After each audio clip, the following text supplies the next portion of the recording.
Chapter 583. My master awaits. What a pity it is, were I to be in your esteemed company, with Lord Zhu's remarkable talents.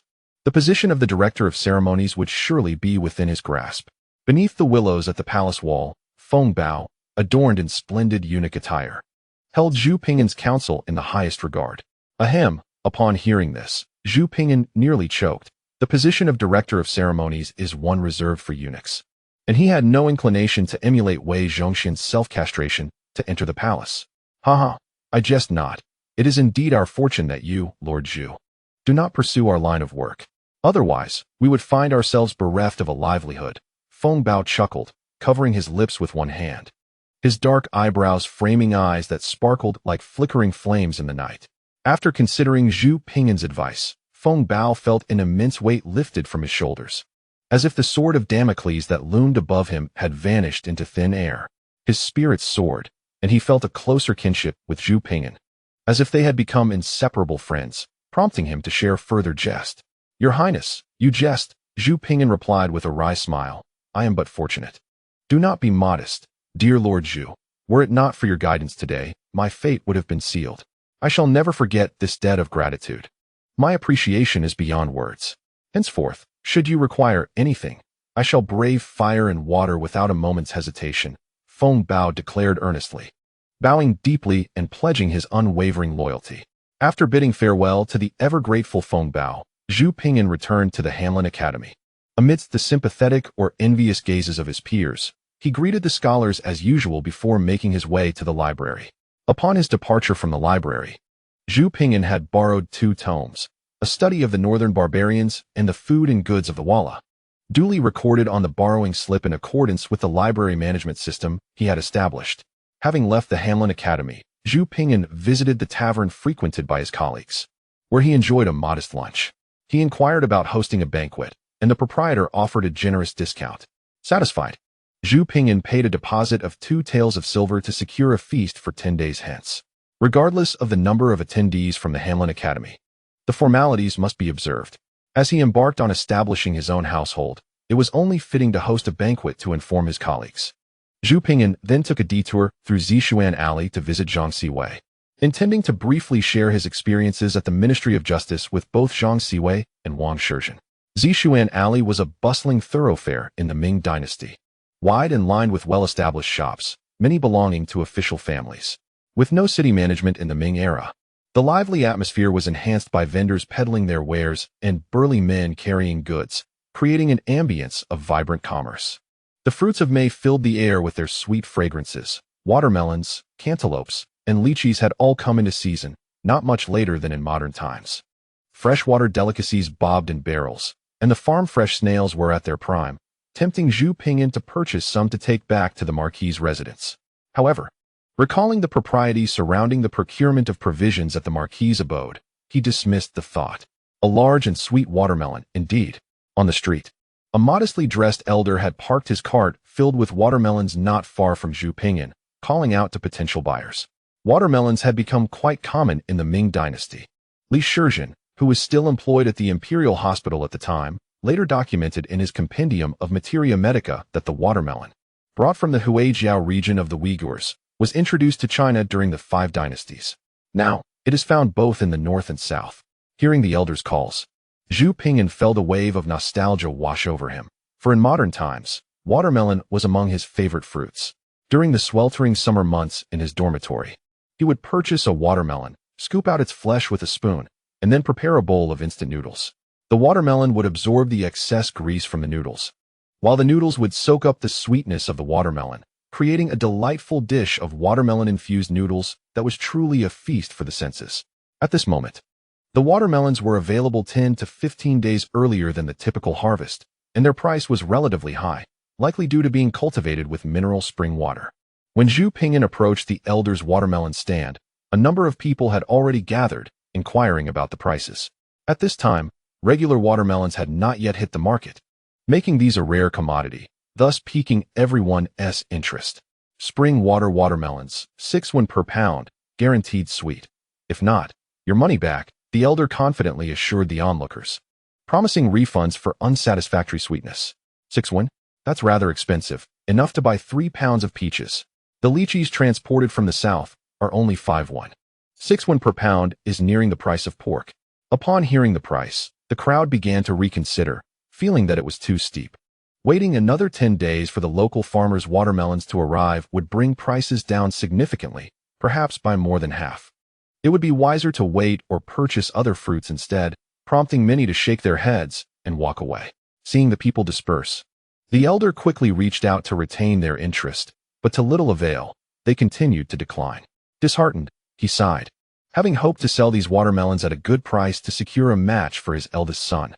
After discovering the mineral spring last year, he had been overjoyed. While working as a laborer for a noble family in the Dongqing district, he had learned the method of cultivating watermelons with spring water from one of the estate's overseers. Consequently, he purchased an acre of abandoned sandy land at the foot of the mountain, laboring alongside his sons throughout the winter to cultivate the land and dig irrigation channels. Foregoing other work in hopes of profiting from these early watermelons to find brides for his sons, starting with the eldest, followed by the second, and then the youngest. Fortuitously, the watermelon crop thrived, maturing half a month earlier than usual and possessing a delightful sweetness. However, problems arose during sales. Despite bringing a full cart of watermelons yesterday, he had only sold 5, primarily to the curious nobility. Today was even worse. He had changed locations twice, but had yet to sell a single watermelon. "Excuse me, elder. Are these watermelons sweet?" At that moment, a young boy's voice cut through the elder's disappointment. "Sweet," the old man repeatedly responded, lifting his head to see a young gentleman in official attire standing before him, smiling. 6 per jean? Zhu Ping'an lifted a watermelon, tapped it lightly, and chuckled as he inquired of the old man. "It is a blessing for an old man like me to have a gentleman like you show interest in my watermelon. I shall not charge you."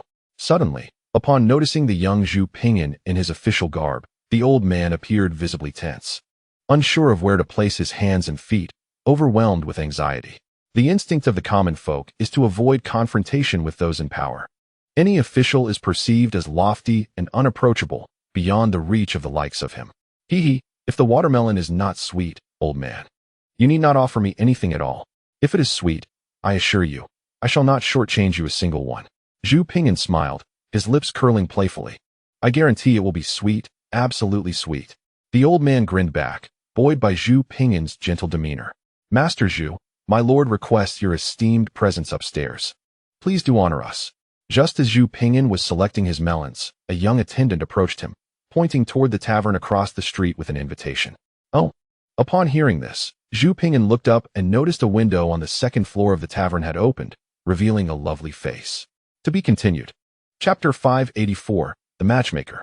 On the second floor, a charming young woman stood by the window, her delicate hands parting the curtain to reveal half of her alluring visage. Her eyes sparkled like clear springs, reminiscent of blooming poppies, as they roamed over Zhu Ping'an's face, her cherry lips curving into a slight smile. Upon noticing Zhu Ping'an gaze upward, the lady playfully beckoned him with a slender, pale finger before closing the window. With her enchanting red lips and captivating gaze, she exuded a natural allure. Each smile and gesture radiated a tantalizing charm. "My apologies, old man. Perhaps next time," Zhu Ping'an said, retracting his gaze and placing the watermelon back into the cart. He offered an apologetic bow to the old man before signaling to the attendant to lead him upstairs.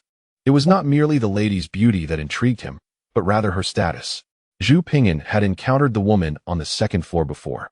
During his return voyage from Tianjin port, she had stood beside Miss Yan Er and had been scolded by Li Shu for quite some time. She was none other than Lin Yang, the favored concubine of Yan Shifan.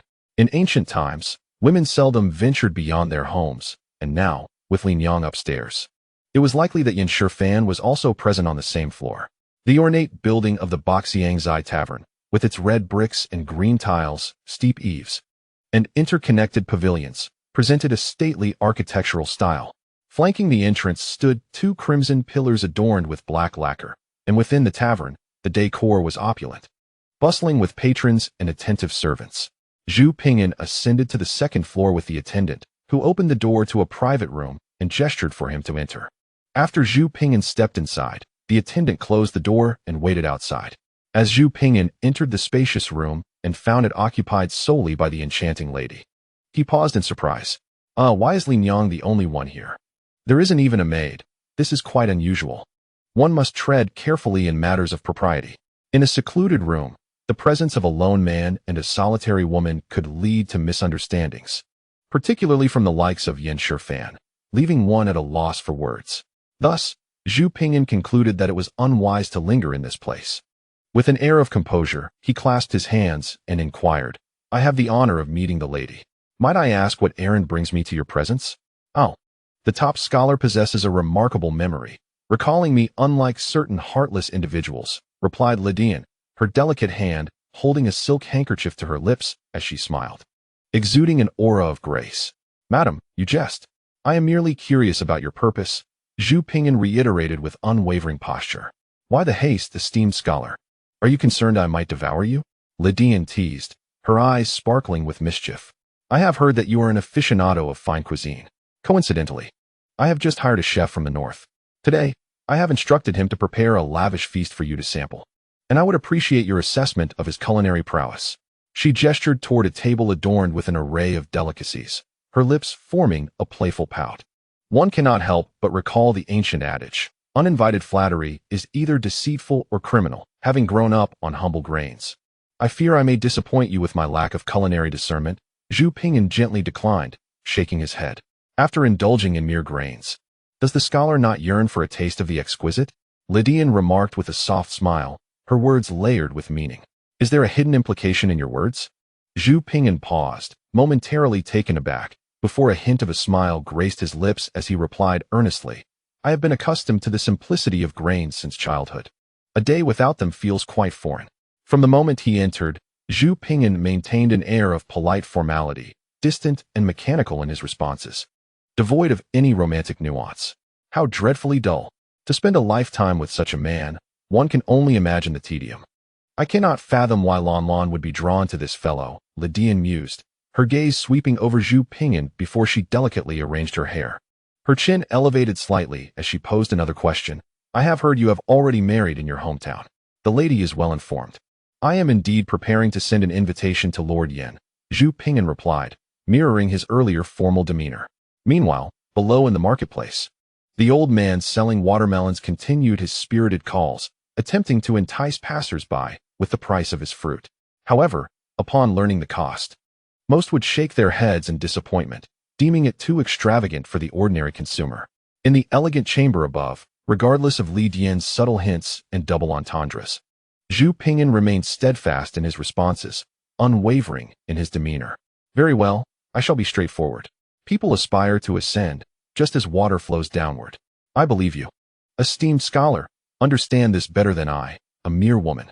My relative has a daughter, the legitimate offspring of her family, whose beauty surpasses even that of a painted fairy. She is not only gentle and considerate, but also well-educated and cultured, having just entered the world and not yet married. I believe only a talent like you would be worthy of her." The truth lay bare as the conversation unfolded. After several indirect hints were skillfully dismissed by Zhu Ping'an, Lin Yang changed her approach and directly expressed her intentions. Upon finishing her statement, her sparkling eyes fixed intently on Zhu Ping'an. To her astonishment, he was being proposed as a match for her relative. This took Zhu Ping'an by surprise. He was well aware of his marital status. Yet they still sought to introduce him to someone. Did he truly resemble Chen Shimi in their eyes? Grateful for the lady's kindness, he respectfully declined, stating that he already had a virtuous wife and, as a humble and impoverished farmer, he would not wish to impose on the esteemed young lady. He bowed deeply, apologetically refusing the offer. How could he refuse without a second thought? Lin Yang cast a glance at Zhu Ping'an with her watery eyes, raising an eyebrow slightly. Her lips still curved in a smile. There is a saying that having connections in court facilitates one's career. The top scholar must be troubled by his official documents lately. My relative has been in the court for a long time and holds some influence in the Ministry of Justice. If the scholar were to become related by marriage to my family, a mere word to the ministry would alleviate his worries about these documents. With his qualifications, it would not be an arduous task to ascend the ranks if someone were to lend him a helping hand within the court. Thank you for your concern, my lady. But I have just married and do not wish to take a concubine. Zhu Ping'an's lips twitched slightly as he bowed again. Why go to such lengths merely to propose a match? He was already married, and, being neither handsome nor well-connected, there were many better suitors than he. Why waste time on him? Concubine. Lin Yang chuckled, covering her mouth, and shot a teasing glance at Zhu Ping'an. Our family has no unmarried girl willing to be a concubine. Chapter 585. Even the top scholar is deceived by a mere watermelon. The sun, generous and warm in the afternoon, kissed the densely packed buildings and the bustling pedestrians, bathing every corner of the capital in its radiance. From within the Boxiang's restaurant, designed in the style of imperial architecture, footsteps echoed, followed by a youth in official robes stepping out with a slight smile. Satisfied, he stretched lazily, basking in the sunlight before strolling into its warm embrace. What an ungrateful bookworm! A charming young woman on the upper floor observed the youth in official attire, pouting her rosy lips in disdain as she rolled her eyes. Dull and uninteresting, he squanders his title as the top scholar. I truly do not understand why you Lanlan are fond of such a person. The charming woman shifted her gaze from the youth outside to an empty wall in the room, her expression softening and her voice taking on a teasing tone. Suddenly, a creaking sound echoed from the room.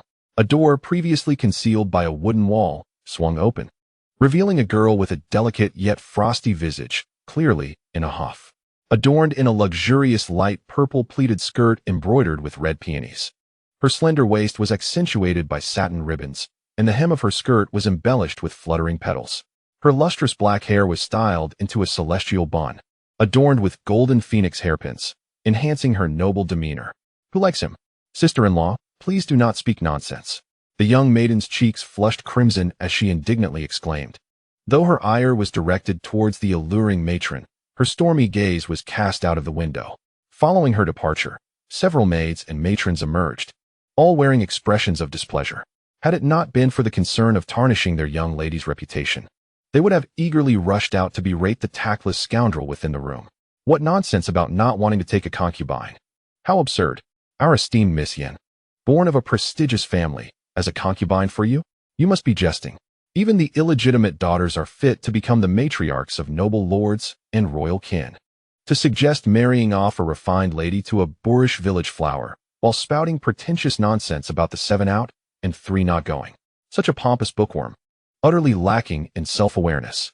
How blind to overlook a dignified and graceful lady in favor of a mere uncultured village girl. Truly, he is a fool from the backwoods. Oblivious to the opportunities before him, he deserves to face the consequences from the Ministry of Justice. Off to the prison with him to ponder his folly. The maids, particularly those attending to the young lady, glared out the window, wishing they could fling it open and unleash a torrent of invective upon him. Upon witnessing the young maiden's vexation, the alluring matron chuckled softly, her vibrant lips curving into a playful smile, her bright phoenix eyes seemingly piercing into the young lady's heart. Sister-in-law, do not jest about Lanner. I, Yin Lan, would never harbor feelings for that scoundrel. The young maiden widened her eyes, meeting the matron's gaze, as if to affirm her sincerity, raising her voice a notch. If you truly despise that wretched boy, then why did your father refuse to accept your betrothal to Ouyang Zishur? The matron teased, her delicate fingers caressing her crimson lips with a laugh. I have no affection for Ouyang Zishur. Father has granted me the freedom to choose my own husband, Yin Lan retorted, her voice rising in defense. Moreover, my refusal to be betrothed to Ouyang Zishur does not imply that I harbor feelings for that scoundrel. As she spoke, her gaze turned fiercely towards the window, as though she were confronting a bitter enemy outside. You may deceive yourself, but you cannot deceive me, the alluring matron remarked, her bright eyes seeming to penetrate Yin Lan's thoughts, pointing at her and then at herself softly. I, Yin Lan, would never fall for that cunning rogue. Yin Lan stormed to the window, swearing under her breath as she glared at a distant figure. Cunning and treacherous?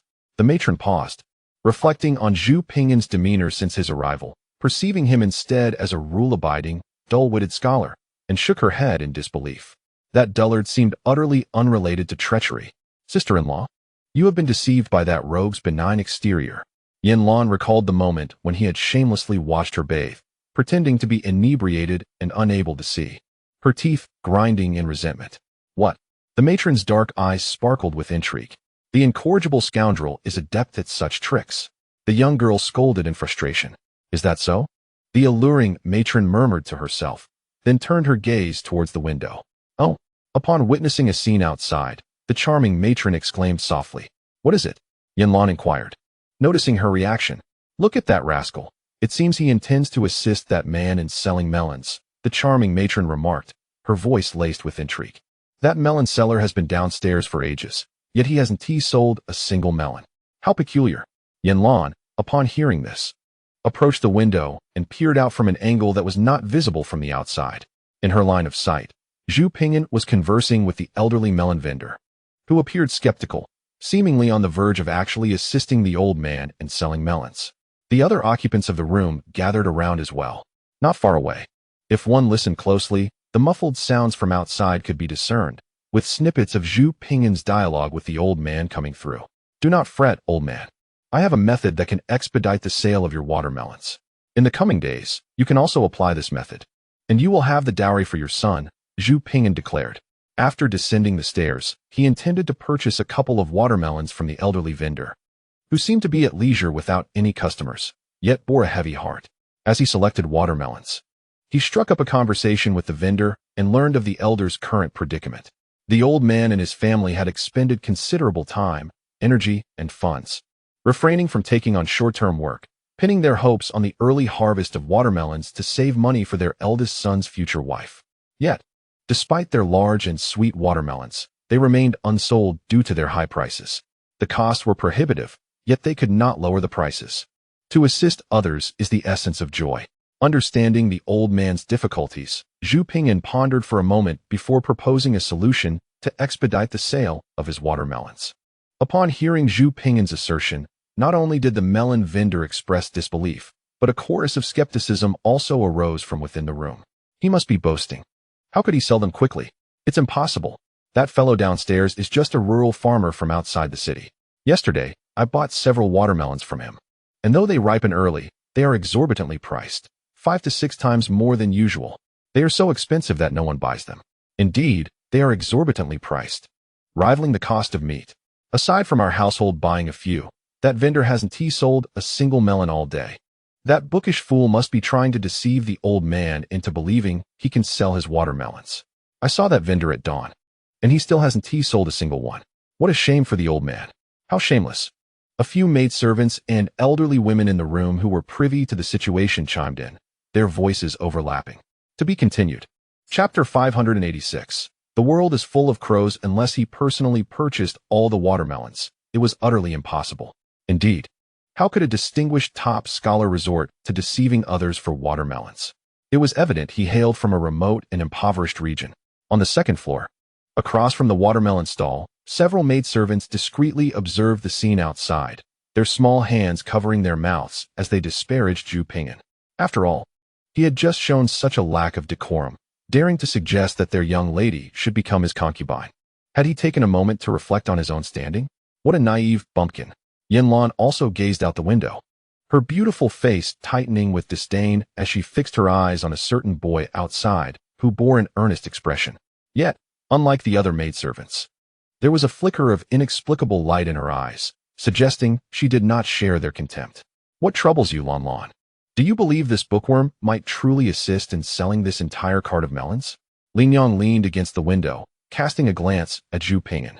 Her delicate fingers played with a strand of her cloud-like hair, glossy and flowing. She then turned her enchanting gaze toward her younger sister-in-law, Yanlan, giggling as she asked, clearly skeptical of the notion. That old man had been trying to sell his melons for 2 days. Only their household had purchased a few, while others had shunned the exorbitant prices. Rather than spend 6 or 7 times the normal cost, they preferred to wait 10 days for the melons to become cheaper. That lecher. Yanlan refrained from responding to Lin Yong, her gaze intensely fixed outside as she seemingly recalled that day's shower scene, gritting her teeth in frustration. The other girls on the second floor also turned their curious eyes toward the window. Do not despair, dear sir. I have a method that can expedite the sale of your watermelons. If you implement it in the coming days, you may even find the dowry for your son, Zhu Ping'an suggested, observing the old watermelon seller's troubled expression. He reminisced about the days spent with his parents selling exotic delicacies in a small town, determined to help the old man. The old seller, however, shook his head with a bitter smile. Please, my lord, do not jest with an old man. If I remain here for another day without success, I shall simply seek my fortune elsewhere tomorrow. The old man yearned to sell the watermelons quickly, for if left unattended for 2 more days, they would spoil. He was more anxious than anyone else. Yet, having lived for 50 or 60 years, he was well aware of the reasons behind the lack of sales. Unfortunately, he felt powerless. Lowering the price meant that the hard work of his entire family over the winter would go to waste. Additionally, the investments in land, fertilizers, and farming tools represented a significant portion of their savings. To sell the watermelons quickly, he would need to reduce the price, and not just slightly, at least by half. Otherwise, they would not sell. But such a price drop would incur substantial losses, far beyond his capacity to bear. Understanding the crux of the issue made the old man skeptical of Zhu Ping'an's words. Fortunately, he was wise enough to avoid being tricked by that person. The little maidservants upstairs, their faces flushed with excitement, relished in Zhu Ping'an's misfortune, reveling in his earlier arrogance. Why do I seem to lack convincing power? Old man, your selling pace is too slow. No matter where you go, it will likely remain the same. Zhu Ping'an remarked, rubbing his nose and offering a wry smile. There's nothing that can be done about it. The old man selling melons sighed heavily. I have a solution that can expedite the sale of your melons. Believe it or not, Zhu Ping'an shrugged, exuding confidence from his ink-dark eyes. Do you truly have a method? The old man lifted his head, uncertainty flickering in his gaze as he looked at Zhu Ping'an. Whether they sell or not, the profit is yours, and if they don't, the loss is merely your melons. You won't suffer any harm. Zhu Ping'an smiled again, his lips curving upward. Indeed, whether they sold or not, he would not bear any loss. The old man pondered for a moment, finding Zhu Ping'an's argument quite reasonable. Regardless of the outcome, he would not be at a loss. Then why not give it a try? After all, I haven't sold a single watermelon all day. If this young man had intentions regarding the melons, there was no need for such roundabout tactics. He could simply speak directly, for the old man did not dare to refuse. What is your method? The old man inquired after coming to a decision. Oh dear, old man, you are falling for his trick. He desires to swindle your melons. A few maidens on the second floor, covering their eyes, gasped in disbelief as they witnessed this exchange from the window, feeling exasperated. The reason your melons aren't selling is that everyone perceives them to be overpriced. If you were to sell them at a price that seemed reasonable, where people felt they were getting a bargain, you wouldn't need to shout to sell them. They would eagerly compete to buy, Zhu Ping'an gently articulated, tapping on a watermelon as he analyzed the situation. But selling cheaply means I would incur losses. The old man vigorously shook his head, disappointment evident in his gaze as he regarded Zhu Ping'an. Initially, he had hoped to find a miraculous solution, but he was disheartened to discover that the young man's suggestion was merely to sell at a lower price. With such a loud commotion, I thought he might devise a brilliant strategy. Instead, it turns out he simply suggests selling cheaply. If it were possible to sell cheaply, I would have done so long ago. Madam is correct. A bookworm is indeed just a bookworm, suggesting others give away their goods for free. How absurd. The maidens on the second floor stifled giggles, expressing their disdain for the young scholar outside the window. Lydian, with her enchanting gaze, also smiled. Yet Miss Yin beside her furrowed her brow, deep in thought. In response to the old man's skepticism, Zhu Ping'an shook his head, a mysterious smile gracing his lips. Not selling cheaply? The old man selling melons was taken aback, confusion etched across his face. Your earlier words suggested selling at a lower price. Not at a lower price, but for free, Zhu Ping'an replied with a smile. Giving them away for free? The old man's face turned pale, his words stumbling as he was taken aback. Looking at Zhu Ping'an with the same disdain one might reserve for a spoiled scion of the capital. He had initially thought him a benevolent official aiding the impoverished, only to realize that the world was indeed filled with deceit.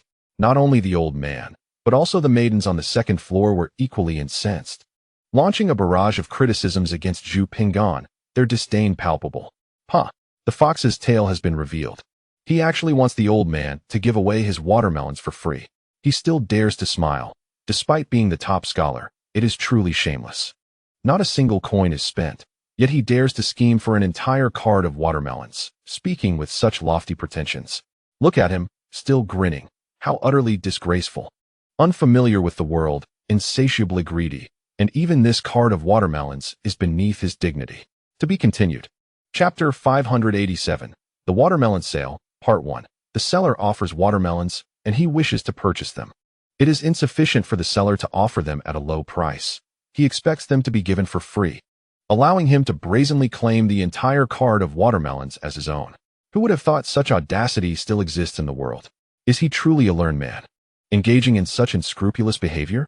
From the second floor across the street, onlookers looked down upon Zhu Ping'an with utter disdain. A distinguished top scholar. Yet he stoops to such depths as to deceive, even for watermelons. How desperate must one be for a mere bite? Indeed, he wishes for them to be given freely.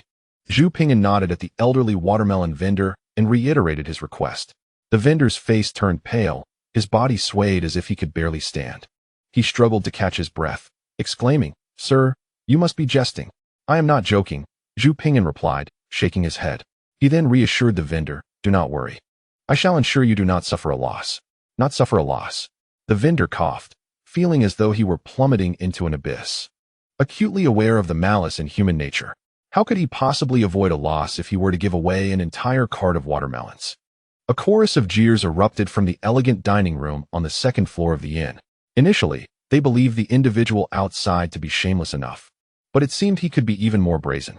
He treats the elderly vendor as if he were a mere child to be deceived, to expect free gifts and then proclaim that he would not let the vendor incur a loss. Truly shameless. One must not be as Zhu Ping'an is. Observing the vendor's plight, Zhu Ping'an chuckled softly, shaking his head. He then selected a larger watermelon from the cart, cradling it and offering it to the vendor. "What is this?" The vendor received the watermelon, bewildered. "With your life experience, can you gauge its weight?" Zhu Ping'an inquired. Since time immemorial, common folk have never challenged officials. The vendor, though reluctant, recognized the authority Zhu Ping'an wielded. What could a mere commoner do? Thus, he weighed the watermelon in his hands and estimated about 10 pounds. "Be more precise." "To the ounce," Zhu Ping'an urged. "Perhaps 12 pounds, the vendor guessed after another appraisal. "Now, let us weigh it accurately," Zhu Ping'an suggested, prompting the vendor to use his scales. 12 pounds and 6 ounces, the vendor declared, placing the watermelon into a bag. He skillfully took up the balance scale, suspended the hook through the bag's opening, and lifted the string, adjusting the weights until the scale was balanced, then announcing the precise weight. Zhu Ping'an nodded in satisfaction, selecting another watermelon for the vendor to estimate its weight. 10.5 pounds, the vendor estimated. Zhu Ping'an requested the vendor to weigh it again, resulting in a measurement of 10 pounds and 9 ounces. While the vendor's estimate was closer, there remained a discrepancy of 4 ounces, nearly half a pound. Subsequently, Zhu Ping'an selected a smaller watermelon and once again requested the old vendor to gauge its weight with his hands before weighing it on a scale. This process was repeated 6 times in total. What could possibly be his intention? It seemed almost as if he were possessed. From the elegant room on the second floor of the restaurant across the street, a young maid gazed out the window, perplexed, and inquired about the spectacle. It is quite evident. He is selecting watermelons. Observe how he chooses either large ones or those that appear particularly sweet. He has taken all the fine watermelons. Another maid replied with conviction. The nearby maids nodded vigorously in agreement, finding her analysis reasonable. After the 6th repetition, Zhu Ping'an approached the old vendor and whispered a few words, his voice low as he gestured with his hands, seemingly elaborating on his analysis. The maids on the second floor, unable to hear their conversation, exchanged disdainful glances. Yet, curiously, as Zhu Ping'an spoke, the old man's expression transformed from one of darkness to a natural demeanor, eventually blooming with a hint of excitement. Is it truly feasible? The old man still harbored some doubt. Did you not just try it yourself? You should be more aware than I of its viability, Zhu Ping'an said, a faint smile gracing his lips, his eyes shimmering with confidence like a torch in the night. Shall we attempt it again? No need for further trials. I trust your judgment, sir. We shall proceed as you suggest. The old man seemed to be influenced by Zhu Ping'an's confidence, shaking his head resolutely, indicating no further tests were necessary. Old man, you have been deceived. While the earlier conversation between Zhu Ping'an and the old vendor remained unheard, the subsequent dialogue was partially audible to the maids on the second floor, who were astonished to see the vendor seemingly ensnared by Zhu Ping'an's ruse. Their mouths agape in disbelief, filled with concern for the old man. Frustration was palpable. They observed as the old vendor was led in circles by Zhu Ping'an's deception. Had it not been for their master's orders, they would have eagerly exposed Zhu Ping'an's true character. The old man has gone to purchase paper, one of the maids remarked as they watched the vendor enter a nearby shop for stationery. He even borrowed ink and a brush, another maid added. Is that swindler about to write something? The maids watched as the vendor procured a sheet of coarse white paper and borrowed writing supplies. To their surprise, the man's writing turned out to be quite decent. What is decent? It pales in comparison to our young lady's handwriting. In a moment, several heads leaned out of the second-floor window, curiously observing the unfolding scene below. Before long, Zhu Ping'an completed his writing and affixed the finished paper to a wooden board, erecting it in front of the watermelon cart. The top line proclaimed in large letters, "Free watermelons." The second line, in slightly smaller font, stated, "Guess the weight of the watermelon. If the error is within 2 taels, take it for free, no charge. If the error exceeds 2 taels, purchase the watermelon at 6 per pound." The final line bore a modern advertising slogan, "Pass by, don't miss out." Once the stand was set up, Zhu Ping'an instructed the old man to vocally promote the watermelons nearby, aiming to attract those who could not read, ensuring that passers-by would not miss the opportunity of free watermelons. What? Free watermelons? Indeed, it was a genuine offer. Curious locals, upon hearing this, paused in their tracks, and upon confirming that the announcement was indeed about free watermelons, they gathered around. In no time, the area was bustling with people, forming layers upon layers of eager onlookers. The old man, witnessing the sudden influx of customers at his stall, became increasingly animated in his shouts, drawing even more people who squeezed in closer. To be continued. Chapter 588, Selling Watermelons, Part 2. How can watermelons be given away for free? Is it truly possible? The crowd pressed in, chattering excitedly. If you wish to claim a watermelon, simply lift it with your hands and report its weight to me, accurate to within 2 ounces. As long as your guess is within 2 ounces, whether over or under, you may take the watermelon for free. I shall not charge a single coin. However, if your guess is incorrect, you must purchase the watermelon at 6 per pound. The old man reiterated Zhu Ping'an's instructions loudly for all to hear. Over 2 ounces or under 2 ounces, and it's free to take? Someone in the crowd queried. Indeed, if you guess correctly, you may take it without charge. The old man confirmed with a vigorous nod. Everyone has heard this. You can all bear witness. I will go first. One man stepped forward, eager to seize the opportunity. He selected the largest watermelon, weighed it in his hands, and declared a weight of 15 pounds. Being the first attempt, the old man felt slightly anxious. At the man's urging, he used a balance scale before the crowd. 15 pounds and 4 ounces, he announced. The discrepancy of 4 ounces meant the man had guessed incorrectly. As per the established rules, he was obliged to buy the watermelon at 6 per pound. The total came to 92 rounded down to 91 after dismissing the change.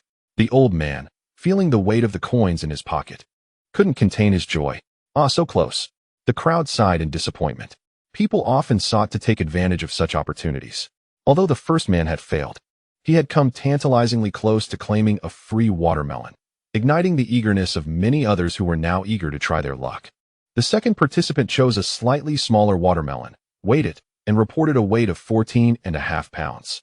After weighing, it turned out to be 14 pounds and 2 ounces, and he too had to purchase the watermelon. The third participant, however, was fortunate. He selected a watermelon and estimated its weight at 13 pounds.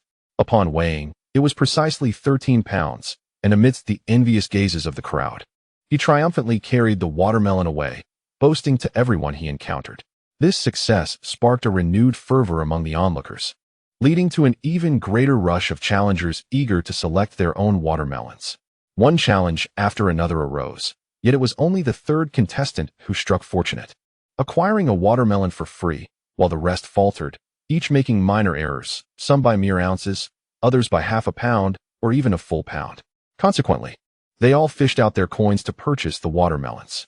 A few particularly competitive souls attempted to guess 3 or 5 times without success, ultimately returning home with multiple watermelons.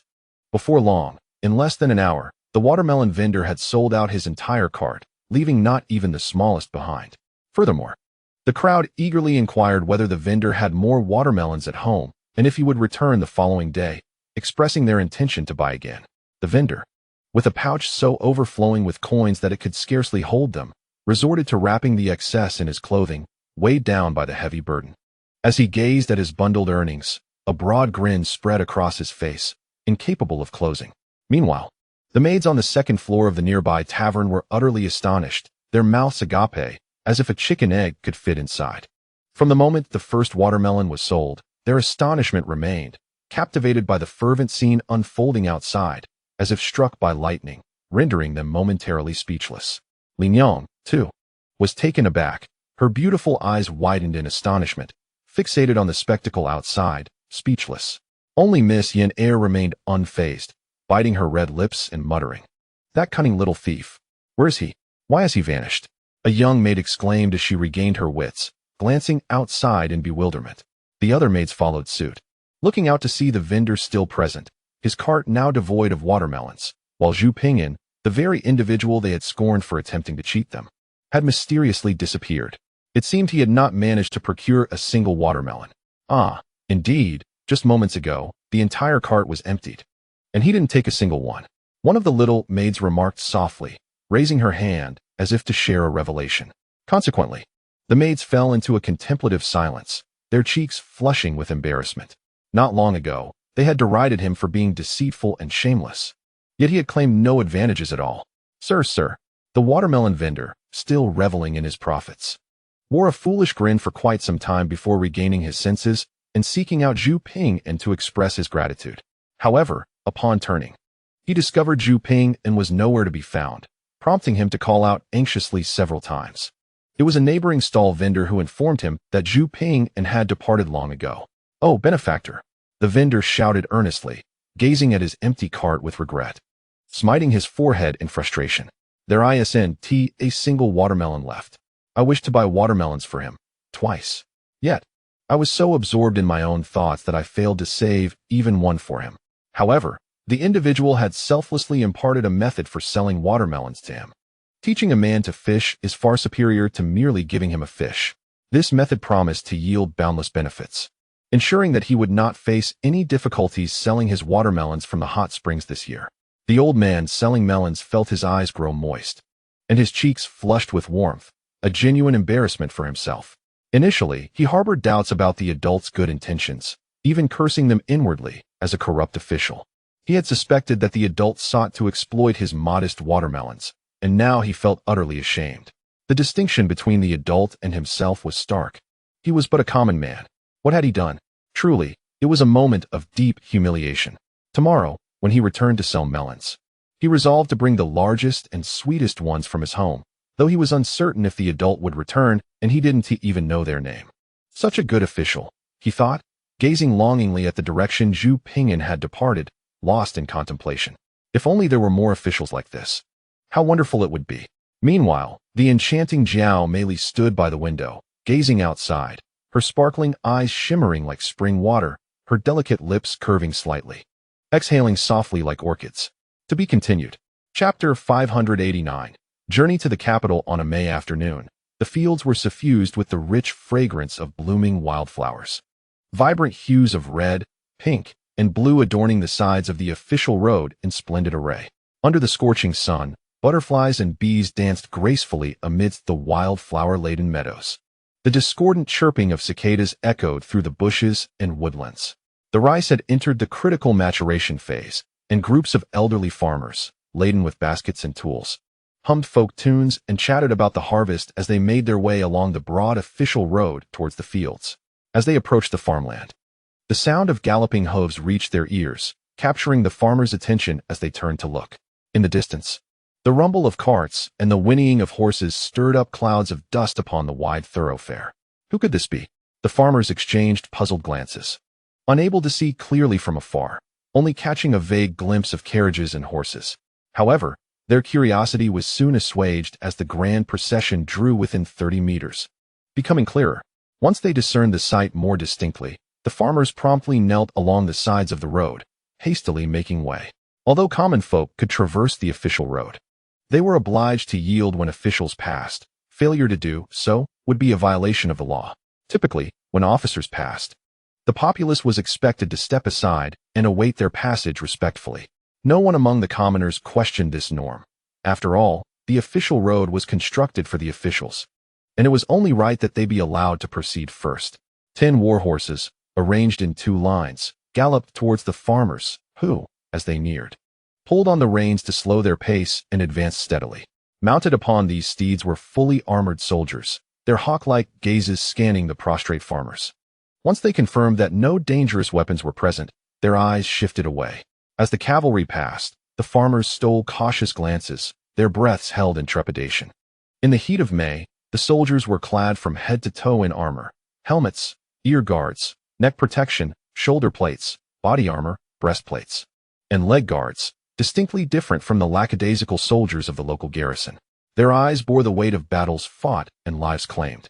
Following the 10 leading steeds, a grand procession of carriages ensued, extending for quite a distance, comprising 7 or 8 horse-drawn vehicles, each adorned with a triangular red flag. Uniformed guards, mounted on horseback, patrolled the front and rear of the convoy. The central carriage, larger than those preceding and following it, boasted 4 windows, resembling a mobile abode, meticulously crafted with ornate carvings on its broad exterior. It was drawn by 3 splendidly groomed horses, with 2 flags perched atop the elegantly sloped roof, the triangular red flag alongside another crimson banner. Such a majestic sight prompted curiosity about which high-ranking official was traveling with family. When might we find ourselves in such a carriage? Once the procession had distanced itself, the townsfolk, who had been lying in wait by the roadside, slowly rose, brushing off the dust from their garments while gazing longingly at the fading trail of the carriages. An elderly farmer chastised his young son, who stood idly by, awakening the others from their reverie. With a wistful glance, the farmers gathered their tools and made their way to the fields. The imposing caravan continued along the official road for some time, taking a turn to switch to a straighter path heading northward. After several changes of route, the journey progressed steadily in that direction. After an indeterminate duration, the seemingly unyielding horses and carriages gradually came to a halt. "Why have we stopped so near the capital?" inquired a girl from within the largest carriage, as she pushed open a window, revealing her cherubic face framed by youthful roundness. Pouting, she sought clarification from the guards outside, urging them to continue. "My apologies, fair maiden," one guard replied, "but we cannot proceed. The wooden bridge ahead is damaged. Though the river is not wide, the waters run deep, rendering it impassable. What shall we do?" The girl frowned, her expression a mixture of concern and disappointment. "The nearest bridge is 10 miles downstream," the guard continued, "but crossing it would necessitate a detour of over 20 miles due to the mountains on the opposite bank. At this hour, we shall reach evening soon. If we take such a long route after crossing, we will need an additional day," the girl lamented, her small mouth pouting and brows furrowing with distress. "Alas, it seems dire," she relayed back to the young lady seated at the center of the carriage, her anxiety palpable. Inside, the carriage was arranged for comfort, with drapes hanging on all sides, a rosewood tea table adorned with a fruit platter and fine teas, alongside a rue kiln flower vase brimming with freshly picked wildflowers. In front of the table sat a small stove, ingeniously stabilized by a design to mitigate bumps. Near the window was a rack for cosmetics and a glass mirror framed in brass. Behind the tea table lay a soft couch, dressed in silk of moderate thickness, where a beautiful young maiden reclined. The young maiden possessed a striking beauty, with a fair complexion and eyes as dark as ink. A hint of makeup adorned her features, and her lips resembled cherry blossoms, radiating an indescribable allure. Her long, lustrous hair, as dark as a spring, was fashioned into an intricate bridal updo, embellished with exquisite golden hairpins shaped like floral branches, adorned with red gemstones, and delicate gold butterflies that danced with the sway of the carriage. The gold pins at her temples and the dangling earrings, adorned with red pearls, harmonized perfectly with the ensemble. Dressed in a flowing red gown, accented with golden thread and embroidered with peonies and cloud patterns, she exuded an air of ethereal grace and noble elegance. Her visage was as enchanting as that of a celestial being, and her demeanor exuded the regal poise of a princess. She could not afford to take a detour, lest she missed the birthday celebration of her beloved husband. In her delicate hands, she held a copy of the Book of Songs, though her thoughts were elsewhere. Upon hearing a question from her maid, she gently shook her head and turned her gaze to the window. Observing her distraction, the maid obediently opened the window, allowing her mistress to behold the scenery ahead. As the beautiful maiden gazed out, her dark eyes brightened, and she summoned the maid to her side, offering a few whispered instructions. Moments later, the carriage door swung open, and the maid stepped out, making her way towards the riverbank, accompanied by a guard. Holding her nose, she knocked on the door of a dilapidated house by the water. The yard was somewhat run down and emitted an unpleasant odor. "Hey, old man, how much for this decrepit house of yours?" the maid inquired, still pinching her nose and pointing at a wooden structure in the yard. Why would you want to know? The elderly man, surprised by her inquiry, responded, Would you be willing to sell it? The maid pressed on, still holding her nose. Give me 10 taels of silver, and I shall open the door. The old man contemplated, recalling that he had 2 other houses and that this one had been uninhabited for years, with leaks in the roof. Without hesitation, the maid produced a 10-tael silver note from her waist pouch and handed it to the old man, adding, If you can dismantle a few long wooden beams from this house and repair the bridge in front of your door within 15 minutes, I will return this decrepit house to you. Really? The old man's eyes sparkled with hope. Now hurry, time is of the essence. After that, I shan't return it to you, the maid urged. Tempted by the prospect of wealth, the old man summoned several neighbors. And soon they had dismantled a few beams from the dilapidated house, quickly repairing the bridge within the allotted time. The caravan passed unimpeded over the wooden bridge and continued on its way. To be continued. Chapter 590. A visit to Su Jie. Though there were no watermelons, Zhu Ping'an procured some seasonal fruits such as lychees and cherries, along with a selection of pastries, and made his way to the residence of Zhang Siwei. After bidding farewell to Zhang Siwei and Wang Shizhen, he set out for Huai Tree Alley to pay his respects to his mentor, Su Jie. Along the way, Zhu Ping'an spent 2 taels of silver at a tea shop, purchasing a pound of Preachingming Longjing tea, ensuring the shopkeeper packaged it with utmost care. Longjing tea is renowned for its superior quality before the rain, and the Preachingming variety is considered a rare treasure, priced at approximately double that of the rain-harvested Longjing, thus belonging to the aristocracy of teas. Visiting a mentor without a gift would be remiss. Presenting gold and silver feels rather pedestrian, and given my modest means, I have chosen to bring a premium Longjing tea as a token of respect. The tea shop does offer exquisite Longjing, priced at over 10 taels of silver, which is far too extravagant. My visit is not motivated by a desire for Su Jie's favor, but rather adheres to the customary practices of the officialdom, honoring my mentor. The memorial to be submitted before returning home is of considerable importance, and the subsequent marriage is a significant milestone in one's life. Additionally, during the recent Dragon Boat Festival, I was away from the capital, and although Wang Shizhen and Zhang Siwei graciously presented a festive gift on my behalf, it is insufficient without my personal presence. Given these circumstances, both out of sentiment and propriety, it is essential that I pay my respects to my mentor, Su Jie. Otherwise, I may be criticized for lacking reverence for my teachers. I humbly request to announce my arrival. I, Zhu Ping'an, seek an audience with my mentor. Upon entering Huai Tree Alley and arriving at the gates of Su's residence, I dutifully delivered my visiting card through the gatekeeper. While awaiting outside, the side gate of Su's residence swung open, revealing a young man adorned with a jade hairpin, dressed in a blue silk robe, exuding an air of elegance and composure. With measured steps, he emerged, accompanied by the household servants, radiating a refined charm. A gentle breeze stirred, carrying with it a faint scent of fragrant balm. Upon recognizing him, I instinctively clasped my hands in greeting, a sincere smile illuminating my face, and said, Zihu pays his respects to Brother Zhang. This individual was none other than Zhang Zhuxing, who, as always, was impeccably attired, his garments spotless and his visage enhanced by a touch of powder, this trend predating modern aesthetics by several centuries. Zhang Zhuxing returned the gesture, his face aglow with a warm smile, and we exchanged pleasantries at the entrance of Su's residence. However, our conversation was brief, as the gatekeeper soon approached to invite me into the estate. Thus, I bid farewell to Zhang Zhuxing with a respectful gesture and stepped into Su's abode. The outer walls rose high, while the interiors exuded elegance. This marked my second visit to Su's residence. Esteemed Sir Zhu, please take a moment to sit. The servant informed me. The master is currently in his study composing verses for the emperor. I was escorted to the reception room, where a maidservant entered and poured me a cup of tea, inviting me to rest for a brief while. Thank you, I nodded graciously, acknowledging the maid's service.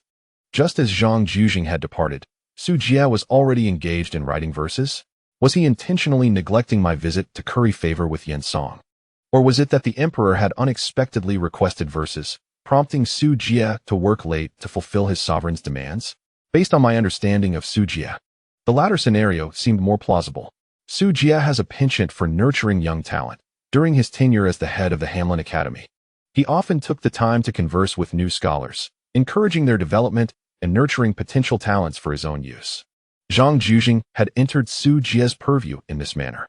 Surely, I could not be so lacking as to warrant Su Jie's swift abandonment of hope in me. Could I? Moreover, since Emperor Jiajing's ascetic pursuits began, officials skilled in composing verses have been frequently promoted.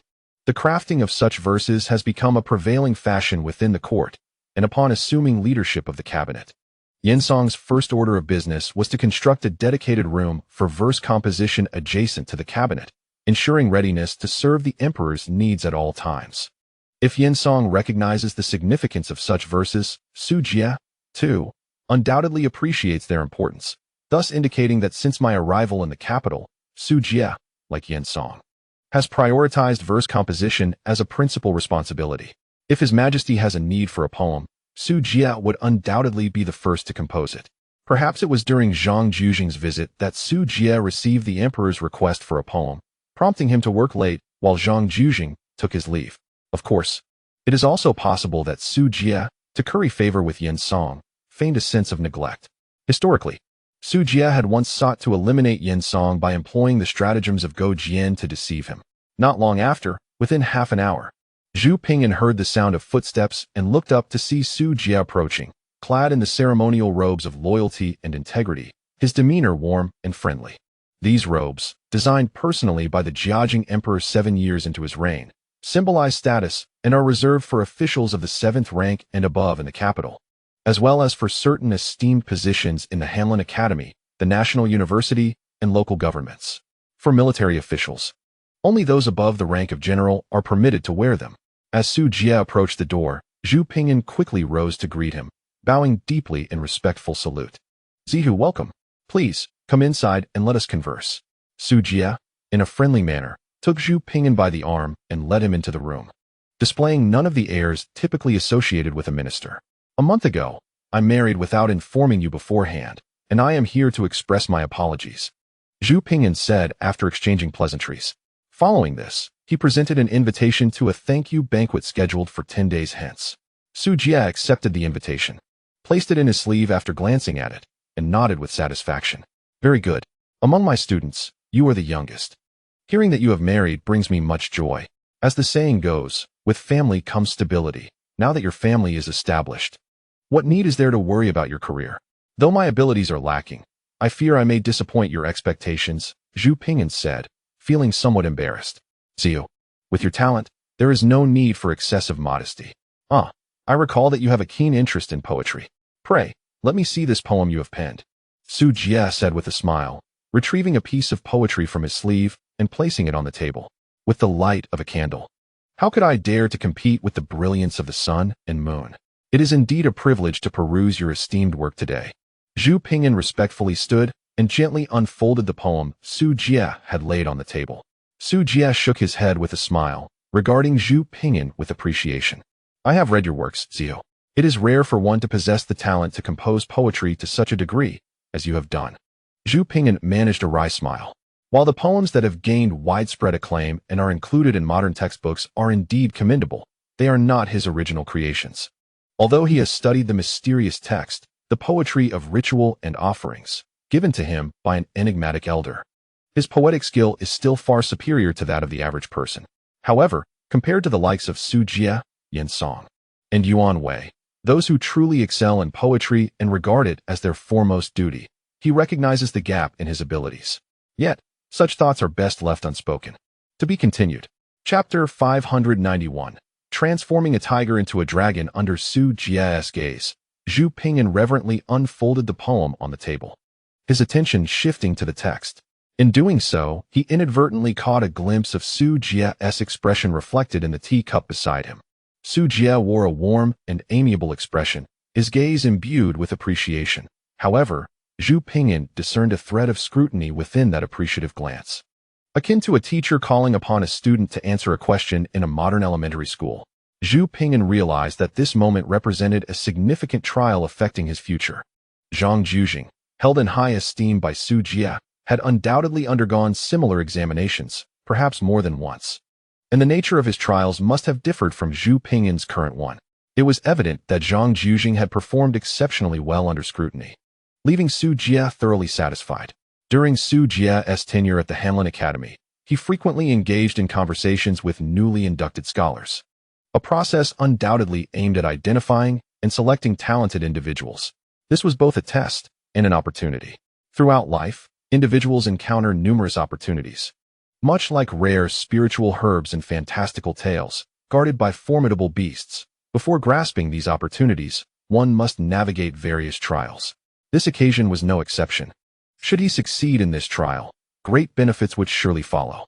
Su Jie was destined to become the future chief minister of the cabinet, a formidable figure capable of overthrowing Yin Song, a silent yet resilient strategist reminiscent of Go Jianyu, and a successor to Wang Shuren, poised to wield immense power in the Ming dynasty, second only to the Jiajing emperor. Moreover, it was crucial to note that Su Jie had a penchant for promoting those he deemed worthy. Gao Gong, Zhang Juzheng, and Hai Rui were all individuals recognized by Su Jie, with the former two being particularly esteemed. Every official in the Ming dynasty aspired to enter the cabinet.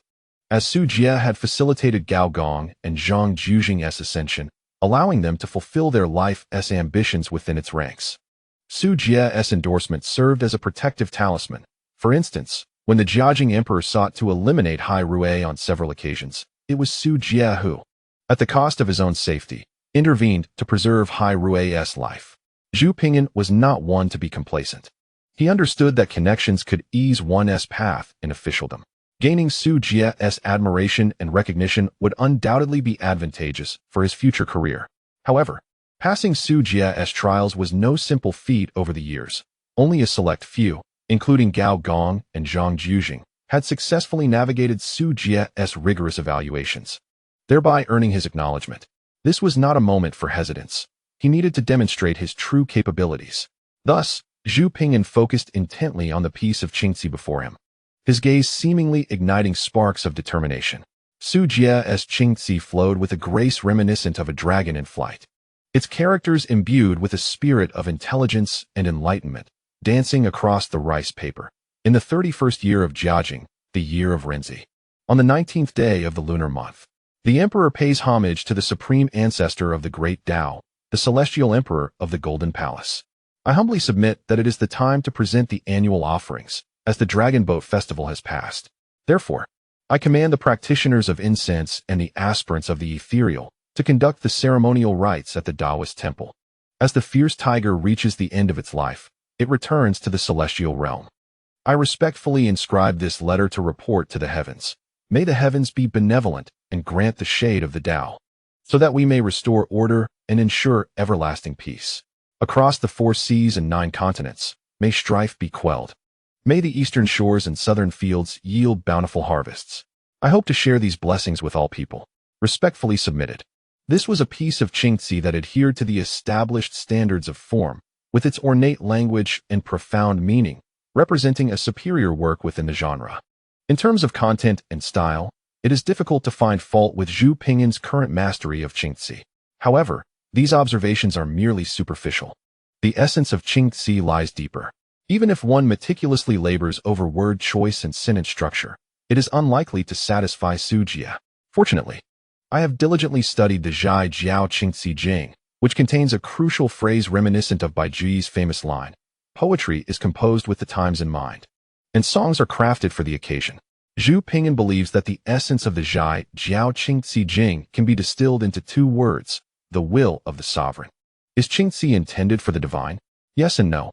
While Qingci is fundamentally an offering to the heavens, a tribute meant for celestial beings, in reality, it is humans, specifically Emperor Jiajing, who scrutinize it. The sole criterion for evaluating Su Jie's Qingci is whether it can appease the emperor. A mere cursory glance at the Qingci is insufficient for judgment. One must consider the creative context and purpose behind it to truly appreciate its depth. The passage speaks of the Wei tiger's demise and return to the heavenly realm, revealing that this Qingci possesses a sacrificial nature, signifying the Wei tiger's departure from the mortal world. The mention of the Wei tiger prompts one to ponder whether it refers to the renowned General Wei tiger of our dynasty. While I have heard of General Hu Wei, I am not familiar with a Wei tiger from the Ming era. During the 3 Kingdoms period, Ma Chao was bestowed the title of Tiger Might General. Does the Ming dynasty boast another general of such stature? As Zhu Ping'an delves into the Qingci, Su Jie observes him closely. grading the youngest top scholar of the Ming dynasty. Exquisite prose, adorned with beautiful language, resonates with the masses, Zhu Ping'an muses after a thorough reading of the Qingzi. A grade of C. Hearing Zhu Ping'an's assessment, Su Jie smiled kindly, yet in his heart, he assigned Zhu Ping'an an unsatisfactory C grade.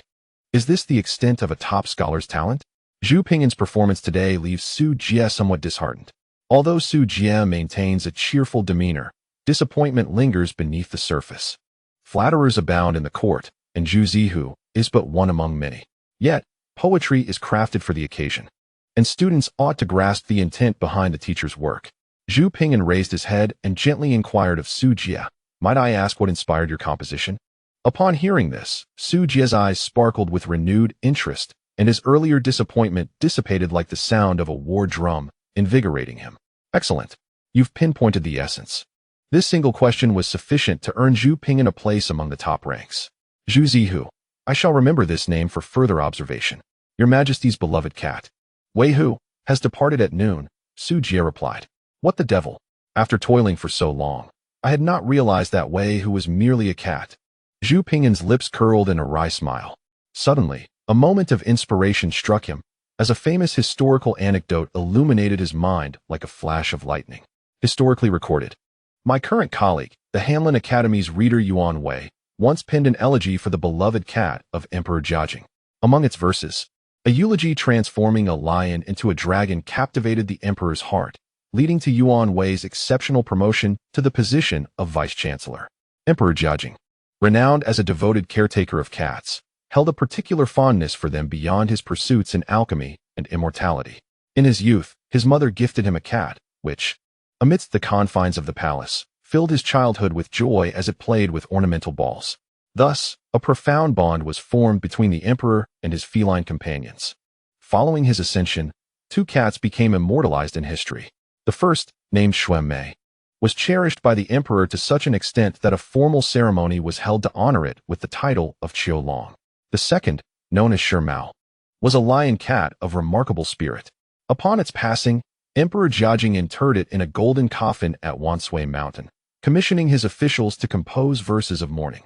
It was during this time that Yuan Wei crafted the famous elegy transforming a lion into a dragon, propelling him to great heights. Historical accounts place the Shimao incident around the 33rd year of Jiajing's reign, while it is currently the 31st year, indicating that Shimao had yet to attain favor, and Yuan Wei's verses were still forthcoming. To ensure prudence, Zhu Ping'an decided to reconfirm details with his teacher. "May I inquire, Your Majesty, what breed is the cat named Hu Wei?" "It is a tabby cat, also known as a tiger-striped cat.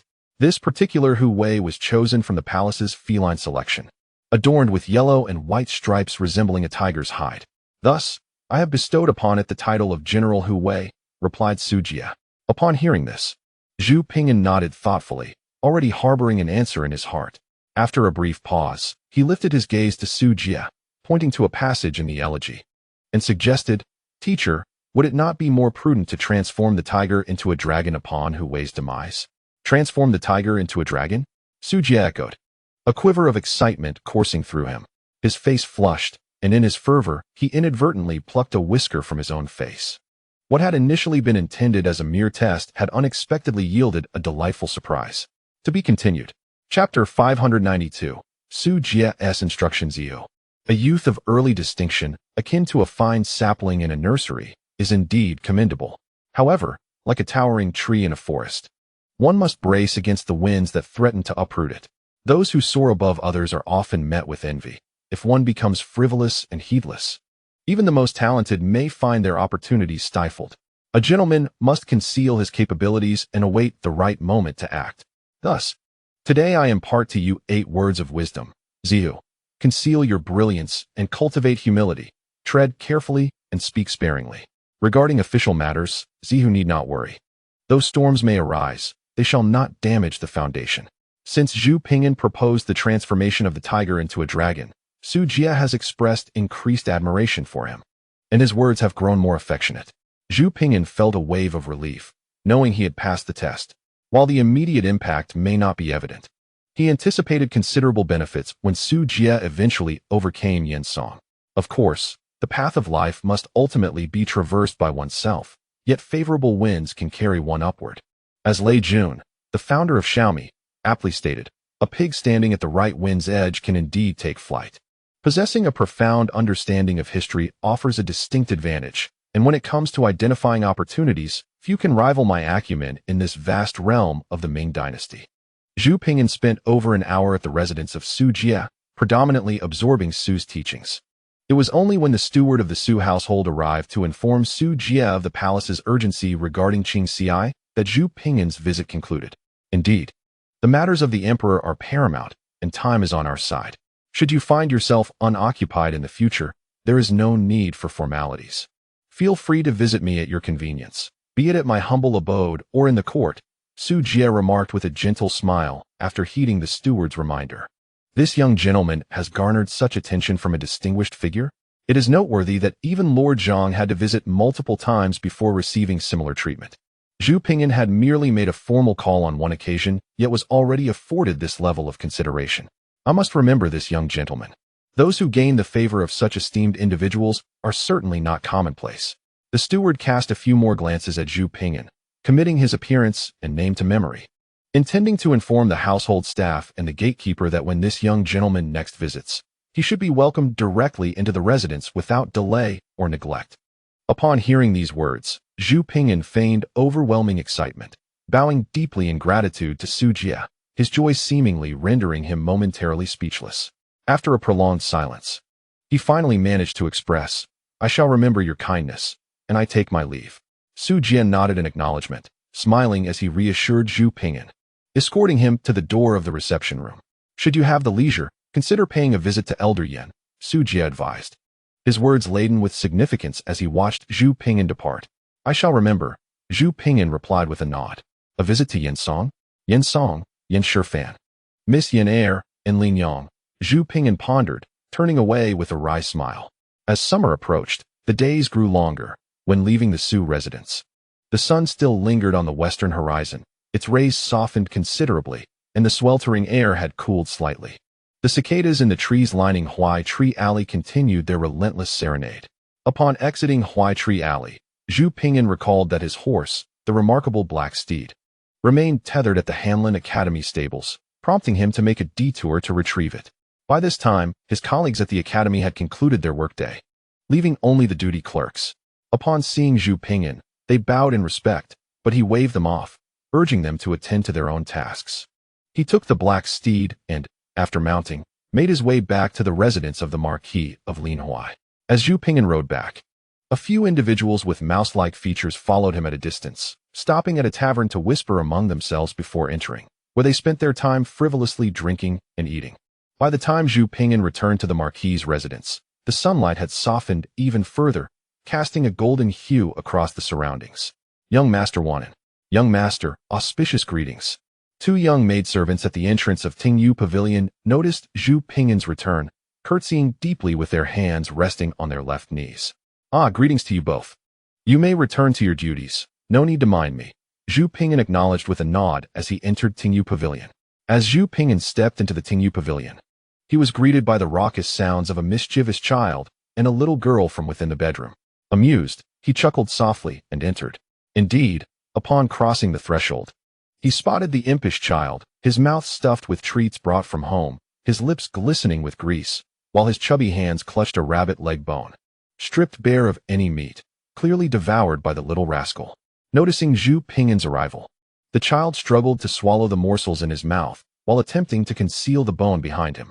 Despite his efforts, he nearly choked, his eyes rolling back in desperation. On the table, an open jar of pickled cucumbers bore witness to the child's voracious appetite, evidently having been raided. Zhu Ping'an, both amused and exasperated by the child's gluttony, wondered how he could consume so much without concern for his stomach, especially given the saltiness of the pickles. "Is it delicious? Come and have some water," he inquired with a smile, approaching the table to pour hot water into a teapot, preparing a cup of tea for the child. "I refuse. Who knows if you've poisoned the tea?" the child retorted, puffing out his cheeks and crossing his arms defiantly, his feet tapping rhythmically on the ground in a petulant display. "No poison in the tea," Zhu Ping'an elongated his words playfully, a smirk curling his lips as he lowered his voice to a dramatic whisper. "However, The rabbit meat might contain a dash of half-step madness. Oh, you might not be aware of half-step madness. It is a notorious poison in the realm, concocted from honey, Sichuan fritillary, and platycodon, blended with Tianshan snow lotus. It requires no refrigeration and contains no preservatives. Despite its lethal potency, it is quite delectable when paired with smoked rabbit meat. However, once ingested, one must not laugh or take even a single step, lest one's blood flow be reversed, leading to a catastrophic explosion.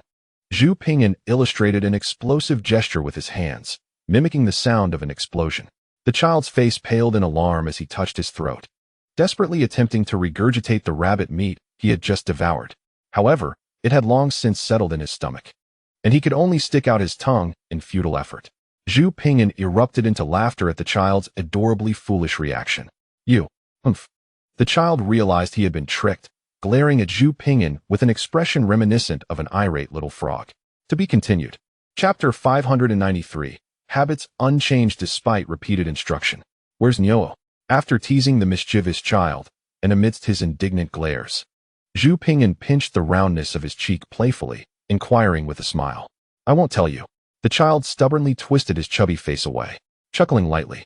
Zhu Ping'an paid no heed to the child's petulance and stood up, intending to head to the bedroom, having just heard some movement within, undoubtedly the little girl Niao inside. As Zhu Ping'an approached the bedroom, he was met with the sound of Niao softly sobbing. He turned to see the little girl, her hands clasped behind her back, walking towards him in tears, clearly distressed. What is the matter, Niao? Zhu Ping'an inquired, intrigued by the sight of the weeping child. Brother-in-law, she cried, glancing up at him with tear-filled eyes. She hurried over, clutching his leg and shaking it gently while sobbing pitifully. Don't cry, Niao. Tell your brother-in-law what happened. Did that little chubby boy bully you? Zhu Ping'an gently patted her head in a comforting gesture and pointed at the nearby mischievous child. The mischievous boy, sensing the accusation, quickly shook his head and waved his chubby face in denial. It wasn't Brother Rui, Niao replied, shaking her head with a voice as sweet as honey. Oh, it wasn't the little chubby boy? Then who has upset our little princess? Zhu Ping'an crouched down with a soft smile, his curiosity piqued. Niao came to find brother-in-law to play, but you weren't home. I waited for so long and got so tired that I fell asleep. But just now, I dreamt that I broke your brush, and you were very angry and scolded me, which made me cry, Niao explained, her eyes red and teary. It's all right, dear. It's just a brush. Even if it were true, I wouldn't scold you. Zhu Ping'an reassured her with a gentle smile, ruffling her hair affectionately. Really? Niao looked up at him, her sparkling eyes filled with hope. Zhu Ping'an sensed something amiss from the look in her eyes. Sure enough, the next moment revealed her chubby little hand stretching out to him, revealing two broken pieces of a familiar brush, one that his father had crafted for him during his last visit home. Niao gazed up at him, her big eyes blinking innocently, her lips pouting adorably. The sight of such a charming little girl made Zhu Ping'an feel an overwhelming urge to tease her playfully. After all, this was a brush made by his father, and the family's prized possessions were nearly worn out. However, children are prone to mistakes, and he resolved to safeguard the other brush more diligently. This little girl, so young, had already mastered the art of cunning, almost rivaling the cleverness of Li Shu in her childhood. Observing Niao, he couldn't help but think of the more mischievous Li Shu, along with the other unruly young ladies of the Ho family in the backyard, as well as the dazed little boy and the portly Zhu. It seemed to him that the girls of the Li family possessed a far superior quality in their genes compared to the boys. Brother-in-law, you are so nice. When I grow up, I want to marry you, Niao declared, leaning against Zhu Ping'an's leg like an affectionate puppy. Before Zhu Ping'an could respond, the mischievous boy interjected loudly. No, Niao. Brother-in-law already has 5 sisters. You don't get to decide. Niao rolled her eyes in defiance. No way, absolutely not. The young child protested vehemently, his chubby cheeks turning crimson. Such innocent words, indeed. Zhu Ping'an observed the two little ones bantering within the room and couldn't help but exclaim. He reached out to gently caress the little girl's cherubic face and chuckled, Little one, when you grow up, your brother-in-law will find you a husband 100 times better than himself. No, I want to marry my brother-in-law. I want to marry my brother-in-law. The little girl twisted her small body in discontent. That is not permissible, the young boy bellowed loudly. Zhu Ping'an, amused, set the little girl down and ruffled the boy's hair, chuckling softly, dismissing the little girl's words. At such a tender age, how could she grasp the meaning of marriage? A mere packet of spicy strips would surely change her mind. The evening sun streamed into the room, casting a golden hue upon the floor, making the two little friends appear even more innocent and adorable. Children are quick to forget. Soon, they had moved on from their earlier discussion, hand in hand, whispering in a corner, before the young boy waddled over to Zhu Ping'an. Earthy brother-in-law. He initially intended to call him country bumpkin brother-in-law, but remembering he needed assistance from him, he reluctantly altered his address. Zhu Ping'an raised an eyebrow, a smile playing on his lips as he looked at the boy. I didn't quite catch that. What did you just say? Brother-in-law. The boy, keenly aware of the situation, called out decisively, despite his reluctance. A teachable child. Zhu Ping'an nodded in satisfaction. What's the matter? Well, brother-in-law, my mother has found me another tutor, the same as Lu Hosey next door. Yesterday, Lu Hosey boasted that the tutor praised him. The boy's chubby face was etched with discontent. Zhu Ping'an nodded, and then? He was aware that the Lu Hosey the boy mentioned referred to the sixth young master of the Wei Zhongxian mansion, a peer of the same age with whom the boy often played, albeit sometimes at odds. Because you are my brother-in-law and have been my tutor before. My father is not home, and my mother wants the new tutor to visit you. Ahem. In the past, when the new tutor visited my father would speak well of me. Yes, well of me, the boy said, lacking confidence. How would you like me to convey this? Zhu Ping'an chuckled, deliberately not addressing the boy's underlying intentions. This was akin to a modern-day teacher's home visit, where the tutor seeks to understand the child's strengths and weaknesses. The boy's motives were transparent. He merely wished for Zhu Ping'an to extol his virtues, so he could gain some prestige in front of his little companion, Lu Hosey. Upon hearing this, the boy grinned widely, nearly stretching his mouth to his ears. Just say that I am attentive, respectful to my teachers, filial to my parents, enjoy reading, love practicing calligraphy, and recite the 3-character classics swiftly and proficiently. I am a good student. Zhu Ping'an could not help but chuckle at this. Surely, you must possess some shortcomings as well. The boy, touching his chubby face, nodded earnestly. As for shortcomings, you could say I love reading too much and neglect my sleep. A bad habit I fail to amend. Also, when giving my grandmother a back rub or leg massage, I often misjudge the pressure, sometimes too light, sometimes too heavy. He spoke of his faults without a trace of embarrassment. To be continued. Chapter 594. The Azure Dragon lying in the snow since the onset of summer. The temperature in the capital has risen progressively day by day, and the proliferation of mosquitoes has become increasingly apparent. During dinner, the two maids at the Listening Rain Pavilion tidied up Zhu Ping'an's chamber, igniting mugwort and incense to ward off the pesky insects that might disturb their evening repose. The little girl Nyonyo and the mischievous boy Li Yinghua, both of whom had taken a liking to Zhu Ping'an's dinner, particularly relished the pickled cucumbers he had brought from home, consuming an extra bowl of porridge, much to the astonishment of Zizhuang, who came to fetch them. She was well aware of how difficult these two little tyrants could be. Without the watchful eyes of their elders, mealtime resembled a battlefield, often leaving her in a state of disarray and drenched in sweat before they reluctantly managed to eat, even a little, and they usually preferred snacks to fill their bellies. However, to her surprise, these notoriously picky eaters devoured 2 bowls of porridge without any coaxing, especially the young master, who single-handedly polished off 2 large oil cakes, a feat that would have been unimaginable on any ordinary day. Zizhuang understood that the key to their remarkable appetite lay in that unassuming little jar of pickled cucumbers on the table. At that moment, she gazed at the pickled cucumbers with newfound fervor. The reason was simple. Since the arrival of summer, the elderly matriarch of the Linhuai Marquisate had experienced a significant decline in appetite, eating nearly half as much as usual. Given her advanced age, she was unable to consume cooling dishes like crushed ice porridge, which caused concern for Zizhuang and the other maids who tended to her. Now witnessing the notoriously finicky little girl and young master eagerly consuming the pickled cucumbers and requesting more porridge, Zizhuang regarded the pickled cucumbers as if they were a miraculous elixir. Young master, may I have the honor of tasting this exquisite dish? Zizhuang requested, her delicate finger pointing at the vibrant green pickled cucumbers as her eyes sparkled with anticipation, almost as if one might mistake her for a lovesick maiden. Exquisite dish? Zhu Ping'an chuckled.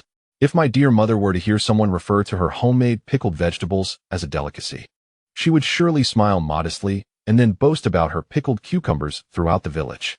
Of course, Zhu Ping'an nodded, gesturing for her to help herself.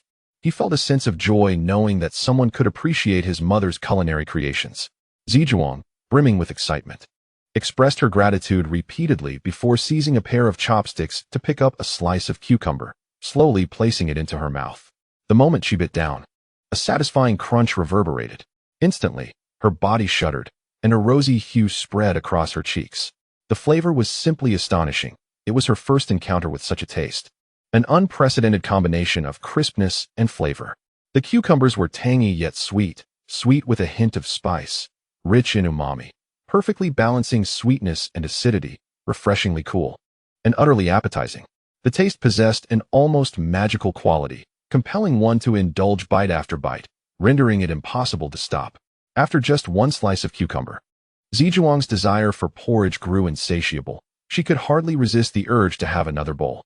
In her mind, she envisioned the matriarch enjoying the pickled cucumbers and porridge.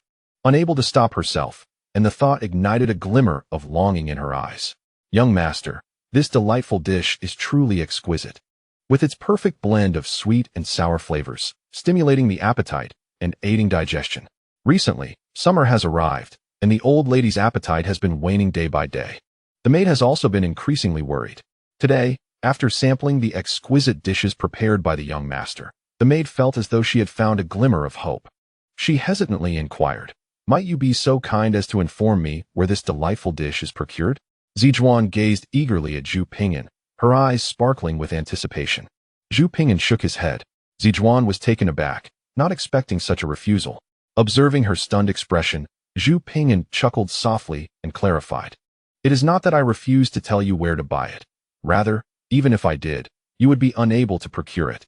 For it is not something purchased, but rather something my mother has pickled at home." The realization that it was the lady of the house who had prepared the dish left Zhuang feeling despondent. She had thought she had discovered a delicacy that would whet the old lady's appetite, only to learn that it was a homemade delicacy. A gentleman keeps his distance from the kitchen. Moreover, as a scholar, how could he concern himself with the trivialities of pickling cucumbers? He surely did not know the art of pickling. The most potent remedy lay before her, yet it remained unattainable. Such a sentiment resonated deeply with Zhuang at that moment.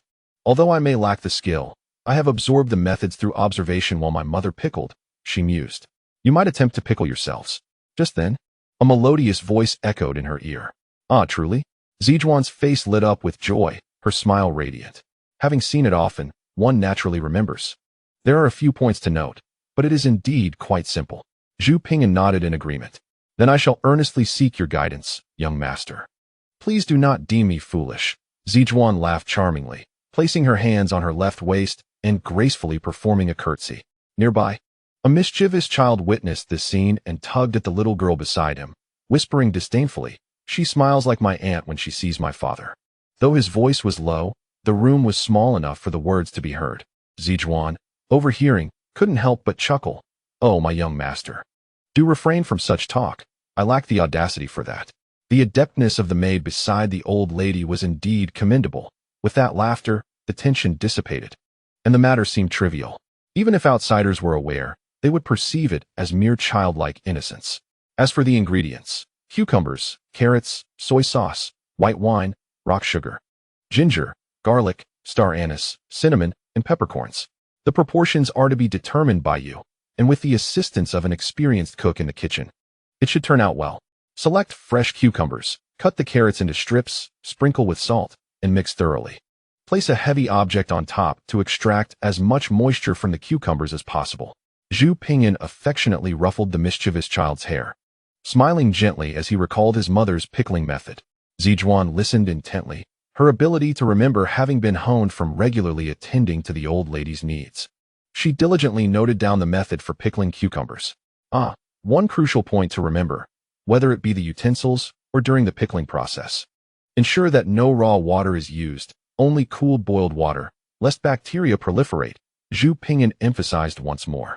Bacteria proliferate? Zhuang was momentarily bewildered, grappling with the concept of bacteria. "Oh, it's simply a term from our hometown dialect. Essentially, one can easily fall ill from drinking cold water, but boiled water is safe." Zhu Ping'an explained casually. "Is bacteria synonymous with illness?" To generate bacteria is to fall ill. That seems to be the case, Zhijuan pondered, nodding thoughtfully. What is the name of this delightful dish? She inquired after diligently noting the pickling process. Pickled cucumber, Zhu Ping'an replied without a second thought. Upon hearing this, Zhijuan echoed the name, pouting slightly, feeling that such a delectable dish deserved a more fitting title. Furthermore, she mused that the name might even deter the matriarch from feeling any appetite upon hearing it. Oh, Zhu Ping'an glanced around and understood the situation. With a slight smirk, he suggested, you could also refer to it as jade cucumber, jade plate pickled cucumber, azure dragon resting on snow, or dancing dragon and phoenix. The options are endless. Chapter 595. The sorrow of Jiajing. As nightfall descended, the entire capital transformed into a landscape reminiscent of an ink-wash painting, slowly cloaked in darkness. Within the depths of the inky shadows lay the residence of the Duke of Linhuai, adorned with a multitude of red lanterns, while servants dutifully attended to their master's restful needs. In just a few days, our esteemed ancestor will be able to partake in more meals. A maid expressed her gratitude to Zhu Ping'an on behalf of the entire household. Zhijuan, brimming with thanks, bid farewell and returned to the inner quarters with the young girl Nyonyo and the mischievous child. Do take your rest as well. I require no assistance, Zhu Ping'an said after Zhijuan and the others departed. He then instructed the two young maids from Listening Rain Pavilion to retire for the night, as he had no inclination for the warmth of a maid's company while he readied himself for a night of study. Illuminating the oil lamp, he meticulously arranged the books he had brought back from the Hanlin Academy on the table, immersing himself in their contents. As he perused, he jotted down selected sentences, categorizing them neatly on a sheet of rice paper. As the night deepened, the entire residence of the Duke of Linhuai succumbed to slumber. With only Zhu Ping'an's room still aglow, the occasional rustle of turning pages piercing the stillness of the night. In the dead of night, the young maids of Listening Rain Pavilion, venturing out for a brief respite, noticed that Zhu Ping'an's room was still illuminated. Had they not glimpsed his silhouette through the window, they might have thought he had forgotten to extinguish the light before sleeping. Upon returning, they found him still engrossed in his reading. The two maids returned to their quarters, lying in bed while gazing at the twinkling lights of the master bedroom, lost in thought. Why does our master stay up so late? I can't recall ever seeing him retire early. It baffles me. He is already a top scholar, a high official of the Hanlin Academy, and the son-in-law of the Duke. Yet he still works so tirelessly. One maid mused aloud. What would you do if you were in his position? The other maid inquired. I would indulge in every delightful dish and partake in every enjoyable pastime, without wasting my nights studying foolishly. The first maid replied with a playful tongue-out gesture. Precisely why you are not our master, the other maid retorted with an eye roll. Two young girls exchanged a few whispered words before bursting into laughter and drifting off to sleep. Outside the window, the soft glow of lights in the master bedroom continued to shine brightly. At this hour, however, it was not just Zhu Ping'an who remained awake. Many others far from the Marquis's residence in the Western Garden were also sleepless. Deep within the palace of the Western Garden, the sovereign of the realm, Emperor Jiajing, was also wide awake. Typically clad in a blue 8-trigram robe, today the emperor donned a plain white 8-trigram robe. At this moment, the emperor's visage appeared somewhat pallid. His brows furrowed deeply, and his gaze fixated on a small golden coffin situated before the 8-trigram Dan furnace, emanating an aura of sorrow. On the table before him lay an array of vegetarian dishes, each meticulously prepared by the imperial kitchen. Despite being vegetarian, the fragrant aroma wafted throughout the grand hall, tantalizing the senses of anyone who caught a whiff. Yet, at this moment, the beautifully presented dishes remained untouched, having been heated 3 times already. Your Majesty, I beseech you, Huang Jin implored, kneeling before the emperor with a voice tinged with sorrow. You must partake in your meal, even if you disregard your own well-being. Consider the stability of the realm and the welfare of the people. Since noon today, you have neither eaten nor drunk a single drop. Even a body of iron cannot endure such deprivation. Huang Jin's eyes were swollen with concern, his expression etched with worry. Remove it, the emperor sighed, waving his hand dismissively. Your Majesty, please eat. Your refusal to nourish yourself disrupts the peace of General Hu Wei, Huang Jin persisted, pointing toward the exquisite golden coffin beneath the Dan furnace, desperately urging the emperor. The golden coffin was ajar, revealing a yellow and white striped cat, its fur vibrant yet devoid of life, appearing utterly lifeless. My Hu Wei, The emperor's expression grew even graver, his voice hoarse as if he had not slept for days on end. Huang Jin exhausted all means of persuasion, but could not sway the emperor to partake in his meal. Alas, how could General Hu Wei depart so suddenly? Huang Jin sighed deeply within.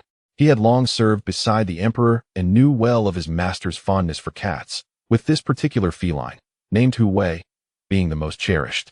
This cat possessed an uncanny intuition, always leading the way whenever the emperor ventured out, whether to visit the consorts or to partake in rituals. Its favored status stemmed from its unwavering loyalty and its companionship during the emperor's alchemical endeavors, always perched beside the Dan furnace, as if guarding it like a white tiger. Curiously, whenever the cat was present by the furnace, the alchemical processes were invariably successful. Thus, it earned the title of General Hu Wei.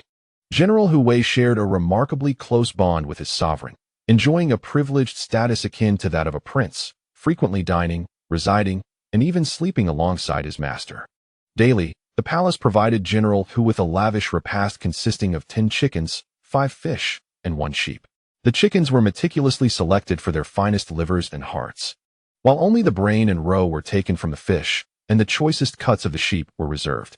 In the palace, General Hu thrived in an environment of opulence and favor, surpassing even the likes of Princes Yu and Jing.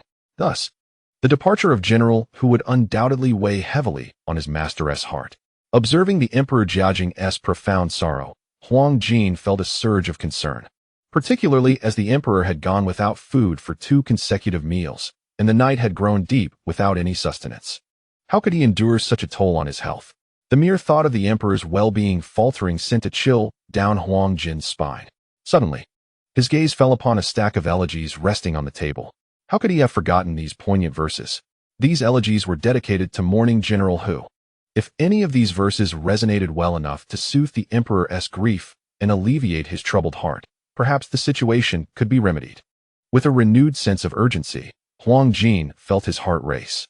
The emperor's ability to eat might hinge upon these elegies. He fervently hoped not to be disappointed. Your Majesty, he began, today, General Hu has ascended to the heavens, and both I and Lord Yin, alongside others, share in this profound sorrow. Lord Yin has presented the elegies as well. During his lifetime, General Hu served loyally at your side and is now to be laid to rest. We humbly beseech your Majesty to select a piece from these elegies so that we might honor General Hu with a proper farewell. As Huang Jin presented the elegies, he spoke with deep lament.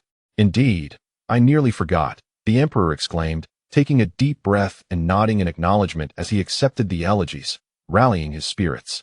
The night was thick and silent as Emperor Jiajing perused the elegies, while their authors remained alert within the West Garden's pavilion. With the emperor awake, who would dare to succumb to slumber? They awaited a response to their submitted elegies. This pavilion was designated for ministers and skilled elegy writers. Whenever the emperor summoned them to present their verses, they would convene here, conveniently close to the emperor's quarters. Should the emperor find their submissions lacking, they would toil here to revise or recreate their elegies, thus saving travel time. The pavilion was modest in size and rather austere, furnished only with basic tables and chairs. Yet, within its confines sat some of the most powerful figures of the Ming dynasty. At that moment, 10 ministers were present, including cabinet ministers Yin Song, Li Ben, and Su Jie, as well as adept elegy writers such as Li Chunfeng, Yuan Wei, Yin Na, and Guo Pa. Since receiving the palace's decree to submit elegies at noon, they had hurriedly completed their compositions, whether at their offices or in their homes, and promptly made their way to this pavilion to submit their heartfelt tributes to Emperor Jiajing. In the early afternoon, the tribute of poetic verses was presented, yet no response had been received.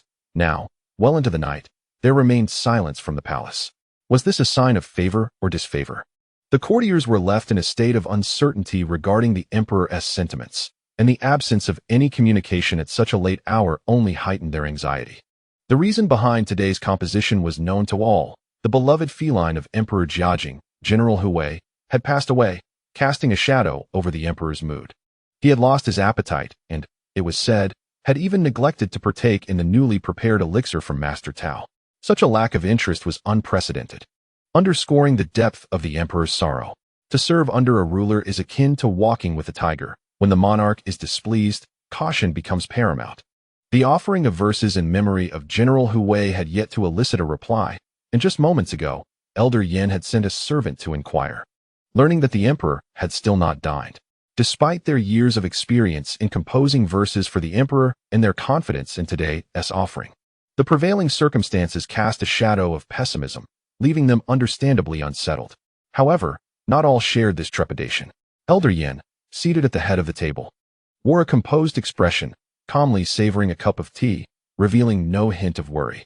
His serene demeanor surpassed that of the others in the room, and he had ample reason for his tranquility. The verses presented today had been penned by his son, Yin Shifan, whose talents in composition had consistently brought praise from the emperor. Elder Yin had every confidence in his son's abilities, having witnessed Shifan's skill on numerous occasions. Why entrust the verses to Yin Shifan? It was not due to Elder Yan's inability to compose. Rather, he had once garnered the emperor's favor through his own poetic works. Yet, in recent years, age had dulled his creative spark, and he had recognized a decline in his own poetic prowess. Approximately 3 years prior, he had sensed that the emperor's satisfaction with his compositions had waned, especially as writers like Li Chunfeng, Yin Ne, and Yuan Wei began to emerge. No one understood the significance of poetic tribute more than Elder Yin. Worried and anxious about his diminishing skill, he had nearly lost hope until, during one of the emperor's requests for a new composition, he fortuitously discovered a remarkable piece by Yin Shifan. Recognizing its brilliance, he presented it under his own name and received the emperor's commendation. Since then, many of Elder Yan's verses had been composed by his son, who had not disappointed him, often garnering even greater praise than Elder Yin had in his prime. Yin Shifan was a prodigy, possessing a natural aptitude for poetry that surpassed his father's, a fact that Elder Yin had to concede, acknowledging that even in his youth, his own works did not match the brilliance of his son's. With today's verses crafted by Yin Shifan, Elder Yin had little cause for concern. The esteemed Yin Song sat beside Li Bin, whose countenance bore a shade of concern, perhaps due to his advancing age, which rendered him less capable of enduring the late hours. He had been stifling yawns persistently. Su Jie, a newly appointed member of the cabinet, occupied the position adjacent to Li Bin, frequently pouring tea for both Yin Song and Li Bin, displaying a remarkable humility that belied his status as a minister. Li Chunfeng, Guo Pe, and others, still lacking in their cultivation of inner strength, engaged in distracted conversation, occasionally glancing towards the door and windows. Yuan Wei, among them, appeared considerably more relaxed, disdainfully curling the corners of his mouth as he cast a glance at Li Chunfeng and Guo Pe, regarding their demeanor with contempt. Yuan Wei exuded confidence, fortified by his own merits. Despite holding one of the lowest ranks among them, he had never felt intimidated by anyone when it came to literary prowess. Every time the emperor sought eloquence, it became Yuan Wei's stage to shine. His quick wit and remarkable talent rendered him capable of composing verses in mere moments. He had been lauded by Emperor Jiajing on countless occasions, not to mention the resplendent verses he had crafted, such as those celebrating the auspicious signs from the Luo River, which harmoniously entwined the cosmic numbers, resonating with divine principles and evoking the reverence of the celestial beings. The news of the emperor's favorable reception of his verses had reached the court, and a little eunuch entered, announcing with excitement that the emperor had begun his meal after perusing their compositions. This informal message, though not officially conveyed, dispelled the atmosphere of anxiety within the chamber. In that fleeting moment, their worries transformed into joy, for it indicated that the emperor was exceedingly pleased with their literary offerings, which was of paramount importance. It was well known that His Majesty had not dined since noon. Thus, the significance of their verses was profound. The accolades were secondary. It was the emperor's admiration that truly mattered. To be continued in chapter 597, Whose Verses, Part 2. Did you hear? The emperor has begun his meal. With this revelation, the ministers within the chamber felt their worries evaporate, and their thoughts turned to more hopeful prospects. After being so deeply troubled that he could hardly eat, the emperor was rejuvenated by their verses, indicating his profound satisfaction, an extraordinary level of approval that was rare. In their collective memory, only one piece had ever elicited such a response from the emperor: Yuan Wei's couplet from 3 years prior, celebrating the auspicious signs of the Luo River. In the stillness of the night, a missive from the Jiajing emperor summoned the ministers to compose a poem in the style of the Qingzi. Yuan Wei, with a flourish of his pen, crafted verses that resonated profoundly, capturing the emperor's favor. Upon reading it, the Jiajing emperor's countenance brightened with delight. In a single night, Yuan Wei ascended 2 ranks, transitioning from a 7th-grade editor in the Hanlin Academy to a 6th-grade compiler. Not long thereafter, he was elevated once more by 2 ranks, becoming a 5th-grade reader scholar of the Hanlin Academy. Thus, with a single poem, Yuan Wei's official title soared by 4 levels, a rate of advancement unparalleled in history. Indeed, it could be said that there had been none before him, nor would there be any after. Moreover, the benefits extended beyond mere promotion. Yuan Wei subsequently enjoyed the emperor's enduring favor, garnering respect that even his superiors dared not overlook. How else could he have secured a place within the esteemed halls of the ministers? Many gazed upon Yuan Wei with envy, often pondering how fortunate it would be if they were in his position. Yet, today, envy need not linger, for opportunity has once again graced them. Another poem, to the emperor's great satisfaction, emerged during a time of personal loss for him, having recently mourned the passing of his beloved cat. If Yuan Wei's previous composition had merely adorned the occasion, then this new poem was akin to a timely gift amidst hardship. As the saying goes, it is better to provide timely assistance than to simply enhance what is already splendid. Consequently, the atmosphere within the hall transformed, becoming markedly lighter and more jubilant. The ministers began to speculate upon whose poem had captured the emperor's attention. Naturally, they remained optimistic. All who had the privilege to compose for the emperor had already earned his recognition. They had long been familiar with his preferences and felt a confidence in their current endeavors. General Hu Wei, the emperor's cherished feline companion, had been a source of much delight, accompanying the imperial carriage. Alas, today he departed in sorrow, a great loss indeed. Yin Song, as the head of the cabinet, expressed his lament after the young eunuch departed.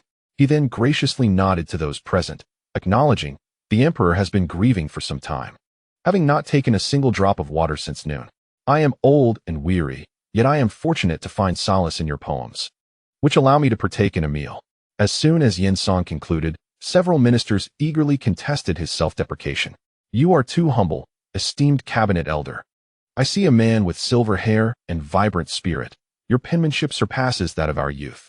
One minister shook his head earnestly, while another cleverly employed irony, yet with a tone rich in flattery. How could we compare to your accomplishments? I have had the honor of reading your poetry, and I am left in awe. Feeling inadequate, another minister joined in, refusing to be outdone. Your talent eclipses ours. We are but fireflies daring to compete with the brilliance of the sun and moon. In that moment, nearly every minister present vocally refuted Yin Song's modesty, displaying remarkable unity. As the Yangtze River's waves push forward, so do the new generations replace the old. You are all pillars of the nation. There is no need for such humility.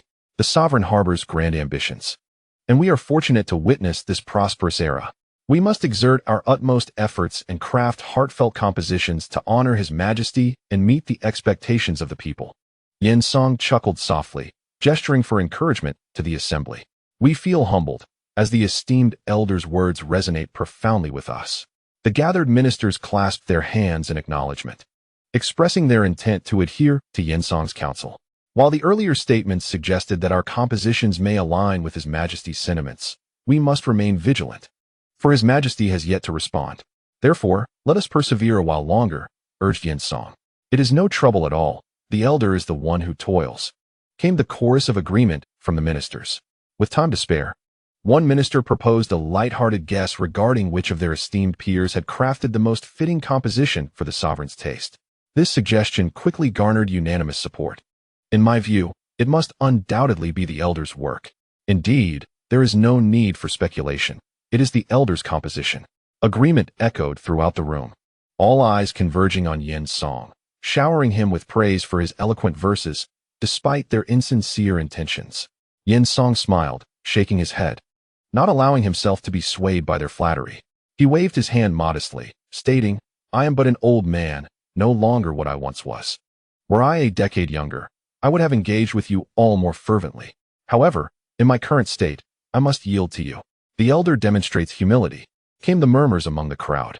Yin Song continued to smile and shake his head, declaring that he would refrain from further contest today. Very well, aside from myself, let us speculate further.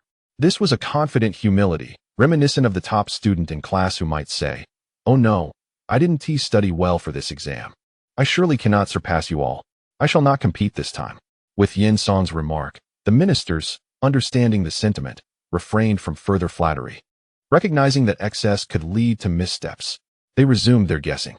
"I believe it is Minister Zhang. His expertise in sacrificial compositions is unparalleled, and His Majesty praised his spring offering. I think it is elderly. He has penned such works for over 20 years, rich in experience. Perhaps Minister Liu. I have perused his composition and found it to be both eloquent and sincere, a remarkable piece. What about Yuan Wei? He swiftly pens his works and has received the most acclaim from His Majesty. I believe it is most likely Yuan Wei. Indeed, Minister Zhang's words hold merit. I too suspect it is Yuan Wei. His couplet during the initial offering at the Luo River, who is unaware of it? Who does not commend it? In the realm of compositions, Yuan Wei has already ascended to mastery. Valid points, came the consensus. Despite differing opinions, several speculated on Yuan Wei. This left Yuan Wei, seated in the lower ranks, unable to suppress a smile, humbly insisting he did not deserve such praise, yet his gaze had already drifted upward in anticipation. Though your ranks may surpass mine, in the domain of compositions, I, Yuan Wei, dare claim second place. Who among you could claim first? A portrayal of solitary brilliance. Especially when Yuan Wei's gaze swept past Su Jie, seated at the higher end, a hint of solitude flickered in his eyes. Recently, amidst speculation, none could have anticipated Su Jie. In their eyes, he was merely a diligent student, lacking the innate talent that distinguished others. Although Su Jie frequently composed verses for the Jiajing Emperor, whether through self-recommendation or by imperial decree, his contributions, while numerous, had yet to earn the emperor's admiration. Not once had the emperor praised Su Jie's verses. It is not to say that his writing lacked merit. Indeed, it was commendable, yet it fell short of brilliance, missing the spark that would captivate the audience and garner royal approval. Thus, during the current conjectures, Su Jie was not regarded as a potential candidate. To be continued. Chapter 598. Whose verses? Minister Zhang. Having heard Minister Wang's remarks, I find myself exceedingly curious. I care not for others. But your verses must be shared with us, exclaimed an official, tugging at Minister Zhang's sleeve. How can I escape this? Minister Zhang replied with a wry smile. I shan't release you unless you acquiesce, the official insisted, holding firm. Come now, just agree, another official chimed in, adding to the playful commotion. As they awaited the emperor's edict, they dared not depart. Instead, they chose to relish the verses of others, eager to see if their own compositions would measure up. Is it possible that even a minister of your stature is resorting to tricks? Minister Zhang chuckled, somewhat exasperated, yet ultimately relented, saying, Very well, you have worn me down.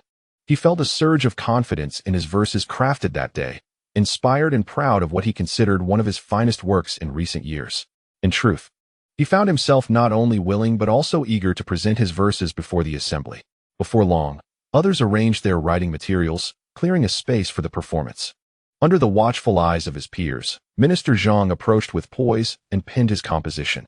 In the 31st year of Jiajing, the year of the water rat, I reflect upon the majesty of the tiger's might. As the years pass, 3 of them gone. Though my life may wane, my spirit remains unyielded, stirring heaven and earth. Excellent, splendid. The crowd exclaimed. What a powerful line. Though my life may wane, my spirit remains unyielded. Truly a masterstroke. Each character resonates with meaning, striking a chord, they marveled. Minister Zhang is indeed remarkable. His verses from the Spring Festival had already earned the emperor's praise, and this time he is sure to garner admiration once more. Having completed his verses, Minister Zhang was encircled by his peers, who nodded in approval, unable to suppress their admiration, which brought a broad smile to his face. Minister Liu, the tides of fortune have turned. Now it is your turn, Minister Zhang jested, passing the brush to the very official who had tugged at his sleeve. See, I too can pull sleeves. Laughter erupted among the group. You've certainly set a high bar for me, with your brilliance preceding me. I fear I shall disgrace myself. Minister Liu replied with a smile, shaking his head, though confidence radiated from his demeanor. With grace, he dipped his brush in ink, rolled his wrist, and let the words flow seamlessly onto the page. In an instant, a piece of exquisite poetry emerged upon the paper. The elegant characters and refined verses of Lord Lu's composition rivaled those of Lord Zhang. a true delight for our discerning eyes.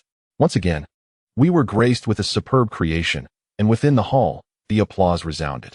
Lord Zhu, displaying his humility, deflected the praise, his face aglow, sharing a knowing smile with Lord Zhong, both embodying a mutual admiration.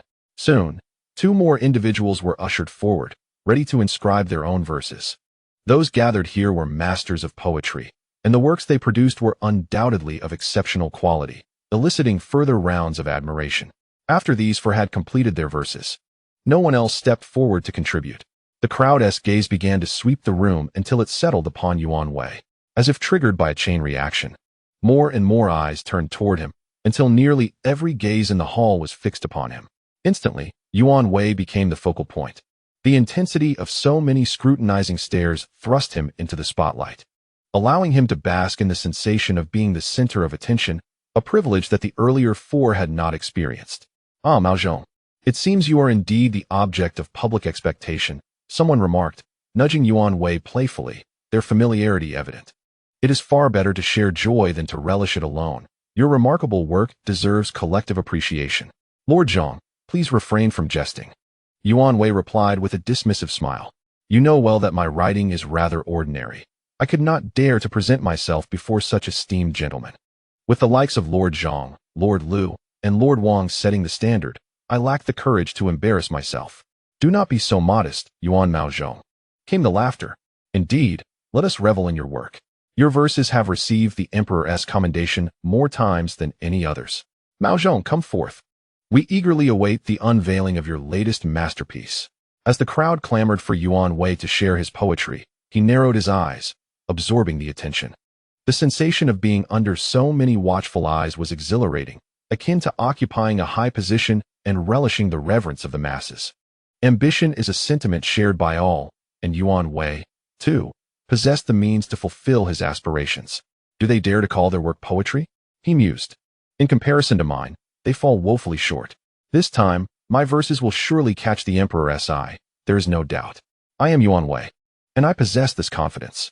The last time, when the auspicious couplet featuring the mystical tortoise caught the Emperor's attention, he was promoted 4 ranks.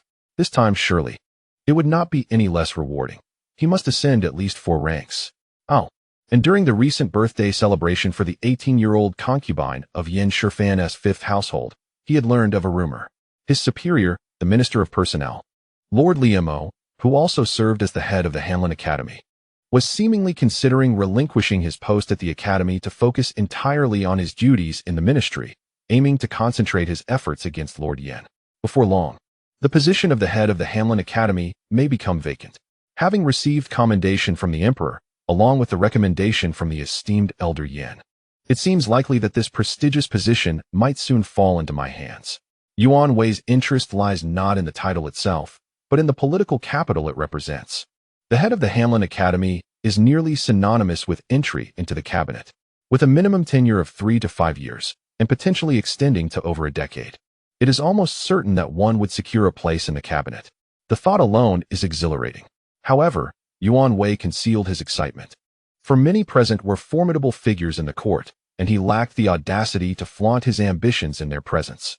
Suppressing his swelling pride, Yuan Wei forced a wry smile, repeatedly humbling himself by claiming his inadequacy in writing, expressing that his verses were mediocre and unworthy of the esteemed company.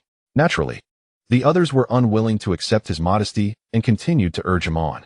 Reluctantly, Yuan Wei acquiesced, feeling as if he were being pushed into a corner. And with a resigned smile, he stepped forward, one hesitant step at a time. To be continued. Chapter 599. Whose Verses, Part 4.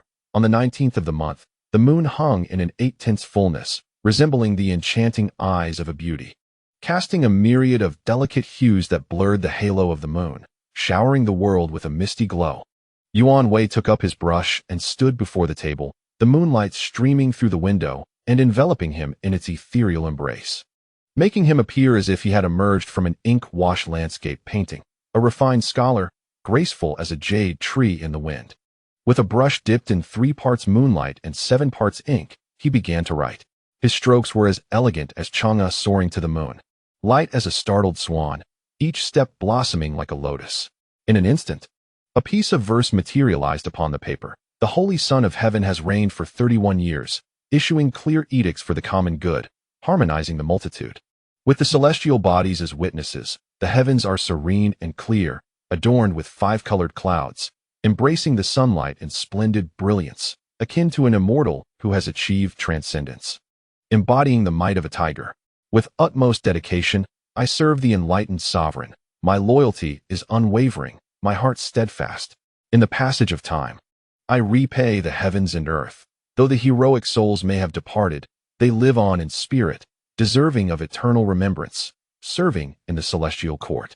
I humbly beseech the great divine to bestow your benevolence, to recognize my pure intentions, to grant blessings, and to illuminate the lotus seed of treasures, transforming the flames of obscurity into a source of clarity, ultimately leading to transcendence. Our abilities are limited, yet our sorrow is boundless. As Yuan Wei completed the final stroke, a smile blossomed at the corners of his mouth, filled with confidence and assurance. While he penned the verses, the assembly gathered around him, initially nodding in approval of his elegant calligraphy and skillful strokes. However, upon completion, the chamber fell silent for several seconds, the only sound being the gentle placement of the brush upon the holder. It was as if a phoenix had descended into the forest, rendering all other birds silent in awe of its majesty.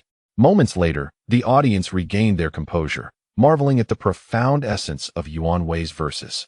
What a remarkable expression! Though the heroic souls may have departed, they live on in spirit. Truly, though dead, still alive is a phrase of exquisite beauty. Such a phrase, capable of resonating throughout the universe and serving the heavenly court, would surely provide great comfort to His Majesty. Master Yuan truly deserves to be lauded as a distinguished talent among the Hamlin scholars. Upon the release of this piece, one cannot help but be in awe.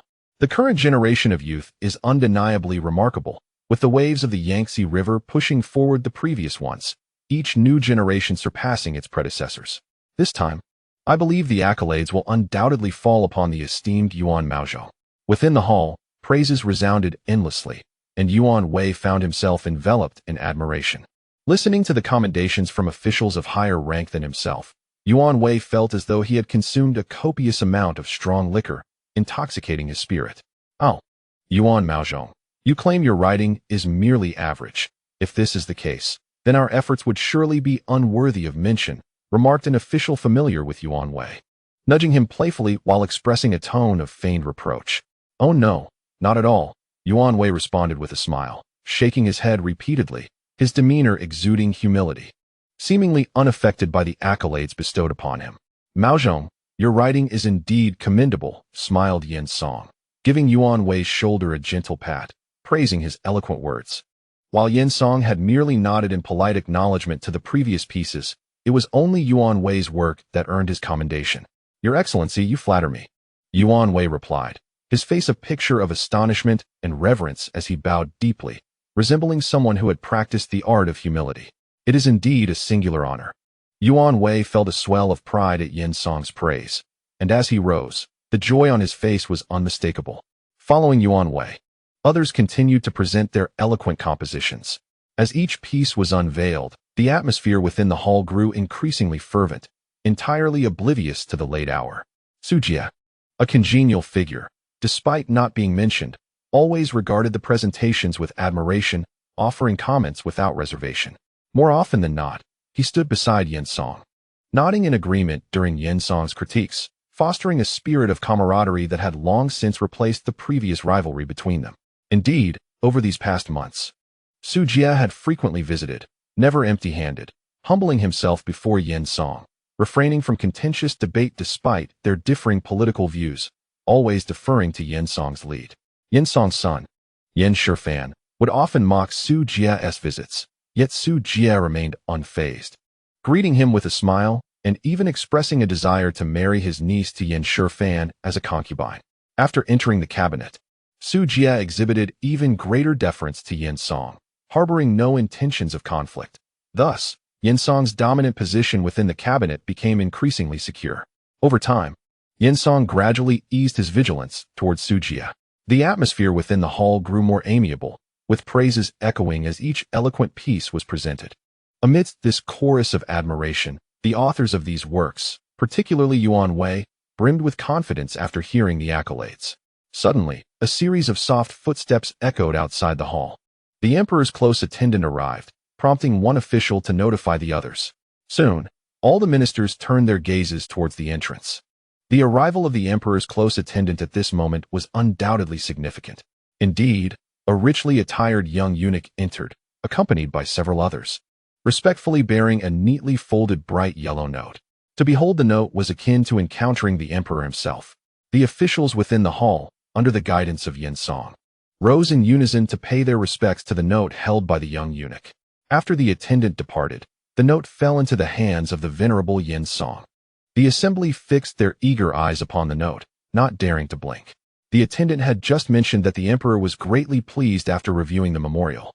Thus, the ministers regarded the note with keen anticipation, each hoping that this honor would be bestowed upon them.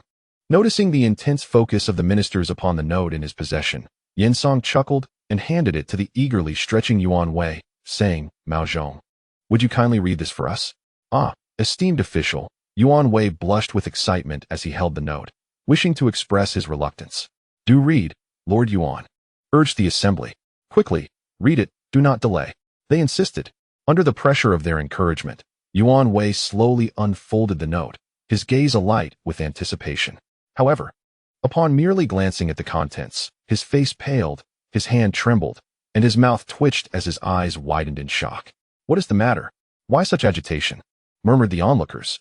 It seemed clear that the emperor had favored Yuan Wei, as demonstrated by his overwhelming excitement. "Are you illiterate?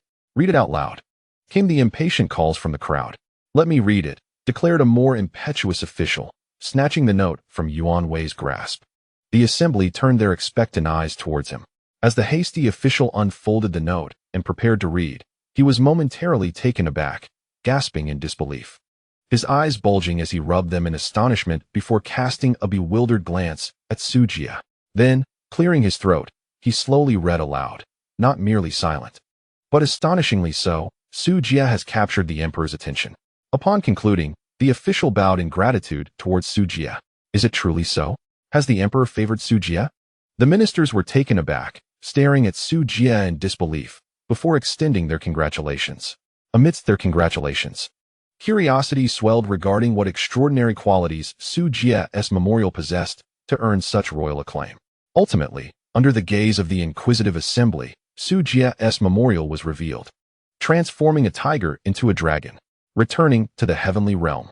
The notion of transforming a tiger into a dragon, returning to the celestial court, was indeed remarkable.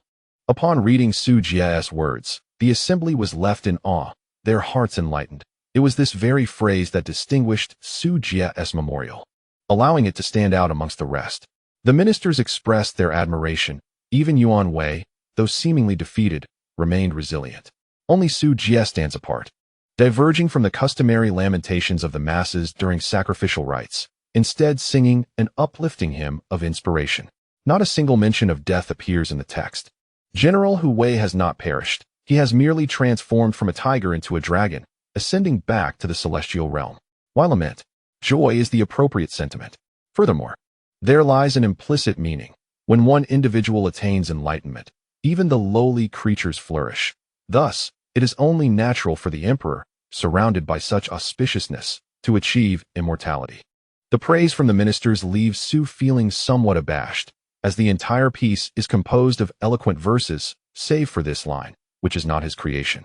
Listening to the accolades, Su Jia chuckled and shook his head, drawing a horizontal line beneath the phrase transforming tiger into dragon. "Ah, who possesses such ingenuity?"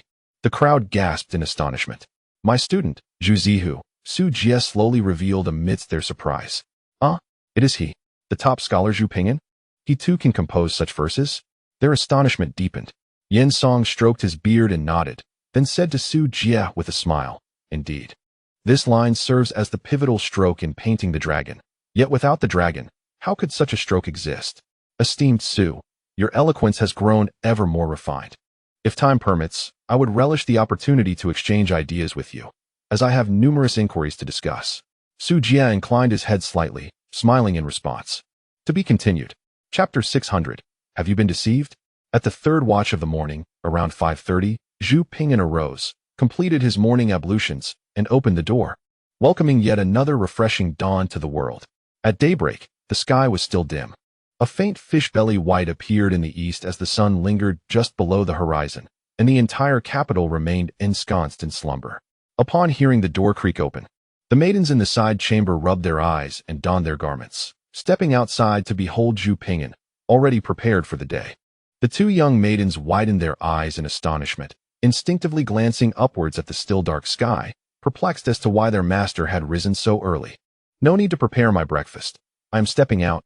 Zhu Ping'an nodded, slinging a cloth bag over his shoulder as he departed. "Is our master not to sleep?"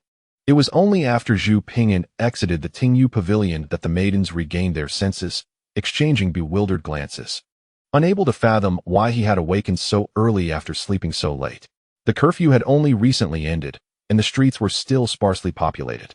Zhu Ping'an left the Linghuai Marquette, meandering along Gongho Street, turning left at the second intersection, and following the willow-lined alley to another street. After a right turn, he encountered a tranquil inner canal, its waters gently flowing. As was his custom, Zhu Ping'an sought a suitable spot by the riverbank, settling upon a stone and leaning against a drooping willow. By the time he sat down, the sun had risen above the horizon.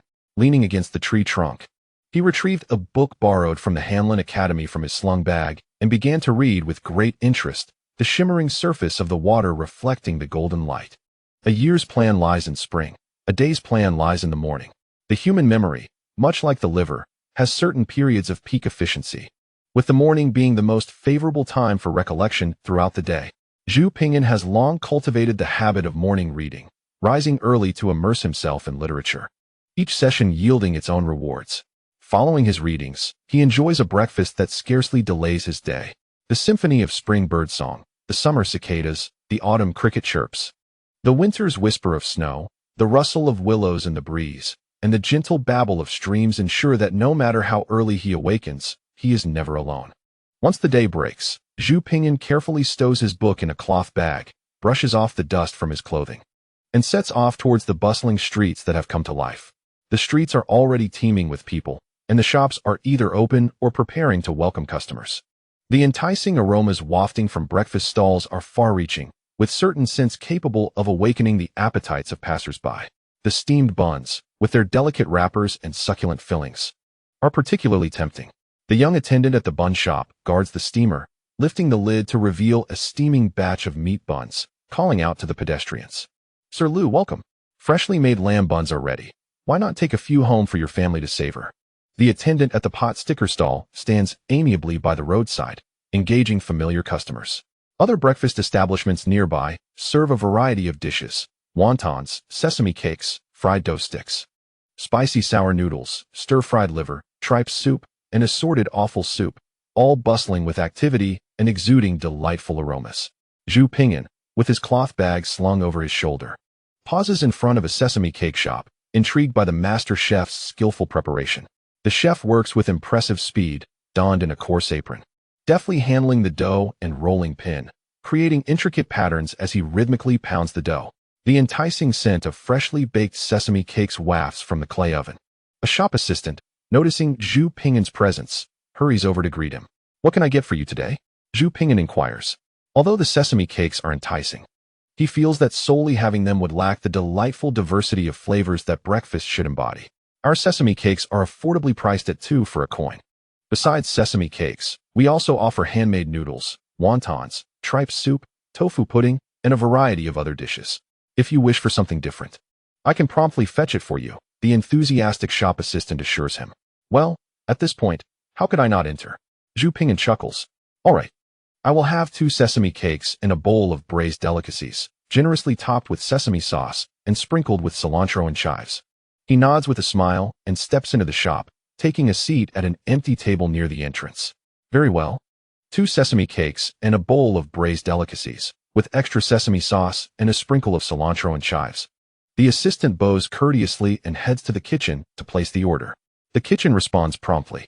Soon, a steaming bowl of braised delicacies arrives at his table, accompanied by 2 fragrant sesame cakes, and the establishment graciously offers a plate of refreshing pickled vegetables on the side. The warm braised delicacies paired with the freshly baked sesame cakes are a delightful combination, tempting Zhu Ping'an to indulge. However, he finds that the pickled vegetables do not quite match the exquisite flavor of those prepared by his mother, Chun. Halfway through his meal, Zhu Ping'an senses a commotion at the shop's entrance, causing several patrons to turn their heads toward the door. Setting down his chopsticks, Zhu Ping'an turned his gaze towards the entrance, where a disheveled middle-aged man appeared. His complexion was dark, his beard unkempt, and his hair seemed as though it had not seen water in over a fortnight, as he bore a bamboo basket upon his back. "Could you spare a bowl of noodles? I came to the city yesterday to sell mountain goods, but I lost my purse and haven't eaten for a day. I am utterly famished," the ragged man implored, rubbing his hands together as he addressed the shopkeeper. The shop assistant at the entrance was strenuously attempting to usher him out, causing the man's tattered attire to appear even more pitiful. The arrival of this individual sparked a commotion among the patrons. "He's a fraud, a false beggar. Do not be deceived," the shopkeeper cautioned. "I've seen many like him before. Don't fall for it.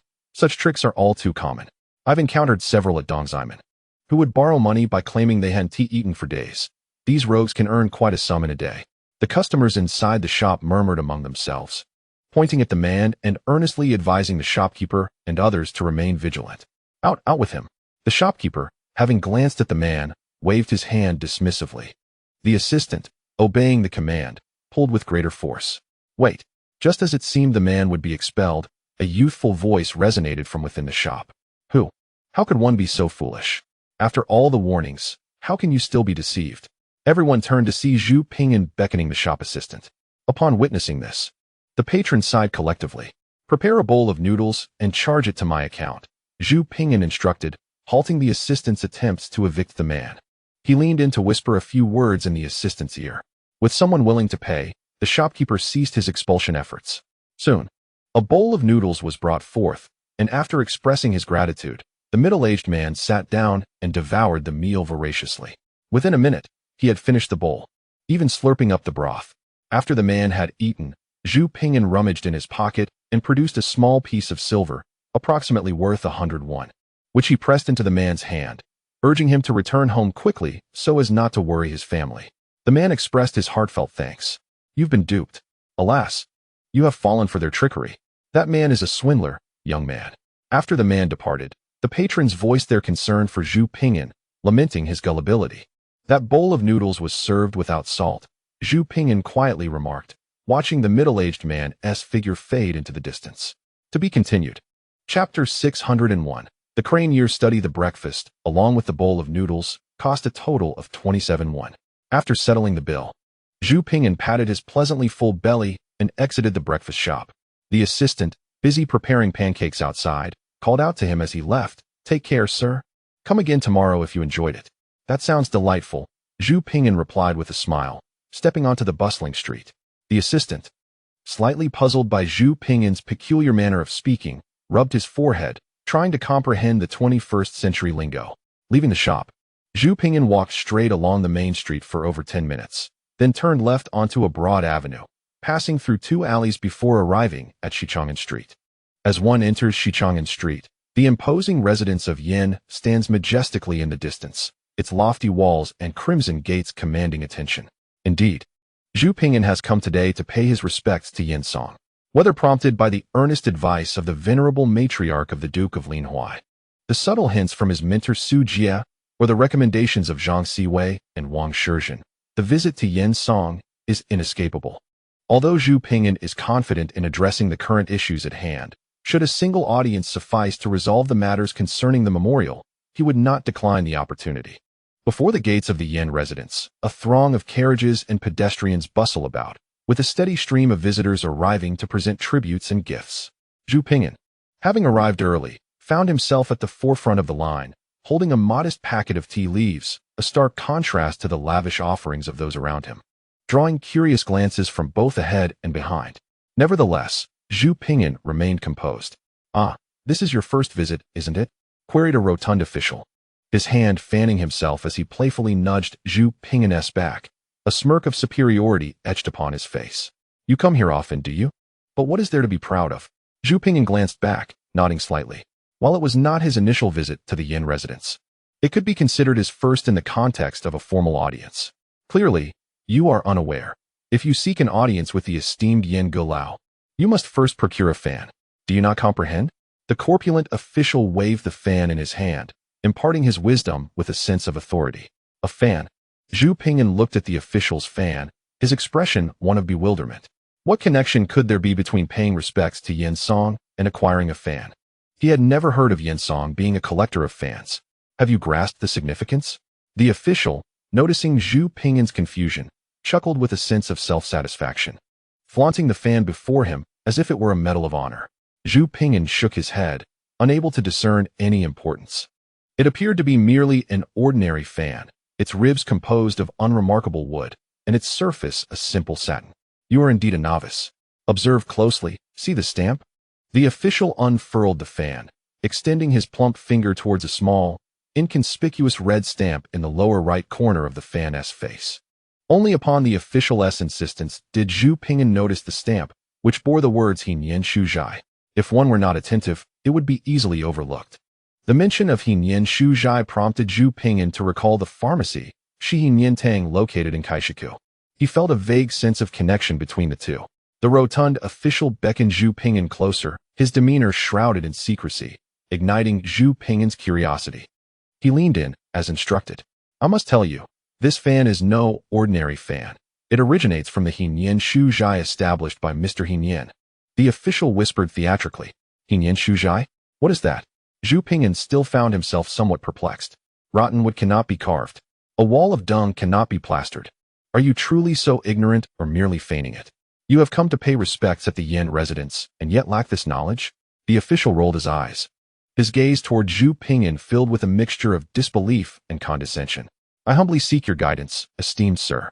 Zhu Ping'an humbly clasped his hands in inquiry. His demeanor greatly satisfied the vanity of the rotund official, who, after being consulted by Zhu Ping'an, eagerly imparted the intricacies of the matter. Do you know who the chief steward of the Yin residence is? It is none other than the proprietor of the Cranier study, Mr. Cranier.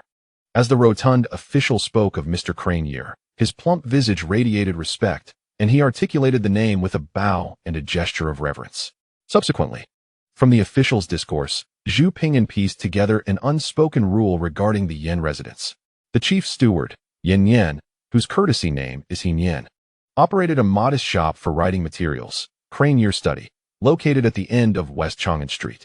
The shop was rather inconspicuous, covering merely 20 to 30 square meters. Without an introduction from an acquaintance, one might easily overlook it. Though small and simply adorned, it was a veritable gold mine. Purchasing a fan served as a prerequisite for paying respects at the Yin residence. In other words, one must first acquire a fan from this establishment before proceeding to pay homage. Those who arrived with a fan would receive preferential treatment. How much for a fan? Zhu Ping'an inquired, curiosity piqued after hearing the rotund official's explanation. The official, as if he had heard the most ludicrous joke, laughed mockingly. Priceless. After his derisive laughter, the official replied with a serious demeanor. Priceless? Zhu Ping'an was taken aback, genuinely questioning the logic behind such a notion. Indeed, it is priceless. It bears no fixed price. Each fan is not labeled with a cost. The buyer determines its worth. You may pay whatever you deem appropriate, and the shop attendants will not interfere. However, once payment is made, the attendants will note the price on your name card and promptly relay it to the Yin residence. The official elaborated, his excitement palpable. Goodness! With such a scheme at Cranier Study, who would dare underpay? If you pay less, you think you can enter the Yin residence? The chief steward of the Yin residence certainly knew how to amass wealth. It was quite clever of him to devise such a strategy. Do you know how much I paid for this fan? The rotund official once again brandished the fan in his hand, a proud glint in his eyes. How much? Zhu Ping'an asked. Take a guess, the official teased. Zhu Ping'an tentatively extended 3 fingers, then, pondering the matter, retracted 2 and finally extended 1 hand. Well done, young brother. You possess discernment. You guessed it right. I paid 500 taels for this fan. The rotund official applauded, patting Zhu Ping'an on the shoulder. Coughing involuntarily, Zhu Ping'an's expression morphed into one of incredulity. What the devil? Discernment? Who could guess that at once? I initially thought it was 50 taels for this wretched fan. In reality, 1 tael could purchase 10 decent fans. 500 taels. That's an outrageous markup of 5,000 times. To be continued. Chapter 602. Expelled. The door opened, and as Zhu Ping'an listened to the rotund official expound upon the intricacies of his fan, The side entrance of the Yin residence swung ajar, welcoming visitors to present their petitions. The crowd awaiting their turn erupted with excitement. At the forefront stood an official from a distant province, who had arrived in the capital just the previous day. Unable to join the queue, he had taken refuge in a nearby inn, and with the lifting of the night curfew, he promptly rushed to line up. The administrative divisions of the Ming dynasty, commonly referred to as provinces, comprised 2 capitals and 13 prefectures. The 2 capitals, Shuntian, now known as Beijing, and Yingtian, Nanjing, were accompanied by the 13 prefectures, colloquially known as the 13 provinces. It was customary for some to refer to the direct controlled areas as provinces, hence the notion of the 15 provinces of the Ming. Efforts do not go unrewarded. Diligence is invariably met with returns. Indeed, it was the dedication of this provincial official, who arrived promptly after the curfew, that earned him the coveted first position in line. As the side door of the Yin residence opened, a middle-aged man, perhaps in his 40s, emerged.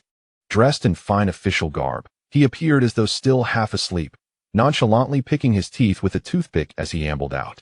This man was distinctive, unforgettable in his demeanor, striding with his gaze directed skyward, seemingly oblivious to those around him, ensuring he would not be easily forgotten.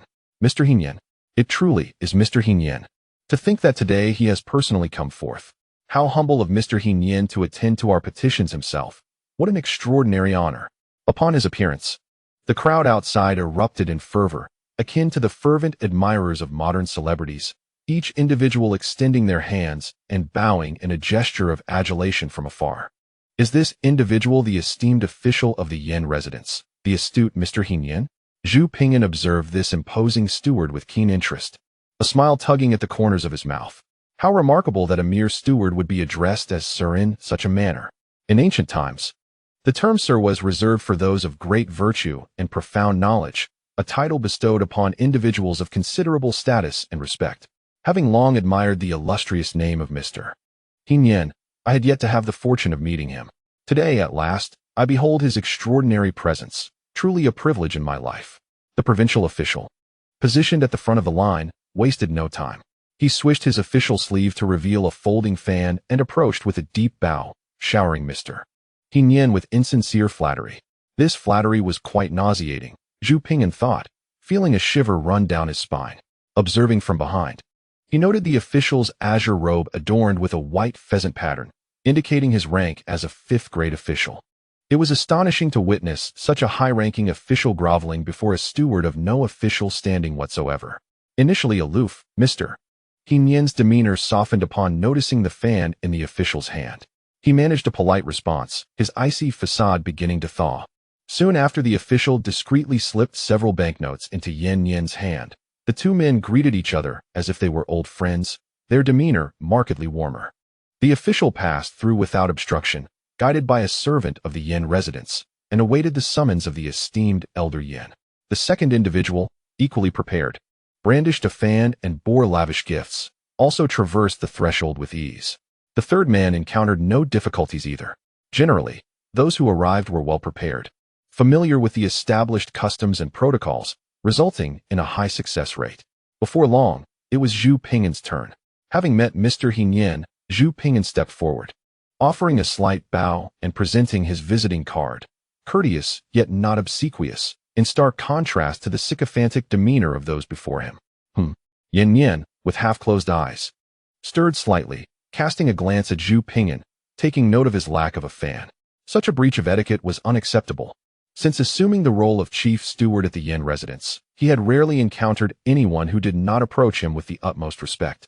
Such a lack of decorum could not be tolerated. Yan's expression hardened as he disregarded Zhu Ping'an, instead focusing on the portly official behind him, who was brandishing a fan. Narrowing his eyes, Yan addressed the corpulent official. "You may proceed first. I believe I saw you in line yesterday." The rotund official, elated by this turn of events, cast a smug glance at Zhu Ping'an before unceremoniously pushing him aside to approach Yan with a deep bow. His chubby face beamed with a flower-like smile. "Mr. Hingyan, it is truly an honor to meet you." Yan was pleased by the official's keen awareness of propriety. The official's expression shifted to one of concern as he continued. "You have been exceedingly busy these past days. I could hardly bear to disturb you yesterday. You tirelessly attend to our needs today." Your dedication is exemplary, a model for us all. I shall strive to emulate your commitment, Mr. Hingyan. As he spoke, the official bowed again, discreetly slipping a few banknotes into Yan Yan's sleeve. Zhu Ping'an, observing from behind, rolled his eyes. Alas, the master has entrusted me with this important duty. I must shoulder the burden. Yan Yan remarked, counting the banknotes, his expression softening.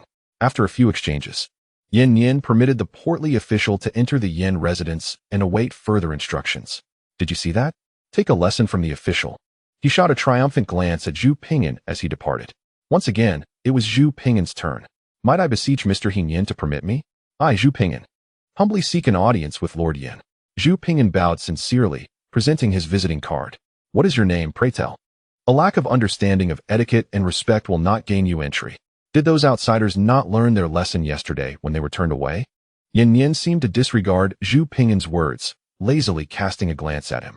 It was only after Zhu Ping'an reiterated his request that he accepted the visiting card handed over by Zhu Ping'an, impatiently waving his hand. Very well, return and await news. Thus, Zhu Ping'an was dismissed without any hint of allowing him entry. The meaning was unmistakable. He was to leave. After Yan Yan's pronouncement, 2 guards, stout and imposing, approached from the front of the Yan residence, flanking Zhu Ping'an on either side, signaling him to depart with a posture that suggested they would resort to force if he did not comply. Zhu Ping'an merely tugged at the corners of his mouth. Refraining from comment, and with a slight shake of his head, he understood the unspoken message and withdrew. Once Zhu Ping'an had been escorted away, Yan Yan, in front of the gathered crowd, opened Zhu Ping'an's visiting card, glanced at it briefly, and then disdainfully tossed it to the ground. Just a mere 6th rank. I have encountered many of the 3rd and 4th ranks. Remember this, do not allow just anyone to line up for entry. Our Yan residence is not a place for every Tom, Dick, and Harry.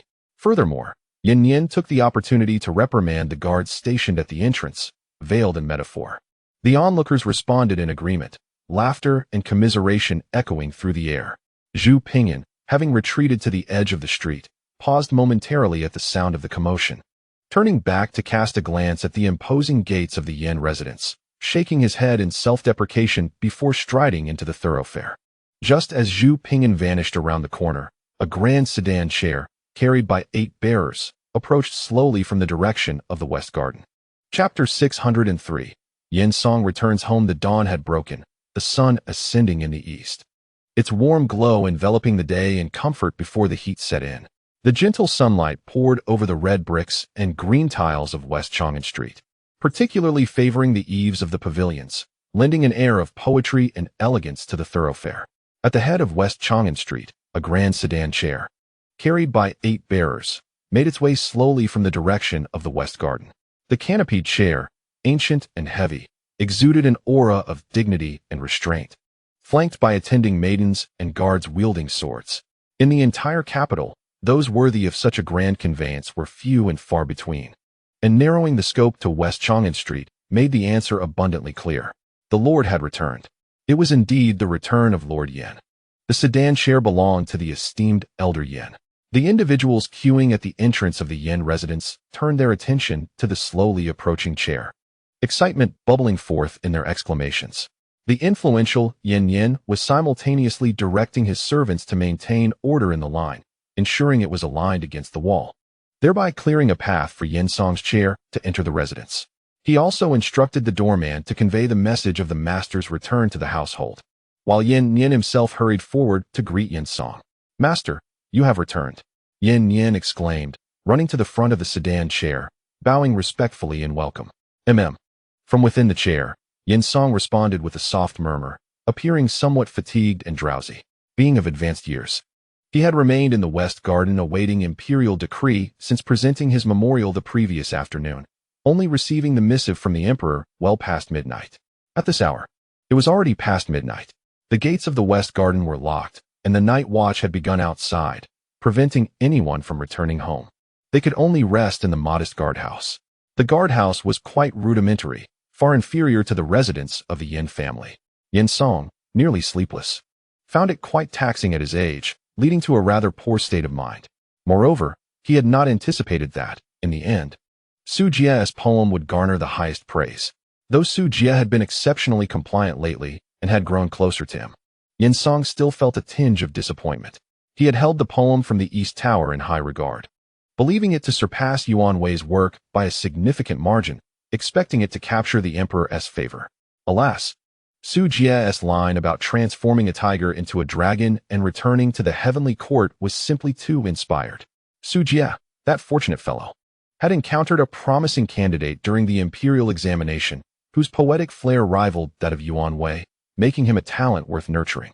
Of course, youth often comes with sharp edges. The inexperienced are blissfully unaware of the world's vastness. A few trials would surely temper him, allowing him to discern the reality of his circumstances. One need not fear a young person's sharpness, but rather their lack of talent. Su Jie was a prime example. Once brimming with unrefined vigor, but after a few refinements, he had become quite polished.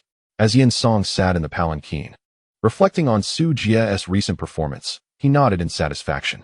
Quickly, open the gates and allow the master to return home. Noticing the fatigue in Yin Song's tone, Yin hurriedly ran ahead to clear the way, instructing the guards to open the gates promptly and directing the steward to prepare ginseng soup in the kitchen. Soon, Yin Song's palanquin arrived at the entrance. Greetings, Sir Yin. The officials at the gate bowed in unison. We pay our respects to Elder Yin. The crowd gathered at the entrance to present their respects to Yin Song's palanquin. The master has toiled all night. Let him return home first. Yin admonished the bowing crowd, urging the guards to maintain order. Stop! Yin Song's voice echoed from within the palanquin. The procession halted before the gathered crowd, and a maidservant lifted the curtain of the palanquin, revealing Yin Song's figure. Yin Song called his son to the front of the palanquin, reproaching him. Guests have come from afar.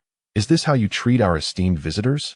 But father, you have been busy all night, Yin explained. Enough. Go and have the kitchen prepare some cooling tea soup to serve the guests and soothe their throats. Yin Song waved his hand to stop Yin, instructing the household to bring refreshments to the waiting crowd. How moving it is. Sir Yin holds a high position, yet remains so approachable, always considering our needs. We are willing to serve him unto death. With humility and kindness, Sir Yin truly cares for his people as his own children. The crowd, one after another, expressed their gratitude and deep appreciation for Yin Song, their emotions running high. Welcome, esteemed guests. I am genuinely pleased to see you all. Compared to you, I possess little else but the passage of years. Today, under the reign of our enlightened sovereign and with your presence, our nation flourishes in peace and prosperity, a rare and splendid era. You must not squander this opportunity. Diligence in your endeavors will surely lead to a bright future. I, in my old age, look forward to the contributions of you young talents. After giving his instructions, Yin Song nodded towards the crowd waiting in line, offering words of encouragement akin to a benevolent and responsible elder. Thank you, Lord Yin. We are truly grateful for your wise counsel. Your dedication to our well-being is commendable. You, Lord Yin, are as vigorous as ever, tirelessly attending to state affairs day and night. We admire you greatly. Please do take some time to rest at home. The crowd, stirred by their emotions, expressed their heartfelt appreciation. Observing their reactions, Yin Song nodded in satisfaction, shared a few more encouraging words, and then returned to his seat in the palanquin, signaling to his attendant outside. Return home. The attendant understood the unspoken command. The palanquin was lifted once more and directed towards the grand entrance of the Yin residence. Seated within, Yin Song drew back the curtain of the palanquin and acknowledged the assembled crowd with a nod, exchanging glances with them. Just as he was about to lower the curtain, his attention was unexpectedly captured by a piece of stiff paper outside the palanquin, more specifically, by the characters inscribed upon it. The words exuded a spirit of integrity and vigor. They appeared to soar like a sail riding the winds, as if they yearned to break free from the confines of the paper. What captivated Yin Song most was the semblance of his own calligraphic style reflected in those characters. Yin, bring me that paper, he instructed, lifting the curtain and pointing to the paper on the ground. What paper? Yin replied, momentarily taken aback, before turning to follow Yin Song's gaze. His eyes widened in astonishment, and his mind buzzed as if pricked by a needle, leaving him utterly stunned. He stood there, gaping, and trembled as he uttered, "No, it can't be." A gentle breeze rustled the paper on the ground, almost mocking him. Yin felt paralyzed, scarcely believing his eyes. A wave of inexplicable dread washing over him. To be continued. Chapter 604. How to resolve this when it was lost? It was done with ease and carelessness. Now, retrieving it felt like handling a hot potato, fraught with gravity. What a painful realization. Anxiously, Yin picked up the invitation from the ground and handed it to the maid at the palanquin's front. After the maid accepted it and wiped it with a handkerchief, she presented the invitation to Yin Song within the palanquin. Yin Song glanced at Yin outside before taking the invitation. The invitation was rectangular, measuring 7 inches in length and 3 inches in width, conforming to the standard format used in the Ming Dynasty. However, it was distinctively red. In the Ming court, the color of the paper used for invitations held significance. Typically, officials used white, while Hanlin officials were afforded the privilege of red, reflecting the rigid conventions of the Ming bureaucracy. Oh, so it is from a Hanlin scholar. No wonder the calligraphy is so exquisite, Yin Song mused, nodding as he opened the invitation. Presented by Zhu Ping'an, a humble student, to pay respects to Lord Yin, dated the 20th of May, the 31st year of the Jiajing era. Ah, Zhu Ping'an. Upon seeing the name, Yin Song recalled Su Jie's verse about transforming a tiger into a dragon and returning to the celestial realm, a line that encapsulated the miraculous transformation of the mundane into the extraordinary. The imperial city indeed had a peculiar charm. It was as if the moment one spoke of a person, they would appear. Just moments ago, I was contemplating this restless young man. Little did I know he was right beneath my very nose. Well then, let us meet this obstinate stone. Still so youthful, even in line. He managed to misplace his invitation. Yin Song gently stroked his white beard, folded the invitation, and set it aside. He lifted the curtain of the sedan chair and instructed Yin, go summon Zhu Ping'an to join me in the manor. What? Summon Zhu Ping'an? To join us in the manor? Upon hearing this, Yin felt as if a thunderclap had struck above his head. His complexion drained to a pallid gray. He could scarcely believe his ears. His inner fears had manifested into reality. After all, he had merely expedited the arrival of a 6th-rank minor official. It was nothing extraordinary. He had dealt with such matters many times before without incident. Why then did trouble arise today? That wretched Zhu Ping'an. Yin ground his teeth in resentment towards Zhu Ping'an. What? Yin Song noticed his reaction and inquired further. Has he already entered the manor? This lad certainly moves swiftly. How could he have entered? I've just sent him away. Yin's heart sank, as if plunged into an icy abyss. His mind blanked, leaving him at a loss for words, standing there like a wooden post, rooted to the ground. Yin Song displayed signs of impatience. Speak, my lord, Zhu Ping'an. He just left. He saw the long line and attempted to cut in. I deemed it improper and did not allow him to proceed, and he left in a huff, throwing away his invitation. Hearing the displeased tone of his master, Yin finally stammered out an explanation, attempting to absolve himself of any blame and squarely placing the responsibility on Zhu Ping'an's shoulders. All the blame was laid at Zhu Ping'an's feet. No one knows a servant better than his master. Yin Song, having reached his esteemed position, possessed discernment unparalleled in the Ming Dynasty. Had he believed Yin's words, he would not have attained such heights. Honestly, Yin Song cast a scrutinizing glance at Yin. My lord, I assure you, every word I speak is true. Yin replied, lacking confidence. However, before he could finish, Yin Song interrupted him. You speak. I wish to hear the truth. Yin Song gestured to the doorman standing behind Yin with a casual flick. Yes, my lord. The doorman, who had been pointed out by Yin Song, stepped hesitantly from behind Yin. Previously eager to impress Yin Song, he now felt utterly dejected. The doorman glanced between Yin Song and Yin, torn between the desire to speak the truth and the loyalty to his superior. What to do? Just then, a gust of wind swept through, prompting Yin to discreetly clear his throat. The sound startled the doorman, who clenched his teeth as if making a fateful decision, preparing to speak as if facing execution. Remember your surname. Yin Song noted the subtle exchange between the two. Yes, my lord. The situation is as follows. The doorman's earlier trepidation dissipated, realizing that as a mere doorman, attempting to conceal the truth from his master was a fool's errand. It was far better to simply speak honestly. As the doorman recounted the events truthfully, Zhu Ping'an had already exited West Chang'an Street, turned a corner, and returned to the residence of the Marquis of Linhuai. It became evident that he was not the protagonist. Even paying respects could lead to being turned away. Zhu Ping'an chuckled to himself, self-deprecatingly, and retraced his steps. As he passed a tavern, he unexpectedly sneezed twice. Was someone thinking of him? He stroked his chin, then shook his head and laughed, questioning the superstition. As usual, Zhu Ping'an walked past the tavern and turned into an adjacent street. At the end of this street lay a small alley that would lead him more swiftly to the Marquis's residence, shortening his journey by about 10 minutes. Upon entering the adjacent street, he noticed 7 or 8 individuals, their hair slicked back with camphor, emerging from the tavern and trailing him at a distance. As Zhu Ping'an entered the small alley, he sensed something amiss. Typically, when passing this alley, he could hear nothing but his own footsteps. Yet today there were several footsteps behind him, deliberately muffled. Why would anyone suppress their footsteps while walking? It could only mean mischief or malice. Realizing the gravity of the situation, he discreetly glanced over his shoulder and discerned a few shifty-eyed individuals, clearly not of good intent. He quickened his pace, and the group behind him mirrored his speed. This only solidified his suspicions. Peering ahead at the narrow alley, he thought, this could serve as an ideal place for an ambush. However, since he had just entered the alley and was still close to the street, it was unlikely they would strike here. A few more minutes might change that. Thus, he had a few precious moments to react.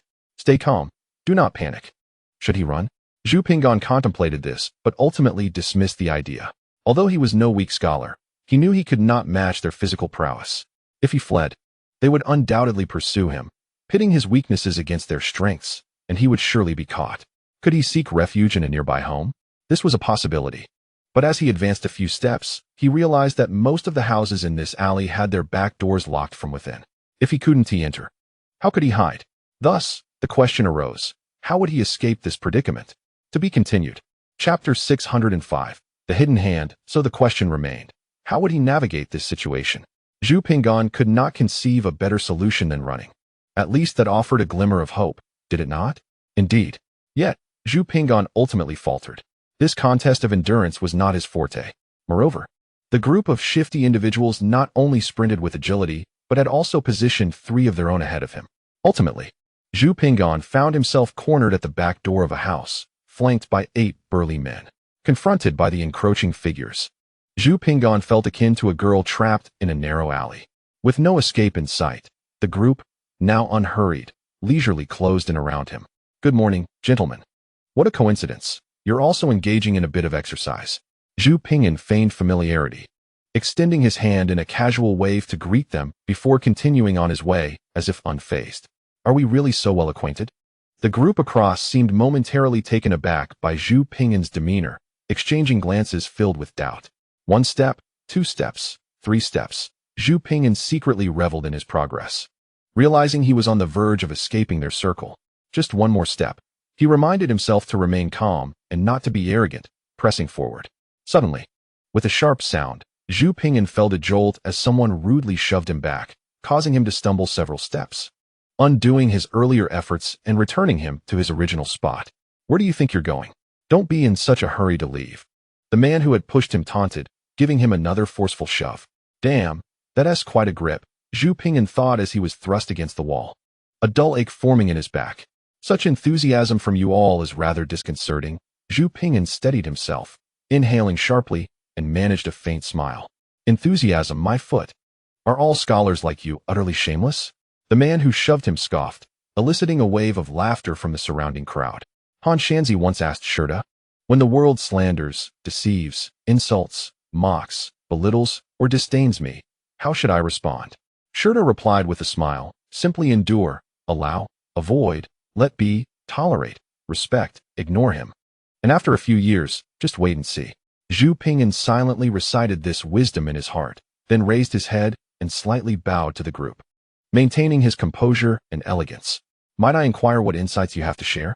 How utterly pretentious. Spare us your verbosity, came the retort. Someone's paying us to break your legs. The crowd encircling Zhu Ping'an glared at him with malicious intent, their purpose laid bare as they boasted of their intentions. They cracked their knuckles and twisted their necks, producing a cacophony of ominous sounds, as the threat of violence loomed before him. Someone's offering money to break my legs? Zhu Ping'an repeated, incredulity etched on his face.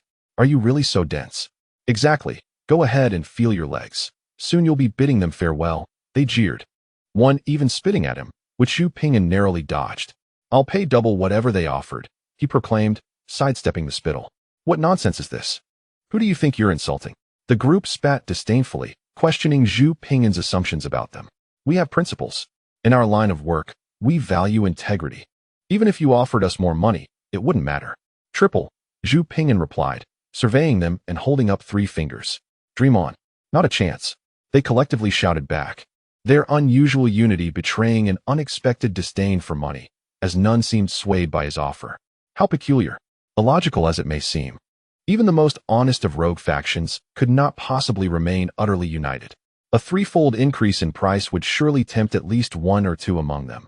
Yet, astonishingly, not a single soul appeared swayed, as if riches meant no more to them than refuse. The irregularity of the situation raised suspicions. Zhu Ping'an scanned them warily, imprinting their attire and appearances in his mind for comparison.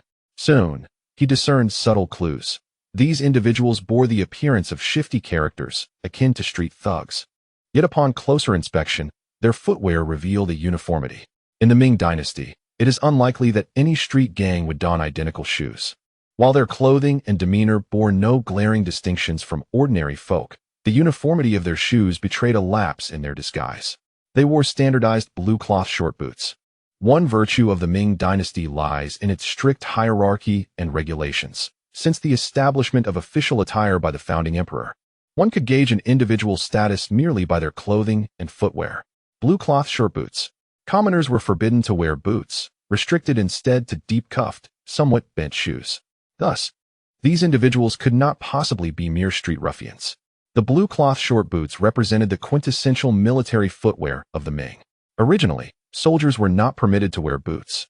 Yet since the Hongwu era, for the sake of expediency in battle, they were granted the privilege, with the blue cloth short boots designated as the standard for common soldiers. Hence, their identities were all but revealed. They were soldiers. If they were indeed soldiers, their indifference to monetary temptation became explicable. They were here on orders. Initially, Zhu Ping'an pondered who might have dispatched these individuals. Could it be someone from the Yin faction? Recent grievances likely stemmed from a memorial. Oh, Miss Yin could also be a possibility. Perhaps even Ouyang Zishur might be included, though their likelihood seemed far less. If they were soldiers, it confirmed the involvement of a memorial, and it became increasingly evident that these individuals were likely the 100 households, Zhao Dang, whom he had denounced in his own memorial. It was no surprise that those capable of slaying innocents and claiming their merit would engage in such deeds. What if he offered 5 times the amount? Zhu Ping'an cast a glance at them, attempting once more to validate his hypothesis. Spare me this charade. I shall break your leg right now. The individuals across from him remained unmoved by Zhu Ping'an's proposition, their demeanor suggesting they would not relent until they had dealt with him. Very well. Zhu Ping'an sighed in resignation. Then come with me to my residence. I will fetch the dog. I hope you will be merciful. Just break its legs. Do not take its life. The dog belongs to the manor, so it cannot be considered mine. The opposing group reacted with outrage. What the hell? This kid is toying with us. Let us kill him. Mere moments later, their collective fury erupted, their voices raised in indignation, sleeves rolled up, ready to exact retribution upon Zhu Ping'an. To be continued. Chapter 606. In a critical moment, I am a 6th-rank reader of the Hanlin Academy of the Ming Dynasty. Do not overstep your bounds. In this dire moment, Zhu Ping'an removed his waist insignia and displayed it before the agitated group.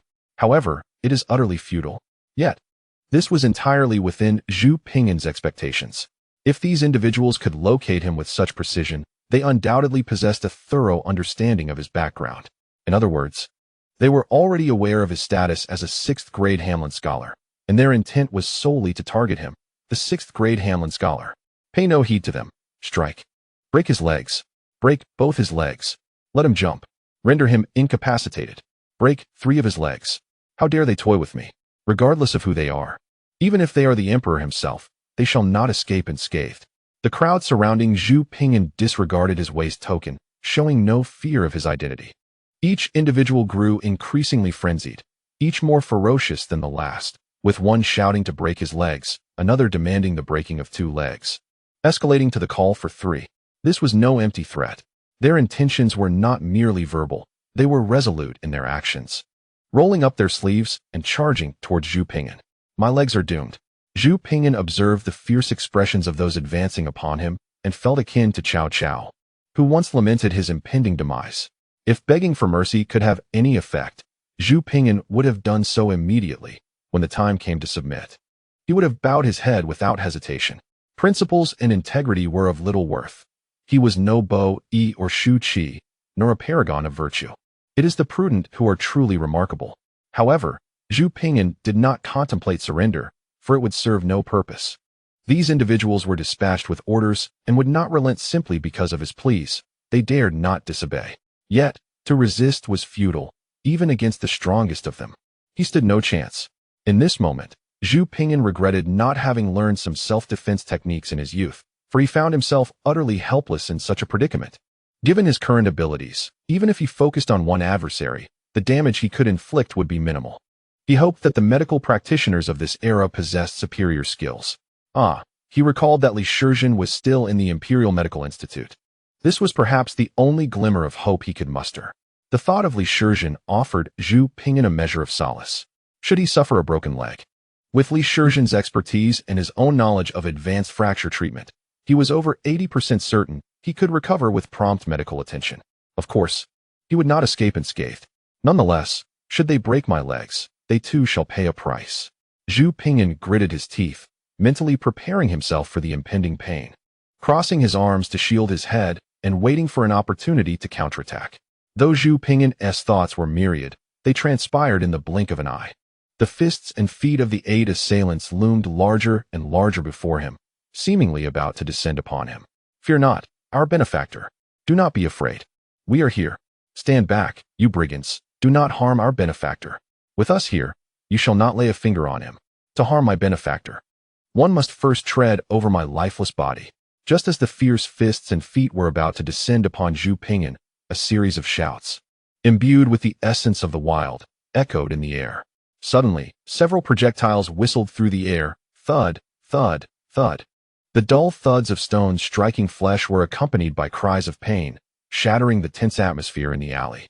The incoming projectiles, stones, or bricks the size of fists, hurtled forth with tremendous force, as though guided by an unseen hand, all landing on the 8 assailants surrounding Zhu Ping'an.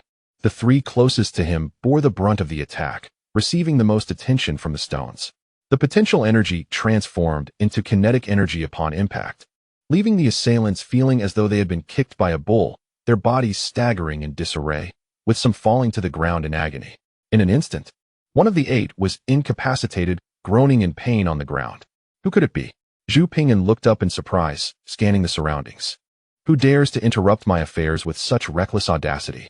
Just as the task was nearly complete, they were suddenly ambushed by stones.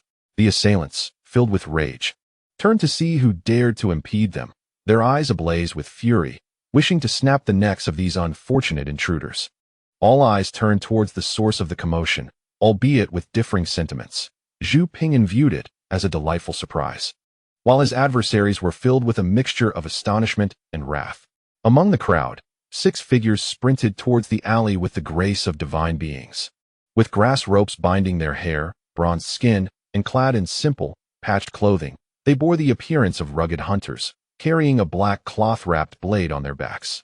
Despite their travel-worn appearance, they exuded an air of fierce tenacity.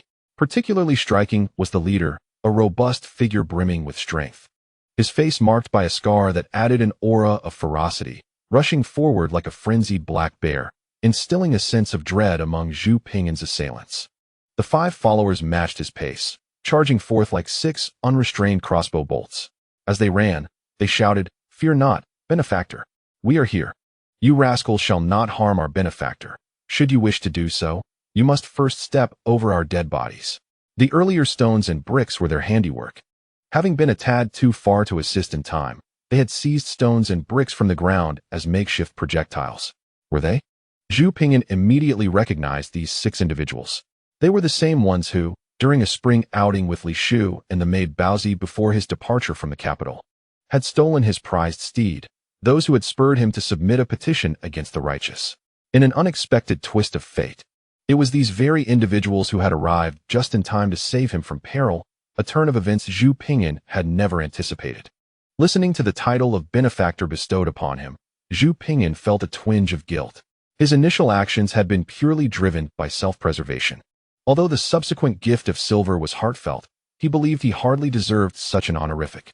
If anyone could be called a benefactor today, it would be you, his companions. As the narrative unfolds, Chapter 607, no matter how skilled, one brick can bring you down. Damn it, are you seeking death? The group surrounding Zhu Ping'an roared in fury upon seeing the 6 hunters charging towards them, their eyes glinting with ferocity as they prepared for a confrontation. They were confident. Seasoned soldiers, combat was their profession, and they believed themselves far superior to these rustic hunters. Surely, it was not beyond them to handle 1 or even 2 of these country folk. After all, they had merely suffered an ambush moments before.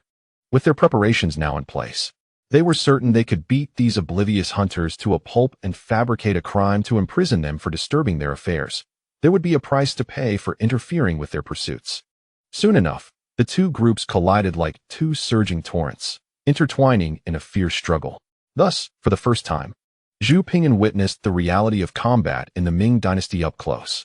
It was not the fantastical martial arts of novels, nor the chaotic brawls of the modern underworld. Rather, it was a gritty confrontation characterized by raw power and life-or-death stakes, albeit with certain techniques involved. The assailants encircling Zhu Ping'an exhibited a military flair. Utilizing techniques taught in the barracks, they formed a semicircular formation, akin to a wedge, surrounding the 6 hunters, providing mutual support in pairs. In their estimation, their skills and coordination would easily subdue these rural simpletons. However, events took an unexpected turn. Although the approaching hunters lacked formal battle formations, they possessed ancestral knowledge of practical tactics honed through generations of hunting dangerous game such as black bears, wolves, and wild boars. The perilous and ever-changing forest had taught them to adapt swiftly. The wedge formation, commonly employed by wolves, was familiar to these hunters. Their ancestral teachings, likening wolves to copper-headed, steel-tailed, tofu-waisted creatures, emphasized targeting the waist as a weakness. The scar-faced hunter, robust and unyielding, disregarded the point of the wedge and aimed straight for the center of disdain, meeting the charge head-on. As the scar-faced hunter closed in, he suddenly accelerated, his figure hurtling forward with a punch aimed squarely at the center man's face. The speed so great that it sliced through the air with a sharp sound. In the realm of martial arts, speed is paramount. The central figure, caught off guard by the hunter's astonishing velocity, was momentarily astonished but quickly regained composure. A trained soldier, he raised his hands to block the impending blow while simultaneously executing a counterattack. Humph, I am a trained fighter. Among the top in my regiment. How can you contend with me? The man at the center brimmed with confidence. Indeed, the reality was as such. The scar-faced man launched a swift and formidable punch aimed at the face of the individual standing in the formation. In a reflexive motion, the latter raised his arm to block the strike, simultaneously lifting his foot. For a brief moment, a confident and smug smile graced his lips. However, a mere 0.001 seconds later, that smile transformed into sheer horror. In the instant of defense, a distinct crack echoed as his arm fractured, feeling as though it had been struck by a rampaging bear. The force of the blow sent the man reeling, akin to a wolf caught unawares by a bear's swat, propelling him backward.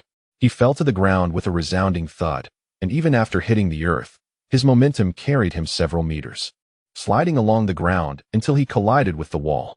After sending that man flying, the scar-faced hunter shifted his focus to another target and charged forward. Meanwhile, the man who had been knocked down struggled to rise, but found himself immobilized, his entire body aching as if every bone were shattered. I'll help you. A warm and benevolent voice suddenly rang out beside him. Thank you, brother. I'll treat you to a drink later, he replied, thinking it was a comrade coming to his aid. No need for thanks. We are simply doing good deeds without expecting anything in return, the voice continued.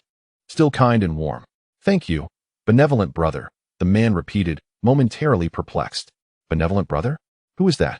This name sounds unfamiliar. He lifted his head in confusion, only to behold the harmless visage of Zhu Ping'an looming closer, which sent a chill down his spine. Reluctantly blinking and reopening his eyes, he found Zhu Ping'an still bending over him, wearing a warm, benevolent expression, accompanied by an innocuous smile. Do not be alarmed. I am the benevolent Zhu Ping'an, he said soothingly, extending his hand in reassurance. This gesture only intensified the man's tremors, for Zhu Ping'an was holding a bloodied brick. The contrast between Zhu Ping'an's warm, kind smile and the bloodied brick in his hand struck a terrifying chord in the man's mind. resembling the sinister grin of a devil. Shivering, he instinctively recoiled, using all his limbs to retreat until he felt his back collide with another body. Upon reaching out and feeling the surface, he quickly withdrew his hand, realizing it was stained with blood. Reflexively glancing back, he beheld his comrade, who had been incapacitated by the earlier stone assault, now lying on the ground like a lifeless pig, with two large, red imprints on his forehead that mirrored the shape of the brick in Zhu Ping'an's grasp. Good heavens! How cruel! He was already incapacitated, yet you did not spare him. You struck him with that brick twice. The man lay on the ground, trembling as he gazed at Zhu Ping'an. Oh, my hand slipped. I lacked experience and struck him a bit too hard before he lost consciousness. But fear not. I have learned from this, Zhu Ping'an said with an apologetic smile, confidently shaking the brick in his hand. In the eyes of the man in the alley, Zhu Ping'an was nothing short of an embodiment of brutality, speaking of such a sanguinary affair with an unsettling nonchalance. Indeed, this time, I possess considerable experience.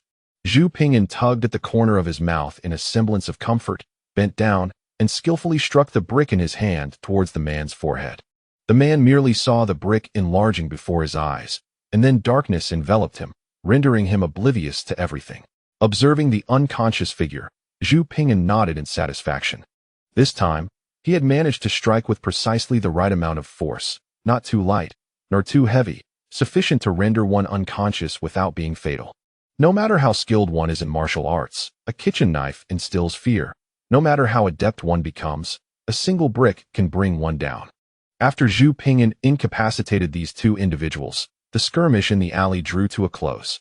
The soldiers, clad in military garb, displayed commendable prowess. However, the seasoned hunters, with their bloodied blades, were superior in skill. Once the hunters unsheathed their hunting knives from their backs, the battle swiftly reached its conclusion. Soon, apart from the two lying on the ground, the rest were subdued by the hunters. To be continued. Chapter 608. Hey, wake up. Amidst a haze of confusion, he vaguely sensed a familiar call resonating in his ears, though it was intermittent and indistinct, as if a divine voice was beckoning him from the depths of the abyss. Subsequently, he heard a rhythmic sound, increasingly urgent, resembling the pouring of tea from a long-spouted kettle by a waiter, which soon cascaded like a waterfall, roaring in his ears and quickening his breath. Then, he detected a faint salty taste at his lips, reminiscent of nectar, compelling him to instinctively extend his tongue for a sip. However, it felt peculiar as it slid down his throat, accompanied by a pungent odor wafting through his nostrils. At last, under the mild warmth of the flowing water and the sharp stimulus of the salty taste, his muscles tensed, and the world seemed to flip upside down. In a moment of heightened tension, his body awakened instinctively. Upon opening his eyes, the first image that met his gaze was of someone shoving a dark, unsightly object into their trousers with one hand while fastening their belt with the other. What are you doing? What the hell? It was only then that he grasped the source of the recent sounds, the salty and pungent flavors. No wonder there was an overwhelming stench. It turned out to be urine. Had he unwittingly ingested urine in his state of confusion? Gagging, he turned pale, his face drained of color.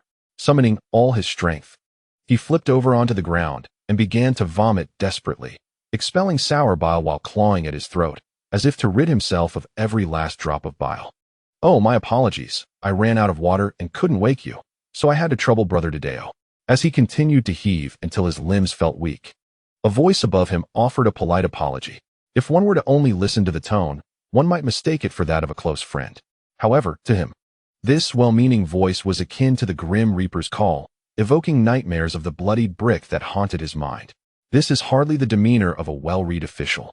It is unmistakably that of a ruffian, brandishing a brick to assault others, and shamelessly resorting to the most degrading acts. How intolerable! To dare to mock me in such a manner. If I do not exact vengeance upon you, then I shall write my name backward. A surge of wrath coursed through him, and as he lifted his head to call upon his comrades for retribution, the sight that met his eyes chilled him to the bone.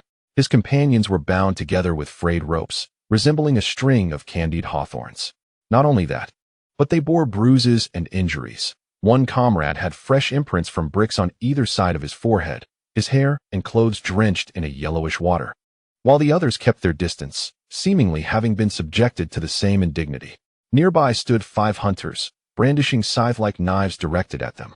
What on earth transpired during my brief unconsciousness? Although the military drills have become more lenient over the years, we have always been capable of dealing with bandits effortlessly. How is it that we fell victim to these wretched miscreants? Upon regaining consciousness, they were warned to behave and heed the commands of their captors, lest they face the unrelenting edge of the hunting knives. In the midst of his confusion, the very person who had been fastening his belt approached him, prodding him with the back of his knife. "What?" he exclaimed, utterly bewildered. "What do you want me to do?" "Just do as instructed without further ado." The hunter, Lu Dedeo, urged him impatiently. "First, take off your shoes." After pressing him, Lu Dedeo adopted an overly polite demeanor and turned to Zhu Ping'an, scratching his head, and inquired, "Are you our benefactor?" "Ah, Lu Dedeo, please refrain from calling me benefactor. I merely offered a small favor that day. Truth be told, you are the true benefactors.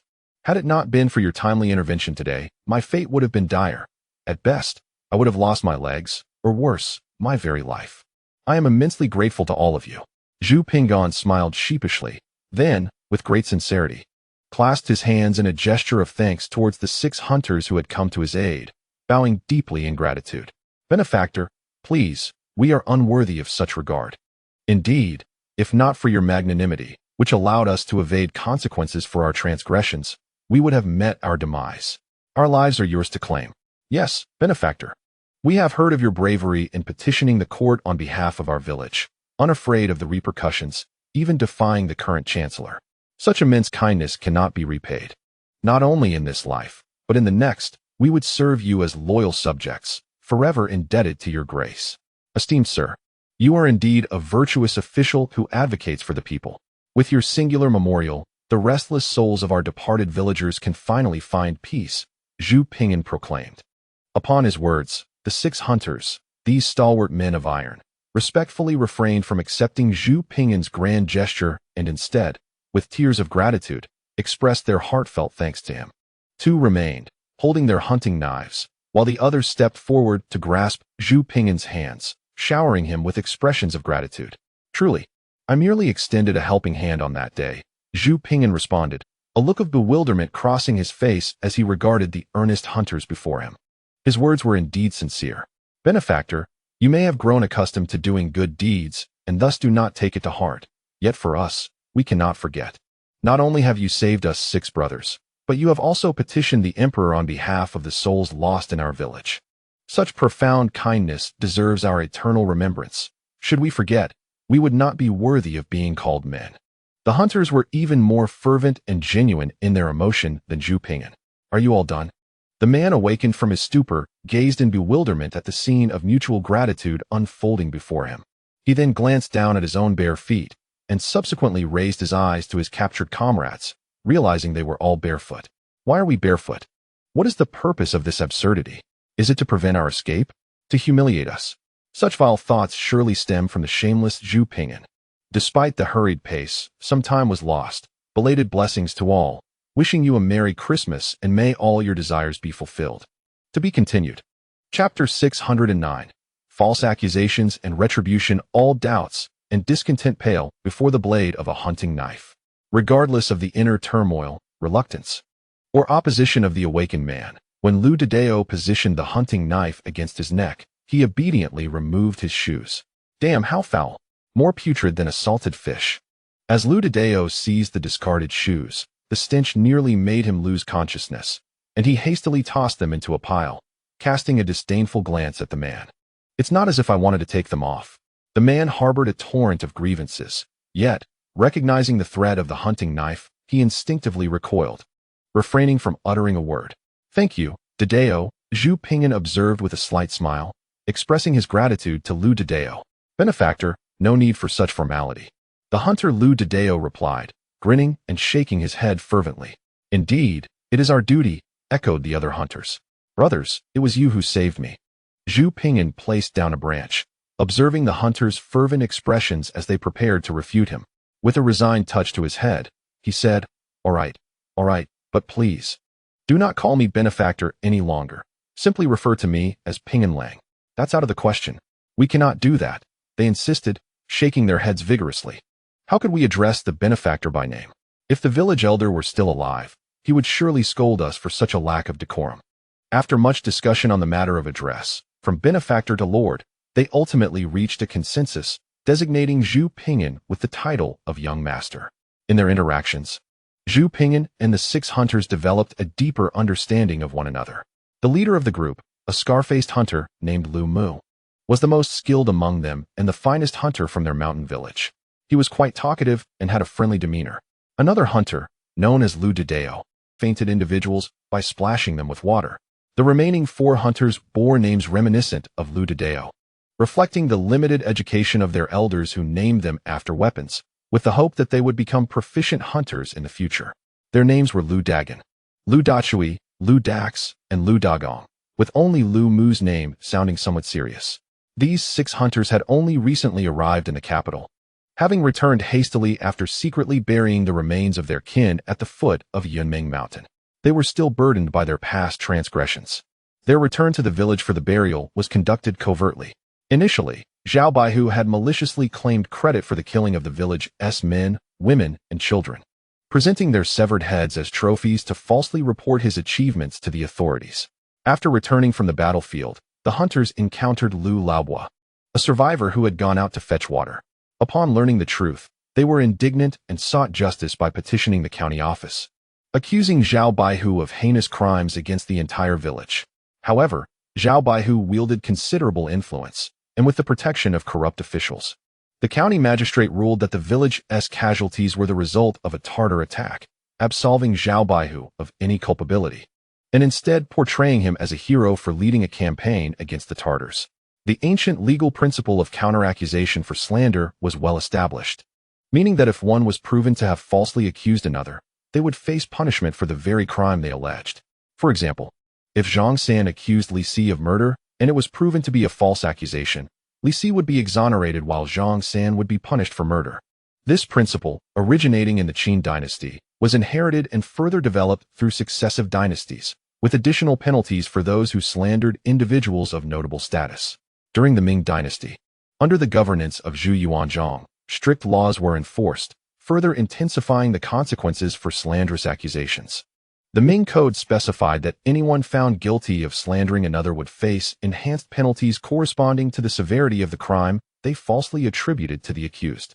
The maximum punishment could entail 100 lashes and exile for 3,000 miles.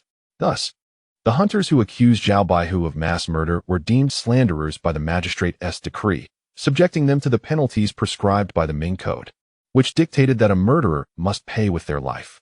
Consequently, all the hunters who had sought justice against Zhao Baihu were sentenced to death, awaiting execution in prison. Lu Mu and Lu Dedeo, along with the others, narrowly escaped this fate while procuring offerings for their deceased kin. Learning of the impending danger and fleeing under cover of night, they faced numerous attempts on their lives by Zhao Baihu's men, managing to evade capture by traversing deep into the mountains, eventually leading to their encounter with Zhu Ping'an in the outskirts of the capital. The county magistrate's decision to execute after autumn was rooted in the ancient principle that the sovereign is in harmony with the heavens, a concept deeply embedded in their philosophy. Just as the heavens experience 4 seasons, the ruler must enact 4 forms of governance. Spring signifies celebration, summer represents rewards, autumn is for punishment, and winter embodies capital punishment. The inevitability of these 4 elements mirrors the natural cycle of the seasons. The ancients placed great emphasis on the natural order, adhering to the rhythms of the cosmos. Spring heralds renewal and vitality, while autumn and winter bring decay and desolation. Thus, human governance should align with the divine will, administering rewards in spring and summer, and enacting penalties in autumn and winter. The Ming Huidian explicitly states that the execution of serious offenders must occur in autumn, as to do otherwise would disrupt the natural order. Consequently, the magistrate sentenced the prisoner to be executed after autumn. At present, the hunters imprisoned in the county jail have yet to face execution, leaving them with a glimmer of hope for survival. This is why Lu Mu and Lu Dedeo hurriedly returned to the capital after burying their fellow villagers, attempting to plead their case to the emperor for their imprisoned relatives. However, upon seeking to petition, they discovered that no viable pathway existed for such appeals. They could not even enter the imperial city, let alone the Ministry of Punishment, where they were promptly driven away by the guards. Furthermore, they remained in a precarious position, burdened by their past transgressions, and their questionable identities. Nevertheless, amidst their despair and numerous setbacks, they learned of Zhu Ping'an's successful petition against the headman Zhao Dang. Initially, they had intended to repay Zhu Ping'an's kindness for his support once matters were resolved. However, upon hearing that Zhu Ping'an risked his career to stand up for their village, they were further captivated by his charismatic commitment to the people. Motivated by a desire to save their imprisoned kin and express their gratitude, the 6 hunters began to search for Zhu Ping'an in the capital, feeling as lost as headless flies. By chance, they overheard Zhu Ping'an's voice, leading to the scene unfolding today. Chapter 610. Strolling through the capital after settling on a form of address. Zhu Ping'an bent down to pick up a twig from the corner, approached a pile of shoes, covered his mouth and nose with his sleeve, and crouched down, curiously probing the shoes with the twig, as if they were precious treasures. Perverse. The 8 men, with blades pressed to their necks, looked upon Zhu Ping'an's actions with deep disdain, incredulous at such peculiar inclinations. "Young master, what do we need their shoes for? They are hardly worth anything," one remarked. Lu Mu, Lu Dedeo, and the other hunters were equally baffled by Zhu Ping'an's intentions regarding the foul footwear. Yet, despite their confusion, they held an unwavering trust in Zhu Ping'an. At that moment, even if he claimed the sun would rise in the west, they would have believed him without a doubt. "No, these shoes are worth a fortune," Zhu Ping'an replied, rising and smirking. A fortune?" Lu Mu and Lu Dedeo, along with their companions, were visibly astonished. Lu Dedeo's mouth hung open to the extent that it nearly reached his ears, his eyes wide with disbelief. Curiously, he approached the pile of tattered shoes, picked one up despite the overwhelming stench of foot odor, inspected it closely, and then looked at Zhu Ping'an with confusion. It was not just they who were bewildered. Even the group of barefooted individuals, restrained in their movement, wore expressions of sheer astonishment. "What is this? How could our old shoes be worth a fortune? Nonsense. They could buy several pairs for just a couple of taels." Truly, it was evident that scholars possessed a remarkable ability to speak absurdities with their eyes wide open, a talent far beyond the capabilities of ordinary folk. The barefoot 8 held Zhu Ping'an in utter disdain. Noting the collective bewilderment, Zhu Ping'an offered a faint smile and inquired, "Upon closer inspection, do you notice anything peculiar about these shoes?" "Peculiar?" Lu Mu and the others glanced at the pile once more, shaking their heads vigorously. Only Lu Dedeo, after a moment's contemplation, nodded slightly. There was indeed something distinctive. "What is it?" The other hunters turned their curious gazes toward Lu Dedeo, eager to learn of his insights. Zhu Ping'an too regarded him with encouraging eyes. "These shoes are exceedingly foul-smelling," Lu Dedeo affirmed with a nod. The other hunters, upon hearing this, turned away in silent exasperation, no longer wishing to engage with him. Observing their confusion regarding the reason for leaving behind such a pile of shoes, Zhu Ping'an smiled gently, prodding the shoes with a twig to arrange them in a line. "Do you see?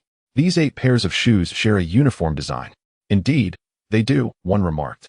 Although a few were slightly torn or soiled, their appearances were remarkably alike. Under Zhu Ping'an's guidance, others began to recognize this fact, their expressions shifting to one of realization. At that moment, however, the barefoot 8 were struck with alarm. How could they have overlooked this detail? They had disguised themselves upon arrival, but had forgotten about their shoes. This was a predicament. Observing their distressed expressions, Zhu Ping'an smirked and commented, "These are no ordinary shoes. If I am not mistaken, these blue cloth short boots are standard issue for the imperial troops of the Ming dynasty. In a few days, their value will be immeasurable." "The imperial troops?" Lu Dedeo and the others turned their attention to the barefoot group, their expressions confirming Zhu Ping'an's assertion. Why would the Ming imperial troops target the young master? They pondered in confusion. Only Lu Mu, deep in thought, suddenly seemed to grasp something, his face transforming in shock as he looked at Zhu Ping'an and asked, "Young master, are you suggesting that they are from the nefarious Zhao Baihu's faction?" "What? They are here for revenge on behalf of that dog of an official Zhao Baihu?" Lu Dedeo and the others, upon hearing this, experienced a moment of clarity. "Zhao Baihu." Zhu Ping'an shook his head and slowly replied, "It should be updated to Zhao Qianhu now." Upon hearing these words, Lu Mu and the other hunters were filled with indignation. Their expressions contorted with fury as they glared at the 8 barefooted men. That corrupt official had used the lives of our entire village, old and young, men and women, as stepping stones to elevate his own status. "My lord, They are all minions of that vile official, their hands stained with the blood of our village's elders. My lord, why show them any courtesy? Let us eliminate them. At this, the 8 barefooted men trembled in fear, dreading the prospect of Zhu Ping'an's approval. They believed that if Zhu Ping'an nodded, these hunters could very well bring about their demise with mere words. Not yet. Zhu Ping'an gently shook his head, seeking to reassure the crowd. Fear not, they shall not escape their just punishment. On one hand, the law is a public instrument, and no private individual possesses the authority to wield it. Even Zhu Ping'an, as a 6th-rank Hanlon scholar, could not execute these men privately, but must escort them to the authorities for proper handling. On the other hand, their assault today had inadvertently provided him with leverage, which would prove beneficial when the Ministry of Justice convened in a few days. Zhu Ping'an, be sensible and let us go, or you will face dire consequences.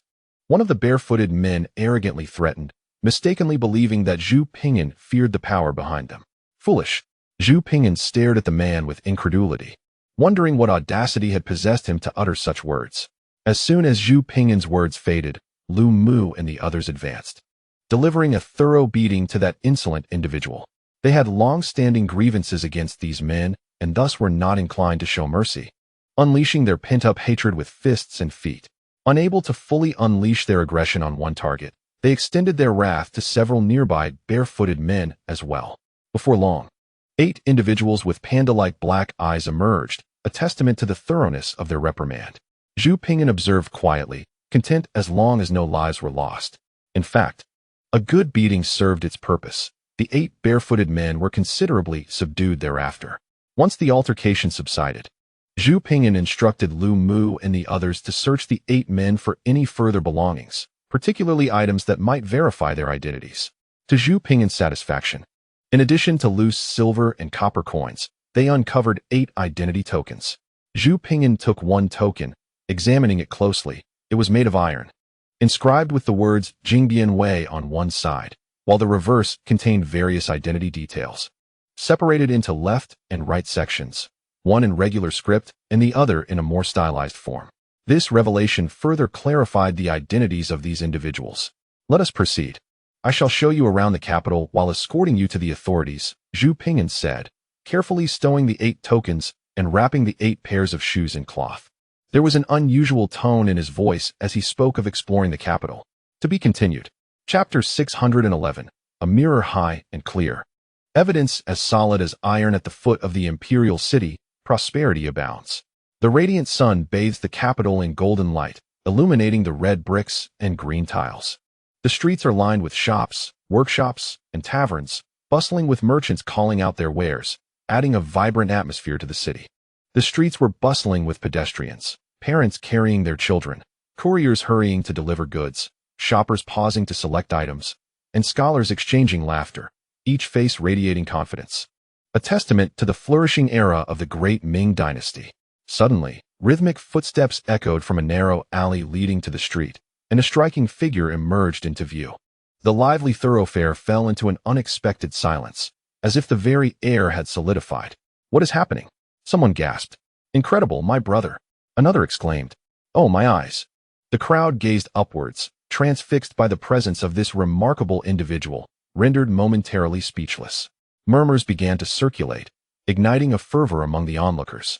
At the corner of the alley, a figure appeared, characterized by a wild hairstyle, unbelted attire, and a proud gait, with bare feet striking the ground powerfully, and a belt wrapped around his hand. Undoubtedly a flamboyant representation of the Ming's eccentricity. Following closely behind, 8 more similarly styled individuals emerged, forming a line that captivated the attention of the crowd. While one such figure might have gone unnoticed, a procession of them multiplied their impact exponentially, instantly drawing the eyes of everyone present. With their swollen faces and the imposing presence of an armed overseer, the spectacle grew even more intriguing. What is this? People whispered in confusion. Are they administering vigilante justice under the bright sun? Is this a punishment from a powerful family? The crowd buzzed with speculation. Before long, Zhu Ping'an stepped forth from the ranks of the flamboyant individuals, addressing the murmuring crowd with a respectful gesture. Esteemed elders and fellow townsfolk, my name is Zhu Ping'an, residing in the West District. This morning, after leaving my home and enjoying breakfast, I took a stroll in a nearby alley. only to be accosted by these ruffians who not only seized my belongings, but also complained that my possessions were too meager, threatening to break my legs. Indeed, they intended to inflict harm. Were it not for the timely intervention of these brave souls by my side, I might not have returned today. The barefoot figures exchanged incredulous glances, incredulous at the unfounded accusations. Who robbed you? Who complained about your wealth? How can you speak such nonsense without a thought? Yet, the chilling sensation of the cold blade at their waists kept them silent. After making his statement, Zhu Ping'an pointedly questioned several of the barefoot individuals. Did you not just corner me in the alley? Did you not threaten to break my legs? Did you not say you would break 3 legs? On one hand, Zhu Ping'an's inquiries were grounded in truth. On the other, the predatory gaze of the armed hunters nearby compelled the barefoot figures to nod vigorously in affirmation. After they nodded, Zhu Ping'an approached 2 of them, reaching into their arms to extract various items: a pouch of silver coins, a hairpin, a brush, an inkstone, and a scroll of ancient texts, evidently not their possessions. The evidence spoke volumes. Witnessing the events unfold, how could anyone harbor doubts? It was clear they were indeed ruffians. How unscrupulous to steal from others and then threaten to break their legs. Such cruelty aimed at rendering someone utterly destitute, truly heartless and deserving of their fate. Public sentiment swiftly turned in favor of Zhu Ping'an, expressing outrage towards the barefooted gang, rejoicing in their predicament. Zhu Ping'an bowed to the crowd once more, expressing gratitude for their concern, stating, "Today, I, Zhu Ping'an, have been fortunate to be rescued by brave souls. But what of the future? Will luck always be on my side? Today it is I, but who will it be next? The existence of these ruffians poses a serious threat to our safety. No one wishes to enjoy breakfast only to be robbed and assaulted, do they? As the saying goes, above is heaven, below is Shuntian. We, the people of Shuntian, reside at the foot of the imperial city with unshaken honor, embodying justice and goodwill, adhering to principles of propriety and integrity. Yet these individuals lack any sense of decency, living off the labor of others, their actions devoid of humanity, tarnishing our reputation. Thus, to prevent our fellow townsfolk from enduring my misfortune and to shield the dignity of Shuntian, I, Zhu Ping'an, shall deliver these ruffians to the authorities. Let us reclaim our rightful peace." Zhu Ping'an spoke passionately, adopting the demeanor of a Shuntian citizen, his words tinged with local dialect. Well said. We must not allow these miscreants to tarnish our Shuntian. Yes, they should be delivered to the authorities for punishment. Their actions disgrace us. The crowd fervently expressed their support, resonating with Zhu Ping'an's sentiments. After all, none wish to be victims of robbery over breakfast, particularly as representatives of the Ming dynasty living at the foot of the imperial city. We cannot allow such scoundrels to mar our reputation. Moreover, Zhu Ping'an's decision to turn them over to the authorities earned him their trust. With the truth evident and irrefutable, the ancient populace harbored a natural fear of the authorities, and only those with a clear conscience dared to approach them. Subsequently, Zhu Ping'an instructed Lu Dedeo to procure a sheet of rice paper and an inkpad from a nearby bookstore. He meticulously documented the incident on the paper, signed his name, and read it aloud to the gathered crowd before pressing his thumb onto the inkpad and then onto the document. Lu Dedeo held the paper while the 8 barefooted individuals also pressed their fingerprints in turn. Count me in. Me too. Inspired by Zhu Ping'an's fervent sense of justice and goodwill, the onlookers spontaneously approached to leave their handprints on the rice paper. 1, 2, dozens, nearly 100. Soon, the rice paper bore the handprints of nearly 100 individuals, a vibrant array of crimson fingerprints. Thank you, esteemed elders and fellow villagers, for your support. I apologize for any inconvenience caused. Please, I urge you to oversee this matter as I, Zhu Ping'an, escort them to the authorities. Satisfied, Zhu Ping'an carefully folded the rice paper and tucked it into his bosom, expressing his gratitude to the crowd with a respectful gesture and encouraging their supervision. To be continued. Chapter 612. Every scar is a testament to my achievements in the capital city. Zhao Hui Jinggong Fong stands as the most resplendent gem among the 28 districts. A fong refers to an ancient residential unit, a designation for urban planning reminiscent of the spring and autumn periods, where cities were divided into enclosed neighborhoods, commonly referred to as fong. During the Ming dynasty, the capital city was delineated into 28 such districts, with Zhao Hui Jinggong Fong formed by the amalgamation of the former Zhao Hui Fong and Jing Gongfang from the Yuan dynasty. The layout of the capital can be described as follows. The eastern city is affluent, the western city is noble, Chongwen is impoverished, and Xuanwu is tumultuous. If the western district is the epitome of wealth, then Zhaohui Jing Gongfang, nestled within it, is the pinnacle of opulence. This district is truly a place of immense fortune, with its streets and alleys adorned with the residences of high officials, royal mansions, and the estates of the affluent, creating a tapestry of grandeur. The district extends north to south, maintaining the checkerboard pattern established since the spring and autumn periods, with 8 alleys meticulously arranged from east to west. Notable thoroughfares include Gongho Street, home to the Marquis of Linhuai, and Shichang'an Street, where the residence of Yensong is located, all within Zhaohui Jing Gongfang. 16 alleys line the district like the legs of a centipede, enhancing its resemblance to the creature, while 2 ancient wells in the northernmost area serve as its eyes, further solidifying this metaphor. Furthermore, the conduct of the esteemed is often characterized by a brazen boldness, emulating the centipede's nature. Thus, Zhaohui Jing Gongfang is colloquially known as Centipede Street. Within this district lies an alley named Babing Masi Alley, aptly named for its prevalence of military households. At this moment, the alley is infused with the aroma of fine wine, proving that good fragrance is not deterred by the depth of the alley. As one traverses the passage, the source of the delightful scent is revealed to be the residence known as the General Jianwei's mansion. Upon closer inspection, one might notice the signboard bears the additional inscription Zhao Mansion in smaller characters. The title of General Jianwei is a prestigious military rank, originating from the Ming dynasty and first observed during the Western Han period. This position was notably held by Ma Dai, who executed Wei Yin during the Three Kingdoms era. The Zhao Mansion holds significance. The family's ancestor once occupied this esteemed position, and this dwelling serves as a lasting testament to their heritage. This history is a source of pride for the Zhao family, and to commemorate it and encourage future generations, they inscribed the signboard in this manner. When Zhu Ping'an beheld this signboard, he could not help but smirk, muttering under his breath, "What an ostentatious display." Before the Zhao mansion stand 2 imposing stone lions, standing at a meter high, slightly shorter than those at Yin Mansion, yet exuding an air of formidable majesty. The estate sprawls extensively, with towering walls and numerous buildings. 2 armored soldiers stand guard at the grand entrance, while within the grounds lies a training field, equipped for horseback riding, adorned with archery targets, racks of various weapons, and an assortment of stone locks and weights, all indicative of a military household. At this moment, the aroma of fine wine and exquisite dishes wafts through the Zhao residence, as servants and maidens navigate the training grounds, delivering an array of delicacies and fine spirits to a courtyard within the estate. The courtyard is festooned with lanterns and decorations, filled with guests, while the melodious sounds of silk and bamboo instruments fill the air. Laughter and cheerful banter resonate throughout the gathering, occasionally punctuated by playful exchanges between men and women.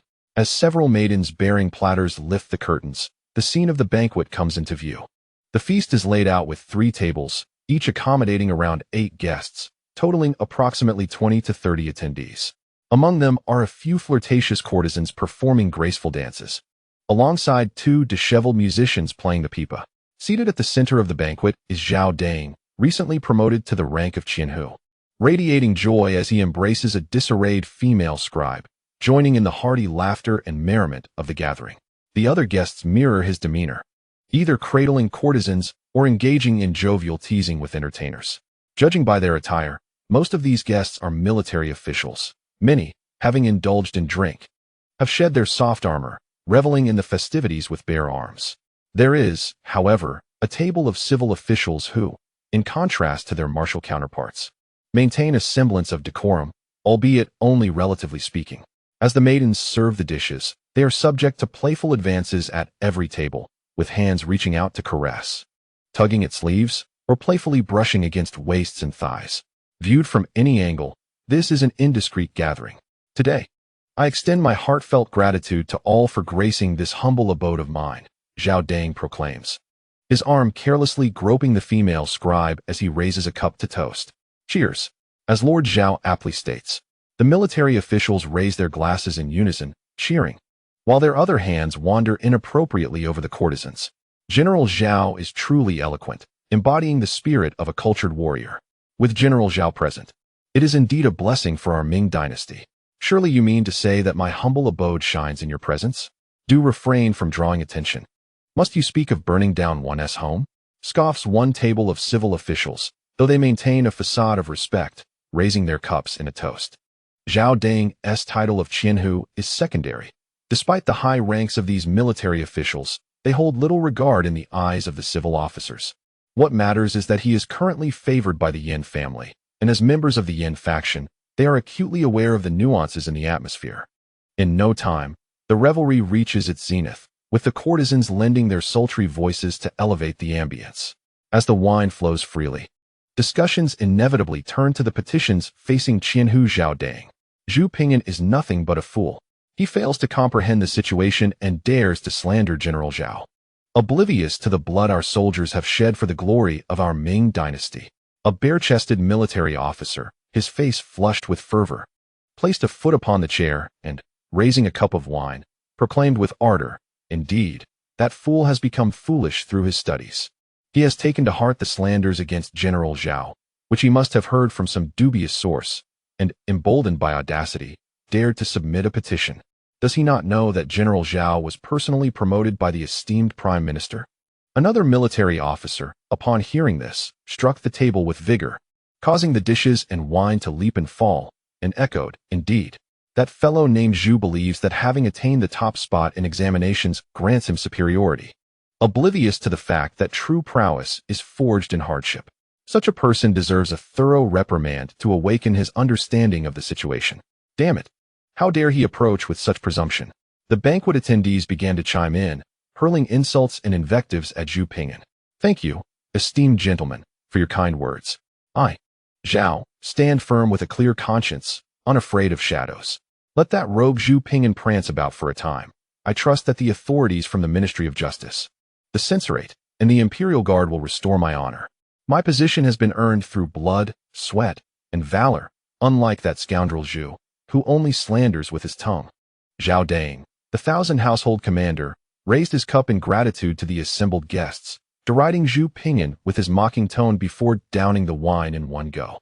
With a hearty belch, fueled by the wine, he boldly shed his garment, revealing his scarred back to the audience, as if displaying a collection of medals. Upon his back, for scars resembling centipedes crisscrossed, vividly red and unmistakable. This scar was earned while I fought against the Tartars in Xianfang, where I single-handedly faced 2 scouts, slaying one and allowing the other to flee, leaving this mark behind. This gunshot wound was acquired during the battle with the Jurchens in Jizhou, and this knife wound was sustained while departing from Datong with the general, a blow that nearly cost me my life. I lay unconscious for 7 days and nights before awakening. Zhao Deng, bare-chested, gestured towards his scars, recounting their origins with pride. "Each scar is a testament to my valor. Can you, Zhu Ping'an, compare?" To be continued. Chapter 613, Profound Implications. Zhao Deng, emboldened by wine, stood unabashed, fully unclothed, and why should he care? At that time, the Khitan chieftain Hadambader led over 180 elite cavalrymen in a swift raid on Datong. The overall commander issued orders. Yet the other generals hesitated and refrained from complying. Only I, without a moment's hesitation, rallied over 100 brothers and charged forth. This was a classic case of engaging the enemy with a smaller force. Behold, this scar was left by that wretched chieftain. I persevered until the end and ultimately emerged victorious, even if I lay in bed for 7 days and nights afterward. Nonetheless, it was worth it. As Zhao Deng, the chieftain, recounted his tale with fervor, he downed a large bowl of wine and, with a sudden flourish, tore off his clothing, leaving only his trousers.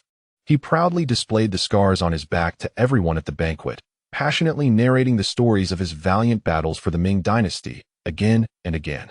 Bravo! General Zhao is magnificent. As I sat at the table listening to Zhao's brother's tale, my blood surged with excitement. Zhao Deng truly exemplifies the model we aspire to be. He is indeed a formidable warrior. Just as there was Zhao Zilong of old, today we have Zhao Deng, a true blessing for our Ming dynasty. Cheers erupted from the banquet, with both military and civilian officials alike captivated by the worm-like scars on Zhao Deng's back, each applauding his bravery in the face of adversity. Such scars are the finest testament to his valor. It is no wonder that this rugged man has caught the eye of the chancellor, though he may lack scholarly depth. His martial prowess is undeniably genuine. The scholars at the banquet nodded in silent agreement as they regarded Zhao Dang's scars. Iron-blooded valor often coexists with tenderness. Where there is iron will, there is certainly no lack of gentle affection. After Zhao Dang removed his upper garment, the courtesans at the banquet playfully chided him. "Oh, General, how dare you flaunt those muscles, dazzling our eyes? General, you are bullying us." The playful banter from the courtesans elevated the atmosphere of the feast to a new height. "Does it hurt, General?" Especially when the female musician, with grace, approached Zhao Dang, her skirt swaying and her figure enchanting and bashful. She gently placed her delicate fingers upon his scarred back, akin to a captivated admirer, her eyes glistening with tears, her crimson lips parting to utter a soft inquiry of concern. In that moment, the essence of iron-blooded tenderness was perfectly captured. The ambience of the banquet reached its zenith. "Pain. In my life, the word pain does not exist," Zhao Dang declared as he raised a cup of wine and drank it heartily. Embodying the essence of a true man. "A charlatan. How could such wounds not hurt? As I touch them, my heart aches immensely. The general has shed so much blood and sweat at the front lines to protect the Ming. I can enjoy a peaceful life in the rear thanks to his sacrifices." Upon hearing this, tears welled in the eyes of the female musician, and with trembling hands, she caressed Zhao Dang's scars, pouting in reproach, her tears cascading down uncontrollably. "As warriors, it is our duty to sacrifice for our country. We must protect our Ming dynasty," Zhao Dang proclaimed with fervent passion. The female scholar gazed up at General Zhao Dang, her delicate cheeks marked with tear stains. Biting her crimson lips, she spoke. "General, your noble intentions for the country and its people are commendable, yet I cannot bear to see you suffer in vain. I possess nothing of value, save for my own self. If you do not find it distasteful, I willingly offer myself to share your bed, granting you a night of sweet dreams." The mention of her offering ignited the entire banquet, with those present eagerly congratulating Zhao Dang, proclaiming it a delightful tale. Observing the expressions of the attendees, the female scholar discreetly rolled her eyes, a smirk curling at the corners of her mouth. "Men are such foolish creatures. Even if I do not offer myself, I would still be subjected to their advances. As a courtesan, having accepted the payment, can I truly escape their grasp? I merely feign compliance. And they behave like hounds catching a scent. It is always the same. It seems I shall once again collect a generous reward tonight." Seated demurely on Zhao Dang's lap, she appeared to be a lovesick maiden, yet internally, she held nothing but disdain. "General, you may endure, but I cannot. While we brave the front lines, shedding blood and sweat. What of Zhu Ping'an?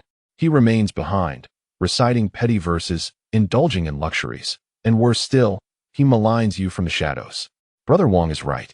We toil for our country and its people, yet Zhu Ping'an expresses no gratitude and instead believes the rumors, plotting against us. He is indeed worse than swine and dogs. We must enact justice upon him. Indeed, it would be better to eliminate such hindrances. Well said, let us rid ourselves of him." The military officials at the banquet rallied in support of Zhao Dang, each vowing to confront Zhu Ping'an and deliver a severe lesson.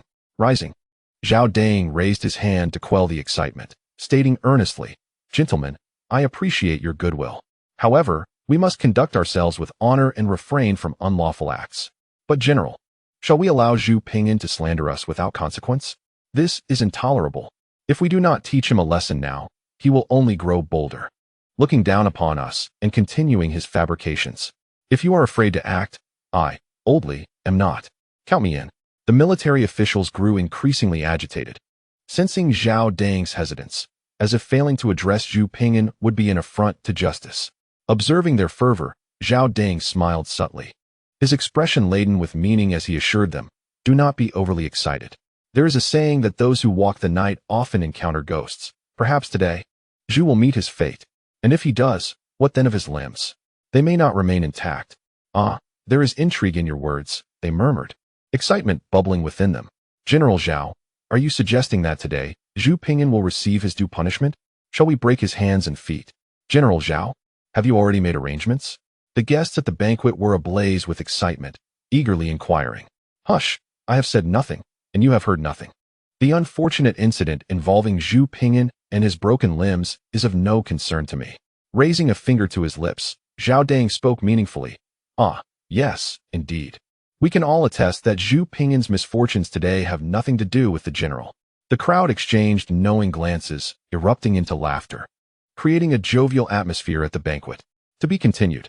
Chapter 614. In front of the Zhao Manor, ha ha ha. Then let us await delightful news.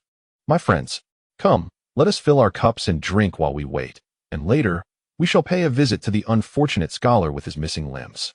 The guests laughed heartily, raising their glasses in unison, eagerly planning to visit the crippled Zhu Ping'an after their revelry. They were certain that Zhu Ping'an would indeed suffer a broken leg today.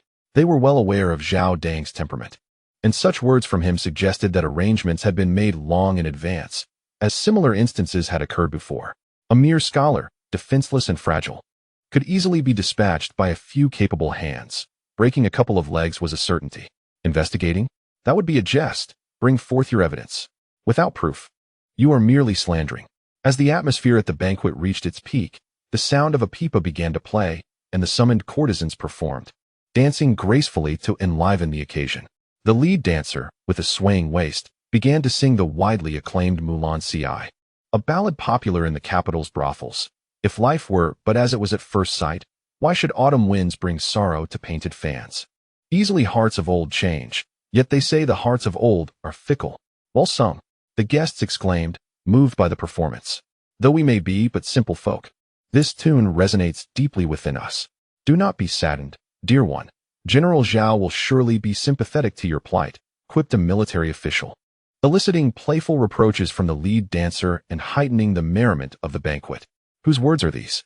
They possess a certain poetic depth, inquired a curious civil official. Forgive me, noble guests, I know not the author, only that in recent days, my sisters have taken to singing this tune. It is said to have come from the banks of the Qinhuai River, composed by a scholar of the surname Zhu. Rumor has it that a maiden from that region came to the capital and, through this very song, gained recognition in the realm of pleasure, replied the lead dancer. Shaking her head, she only knew it had originated from the south, unaware of the specific author. In the Ming Dynasty, brothels were generally categorized into 4 ranks. The first rank known as Qinyin Shaoban, the second as tea house, the third as lower places, and the fourth and below referred to as yaozi. The establishment where the lead dancer worked could only be considered an inconspicuous third-rank lower place, following the trends of the capital's grand brothels, but never reaching the core of that elite circle. Ah, so it was composed by a mere scholar. No wonder I have not heard of it, remarked a civil official at the banquet, stroking his beard dismissively. Naturally. How could the work of such a minor figure ever reach the ears of esteemed gentlemen? Echoed his companions at the table. May I implore you, esteemed elder, to bestow upon me a verse of your exquisite calligraphy? I wish to present it as an offering during my next visit to the esteemed Academy for Women. The other officials jested. You sly girl, seeking to gain favor. Our esteemed elder's calligraphy is not something mere students can compare to. Ah, no harm done, chuckled the elderly official, motioning for ink and paper. With a flourish, he inscribed a poem titled Steps to the Moon Palace, with delicate fingers. I count the days of our rendezvous, yet, as the moment draws near, a sudden melancholy arises. This unfounded sorrow, like leaves on the green parasol tree, diminishes the inch of yellow hue. Heaven must surely pity the beautiful and talented daughters, for years of sorrow have taken their toll. Hasten to reclaim the warmth of summer's embrace, and exchange it for the coolness of autumn's song. As the last stroke was completed, applause erupted, and the female scribe's eyes shimmered with tears of joy. The elderly official, stroking his beard, smiled and humbly declined the praise, though his pride was unmistakable. The atmosphere of the banquet soared to new heights. Just as the guests reveled in merriment, a commotion erupted outside, a cacophony of voices indicating a crowd, chaotic and loud, leaving them puzzled about the cause. The courtyard's south proximity to the street allowed the noise to permeate. Faintly, they discerned cries of violence and injury. Ah, injury? Are they back? Zhao Dang, seated at the center of the banquet, suddenly stood, eyes alight with joy. Indeed, these fellows have not disappointed me. Yet, why make such a ruckus? Did I not instruct them to be discreet? Ah, but it matters not. Well done. The excitement among the other guests mirrored Zhao Dang's delight. They sensed that the task had been accomplished. Zhu Ping'an had been incapacitated. Zhao General, it seems quite lively outside. Shall we not venture out to investigate? suggested a military official. Winking. Since you all are curious, I, Zhao, shall graciously oblige, Zhao Dang replied with a smile. Thus, he led the assembly toward the entrance. Outside, the bustling scene in the alley of Wugong Street was alive with a throng of people. Among them, the most striking figures were the 8 barefoot warriors. Their bold and commanding presence impossible to overlook. Is this the place? Zhu Ping'an inquired, glancing down at Lu Dedeo amidst the crowd. Indeed, my lord.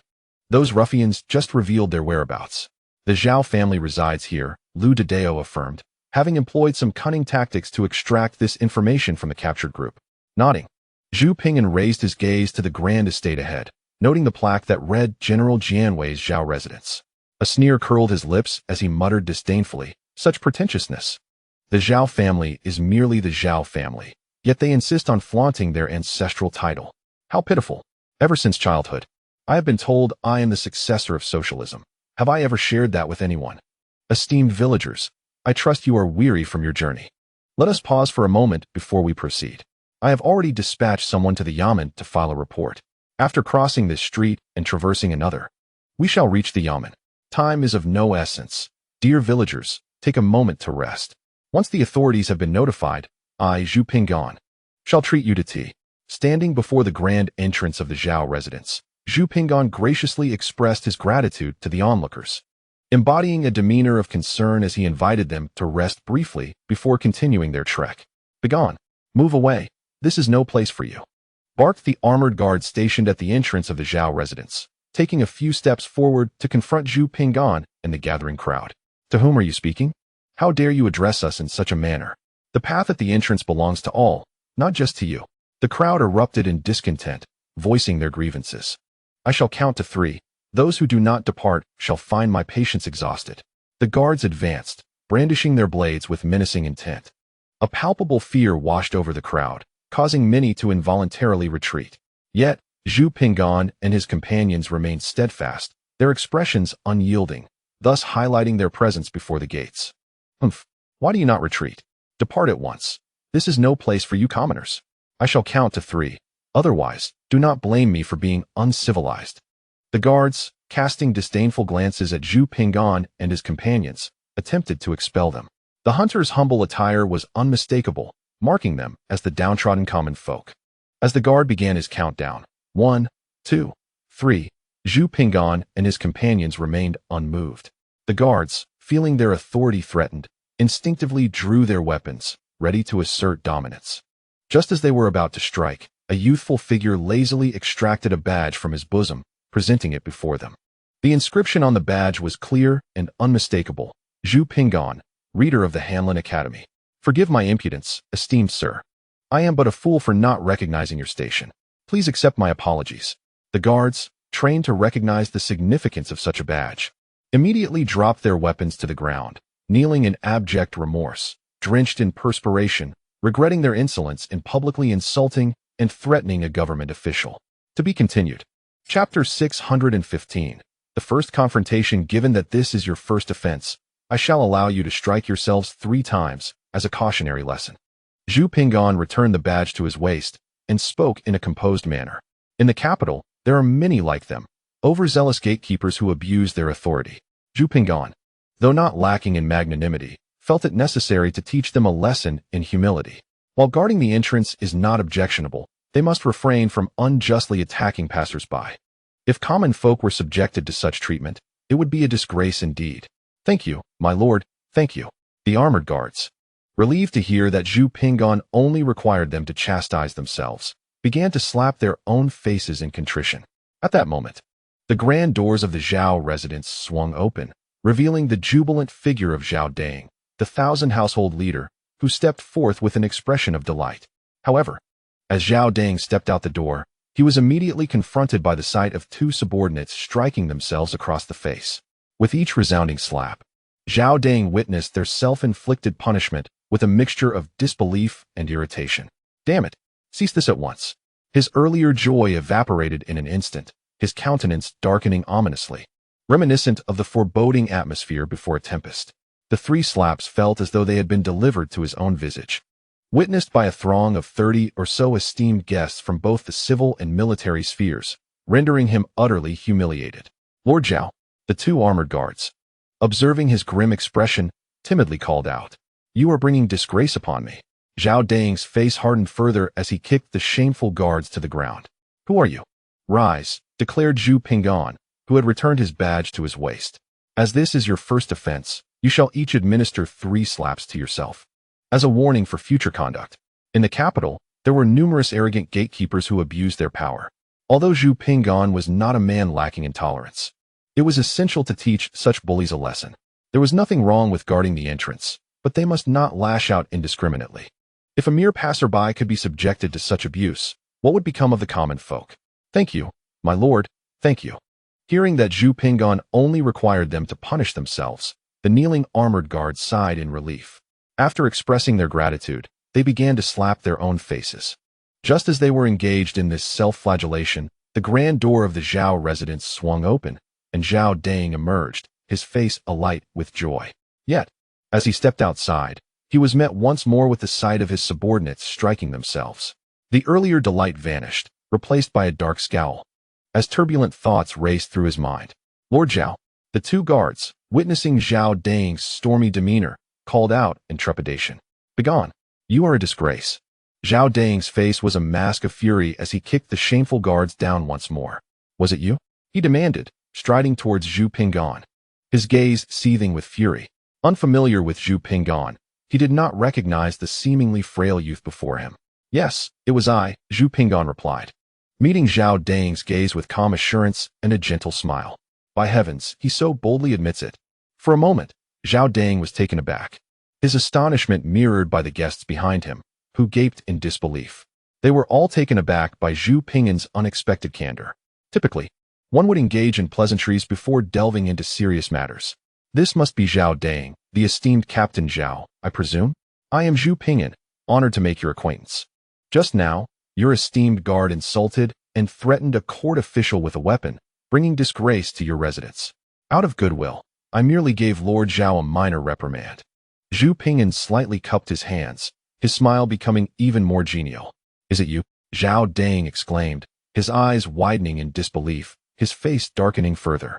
"So, you are Zhu Ping'an." At that moment, Zhu Ping'an's smiling visage appeared almost provocatively, igniting a desire in Zhao Dang to unleash his wrath upon him. Damn it! How could Lu Er and the others be so incompetent? Had they been drinking again? How could this scoundrel Zhu Ping'an not have suffered serious injury, but instead dared to come here and provoke me? It was but a trifling matter. "There is no need for formality, Captain Zhao." Zhu Ping'an deliberately misinterpreted Zhao Dang's agitation as gratitude, nearly pushing the furious Zhao Dang to the brink of strangling him on the spot. "Formality, my foot. I wish I could obliterate this scoundrel." Zhao Dang, with a grim countenance, glared at Zhu Ping'an, a tempest of thoughts swirling within him. In that fleeting instant, he conjured 1,000 torturous methods to inflict upon this Zhu fellow: skinning, flaying, castration, and a myriad of other tortures, none to be overlooked.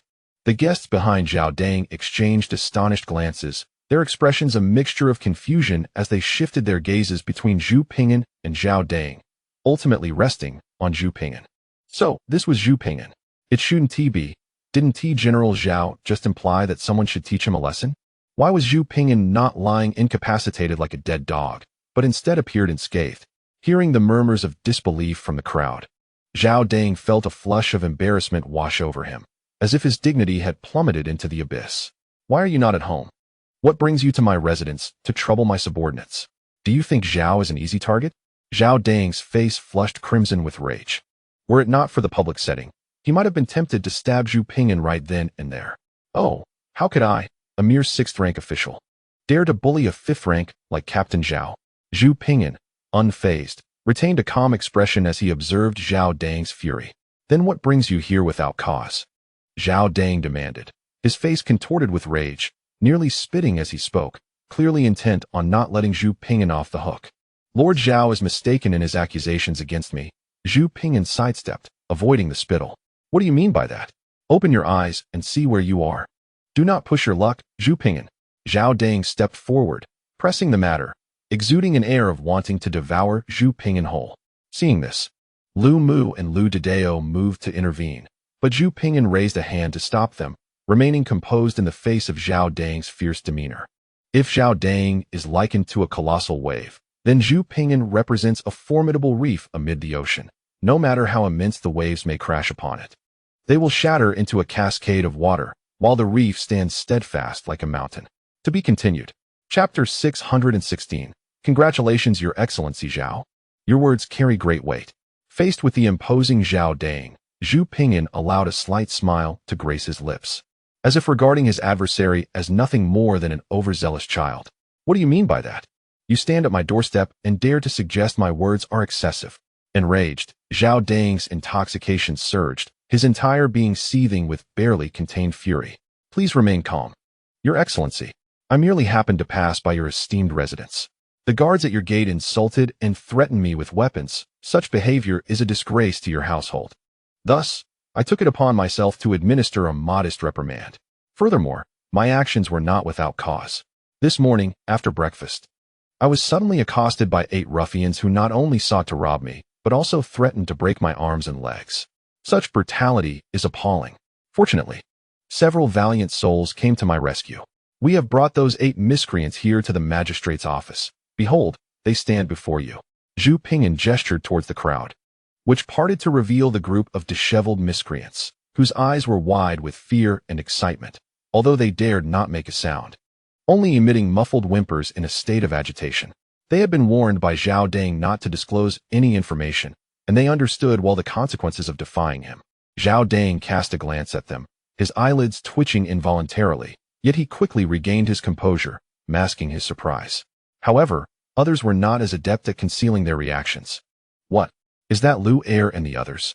How have they ended up in such a predicament, all bound up? What on earth is happening? The armored soldier at the entrance widened his eyes in recognition of one of the captives, exclaiming in disbelief. Moments ago, amidst a throng of onlookers, the 8 had blended in, but now, as the crowd parted, they became conspicuous. He recognized one named Lu Er, with whom he had once shared a drink. Zhao Dang shot a fierce glare at the soldier, who, suddenly aware of the gravity of the situation, clamped a hand over his mouth and lowered his gaze. The 2 military officers following Zhao Dang initially felt indifferent, but, upon witnessing this revelation, exchanged glances as a realization dawned upon them. They too recognized one of the captives. Though battered and bruised, the distinctive mole on his face was impossible to overlook. He was a minor sergeant from the barracks, under Zhao Dang's command. Exclamations of disbelief escaped the lips of those present. Had General Zhao Dang truly dispatched his soldiers to mend Zhu Ping'an, only to find themselves ensnared in a web of retaliation? Could it be that the astute Zhu had anticipated such a maneuver? The 2 military officials exchanged furtive glances, instinctively directing their gaze towards Zhu Ping, and was it possible that this youth, still in the bloom of his youth, possessed such intricate cunning? Oh, might it be that you are familiar with these ruffians, esteemed Zhao? Zhu Ping'an approached with a countenance radiating warmth and cheer. The armored soldiers shook their heads vigorously. No, we are not acquainted. Zhao Dang cast a withering glare at Zhu Ping'an, then shook his head, his lips barely parting to emit a few words, his expression resembling that of someone constipated. We do not know them. The other military officials and guests echoed his sentiments with nods of agreement. Oh, you are unfamiliar. How unfortunate. I had thought perhaps they were old acquaintances of yours. One might consider resolving any misunderstandings, turning conflict into harmony. But if you are not acquainted, then let it be. Zhu Ping'an elongated his exclamation, casting a guileless smile towards Zhao Dang. Transform conflict into harmony, indeed. To the casual observer, Zhu Ping'an's innocent grin might have appeared endearing, yet to Zhao Dang, it was a piercing affront, as if the youth could see through his very soul. The smile was laden with implications, provoking a profound discomfort within Zhao Dang, who, were it not for the public setting, might have crushed that insipid grin underfoot. At this juncture, Zhao Dang was nearly certain that Zhu Ping'an had come with the express purpose of targeting him. He held confidence that his subordinates would not betray him, for their families were firmly within his grasp. They had no reason to betray him. Yet, how had Zhu Ping'an discerned the connection between these individuals and himself? Zhao Dang dismissed the notion that Zhu Ping'an was merely passing through. For any approach to the magistrate's office via Babingma Alley would be a considerable detour. Did not the esteemed Zhu just mention that these brigands intended to rob and assault you? Zhao Dang inquired, gesturing toward the barefoot group. Do you not believe me? General Zhao? Zhu Ping'an countered, his tone laced with incredulity. How could I possibly doubt it? These individuals bear the countenance of ne'er-do-wells. It is evident they are no good. I place my trust in your words, General Zhu. His response astonished the assembly. The barefoot group was left despondent, having hoped for Zhao Deying's intervention, only to find him aligning with Zhu Ping'an instead. Not only they, but even the two military officials privy to the situation were taken aback, bewildered by Zhao Deying's unexpected stance. Could it be that he had been so vexed by Zhu Ping'an that he had lost his wits? General Zhao, you truly possess an astute eye. Zhu Ping'an remarked with a subtle smile. Not at all. I merely sought to ascertain the truth, Zhao Deying replied, returning the smile before clasping his hands in a gesture of respect towards Zhu Ping'an. Having confirmed the facts, I must extend my congratulations to you, esteemed General Zhu. Oh, might I inquire the source of your joy? Zhu Ping'an asked, his lips curling into a playful smirk, his obsidian eyes sparkling with clarity. Is it not your intent to report these miscreants? Zhao Deying inquired with a sly grin. Zhu Ping'an nodded in acknowledgement. This is indeed correct. Allow me to extend my congratulations to Lord Zhu. If Lord Zhu wishes to report to the authorities, there is no need to seek further afield at the Shuntian Prefecture. Simply present the matter directly to me. I have recently returned to the capital from the border and now hold the esteemed position of commander of the Western City Military Division, overseeing public safety, apprehending thieves, nighttime patrols, firefighting, and the maintenance of drainage systems. Given that a robbery and the assault on a court official have occurred within my jurisdiction, I am naturally obligated to take responsibility. Zhao Deying chuckled heartily, patting Zhu Ping'an on the shoulder, and said, Leave them to me. Rest assured, Lord Zhu. I shall mete out severe punishment. Upon hearing this, Zhu Ping'an's eyes widened in surprise, as if he had not anticipated such a response. Observing Zhu Ping'an's astonishment, Zhao Deying could not suppress a smirk, reveling in the moment. Ah, Zhu Ping'an, how prideful you are. You dared to flaunt your arrogance, thinking yourself clever. Yet you have walked right into my trap. Had you discreetly reported to the Shuntian Prefecture, perhaps I would have been unable to act. But who would have thought you would present yourself so willingly? You have squandered a perfectly good opportunity. Truly, what a fool. With an air of triumph, Zhao Deying relished Zhu Ping'an's predicament. Chapter 617. What a pity, what a pity. How deserving. Continue to boast, will you? Even now? Zhao Qianhu is unaware of his own position, yet dares to brazenly report to the Zhao residents, creating such a commotion. This is nothing but self-sabotage. Zhu Ping'an. Oh, Zhu Ping'an, so naive and inexperienced, truly believing himself to be a modern-day Zhuge Liang, yet miscalculating and falling into disgrace. Well deserved. The officials and soldiers behind Zhao Deying looked on with gleeful malice, casting disdainful glances at the hapless Zhu Ping'an, silently mocking him. The group known as the Barefoot Eight was moved to tears by Zhao Deying's words. Salvation was at hand. Once Zhu Ping'an handed them over to Zhao Deying, they would be saved. After all, once in Zhao Deying's hands, he would have the final say over everything. The intricacies of the situation were many, and with a mere flick of his hand, he could transform black into white. Moreover, finding 8 beggars to stand in for them would not pose a challenge. When the time came to verify identities, would it not all be decided by Lord Zhao? If he declared them to be the robbers of the day, then they would be so. Are you astonished? The Barefoot Eight sighed in relief, casting glances at the hunters beside them, their eyes glinting with a sense of retribution. Just wait. You will pay for taking our shoes, for kicking us, for treating us as prey. Your day of reckoning will come. Lu Mu and the hunters looked on anxiously, their faces etched with worry as they inched closer to Zhu Ping'an, seemingly wanting to say something. Meanwhile, the surrounding crowd, still unaware of the unfolding events, felt a spark of excitement upon hearing Zhao Deying's declaration of being the commander of the Western City Military Division. This division, akin to a modern police station, was responsible for public order, apprehending thieves, nighttime patrols, firefighting, and the maintenance of drainage systems, making it quite fitting to entrust this matter to the Western City Military Division. Observing the reactions of the onlookers, Zhao Deying felt a surge of delight within. Oh, how does that saying go? Indeed, the people's hearts are to be utilized, haha. Let us see what you, Zhu Ping'an, can do now. Congratulations to you, Zhu Deying.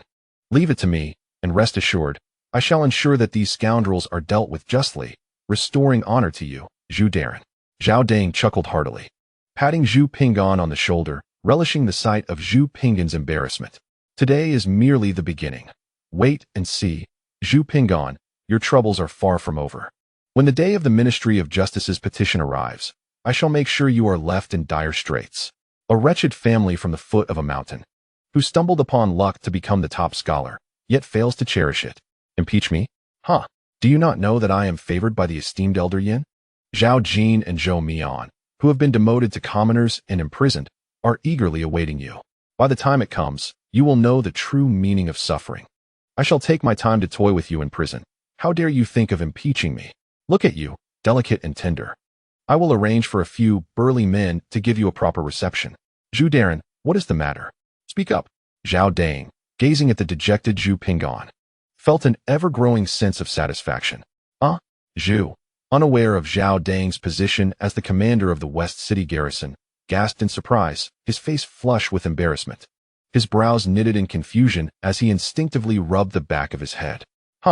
Witnessing Zhu Ping'an's awkwardness, Zhao Dang felt even more exhilarated. Akin to savoring 3 jugs of fine wine, his smile was impossible to conceal. Such is fate.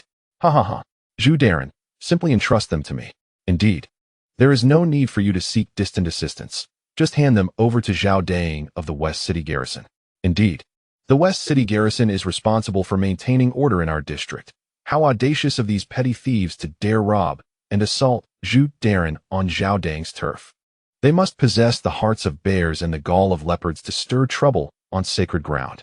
Do they not know that our Zhao Daren administers the law with utmost fairness and integrity? Zhu Daren, entrust these ruffians to our Zhao Daren, and you need not worry. Congratulations, Zhu Daren. If you wish to report this to the authorities, they are right before you. No need to travel further. The officials and guests of the Zhao residence chimed in, supporting Zhao Dang while subtly mocking Zhu Ping'an. Congratulations? Zhu Ping'an scanned the crowd, forcing a smile, then shook his head. What is the matter? Zhao Dang and the others were taken aback. What a pity. Zhu Ping'an's gaze fell upon Zhao Dang and the others, shaking his head and letting out a heavy sigh. A pity indeed, Zhao Dang echoed, feeling an uneasy sensation, as if he had overlooked something significant. Yes, a pity. A true pity. Zhu Ping'an nodded, his face slightly flushed, appearing somewhat embarrassed as he clasped his hands in a gesture of respect towards Zhao Dang, lamenting that he had not realized earlier that Zhao Dang was the commander of the West City garrison. How awkward this has become. What do you mean? The crowd was astonished. What does Zhu Daren imply? Zhao Dang inquired, his unease growing more pronounced. Had I known that Master Zhao was in command of the Western City's military forces, I would not have needed to send someone to present the prepared documents to the Shuntian Prefecture in advance. You are aware, Master Zhao, that there are numerous institutions in the capital responsible for maintaining public order, various offices, your 5-city military command, the city patrol censors, and of course, the Imperial Guards. The sheer number of agencies, each independent and uncoordinated, left me perplexed as to whom I should report the incident. However, as you might discern, offices, which is why I approached the Shuntian Prefecture. I sincerely apologize, Master Zhao. Zhu Ping'an scratched the back of his head, offering a sheepish smile. What?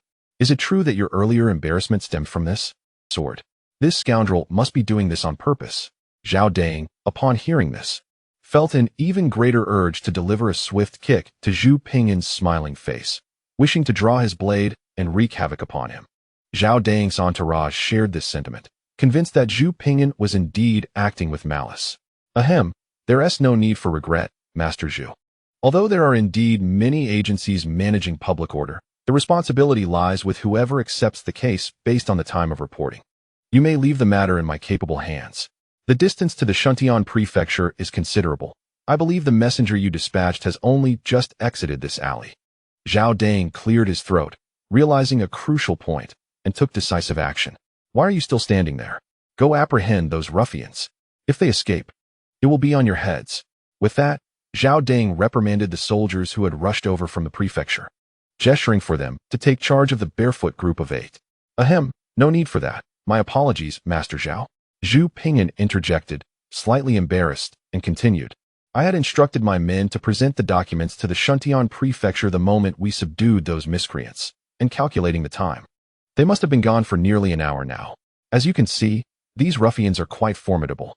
and I was concerned about their potential escape or the arrival of their accomplices, so I dispatched the documents and my official seal to the Shuntian prefecture, hoping to request assistance from the officers there. I trust they will arrive shortly. Ah, the delightful aroma of wine and dishes wafts through the air. Observing the rosy complexions and glistening lips of you esteemed gentlemen, it seems you are engaged in a banquet. I shall not intrude upon your elegant gathering. Zhu Ping'an lifted his gaze, offering a slight smile that revealed a few pearly white teeth, sparkling under the sunlight. To be continued. Chapter 618. Deception and intrigue. Gazing at Zhu Ping'an's smile, Zhao Dang felt a surge of rage coursing through his veins, his teeth grinding in frustration. And an overwhelming urge gripped him to deliver a couple of kicks to that impudent face. Yet, in the midst of this public spectacle, no amount of fury could compel Zhao Dang to act. He bit his tongue, repeatedly suppressing the ire that threatened to erupt within him. This little rascal had clearly orchestrated the entire affair. He had prepared the documents over an hour ago and dispatched someone to the Shuntian prefecture to report the incident, even taking the initiative to provide his official seal to ensure that the office would send officers for assistance. In the capital, the official government offices, the military commission, the city patrol censor, and the Imperial Guard all possess authority over public security matters, each operating independently without regard to jurisdiction or hierarchical divisions. They adhere to the principle that the one who discovers the issue is responsible, and the one who files the case bears the accountability. With such calculations in mind, it is clear that the responsibility lies with the Shuntian prefecture, effectively eliminating the possibility of the West City Military Commission handling the matter. How infuriating! This scoundrel has meticulously plotted this out, yet feigned surprise and distress merely to toy with me. What utter shamelessness! Just wait, you little wretch. I, Zhao Dang, am not one to be trifled with. Mark my words, I shall make you wish for death, yet find it unattainable. As Zhao Dang gazed at Zhu Ping'an's smiling face, his own expression oscillated between stormy and serene, ultimately settling into a forced smile that resembled the chill of a winter's breeze. No worries at all. I have some acquaintance with the deputy judge of Shuntian prefecture. Just leave the matter to me, and I shall speak on your behalf. There will be no issues. But that cannot be, Zhu Ping'an interjected, his heart heavy with concern for Zhao Dang. I appreciate your intentions, but I cannot bear the thought of you compromising your principles for my sake. Zhu's bright eyes reflected a sense of gratitude, and he shook his head with a cheerful smile. Please, it is but a small matter, Zhao Dang insisted with a smile. Given the rapport between our West City Military Commission and Shuntian Prefecture, it is hardly significant. Though minor, it is a matter of principle. Should you compromise your integrity for me, it would tarnish your career, a burden I cannot bear, Zhu Ping'an replied, shaking his head again, his lips curving into a sincere smile, exuding warmth and concern. To the onlookers nearby, it appeared as if the two were engaged in a cordial exchange, each more eager than the other to accommodate, leading them to believe they were the best of friends, oblivious to the underlying tension that had long existed between them.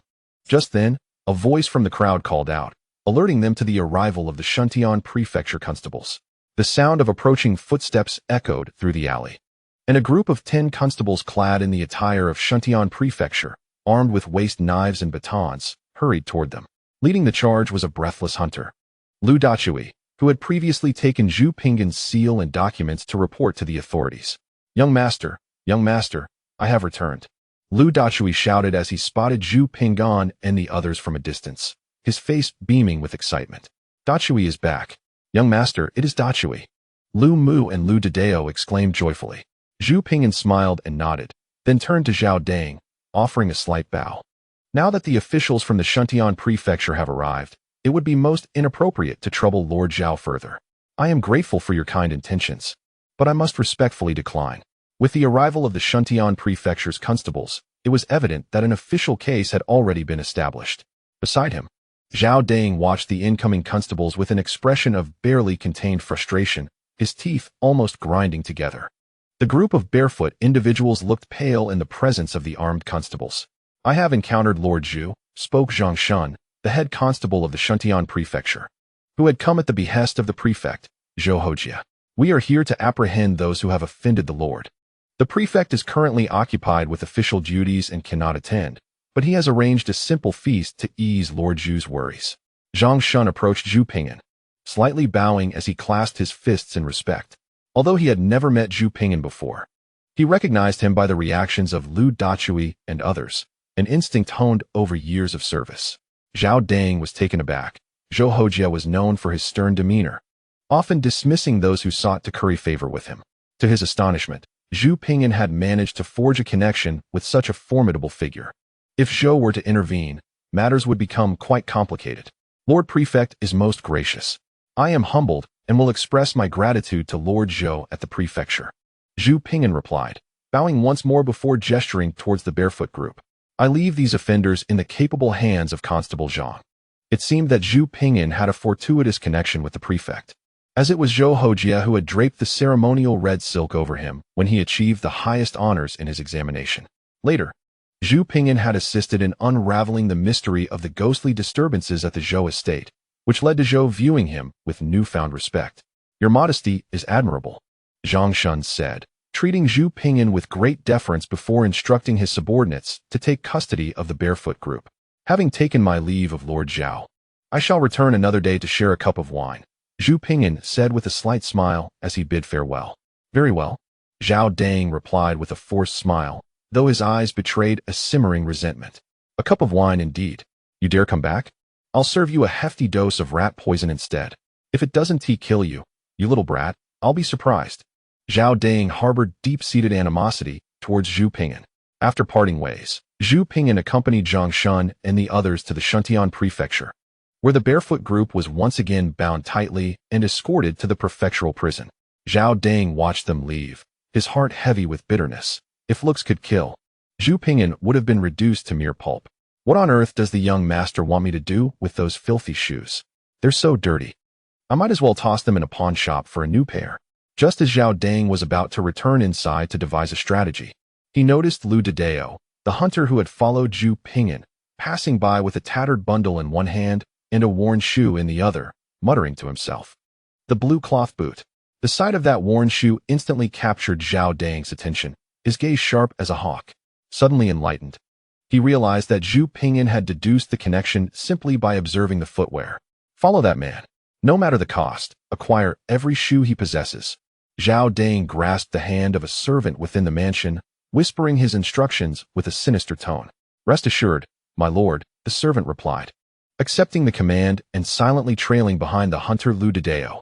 To be continued. Chapter 619. The hidden character couplets. The Shuntian Prefecture Yamen is located in the Xiqing district, approximately a mile away from the Babing Mashi Alley. Zhu Ping'an and his companions arrived at the Yamen after a leisurely 10-minute stroll. This place was both familiar and unfamiliar to Zhu Ping'an.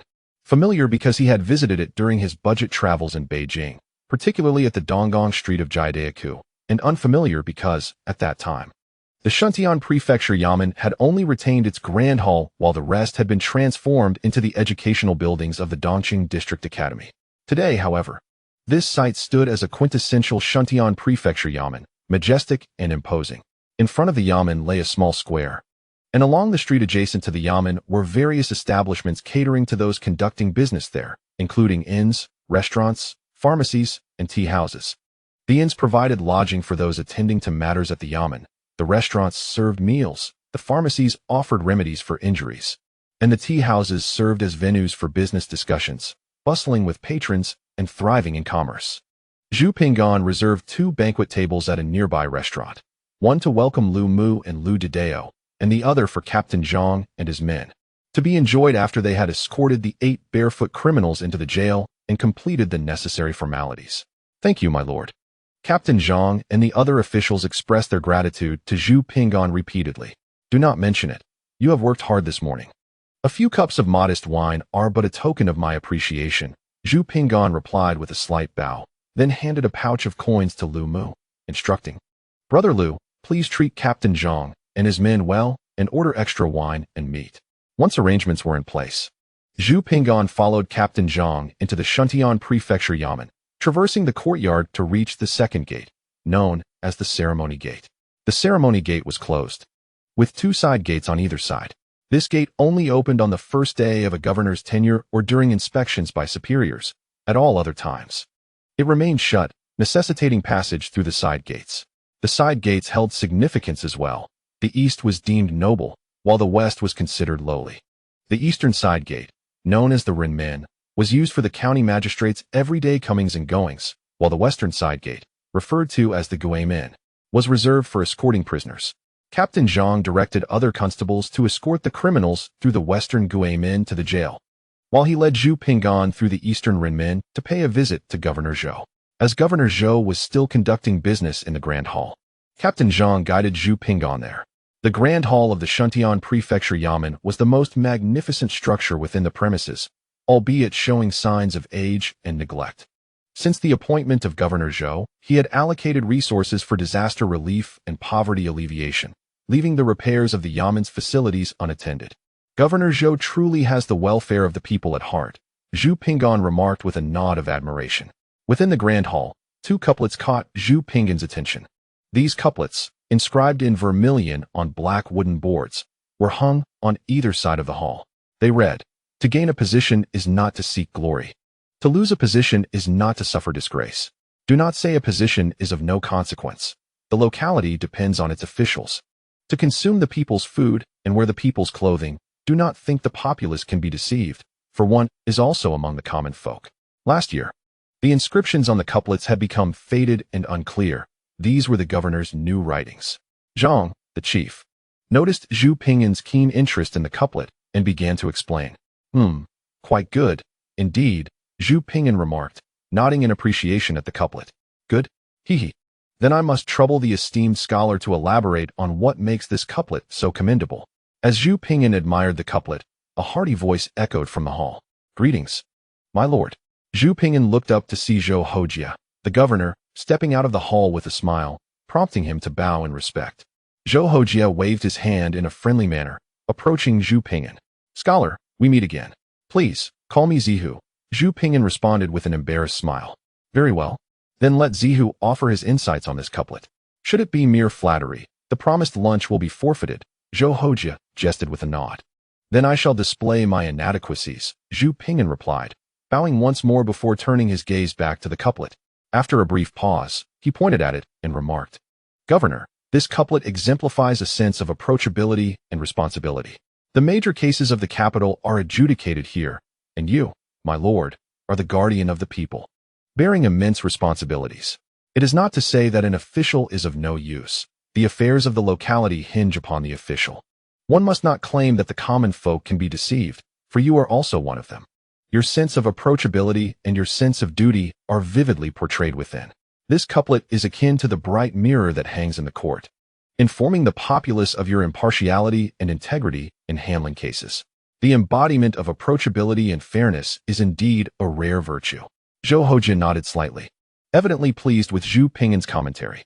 Observing Zhou Hojia's expression, Zhu Ping'an subtly smiled and added, Moreover, I have discovered an additional layer of meaning in your couplet. My lord. Oh, pray, do share, Zhou Hojia encouraged with a smile. In your couplet, the character for official is missing a stroke, while the character for common folk has an additional stroke. If I am not mistaken, my lord, your intention is to emphasize the need to consider the common people more, reducing the authority of officials while elevating the status of the populace, Zhu Ping'an explained, pointing at the characters for official and common folk in the couplet. With a gentle smile, he continued, This is an instance of hidden meaning in the couplet. The ancients often employed such subtlety, leading one through winding paths to profound insights. Yet, my lord, you have employed this hidden meaning to emphasize the necessity of considering the common folk. Your thoughtfulness is truly commendable, and I have learned much. Zihu possesses keen insight. It seems I ought to add another dish to honor your astute observations. Zhou Hojia chuckled, his cheeks flushed with delight as he teased Zhu Ping'an. At this moment, Zhou Hojia regarded Zhu Ping'an with the sentiment akin to that of a musician, Boya, encountering his soulmate, Zhongziki, by the banks of the Wei River. Fortunes may be easily found, but a true confidant is rare. I dare not refuse the elder's generosity. It appears I shall be fortunate today. Zhu Ping'an replied with a bow and a smile, not declining the offer. Ah, so that is the case. When it was hung, I initially thought it was a mistake by the craftsman and even sought him out. He presented your original couplet, stating that he had carved it precisely as you had written. Upon seeing the original, I realized it was indeed identical. I had always thought you had made an error. Little did I know, it was your intention all along. Had it not been for your explanation, I would have remained in ignorance. At this moment, Captain Zhang suddenly realized, akin to the enlightening effects of a profound revelation, that such seemingly trivial matters held considerable significance. You, truly a dullard, remarked Governor Zhou, observing Captain Zhang with a bemused smile before gesturing for him to relay a message to the kitchen, instructing them to add another dish to the meal, incorporating the dish saved from the previous festival. Today, I shall treat you well, Zhang. Captain Zhang, do not leave. Let us share lunch together today. To be continued. Chapter 620. An unforgettable feast. I am grateful to your excellency, Captain Zhang replied, clearing his throat. But it is quite convenient for me to dine at home. Upon hearing Governor Zhou's invitation to lunch, Captain Zhang bowed in gratitude, hesitating for a moment. Looking down as he attempted to decline. Captain Zhang, there is no need for formality or restraint. Although we share a subordinate relationship, this is merely a casual meal. Not a matter of duty, Zhou Hojie said with a smile. Ah, it seems this is not about formality or restraint. Zhu Ping'an observed the interaction between the two, feeling a peculiar sensation. Captain Zhang's expression did not appear as Zhou Hojie described. Rather, it seemed tinged with disdain, reminiscent of someone who has been bitten by a snake and now fears the rope by the well. Your Excellency is correct. I shall not stand on ceremony. Captain Zhang replied respectfully. Very well, go ahead. After informing the cook, join us for the meal. Zhou Hojie nodded with a smile. Yes, Your Excellency. Captain Zhang replied, and withdrew to arrange for the additional dish with the kitchen staff. Come, Ziho, let us step into the room for a moment, Zhou Hojie said, gesturing invitingly before leading Zhu Ping'an into the main hall. The hall of the Shuntian Prefecture, broad with 5 sections, featured an aging yet imposing platform. The central hall was adorned with a black lacquered official desk, behind which stood a screen depicting the sun rising over the sea. Above, a bright plaque hung, and on either side, plaques inscribed with messages of solemnity, avoidance, and the reverence for the sage were displayed. A couplet hung before the hall, to rectify wrongful imprisonment. Where connections falter, indeed reflects the atmosphere of Yama, to aid the suffering, with boundless compassion, embodies the heart of a bodhisattva. This juxtaposition of justice and benevolence eloquently conveyed the official's dedication, responsibility, and affection for the populace, akin to the couplet outside, likely crafted by Governor Zhou himself. Governor Zhou led Zhu Ping'an from the main hall to the second hall, the space where Zhou Hojie conducted his daily affairs. The administrative offices of the 6 departments, personnel, revenue, rights, military, justice, and works, were distributed around this hall. Upon hearing their arrival, clerks from the 6 departments emerged to pay their respects to Zhou Hojie, who nodded in acknowledgement as he guided Zhu Ping'an onward. Upon entering the second hall, Governor Zhou gestured for Zhu Ping'an to take a seat, while he himself rose to fetch a teapot from a small charcoal stove, pouring a cup of tea and bringing it over. Zhu Ping'an stood to accept the teacup with both hands. As the guest, you need not rise, Ziho, Zhou Hojie said with a warm smile. After settling back down, Zhu Ping'an surveyed the office of Zhou Hojie, which was adorned like a study. Numerous shelves were brimming with books, including the 4 books and 5 classics, as well as legal texts such as the Great Tang Legal Code, Great Ming Legal Code, Legal Orders, Continuation of the Great Edict, and 3 compilations. The wear on the books, evident from their colors and the creases on the pages, indicated they were frequently consulted. A piece of shin paper lay on the desk, with ink already ground, revealing that Zhou Hojie had been writing, and upon hearing Zhu's arrival, had stepped out. I apologize for interrupting your work, sir, Zhu Ping'an said with a hint of regret. Not at all. A brief candlelit session tonight will suffice. Zhou Hojie waved his hand dismissively and tidied the desk for their forthcoming meal. Zihu, I have reviewed your written memorial. This matter shall be entrusted to me. I assure you, I will uncover the truth. Thank you for advocating on my behalf, sir, Zhu Ping'an replied, bowing in gratitude. This is merely my duty. There is no need for such formalities, Zihu. I wish I had met you sooner, but this case is unrelated to our friendship. I will handle it with fairness and will not tarnish the court's reputation, Zhou Hojie stated earnestly. I trust you, sir, Zhu Ping'an responded with a serene smile. Zhu Ping'an admired Zhou Hojie for this very trait, his principled nature.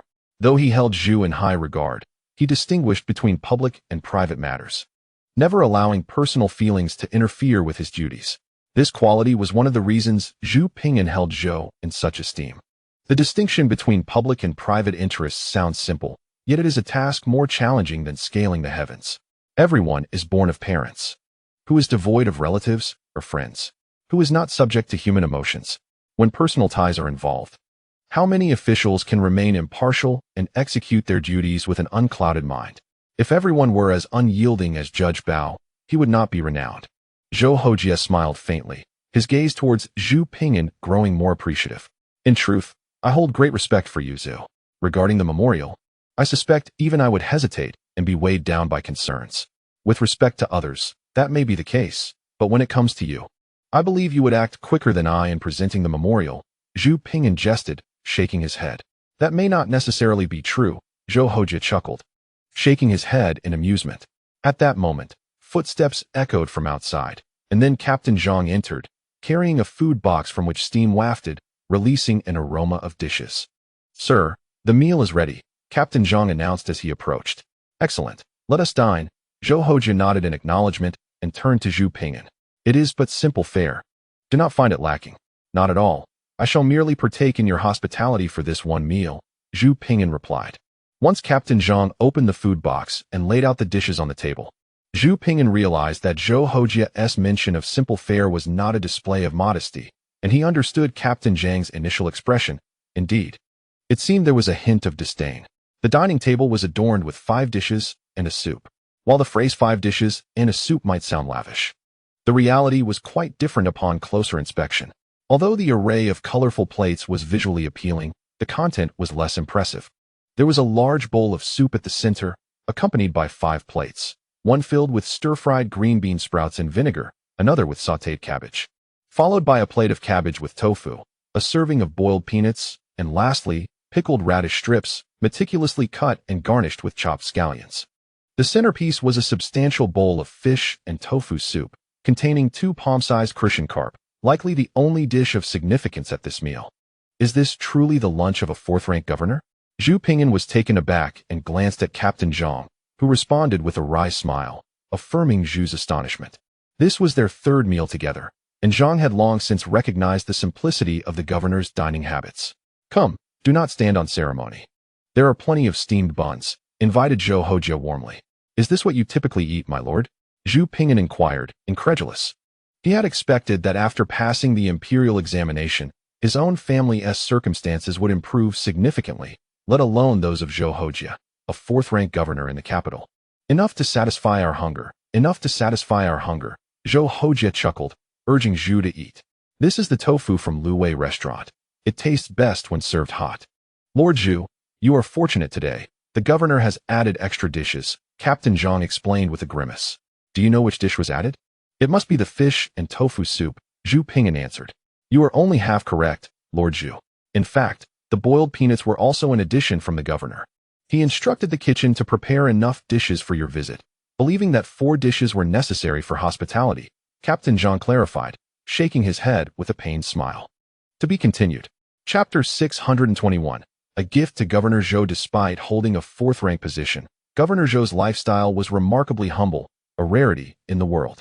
After hearing Captain Zhang's explanation, Zhu Ping'an was greatly impressed by Zhou Hojie's simplicity.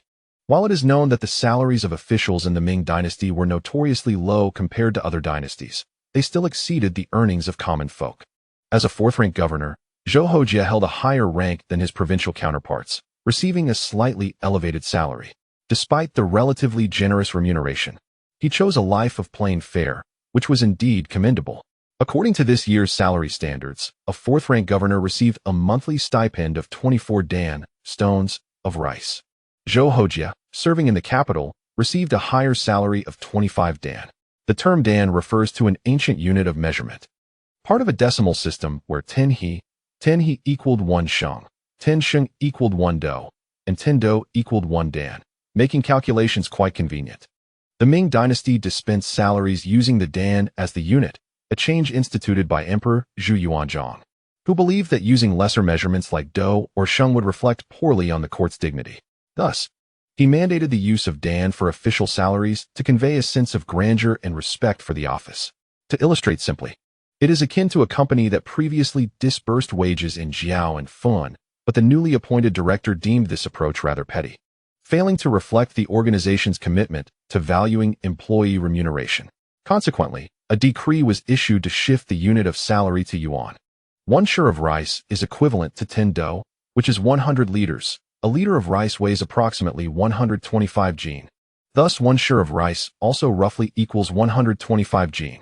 Zhou Hojie receives a monthly salary of 25 share, translating to 3,125 jin, which, at current market prices, equates to approximately 13 taels of silver.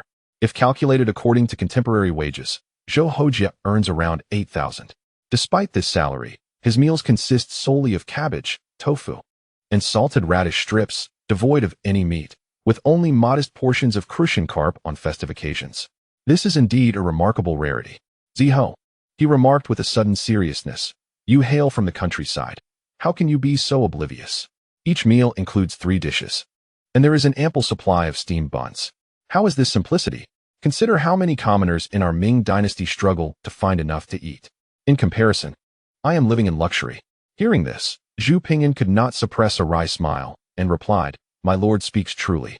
Yet it is essential for you to also consider your sister-in-law and young master. Perhaps reducing 1 vegetarian dish at each meal and increasing 1 meat dish would not detract from the simplicity. Ziho worries too much. My wife and son reside in our hometown in Anhui. Though my family is not affluent, we have inherited over 10 mu of modest farmland to cultivate melons and vegetables, and to raise chickens and ducks. Their needs are more easily met than mine. Zhou Hojie waved his hand dismissively, smiling. The esteemed lord has served in the capital for many years, alone and without family. Zhang the head constable interjected as soon as Zhou finished speaking. Last year, the young master intended to visit the esteemed lord, but due to the long journey and lack of funds, he could not make the trip. Zhu Ping'an, upon hearing this, turned his gaze to Zhou Hojie, unable to suppress a sense of lamentation. Naked official. This is the ancient version of a naked official. Unlike today, where the term refers to officials whose spouses and children reside abroad, often indulging in corruption and poised to flee to the decaying shores of foreign lands. The ancient naked officials did not bring their families to distant posts because their salaries could not support a wife, children, and servants. Zhou Hojie embodies this situation, a solitary figure with nothing to his name. Thus, ancient naked officials were often upright and virtuous, their integrity far surpassing that of contemporary counterparts. Mind your tongue. Zhou Hojie shot a glance at Zhang the head constable. My lord, it is not that I speak out of turn, but I do so in fairness to you. Look around. How many officials are like you? To speak frankly, the food at my table far exceeds the meager fare you consume. Cabbage, tofu, and pickled vegetables. How can you sustain your health on such a diet? How can you continue to serve as a benevolent protector of the people? Without a family, without hiring servants, with only an elderly steward, dare I say, this is not governance. It resembles the life of a monk. Zhang the head constable seemed to have held back for a long time. With Zhu Ping'an present, emboldened by company, he seized the opportunity to express what had long been on his mind. With a chuckle, Zhu Ping'an nodded, acknowledging that Zhou Hojie indeed conducted his official duties with a nearly ascetic approach. Transitioning from simplicity to luxury is an easy endeavor, yet the reverse is fraught with challenge. Zhou Hojie smiled faintly, sipped his tea, and remarked, although I hold a 4th-grade official position, with my salary, special allowances, and rewards, my earnings are substantial.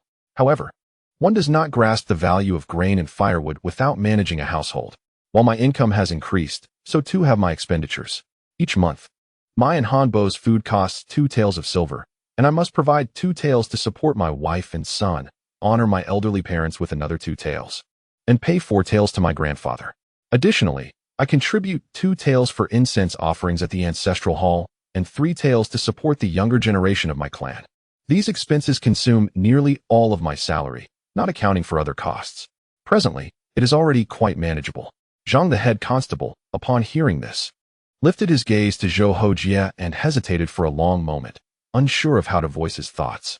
Zhu Ping'an understood Zhang's unspoken concerns, likely revolving around the dubious income from bribes and other gray areas.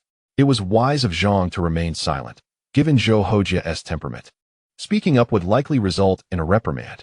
Today's meal proved immensely beneficial for Ping'an, who, while he may not achieve the same level of austerity and contentment as Zhou, resolved to emulate his integrity and uprightness. Zhu Ping'an sat upright, with a solemn demeanor, and respectfully acknowledged his admiration. This meal imparted significant wisdom to Zhu Ping'an, particularly the lesson of integrity gleaned from Zhou Hojia. What a splendid metaphor. One shoulder bears the moonlight, while both sleeves are filled with the refreshing breeze. He mused. Zhou Hojia, upon hearing Zhu Ping'an's words, could not help but strike the table, exclaiming, as a farmer's son, I have reached this point in my life thanks to that very principle. As an official, I seek neither fame in history nor recognition from the emperor, but rather to serve my country and its people. I am acutely aware of my limited abilities, and what I can do for the great Ming dynasty and its citizens is finite. Since I, Zhou Hojia, have not contributed much, I must ensure that I do not bring calamity upon the nation or its people. My integrity is not for the sake of reputation, but to remain guiltless before heaven, earth, and the people. In the future, when I am reduced to mere dust, I hope to nourish the land. Zhou Hojia set down his teacup, expressing his sentiments. Inspired by his words, Zhu Ping'an felt a wave of emotion wash over him, leading him to recall a poem from the Qing dynasty that resonated deeply with Zhou Hojia's essence. Seeing the ink, paper, and brush nearby, he could not restrain himself and picked up the brush, composing his thoughts with fervor. In a moment, as the ink flowed smoothly, he penned, To Governor Zhou amidst the vastness of parting sorrows, the sun hangs low, with a whip pointed eastward, I set my sights on the horizon. Fallen petals are not devoid of sentiment. Transformed into spring mud, they nurture the flowers. To be continued. Chapter 622. Astonishment. The poem, consisting of 32 characters, flowed effortlessly from Zhu Ping'an's brush. The time from his rising to the completion of the poem spanned merely a few breaths. While Zhu Ping'an wrote, Zhang the head constable stuffed a handful of boiled peanuts into his mouth, and by the time Zhu finished, Zhang was still chewing. What? Are you done writing? When Zhu Ping'an set down the brush and returned it to the stand, Zhang, still chewing on his peanuts, was left in a state of bewilderment. What happened? Is Zhu, the renowned top scholar of the capital, unable to continue after just a few strokes of the brush? Surely not. Ideally, one would think that a top scholar, adept in poetry and painting, finds such pursuits as effortless as indulging in food and drink. Fortunately, the absence of outsiders spared him from the embarrassment of halting mid-composition, which would undoubtedly tarnish his illustrious reputation. Were it me, I would muster the courage to complete it regardless. Master Zhu, perhaps you might take a sip of tea and rest before continuing, suggested Captain Zhang, displaying his keen perception by rising to pour a cup of tea, offering Zhu Ping'an a graceful reprieve. He had not considered that Zhu Ping'an had already completed his work. In his view, the crafting of poetry demands meticulous refinement. A poem, once penned, would lose its freshness.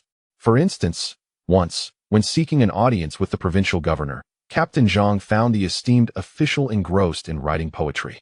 Requesting a brief wait, he ended up waiting an eternity. Just as Captain Zhang extended the teacup to Zhu Ping'an, his gaze inadvertently fell upon the Xian paper on the table, causing him to recoil in disbelief, eyes widening as if electrified.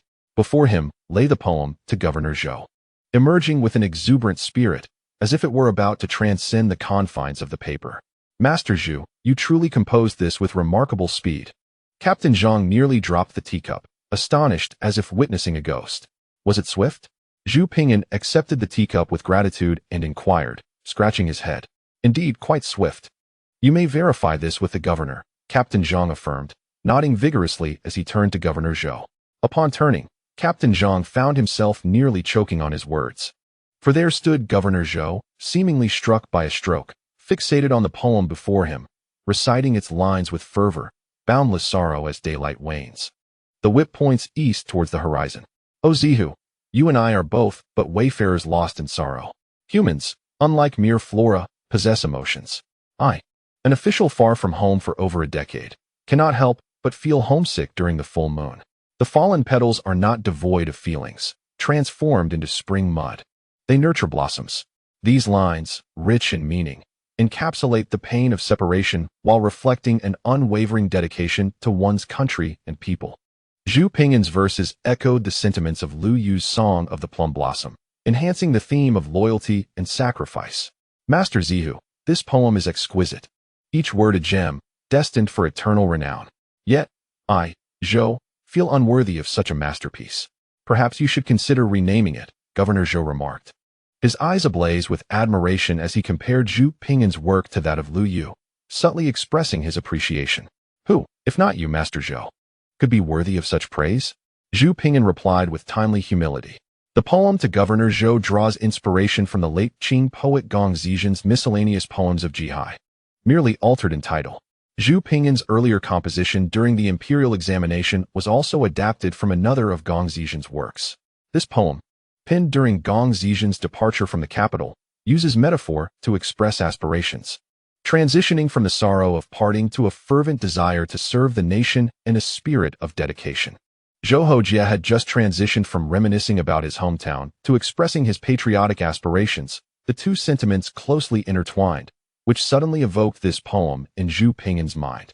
Zhu, do not elevate me to such heights. I am well aware of my own limitations. In the imperial court today, there are countless individuals more deserving of this poem than I, Zhou Hojie. Zhu, do not underestimate the people of this realm. Recently, during a gathering with contemporaries, I heard from a fellow inspector about a county magistrate named Hai Rui from Chunnan, whom he spoke of with unbridled admiration. Curious, I inquired further and learned several anecdotes about Magistrate Hai, which resonated with me deeply. This man exemplifies integrity far beyond my own. Zhou Hojie waved his hand dismissively, citing the example of Hai Rui. Upon hearing the name Hai Rui, Zhu Ping'an was somewhat taken aback.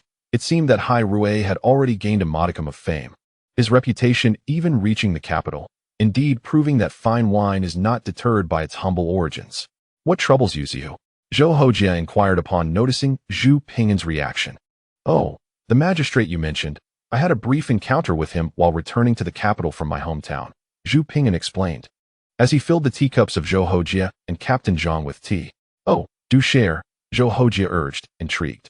As it happened, when Zhu Ping'an was descending the Yangtze River, he recounted the scene from that time. While they were dining, a hunter named Lu Dedeo entered a pawn shop not far from the Shuntian prefecture, clutching a bundle as greedily as a miser. Just as Lu Dedeo stepped into the pawn shop, a man dressed as an overseer stealthily followed him in, a steward from the Zhao residence in Babing Meisai Alley, who was surreptitiously tailing Lu Dedeo into the shop. The pawn shop's exterior displayed a large round character for pawn, and its interior resembled that of a moneylender, with a row of compartments serving as counters, where the attendants sat in isolated cubicles, leaving only a narrow window for transactions with clients. These attendants, responsible for appraising and valuing items, were known as chow feng, as patrons had to present their goods through the window, akin to presenting offerings before the court. Master, please take a look and see what this is worth, Lu Dedeo exclaimed as he presented his bundle to Zhang Chaofeng, as if it contained a treasure. Be gentle. Let me see, Zhang Chaofeng replied cautiously, taking the bundle and retrieving a horn-framed magnifying glass from the table, an expensive item acquired from a foreign merchant, which he reserved for examining precious objects. Having presided over the pawn shop for over a decade, the proprietor was adept at reading people's expressions to gauge the value of items. Observing Lu Dedeo's anxious demeanor, he suspected it might be a family heirloom, thus resorting to the magnifying glass. However, when the proprietor finally opened the bundle, his eyes nearly rolled back in shock. He was completely unprepared for the onslaught of a foul odor that assaulted him with an overwhelming intensity. Do you think me a fool, bringing a bundle of worn-out shoes to mock me at Tongfeng pawn shop? Zhang Chaofeng's face turned pale from anger as he furiously interrogated Lu Dedeo, wishing he could shove the entire bundle of shoes into Lu's mouth. Indeed, it was this tattered footwear that the master had ordered to be seized at all costs. The steward of the Zhao family, feigning nonchalance while pawning another item at a nearby window, cast a glance in their direction, relieved to see that he had not lost sight of his target. Chapter 623. A glimpse into the abyss. How could it be possible? My father has instilled in me from a young age that harmony breeds prosperity. This is a pair of shoes passed down through generations, enduring countless years without wear. I have come only out of urgent need for money. Otherwise, I would not part with them so easily. Please assess their value and offer me a fair price. If it is suitable, I shall relinquish this entire bundle of shoes to you. Lu Dedeo feigned innocence, gazing at the bundle as if he feared Zhang Chaofeng at the counter might swap it with another. What a pitiful sight. Is he truly so agitated over a mere bundle of worn shoes? It is a wonder how the impoverished cannot escape the pawnshop. In the past, those in need would bring items of slightly more worth, such as vests or leather jackets. to alleviate their immediate financial woes. Yet here we are, faced with a stench-ridden bundle of decrepit shoes for the first time. After over a decade of working as a pawnbroker, this bundle of worn shoes is the most absurd item I have ever received. Not only is it unworthy of appraisal, but it is also a nuisance to have on the premises. Appraise it? I'd rather not. Operating a pawnshop is for profit, not charity. And what is this about shoes passed down through generations? Is he jesting? Wait a moment. Why is this country bumpkin so anxious over this bundle of shoes? This is unexpected. Could there be some hidden significance? Shoes passed down through generations? Zhang Xiaofeng's eyelids suddenly twitched as he recalled an anecdote from his early days in the trade. Often recounted by his mentor, around 2 to 3 decades after the Jingnan Rebellion, a newly opened pawnshop on this very street, known as Xinglongchang, was visited by a nobleman surnamed Zhou from the Babing Meisai Alley, seeking to pawn a painting. The Zhou family was no ordinary lineage. Their ancestors were hereditary marquises awarded during the founding of the Ming dynasty. However, due to their misalignment during the Jingnan conflict, their fortunes had waned, and successive generations proved to be ineffectual, relying solely on the sale of their ancestral possessions to survive.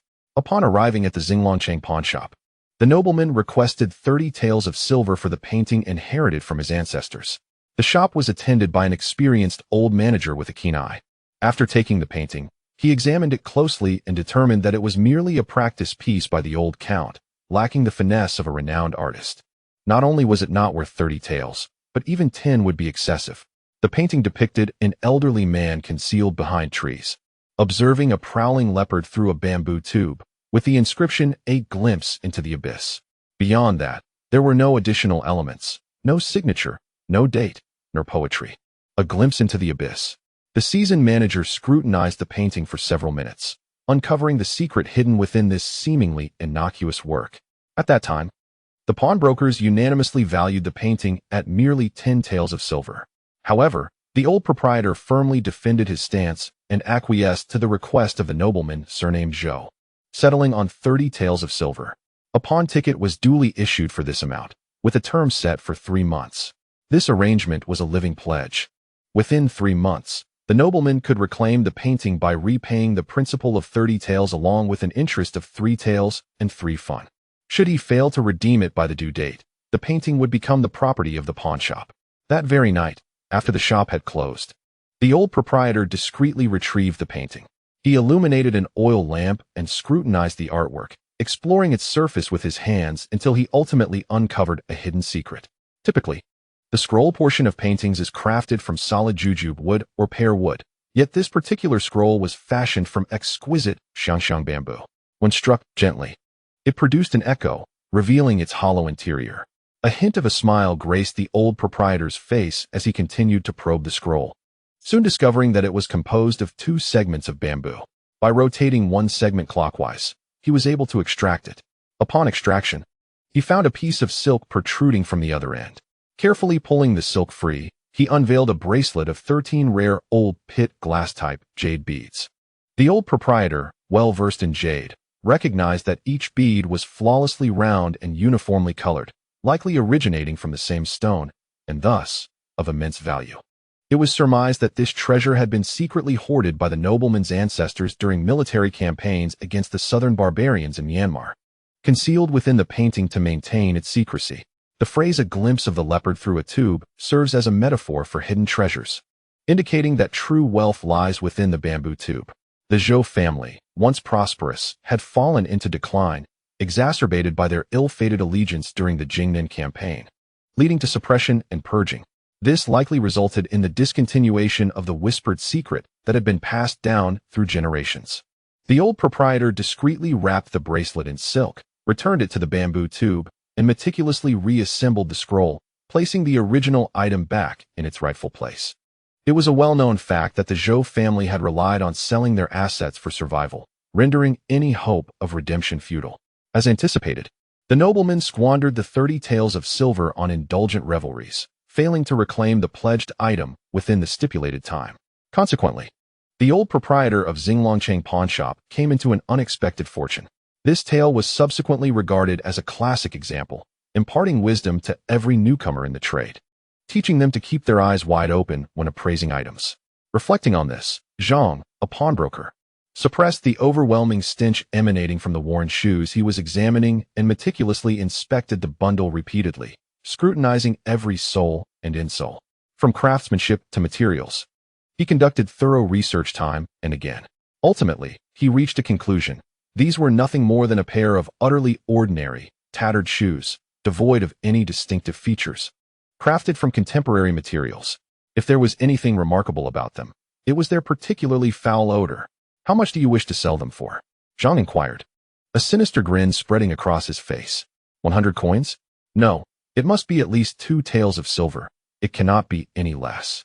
Before Lu Dideo could finish his words, a bundle of foul-smelling shoes was hurled out of the window, and he was promptly expelled from the pawnshop by the attendant. Damn it! How dare they run a pawnshop? They lack any discernment. These shoes are quite exquisite. Lu Dideo, undeterred, resolved to try another pawnshop. After exiting, he spat defiantly on the ground, embodying a spirit of resistance.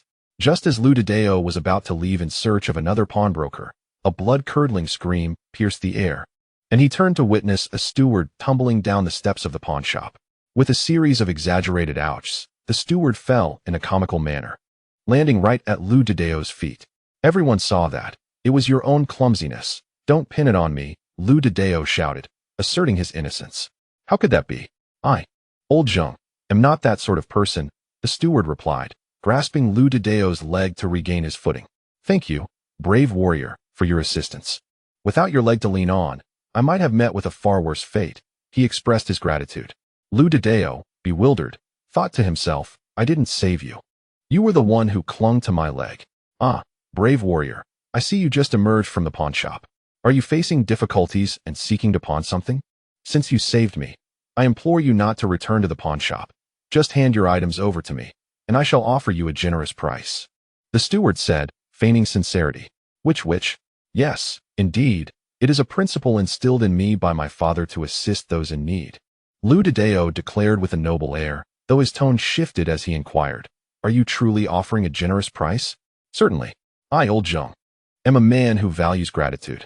Is it this bundle you wish to pawn? The steward inquired earnestly. Yes, Lu Dideo nodded vigorously. Then, brave warrior, state your price. I, old Zhong, shall accept it, the steward said, patting the bundle in Lu Dideo's hands, suppressing his delight at the prospect of the shoes. Very well, old Zhong. Since you are so straightforward, I shall not be verbose.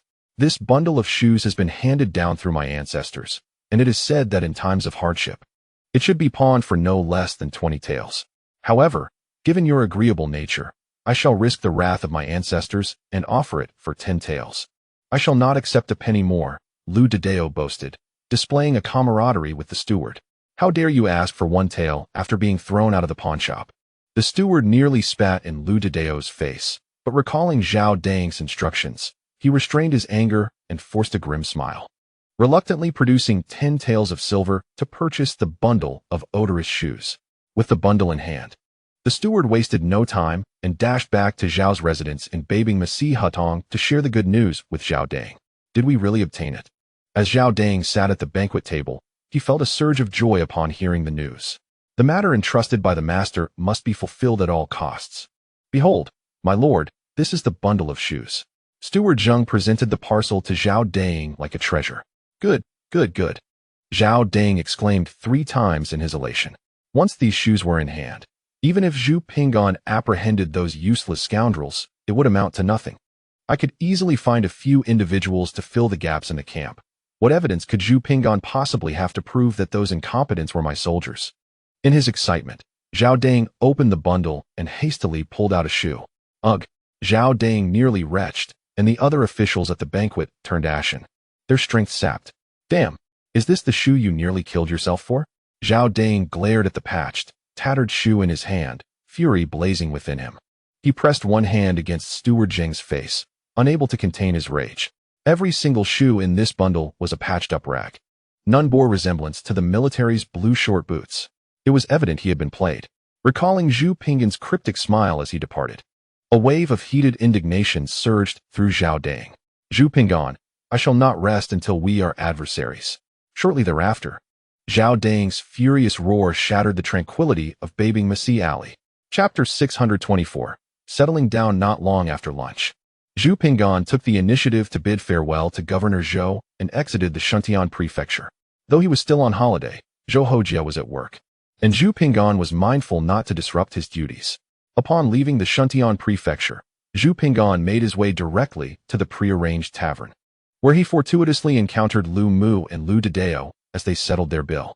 The other constables, except for Captain Zhang, were also just stepping outside. "Thank you, Lord Zhu, for your hospitality. We must take our leave now, as we have duties to attend to at the prefecture this afternoon." After expressing their gratitude, the constables departed, returning to their duties. "My lord, your pouch."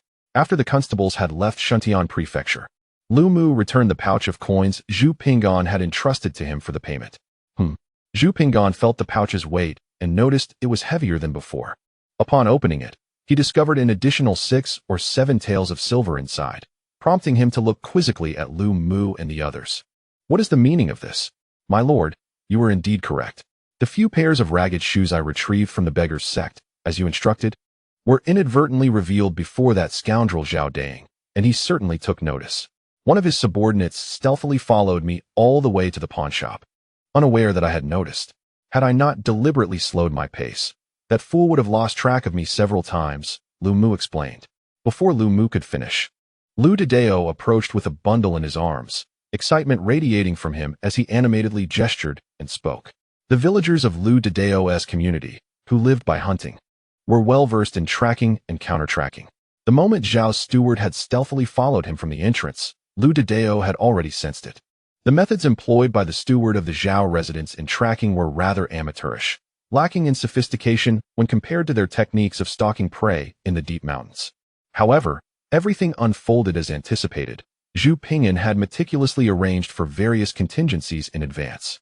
Lu Dedeo deliberately slowed his pace, ensuring that even a dozen stewards from the Zhao residence would have lost their trail long ago. Zhu Ping'an nodded with a smile, recognizing Lu Dedeo's excitement as a clear indication of a successful progression of events. "You should have seen it. That scoundrel followed me all the way to the pawnshop." He chuckled.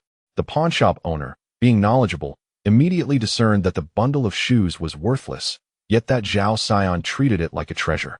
His eyes wide with desire at that ragged bundle. He actually believed it was valuable. "Do you know how much I sold those worn-out shoes for?" Lu Dedeo teased, clutching the bundle. The bundle Lu Dedeo held contained the 8 pairs of short blue cloth boots. Just as Zhu Ping'an was about to utter a figure, Lu Dedeo could no longer contain himself and divulged the entire amount without prompting. "I must admit, when you first said those shoes could fetch a welcome banquet, I was skeptical. When that fellow expressed interest in purchasing them, I casually mentioned 10 taels of silver, and to my surprise, he agreed without hesitation, 10 whole taels. Today, when we dined with Lu Tu from the Yamen, ordering chicken, duck, fish, and meat, along with 2 jars of wine, we still had over 6 taels left from the silver obtained from the shoes," Lu Dedeo exclaimed, brimming with excitement. "Well, this merely serves as interest for our dealings with the Zhao family. We shall settle the final account later." Zhu Ping'an nodded in agreement. Indeed, once that steward returns to the Zhao residence, and Zhao Dang lays eyes on that foul bundle of shoes, his face will surely turn green. Lu Dedeo contemplated the scene with a sense of vindication. He then handed the money pouch back to Lu Mu, saying, "You all take this for now. If it's insufficient, just let me know." "My lord, we do not require it. We still have some from last time." Lu Mu and the others returned the pouch, shaking their heads vigorously. "We have yet to repay your previous kindness, and now you have once again sought justice for our village. We could never repay such gratitude. So how could we possibly accept your money?" "Ah, the ancient ones were indeed simple-hearted," Zhu Ping'an mused. "Take it. The expenses here in the capital are considerably higher than in other places. A single steamed bun costs 2 or 3 times what it does in our countryside." Lu Mu and the others continued to decline. After a moment's contemplation, Zhu Ping'an counted out 7 taels of silver from the pouch and handed it to Lu Mu and Lu Dedeo. "This money, a portion of the interest collected from the Zhao family, is owed to your village. You must accept it." Reluctantly, Lu Mu and the others acquiesced, stating that the funds were acquired at Zhu Ping'an's behest. "If I were to take this money, how would I differ from those corrupt officials who exploit the common folk?" Zhu Ping'an insisted. "You must take it and use it to offer more paper money to our village's elders during the festivals." Ultimately, Lu Mu and Lu Dedeo could not refuse, and they accepted the funds. Following this, Zhu Ping'an led Lu Mu, Lu Dedeo, and the other four towards the residence of the Marquis of Linhuai, preparing to temporarily accommodate them there. On one hand, Lu Mu and Lu Dedeo still bear the weight of their past transgressions. Their travel documents and identities are somewhat dubious, rendering their stay at inns rather inconvenient during these tumultuous times. It is prudent to avoid unnecessary complications. On the other hand, during the proceedings at the Ministry of Justice, Lu Mu and his companions serve as crucial witnesses, should Zhao Deng become aware of their presence. One cannot predict the unscrupulous methods he might employ to eliminate any perceived threats.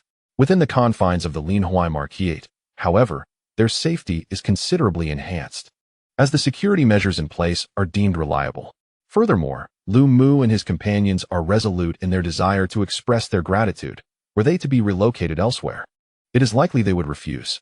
Upon arrival at the Linhuai Marquisate, Zhu Ping'an instructed the doorkeeper to escort Lu Mu and his companions to the guest rooms in the front courtyard while he proceeded to inform the matriarch in the rear courtyard. Rest assured, my lord, I shall take care of them. Zhu Ping'an, the fifth son-in-law of the Linhuai Marquisate and the current top scholar, reassured. Given that the matriarch had briefed the household on his return, the doorkeeper promptly guided Lu Mu and his companions to their accommodations. After ensuring their comfort, Zhu Ping'an traversed the front courtyard and entered the rear courtyard through the flower-draped door, making his way to the quarters of the Linhuai Marquis. May you be well, my lord. The maids and nurses in the matriarch's courtyard greeted Zhu Ping'an with respectful inclinations. Greetings to you all, he acknowledged with a nod before inquiring whether his grandmother was available. Upon receiving an affirmative response, he respectfully requested permission to see her, citing a matter of importance. As fate would have it, just as the matriarch was mentioning her grandson, he arrived. A delicate hand emerged from the main room, lifting the curtain, and the eldest maid, Ziju, wearing a pink skirt, joyfully beckoned him inside. Once in the inner chamber, Zhu Ping'an first paid his respects to the Linhuai Marquis. Following pleasantries, he broached the subject of accommodating Lu Dedeo and his companions, deliberately omitting any mention of their identities, merely stating that they had previously assisted him and had come to his aid once more. The fewer who knew of Lu Mu and Lu Dedeo's true identities, the better. In the matriarch's eyes, it was a minor concern. After a few inquiries, she nodded in approval, instructing Ziju to inform the steward to accommodate Lu Mu and Lu Dedeo according to the status of the house's guards, with initial provisions mirroring those of the existing security personnel. Chapter 625. Torrential rain. Upon leaving the matriarch's quarters, Zhu Ping'an made his way to the outer courtyard to check on Lu Mu and his companions. By the time he arrived, the steward had already arranged for their comfort, designating them as guards of the household, essentially serving as Zhu Ping'an's personal attendants. Upon entering, he found Lu Dedeo and the others joyfully trying on their new garments. At that moment, Lu Dedeo and his companions had donned the dark blue attire of the Linhuai Marquisate's guards, their hairstyles neatly arranged. Indeed, the adage clothes make the man held true, for the six of them appeared notably taller and more imposing in their new garb. As hunters accustomed to the mountains, this attire suited them perfectly. Feel this fabric. It must be the cotton from Songjiang, one remarked. I once saw a local landowner boasting about it in town, claiming it cost at least double that of ordinary cotton. The six individuals were exceedingly pleased with their attire, particularly Lu Dedeo, who stood before a basin of clear water, grinning broadly and admiring himself incessantly, much like a child who, clad in new clothes for the new year, cannot contain his eagerness to show off. Look at your lack of composure. Just moments ago, Stewardly mentioned that we have 2 sets of spring and autumn garments, and in winter, there are padded jackets as well. Lu Dazue and the others chuckled heartily around Lu Dedeo. Upon entering the courtyard, only Lu Mu noticed Zhu Ping'an immediately, while the other 5 remained oblivious. Be serious, the young master has arrived, Lu Mu reminded them as he rose. Ah, young master. Lu Dedeo and the others then realized Zhu Ping'an was standing nearby with a gentle smile, feeling somewhat sheepish as they scratched the back of their heads. Seeing that Lu Mu and the others were settled, Zhu Ping'an felt reassured and lingered in the front courtyard for a while before returning to the rear. The weather in May is fickle, akin to a child's face that changes in an instant. When Zhu Ping'an returned to the back courtyard, the sun shone brightly. However, after taking a bath and changing his clothes, dark clouds had already gathered outside, rolling in like thick smoke, hanging low over the treetops. As Zhu Ping'an prepared his writing materials, the first drops of rain began to fall, pattering like small beads against the windowsill. It's raining, it's raining. Outside, two young girls exclaimed, chirping like sparrows as they hurriedly gathered the freshly washed clothes. This scene reminded Zhu Ping'an of Tang Sung from a Chinese Odyssey, prompting him to shake his head and smile as he rose to close the window, preventing the rain from dampening the xian paper. Before long, the outside transformed into a torrential downpour. Such heavy rain had not been witnessed in a long time. The last time he recalled such a deluge was on his way to Nanjing, during the provincial examination in the Ming Dynasty's Yingtian prefecture, where he had encountered the spectacular sight of the city walls spouting water. Good rain knows its season, arriving in spring as it should.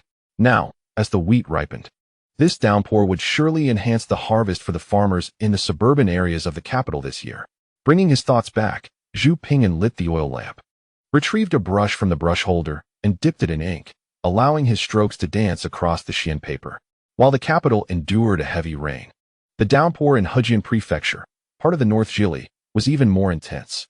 The rain fell in torrents, reminiscent of the heavens bursting forth, and in no time, the roads were flooded to a depth of half a finger. In Cangzhou, which belongs to Hejian Prefecture, the storm raged the fiercest.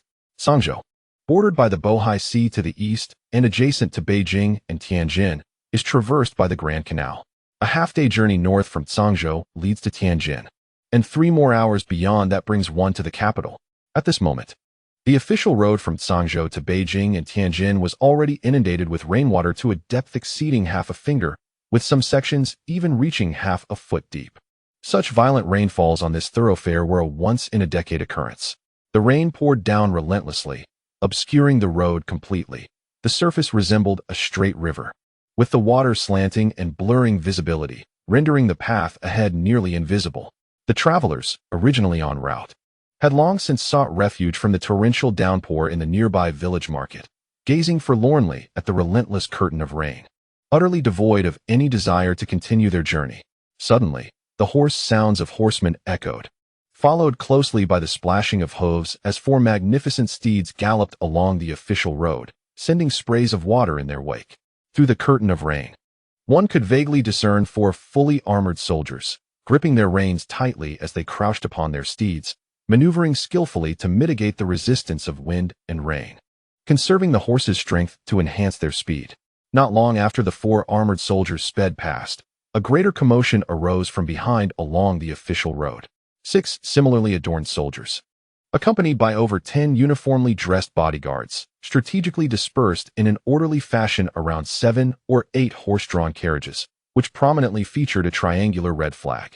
The central carriage, drawn by 3 steeds of matching color, was particularly well guarded by 4 fully armored cavalrymen.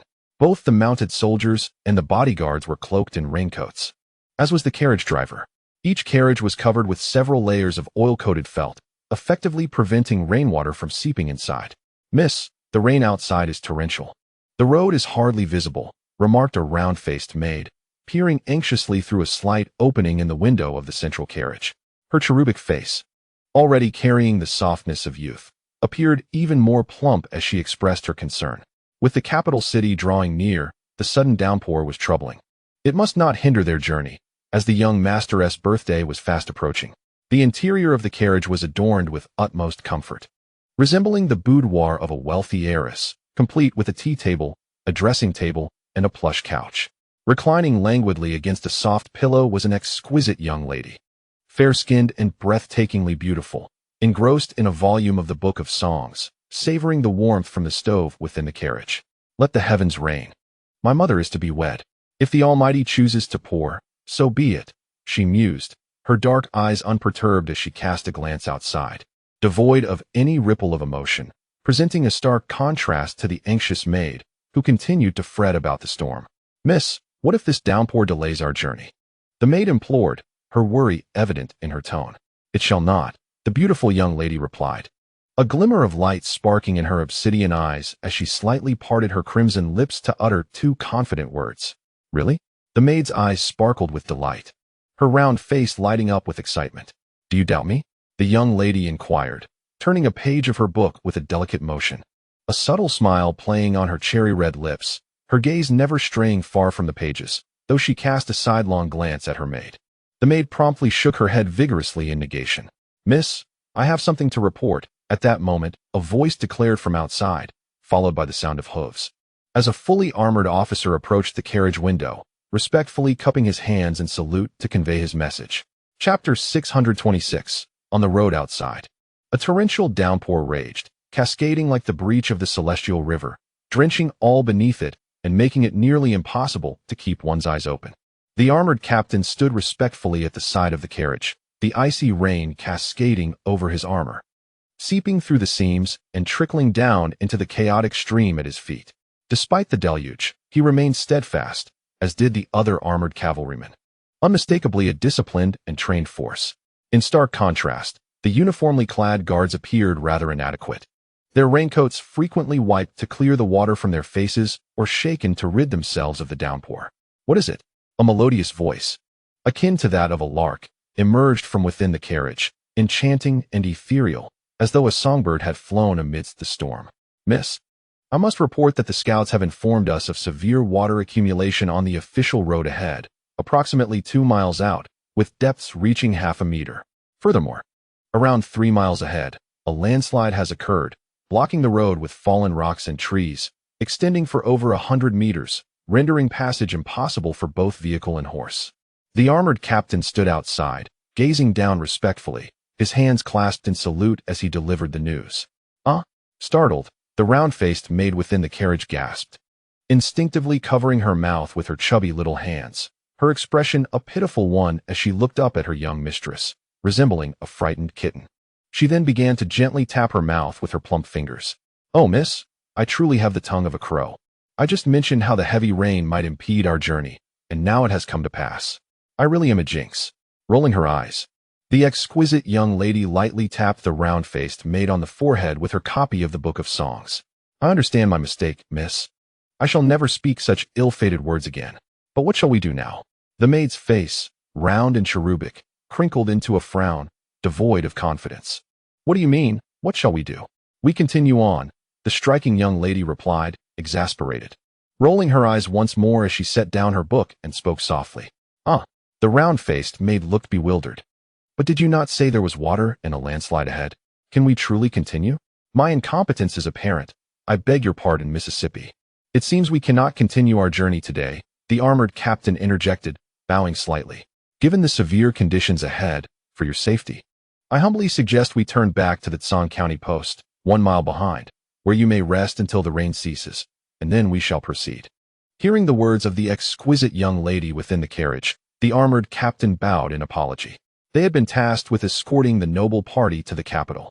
Their superiors had reiterated time and again the importance of ensuring safe passage. Should a single hair be harmed, not only would they face consequences, but their superiors would also be held accountable under military law. Before departing, they were cautioned to treat the noble passenger with the utmost reverence, ensuring her safety above all else, even at the cost of their own lives. Thus, they had no choice but to exercise extreme caution, their journey marked by vigilance, scouting, encampment, and security, all more meticulous than on a battlefield. The torrential downpour had rendered further travel unwise. However, due to the insistence of a distinguished individual, they felt compelled to comply with the directive. Nonetheless, it was abundantly clear that proceeding was perilous, as the water was too deep and landslides had obstructed the road, posing significant danger. Even if they were to traverse this segment, numerous hazards loomed ahead, including the threat of landslides and mudslides exacerbated by the deluge. After the commander of the armored team formally requested a return to the relay station to wait out the storm, the head of the guard and a steward from the estate approached. "Miss," the steward began, echoing the sentiments of the commander, "the rain is too heavy ahead. The water is deep enough to submerge half a wheel, and the hills beside the road are unstable, posing a further risk of landslides. We should return to the Tsang County relay station and wait for the rain to cease before continuing our journey." The head of the guard stood beside the commander, expressing a similar concern for safety, urging a retreat to the relay station until the storm passed. "Please, miss, let us return to the relay station and wait for the rain to subside before we proceed," he insisted, recalling the master's prior instruction to ensure the young lady's safety. "The rain is truly excessive. Encountering a landslide could lead to grave complications." The steward concurred. Suddenly, The carriage window creaked open slightly, revealing the cherubic face of the maid Baozi, who peered out at the torrential rain. Pouting slightly, she conveyed the message. The young lady insists we continue. We must reach Tianjin by tonight, no matter what. Startled, the individuals outside exchanged glances. The commander of the armored team bowed once more. Imploring, Miss Hua, please inform the young lady that the upcoming stretch is fraught with deep water and landslides, making it exceedingly inadvisable to proceed. Indeed, we urge the young lady to reconsider. The head of the guard and the steward echoed in unison. Turning to her mistress, the maid Baozi inquired, should I heed your words, or the young lady's? A melodious voice from within the carriage resounded, like the sweet song of a nightingale, effortlessly captivating, yet imbued with an undeniable authority. Naturally, you should follow my instructions. The three outside responded with utmost respect. As you wish, Mississippi. Then why do you all hesitate? The enchanting young lady quipped, a playful smile gracing her lips. Are you waiting for a reward? Her beauty, sweet voice, and infectious laughter were enchanting. However, to the three outside, a shiver of trepidation coursed through them, particularly the steward, whose heart quaked at the thought of the young lady's formidable nature. Having spent a considerable portion of his life in the estate, he was acutely aware of the power she wielded. An unspoken consensus had formed within the household. Better to provoke the master than the young lady. Please, miss, we implore you to reconsider. The road ahead is excessively treacherous, and it is truly unwise to continue. For your safety, we beseech you to order a return to the Tsang County relay station. Waiting for the rain to cease before resuming our journey, the commander of the armored team reiterated, steeling himself to repeat his plea. Consideration is imperative. The head of the guard and the steward added, resolutely echoing his sentiments. Are you suggesting that continuing is fraught with difficulties? The captivating young lady queried, casting a discerning glance at them. Yes, we implore you to reconsider, they replied. Reconsider? The young lady let out a dismissive laugh when faced with adversity. You would have me ponder? What purpose do you serve then? The three individuals were momentarily stunned. But miss, this is an exceptionally rare torrential rain, flooding, and landslides. It is far too perilous. Zhuge Liang never questioned Liu Bei. Why do we possess so few arrows? Guan Yu never inquired of Liu Bei. Why are our soldiers so scant?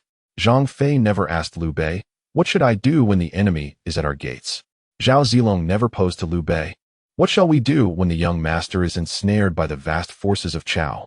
It was precisely under such dire circumstances that Zhuge Liang borrowed arrows using straw boats. Guan Yu traversed 5 passes and vanquished 6 generals. Zhang Fei halted Cao Cao's 100,000-strong army at Changban Slope with a roar, and Zhao Zilong ventured in and out 7 times to rescue Edo. The enchanting maiden pursed her cherry lips, cast them a glance, and continued, if all were smooth sailing and everything was prepared, what purpose would you serve? Upon hearing this, the three outside the carriage felt as if a thunderbolt had cleaved through the darkness before them. Only through adversity can your true value be revealed. When faced with challenges, you must rise to overcome them. By sunset tomorrow, I demand to reach the capital safely and smoothly. Do not make me repeat myself. In the capital, rewards await all. With that, the captivating maiden shut the carriage window. Chapter 627. A grave matter. The tempestuous winds and rain of yesterday poured down throughout the night, akin to the heavens unleashing a deluge, until the hour of the tiger, when the storm gradually abated.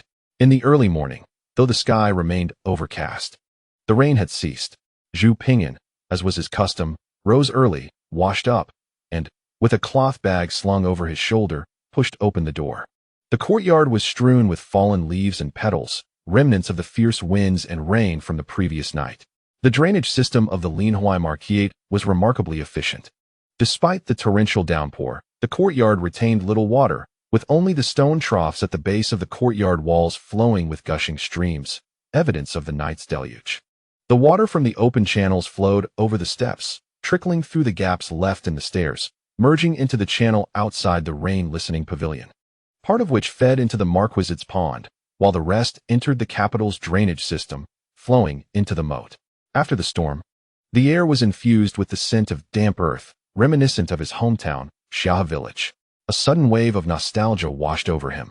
He wondered if it had rained in Xia, how his parents were faring, and whether a certain fairy was behaving herself at home. Having nearly forgotten that she was adept at feigning the dutiful daughter-in-law in front of them, From the bamboo grove beyond the eastern wall of the courtyard came the clear, jubilant calls of magpies, chirping as if celebrating a rebirth, exuding a festive air. "Good morning, young master." Upon hearing Zhu Ping'an's footsteps as he opened the door, the two maids in the adjoining room, still groggy, hastily donned their clothes and stepped out to greet him. They had grown accustomed to Zhu Ping'an's early rising. For many days now, he had maintained this routine without exception. Even during yesterday's torrential rain, they had seen the light of his study burning well into the night, and they speculated that if he had stayed up so late during the storm, surely he would rise early once more. "Good morning." Zhu Ping'an nodded slightly in reply. The magpies outside the courtyard, sensing the stirrings within, chirped even more joyfully, proclaiming, "Joyous tidings have arrived." A young girl perked up her ears and, squinting her eyes, smiled, saying, "Hearing the magpies call so early in the morning, there must be good news for you today." "Haha, may your words bring good fortune." Zhu Ping'an replied with a slight smile. The magpie is a symbol of happiness and luck, cherished by the ancients, though he himself held no belief in such superstitions. Nevertheless, hearing the melodious call of the magpie in the morning brought a pleasant mood. According to legend, towards the end of the Jingguan era, there lived a kind-hearted man named Jing Yi, who resided near the verdant mountains. Outside his courtyard was a nest of magpies. Out of kindness, he would scatter rice beneath the tree for them every meal. One day, his neighbor lost several pieces of silk and falsely accused Jing Yi of theft, resulting in his imprisonment for several months. One morning, while in his cell, Jing Yi heard the joyful calls of the magpies outside. Looking up, he saw the birds he often fed, their demeanor resembling that of heralds bearing good tidings. The following day, officials summoned Jing Yi to the hall, stating that they had encountered an envoy dressed in dark robes who informed them of a royal amnesty. 3 days later, indeed, the imperial decree arrived, and Jing Yi was granted his freedom. Upon returning home, he discovered that the magpies had transformed into humans to relay the imperial edict, aiding him in his plight. The dark robes and plain collar were reminiscent of the magpie's feathers, thus giving rise to the saying that magpies bring good news. "For me today, I am going out to visit a friend," Zhu Ping'an said to the two young maids as he departed, just as he always did. However, as he was about to step out, he suddenly heard hurried footsteps outside, followed by a maid's voice exclaiming, "Master, something terrible has happened." Eat. They would have surely bumped into one another. "What is it, Qiu?" asked the maid from Tingyu Pavilion, approaching with concern. "An official came from the estate looking for you, master. Since you were in the inner courtyard, your attendant from yesterday went ahead. The official left in haste, and now your attendant is frantic to find you. They were not allowed into the inner courtyard, so they asked me to convey the message," Qiu said urgently. "To send a message, why the alarm? If the housekeeper hears of this, you will surely face consequences." The maid from Tingyu Pavilion sighed in relief, thinking it was merely a message, and wondered why there was such a commotion that nearly set her heart racing. No. Qiu shook her head vigorously, beads of sweat forming on her forehead. "It's urgent, let me explain. Take your time," Zhu Ping'an gently reassured her, sensing unease within. He suspected the official's message pertained to one of two matters: either the memorial that had prompted the Ministry of Justice's deliberation or the incident involving Zhao Dang's soldiers attacking him as he was taken to the Shuntian prefecture. If it were merely a matter of the memorial, they would not be in such a rush. It seemed more likely that something had occurred at the Shuntian prefecture. Upon receiving the grim news regarding the untimely demise of the prisoners delivered to Shuntian prefecture, Zhu Ping'an felt a surge of dread. The revelation, corroborated by the words of the young maid Qiu, confirmed his suspicions about the involvement of Zhao Dang. "Alas, they are dead," exclaimed the two young maids in Listening Rain Pavilion, their hands instinctively covering their mouths, their faces paling in terror. It was undoubtedly the handiwork of Zhao Dang. Zhu Ping'an clenched his fists tightly, pondering the loss of 8 vibrant lives. The ruthlessness of Zhao Dang was appalling. He would go to such lengths to silence witnesses, even resorting to violence against his own kind. Zhu Ping'an had been naive, believing that confining them within the jail of the Yamen would suffice to protect them. He had underestimated Zhao Dang's reach, which extended even into the depths of the Shuntian prefecture's prison. The governor, Zhou, was generally trustworthy. Yet it seemed Zhao Dang had colluded with lower-ranking officials or bribed the prison guards to carry out this heinous act. The audacity of such conduct was staggering. Lawlessness reigned. This pest, if left unchecked, would pose an ever-growing threat to society. Surely, After silencing these 8 individuals, Zhao Dang would seize the opportunity to strike again. The Ministry of Justice's petition must be expedited. Zhu Ping'an felt an impatience rising within him. Taking a deep breath, he directed his gaze towards the Ministry of Justice, as sharp and determined as a sword. Chapter 628. The prison. Upon learning of the prisoner's silencing, Zhu Ping'an neglected his breakfast and, accompanied by Lu Mu, made his way to the Shuntian Prefecture prison. Initially, Zhu Ping'an had intended to go alone, but Lu Mu and the others were apprehensive.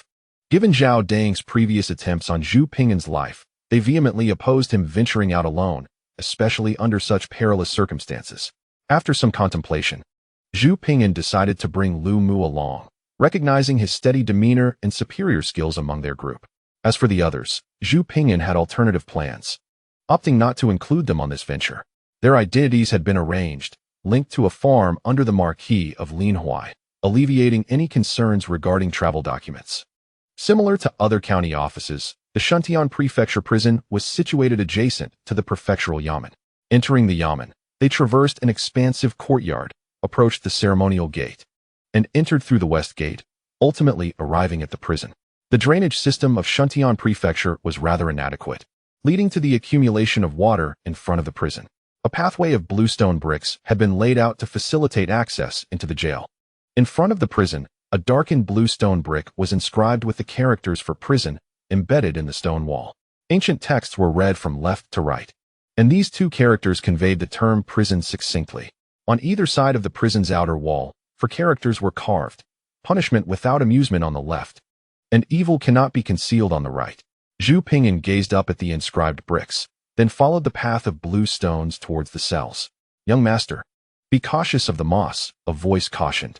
Lu Mu followed closely behind, cautioning Zhu Ping'an to be wary of the moss on the stone bricks, quickly embracing the role of a dutiful attendant. However, Zhu Ping'an had yet to acclimate to this milieu of retainers, book boys, and maidservants, which he found rather alien. A remnant of the feudal landlord class. Presenting his badge and the paperwork he had completed upon entering the magistrate's office, Zhu Ping'an was granted access to the Shuntian Prefecture prison. Upon entering the prison, a pungent mildew permeated the air. The dungeon lay considerably lower than the outside world, akin to a descent into the earth, and was already damp, made worse by the previous day's torrential rain. The atmosphere within the prison was clammy, the ground somewhat muddy, possibly inundated by last night's rainwater. Outside, the sky was overcast, and the prison's dim light only exacerbated the feeling of despair. It was as if this place had been forsaken by the world, with the acrid stench of decay and mildew dominating the senses, and the prevailing gloom coloring everything. The wind from outside seeped through the ventilation, and when it gusted, it sounded like the wailing of spirits, chilling to the bone. The frigid air brushed against the skin, raising goosebumps and inducing discomfort. "Ah, let me out, let me out." The prisoners, upon noticing the arrival of others, exhibited varied reactions. Some listlessly raised their heads, while others huddled motionless on the moldy straw in the corners of their cells. A few, in a fit of nervous energy, clutched the bars of their cells, shaking them and crying out, "Behave yourselves." The attending jailers brandished their whips, issuing reprimands to maintain order within the prison. Lu Mu, observing the scene, was lost in thought. Noticing his distress, Zhu Ping'an placed a reassuring hand on his shoulder, understanding that his companion was troubled about the fate of his compatriots imprisoned back home. "Do not worry," he comforted. "It will not be long before your fellow townsfolk are liberated." "Thank you, my lord," Lu Mu replied, regaining his composure. Before encountering Zhu Ping'an, he felt as though he was engulfed in an endless abyss of despair, seeing no glimmer of hope for rescuing his compatriots.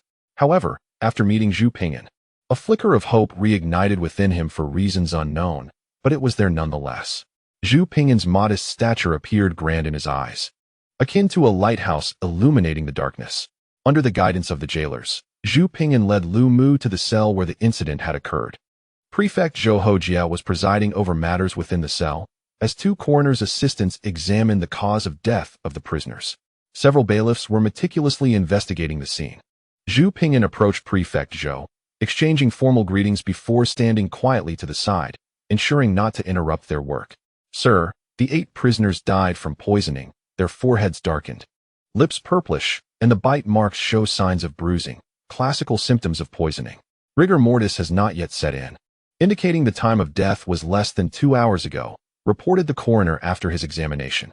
Such a travesty, exclaimed Zhou Hojia, his countenance darkening. The occurrence of such an incident under his watch was a thorn in his throat. He directed a piercing gaze at the jailers on duty the previous night, demanding they recount the events without the slightest concealment. Sir, due to the violent storm last night, the prison was exceedingly cold. I had a couple of drinks to warm myself before locking the cell and retiring to sleep. This morning, as usual, the officer rose to inspect the cells. Upon entering, he noticed several inmates lying on the ground in peculiar positions, which struck him as unusual. He called for them to rise, but to his dismay, there was no response. Concerned that something was amiss, he opened the cell door to investigate. Once inside, he immediately sensed trouble. The inmates' faces were ashen and motionless. Upon kneeling to check, he found they had ceased to breathe. He hurriedly reported the incident. The 2 guards, trembling with fear, recounted the unfolding events before Zhou Hojia. This matter is of utmost significance, he admonished. I have repeatedly emphasized the critical nature of prison affairs and the necessity for utmost caution. During your duty, you are strictly prohibited from consuming alcohol. Why do you persist in violating this directive? Zhou's expression darkened further. Please forgive us, sir, one guard pleaded. I dare not deceive you. In an attempt to warm ourselves, we consumed merely 2 cups of pig fat liquor. I assure you, it was only 2 cups. The guards knelt in contrition, pleading for mercy, filled with regret. It had been their shift the previous night, and the prison was cold and damp, clad in thin clothing. They thought a couple of cups would suffice to stave off the chill, believing that 2 cups would not lead to intoxication or any adverse consequences. Only 2 cups? Zhou questioned, perplexed, his gaze piercing as he scrutinized the 2 men. If that were truly the case, how could you have heard no commotion last night? That is quite illogical. I swear it was but 2 cups, the guard insisted, trembling like a leaf. Where is the liquor you consumed yesterday? Zhou demanded sternly. Fetch it here for examination by the coroner. The guards, fearful of any concealment, promptly produced the remaining liquor and food from the previous night. 2 coroners each took a silver needle to inspect the liquor and food, inserting the needles into the substances, which showed no discoloration. Their expressions shifted to doubt, and they re-examined the items, again finding no change. In a moment of curiosity, one coroner dipped his finger into the liquid and then sniffed it. His face suddenly filled with alarm. The second coroner followed suit, dipping his finger into both the liquor and food, and his expression also changed dramatically. Report, gentlemen, Zhou commanded. Is there poison? The food and liquor are not toxic, one coroner replied, but it appears that a substance inducing deep sleep was added to the liquor. Following their examination, they returned to Zhou Hojia to report their findings. Chapter 629. The effect of peace. Zhu Ping'an spent approximately half an hour in the Shunyanfa prison, during which he gained a general understanding of the circumstances surrounding the silencing of the prisoners. The incident occurred around the time of the Cho hour, roughly equivalent to between 1 and 2 o'clock in the morning. This was when people are typically in the deepest slumber, and the previous night's tempest provided a natural cover for the perpetrator's actions. On one hand, the storm masked any sounds from within the cells, making it difficult to detect. On the other hand, it washed away any traces of the intruders entering and exiting the prison, complicating any investigation. The silencing happened during the Cho hour, but the planning had begun the previous evening. From the 2 guards on duty, it was revealed that an elderly man and a young woman had visited the prison with food and liquor, claiming to be the father and daughter-in-law of one of the 8 inmates, come to pay a visit. The elderly man and the young woman arrived at the prison, displaying courtesy as they provided 5 taels of silver for their son's meals and generously shared half of their food and wine with the 2 guards. After a brief visit in the cell, they departed. Once they were gone, the guards, using silver needles, tested the food and found it harmless. Even after a considerable time had passed, the 8 prisoners showed no ill effects. Given the rainy and cold weather outside, the guards decided to partake in the meal. Although the food was indeed safe, the wine contained a substance akin to a sedative, albeit in a modest dosage, which could deepen one's slumber. After consuming the wine, the guards exhibited little immediate reaction. However, once they settled down, the effects took hold, rendering them into a profound sleep. Not only did the guards sleep soundly, but the 8 prisoners also succumbed to a deep slumber, allowing the perpetrators to carry out their sinister intentions. As for how the intruders gained access to the prison, It was evident that there must be a traitor within the Shuntian prefecture. The Shuntian prison, known for its stringent security, had several checkpoints. Even if the guards fell into a deep sleep, without an insider's assistance, the intruders would not have been able to infiltrate and silence the prisoners. Identifying the insider would not be an easy task, as the culprits operated with great discretion and the pool of suspects numbered in the dozens. Anyone capable of aiding outsiders into the prison became a potential suspect. To uncover the traitor would require considerable effort. Zhu Ping'an spent approximately half an hour in the prison, completing the necessary procedures with Zhou Hojie before emerging. As for the insider, Zhu Ping'an chose not to involve himself too deeply, leaving the matter to Zhou Hojie, who was deeply troubled by the incident within his jurisdiction and was determined to uncover the truth personally. Upon exiting, Zhu Ping'an encountered Wang Shizhen and Zhang Siwei outside the Shuntian prefecture. Observing Zhu Ping'an's emergence, they hurried over. "Zive, Wenxing, what brings you here?" Zhu Ping'an greeted them with a bow from a distance. "We are here to seek you out," Wang Shizhen and Zhang Siwei replied with forced smiles, their expressions heavy with concern. They had just visited the residence of the Marquis of Linhuai in search of Zhu Ping'an, only to learn that he had come to the Shuntian prefecture. Noticing their troubled demeanor, Zhu Ping'an inquired with curiosity, "Has something happened?" "Indeed, Zihu, an incident has occurred," Wang Shizhen responded, with Zhang Siwei nodding in agreement. "What is it?" Zhu Ping'an's demeanor shifted to seriousness. The gravity of the situation was evident, considering the historical significance of the two men before him. "There are two matters," Wang Shizhen said, raising two fingers with a solemn expression. "The first is that I received news this morning. Lord Wang Zhongmao, newly appointed as an inspector in Nanjing, has submitted a formal complaint accusing the old rogue Yin Song of 9 grave offenses, requesting his removal and the confiscation of his assets to alleviate the troubles of the state." Another indictment against Yin Song? Zhu Ping'an was momentarily taken aback. He had previously filed a complaint against Yin Song, only to be met with repercussions from the Ministry of Justice. Following him, the Inspector Zhao Jin and the Ministry of War's official Zhou Mian had also attempted to indict Yin Song, only to be stripped of their positions and imprisoned. Zhu Ping'an had thought that, learning from the fates of others, no one would dare to challenge Yin Song again. Yet, unexpectedly, someone had taken the bold step to accuse him at this critical juncture. Indeed, the literary elite are not lacking in noble spirit. Wang Zhongmao? I seem to have a vague recollection of this individual, having previously studied materials concerning him while researching Yin Song in the modern context. This man once impeached Yin Song, though it remains uncertain whether it was at this particular juncture. However, when he initially accused Yin Song, was it not based on 8 major grievances? How has this now transformed into 9? Zihu, the petition by Lord Wang to impeach Yin Song pertains to you.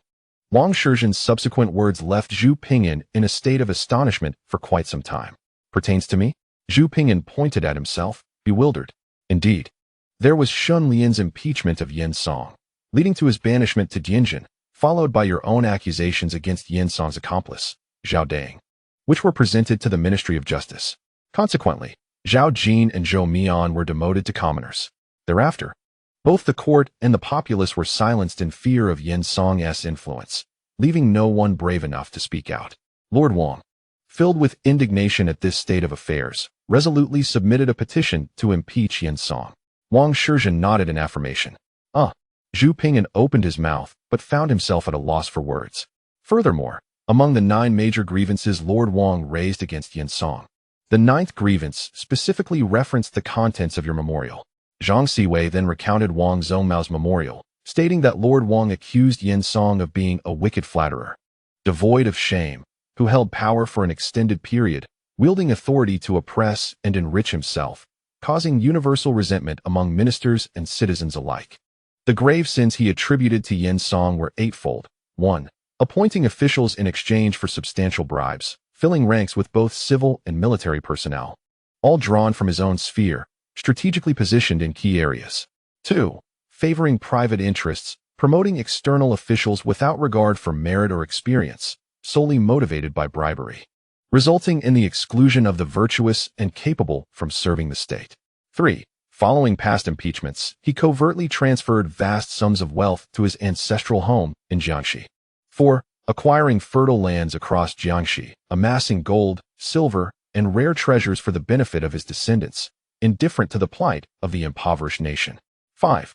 Generously maintaining a retinue of servants who traversed the capital, harassing and abusing residents, instilling fear in the populace. 6. Indulging in excessive luxury, accumulating diverse rare items without restraint. 7. Engaging in insatiable greed, blissfully ignorant of limits. 8. Recruiting over 30 court officials as adopted children, using them as pawns to undermine the emperor's authority. 9. Shielding subordinates, allowing them to commit crimes against the state, such as the wrongful execution of the innocent Zhao Dang, who not only went unpunished, but was instead promoted. What the realm relies upon for stability are wealth and military might.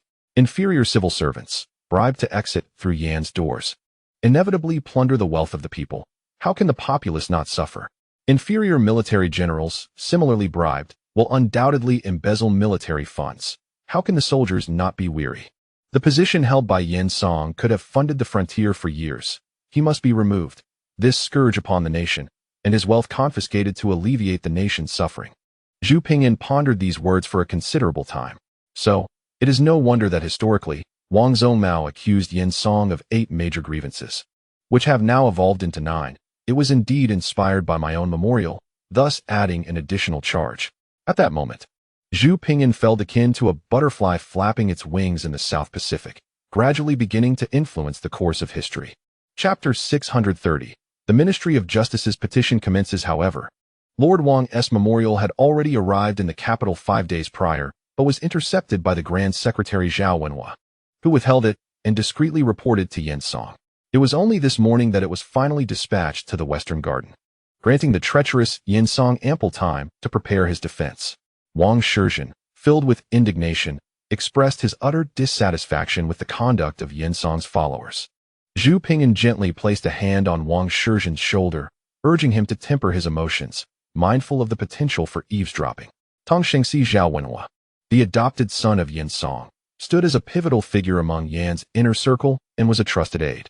Although holding the position of a third-rank official, his influence was considerable, as all memorials submitted to Emperor Jiajing from various regions had to pass through him. The rapid processing of Zhu Ping'an's memorial to the Western Garden was due to a fortunate coincidence. It had been submitted shortly after Jiajing's ritualistic offerings. Amidst a chorus of officials extolling virtues, Zhu Ping'an's document inadvertently mingled within these laudatory submissions, allowing it to slip past the scrutiny of Zhao Wenhua's colleagues. At that time, Zhao Wenhua, under Yen Song's directive, was laboring to compose flowery praises, and upon seeing the memorial approved by his trusted associates, he simply acknowledged it, inadvertently granting Zhu Ping'an a pass. This incident taught the staff of the Tongshengxi a valuable lesson, leading to a new protocol where every memorial, regardless of its significance, required mutual scrutiny by 2 individuals.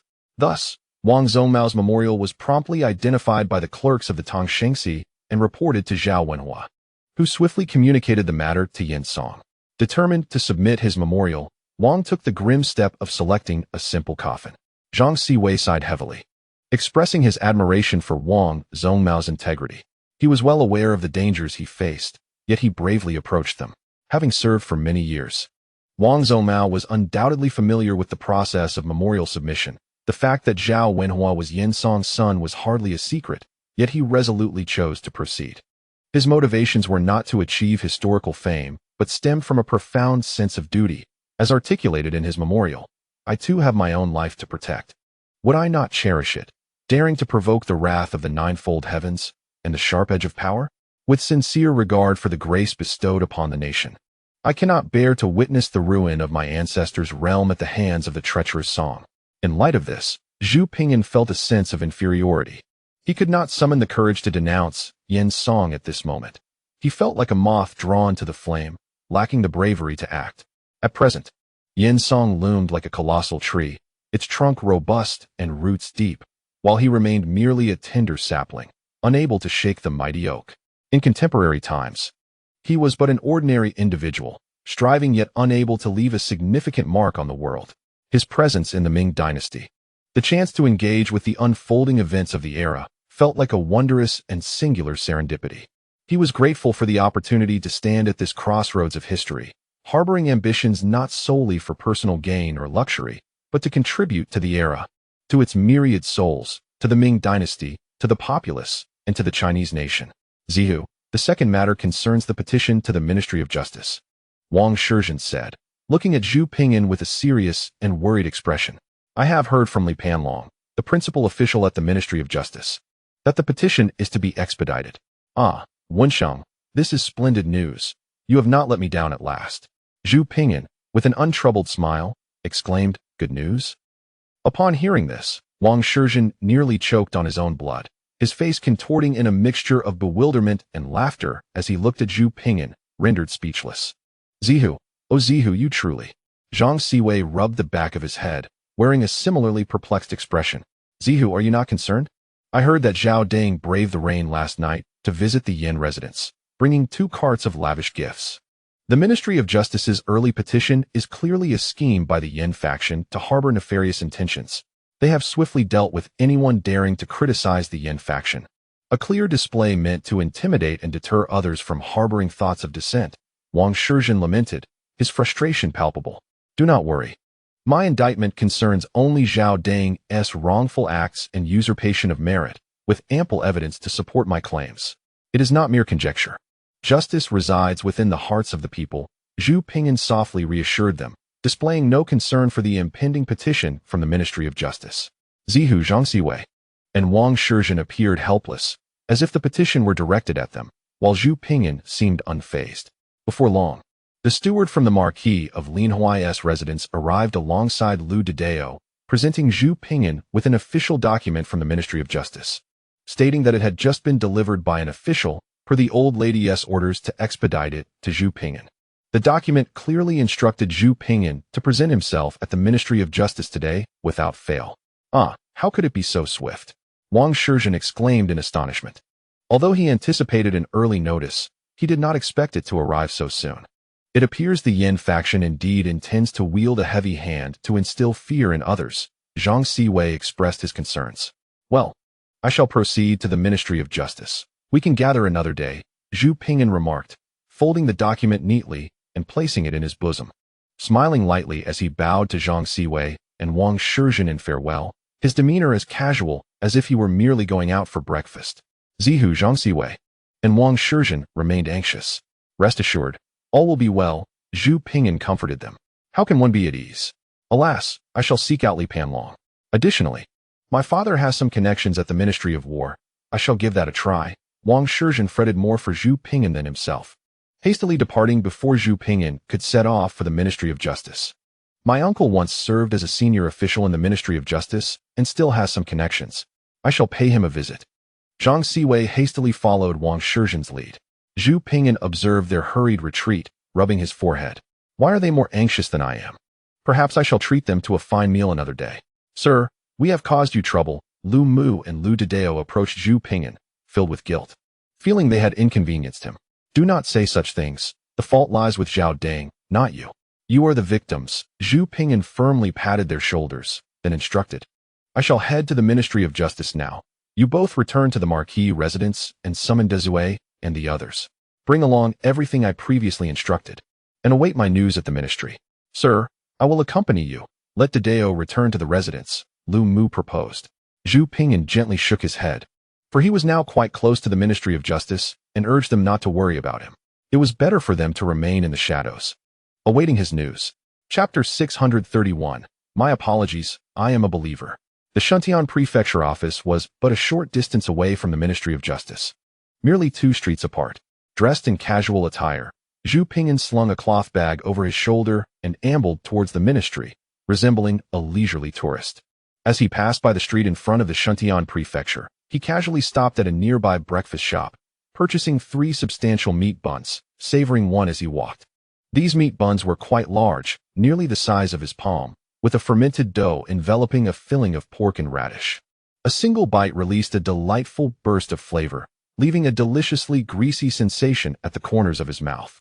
Priced at 10 coins for 3, they were a veritable bargain. Meat buns paired with congee would have made for an ideal meal. However, in his haste to reach the ministry, Zhu Ping'an had no time to enjoy the porridge. Perhaps he had eaten too quickly, or perhaps the meat buns were too filling, for after devouring 2, he found himself unable to consume the third. Carrying a meat bun into the ministry to present his case seemed somewhat inappropriate. Should it attract the attention of ill-intentioned individuals, it could provide them with fodder to tarnish his reputation. After some contemplation, Zhu Ping'an resolved to gift the remaining meat bun to a beggar, as it would serve as a delightful surprise for someone in need. Regrettably, as he neared the end of the street, he had yet to spot a single beggar. Offering it to anyone else would be improper. Even with good intentions, it could lead to misunderstandings, with the recipient perhaps questioning the bun's cleanliness. Imagine walking down the street and receiving a bun from a stranger. What thoughts would that provoke? True compassion lies in giving to the right recipient, lest it become a form of humiliation. As he approached the end of the street, with the Ministry of Justice now in sight, he realized that if he did not find a suitable person soon, the meat bun would remain untouched. Yet, fortune favors the diligent. Zhu Ping'an scanned his surroundings and soon spotted two young beggars not far ahead. They appeared to be siblings, around 7 or 8 years old, dressed in tattered clothing. Their faces smeared like little painted cats, standing pitifully by a fortune-telling stall, hoping for a kind-hearted soul to grant them a bit of generosity. The stall was situated beneath an ancient locust tree, adorned with a cloth banner proclaiming, "My fortune teller, unfailing predictions." Behind the stall sat a Taoist priest clad in a blue robe, embellished with a hand-painted Bagua diagram, with his hair tied up by a pair of chopsticks. He appeared to be around 50, lacking any semblance of an ethereal aura, instead resembling a seasoned charlatan. A broken wooden sword lay on the table, and only a sparse few gathered around the stall, none willing to part with their coins for a fortune reading. They were merely chatting with the old Taoist, seeking entertainment rather than divination. "Here, little ones," Zhu Ping'an said, "I cannot finish this bun. Please help me eat it. Consider it your reward." Observing the two small beggars, Zhu Ping'an gently patted his pocket, a smile gracing his face as he approached the siblings. He affectionately ruffled the boy's hair and placed the remaining 10 coins along with a couple of steaming meat buns into the boy's palm. The warmth of the buns and the weight of the coins caused the children's eyes to widen in astonishment. Happiness had arrived so unexpectedly, it felt like a dream. The siblings had been at the divination stall since yesterday, hoping that someone would feel generous enough to offer them a coin in exchange for a fortune reading, allowing them to purchase a bun to stave off their hunger. However, the stall had attracted few visitors, and no one had bestowed upon them even a single coin, leaving them famished since the previous day. Now, the steaming meat buns ignited a glimmer of hope in their eyes, particularly for the little girl, whose mouth watered incessantly. The boy, however, remained somewhat wary of Zhu Ping'an, instinctively shielding his sister behind him, fearing that Zhu might harbor ulterior motives or impose unreasonable demands. He had heard tales from the older beggars about the dark dealings within grand households, and he would never allow his sister to be thrust into peril. Indeed, it was commendable to protect his sister as a true man ought to. "If you ever find yourself in trouble, seek me out at Linghuai Marquee. I am Zhu Ping'an," he said, gently tousling the boy's hair with a smile before rising to depart. No demands?" The older beggar was taken aback, and as he watched Zhu Ping'an's retreating figure, he became convinced of the man's genuine goodwill, recognizing him as a kind-hearted soul rather than a villain. "Thank you, big brother," the little girl called out, cupping her hands around her mouth like a tiny trumpet. Hearing her sweet voice, Zhu Ping'an smiled softly without turning back, lifting his hand above his head and waving it gently from side to side as he continued on his way. There was a pressing matter at the Ministry of Justice that he could not afford to be late for. The siblings, gazing at Zhu Ping'an's silhouette, felt a warm current of gratitude. Surely, there were still good people in this world. "You eat, sister," the older brother urged, inhaling the delectable aroma before unhesitatingly placing the meat bun into his sister's hands. "But brother should eat," the little girl insisted, her eyes fixed on the bun. Reluctantly, she shook her head and, with a heavy heart, offered it back to him. After a prolonged exchange of selflessness, the brother ultimately divided the bun, keeping the larger half for his sister and reserving the smaller portion for himself. Together, they indulged in their shared meal, relishing the flavors. "How delightful!" they exclaimed. The wise Confucius had not tasted meat for 3 months. Yet, these children had been deprived of its flavor for at least 3 years.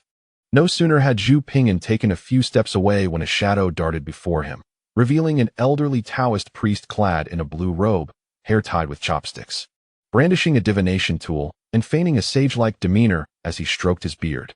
Zhu Ping'an nearly stumbled in surprise at the sudden appearance of the old priest. his heart racing. The priest's stall felt so familiar. After a moment of bewilderment, Zhu Ping'an recognized him as the very fortune-teller from the stall he had just visited.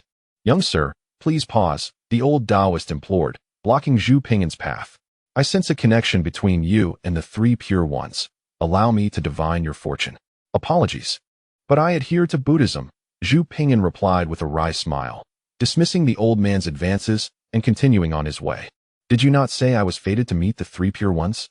Regrettably, I follow the path of Buddha." He had pressing matters to attend to at the Ministry of Justice, and had no time for such superstitious drivel. Moreover, the old man's appearance was quite unprofessional. The inked trigrams on his Taoist robe were smudged and indistinct, akin to a blotch of black. Zhu Ping'an underestimated the old man's tenacity, for in the next moment, he was once again halted. Well, Buddhism and Taoism are but one family. Your belief in Buddha signifies a belief in the Tao.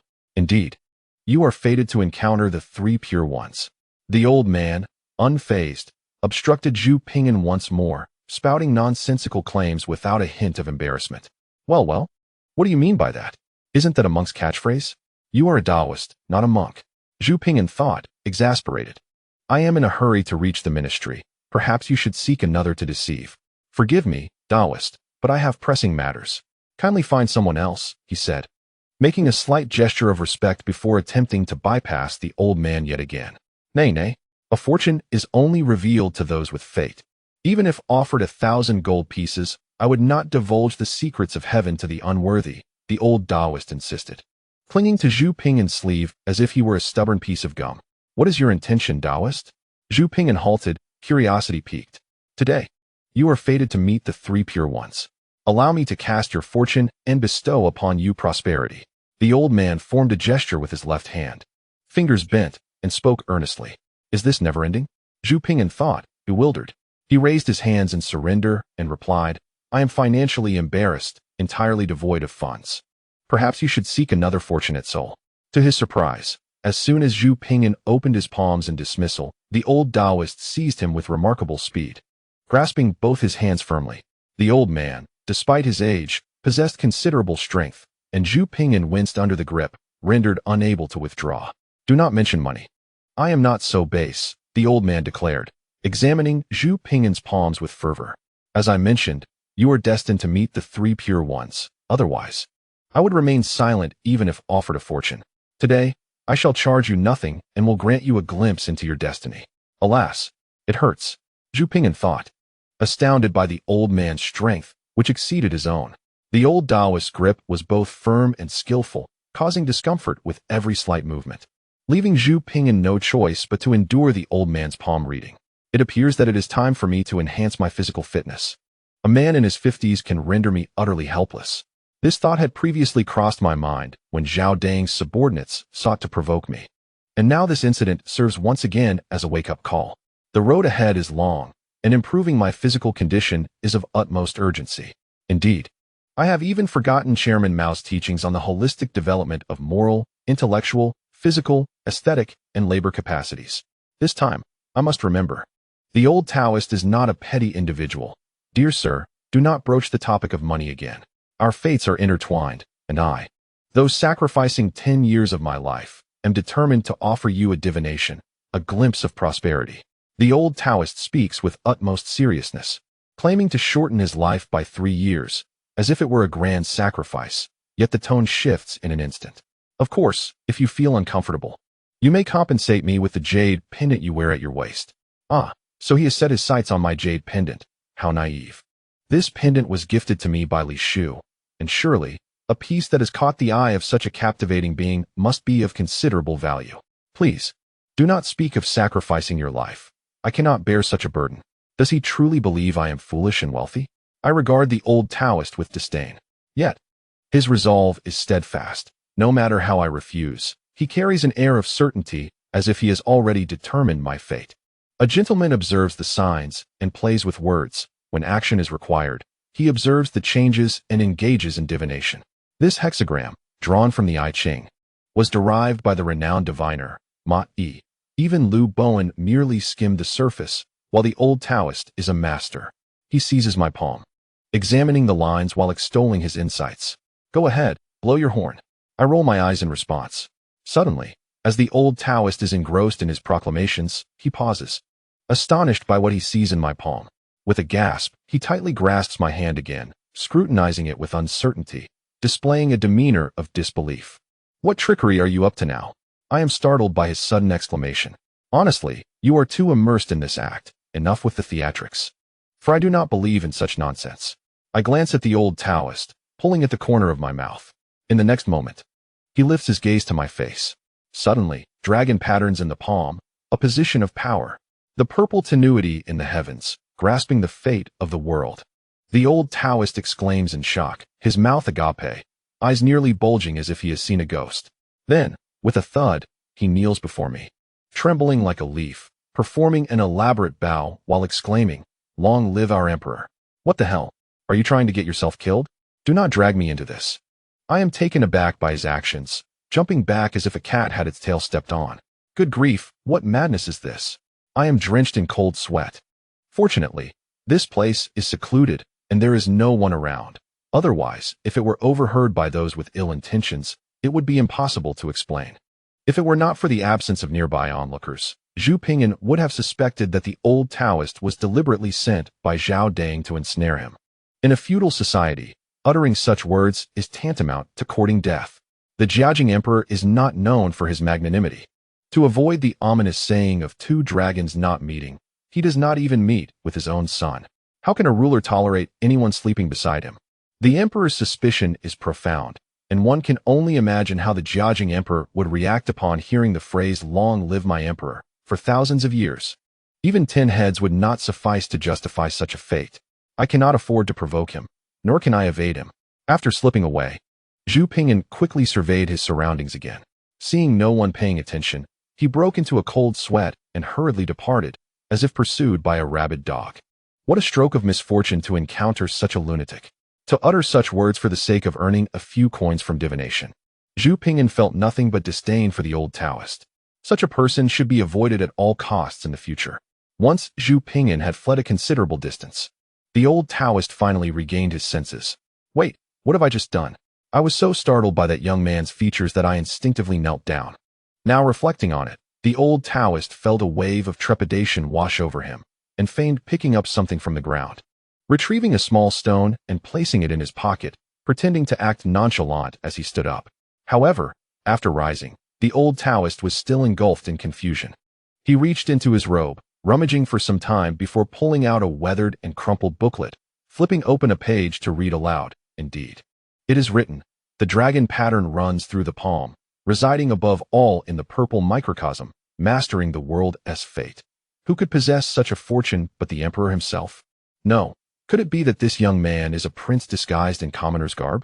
The old Taoist pondered momentarily, shaking his head and muttering to himself, instinctively tugging at his beard, pulling out several strands in the process, as if he were succumbing to madness.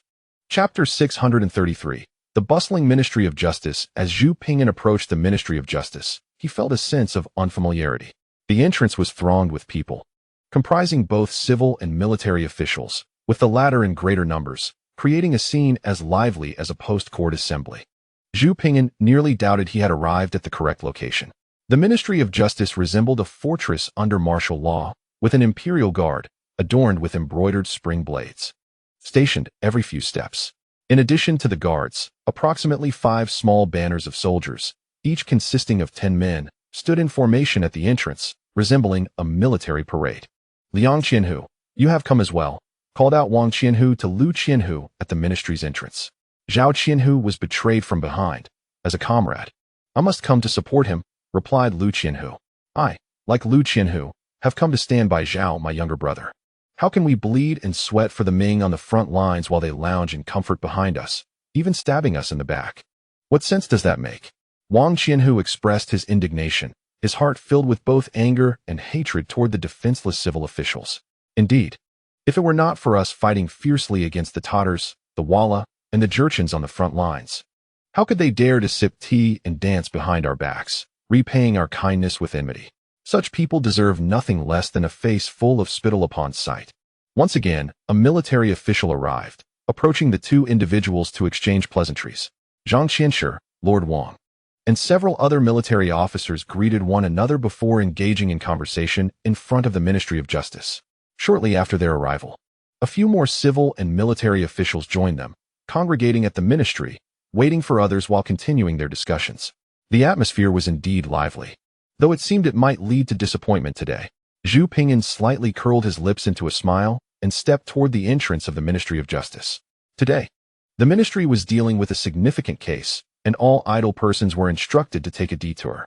As Zhu Ping'an approached the entrance, a guard from the Jinui, armed with a saber, halted him, stating that due to the important case, he must circumvent the area. The Jinui, acting on orders from higher-ups, had been instructed to ensure that no unauthorized individuals approached the ministry. Unfamiliar with Zhu Ping'an, they noted his casual attire and the cloth bag slung over his shoulder, resembling either a scholar or a merchant, but certainly not an official. Thus they obstructed his passage.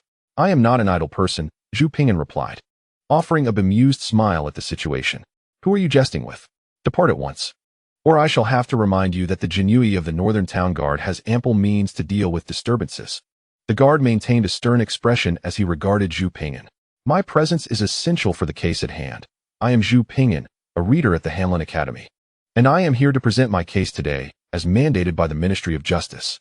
Zhu Ping'an shook his head and retrieved his seal and the official document issued by the ministry from his bag, handing them over to the guard. It was understandable that they had stopped him. It was their duty. As for their demeanor, one could not expect too much in a feudal society, where the bureaucratic class seldom practiced courteous service. Had he been in official attire, they would certainly have refrained from stopping him. "Forgive me, sir.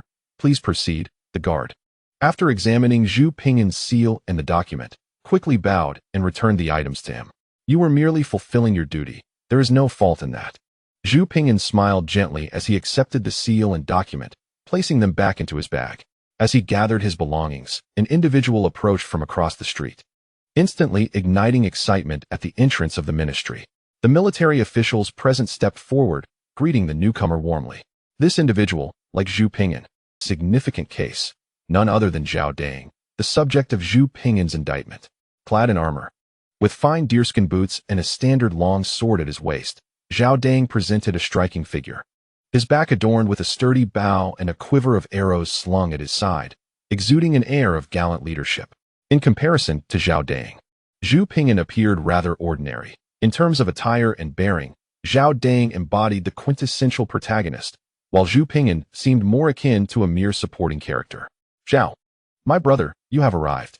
Do not worry, your elder brothers are here to support you. No one shall unjustly demean our warriors." Indeed, Zhao Qianhu has shed blood and sweat for our Ming dynasty, having endured both hardship and toil, yet he is still beset by the treacherous and the vile. Such shamelessness knows no bounds. Rest assured, we shall not stand idly by. Zhao Qianhu, we stand with you. Today, we must ensure that the one surnamed Zhu pays the price. Has he, having risen from the mud, forgotten his place? How audacious of him to dream of gaining fame by framing us. Let him wallow in his delusions. Today, he shall see the consequences. Let him learn that we, as warriors, are not to be trifled with. Indeed, Zhao Qianhu has the backing of the esteemed Elder Yan. Who is Zhu Ping'an to challenge him? The military officials at the Ministry of Justice voiced their unwavering support for Zhao Dang, hurling verbal assaults at Zhu Ping'an. These warriors, with voices raised, made their sentiments known, and Zhu Ping'an, from a distance, could hear their fervor. "Thank you, esteemed colleagues. I, Zhao Dang, stand upright and fear not the schemes of petty men. As the saying goes, one who is upright fears not the shadows. I have naught to dread. Today is merely a formality. I trust that the honorable lords presiding over this matter will restore my innocence and provide an explanation for us warriors, allowing us to fight valiantly on the front lines without fear of treachery from behind." Zhao Dang expressed his gratitude to the military officials and then spoke with a nonchalant demeanor. "Well said, Brother Zhao. Today, we must receive a satisfactory explanation." His words resonated with the assembly of military officials, echoing their sentiments as they rallied in support. The ancients taught us that the arts of civil and military governance are equally vital to a dynasty. However, times have changed. The status of military officials has declined, often finding themselves overshadowed by lesser-ranked civil officials. There are countless instances where valiant military officers, having bled and fought to secure victories, return only to be undermined by the petty machinations of a few scribes. This imbalance has long festered in their hearts, prompting their support for Zhao Dang, not solely due to his financial and personal allure, but also as a reaction to this injustice. The military officials of the Ming dynasty are largely hereditary, having had their ancestors lay down their lives for the empire. Furthermore, it is they who have protected the realm and defended against foreign foes. After generations of sacrifice, why should their status diminish daily, yielding to civil officials? Why indeed? Chapter 634. A threat, pardon me, coming through. Just as the discourse reached a fervent peak, a youthful voice pierced through the air.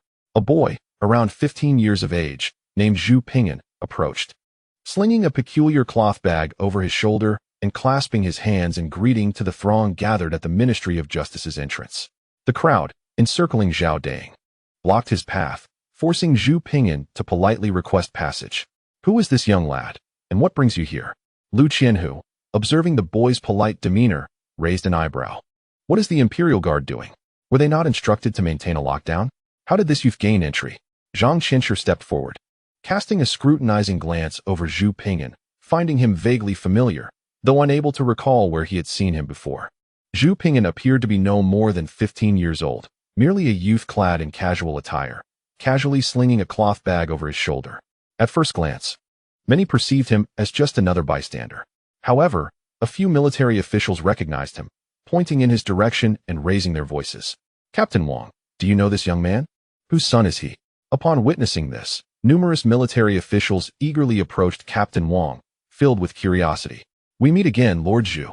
Zhao Dang, pushing through the crowd, narrowed his eyes in a condescending manner while addressing Zhu Ping'an with a tone laced with sarcasm. Lord Zhao, what a pleasure, Zhu Ping'an replied lazily, lifting his head slightly and curling his lips into a faint smile. Zhao Dang, truly a formidable warrior, appeared even more imposing in his armor, standing approximately 6 feet tall. And with the added height of his boots, he towered over Zhu Ping'an, making the latter seem rather frail by comparison. It was as if Zhao Dang could easily overpower him with a mere finger. Lord Zhu? The other military officials, unfamiliar with Zhu Ping'an, were taken aback. This seemingly simple young man was indeed an official, referred to as Lord Zhu by Captain Zhao. Could this youthful figure truly be Zhu Ping'an?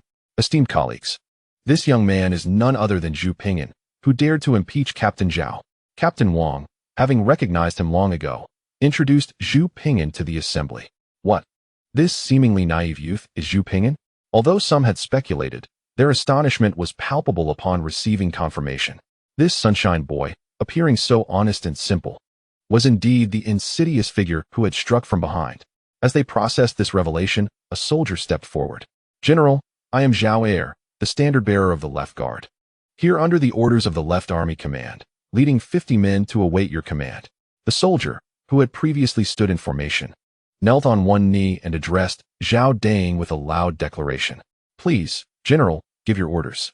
Following suit, the other soldiers also knelt, vocally expressing their readiness. What a display! Such a show of respect, Zhu Ping'an mused, narrowing his eyes as he regarded them, a wider smile gracing his lips. What is this? Have you all feasted well? Why the uproar? You frightened Lord Zhu. Let us see how I shall deal with you. Zhao Dang, feigning anger, reprimanded Zhao Air and the others while casting a glance at Zhu Ping'an. However, to Zhao Dang's disappointment, Zhu Ping'an did not even blink. Frighten me? Zhu Ping'an scoffed, a smirk playing on his lips. You think you can intimidate me? I have witnessed the grand parades of 2009's National Day celebrations on television and have personally attended the magnificent 70th anniversary of the victory in the War of Resistance against Japan in 2015. Such grandeur and awe cannot be compared to your antics. Regarding your 50 individuals, this squad, and their stance, if the grand military parade represents a towering wave, then you resemble but a fleeting ripple caused by a fly falling into a basin. Those who serve in the ranks, tasting blood upon the blade, possess neither weight nor restraint in their words. I implore you, esteemed sir, do not take offense. Chief Officer Zhao Air lazily clasped his fists towards Zhu Ping'an, showing no inclination towards an apology. It is not my intention to engage in constant bloodshed. I have requested a transfer from the Left Army Command not for the purpose of violence.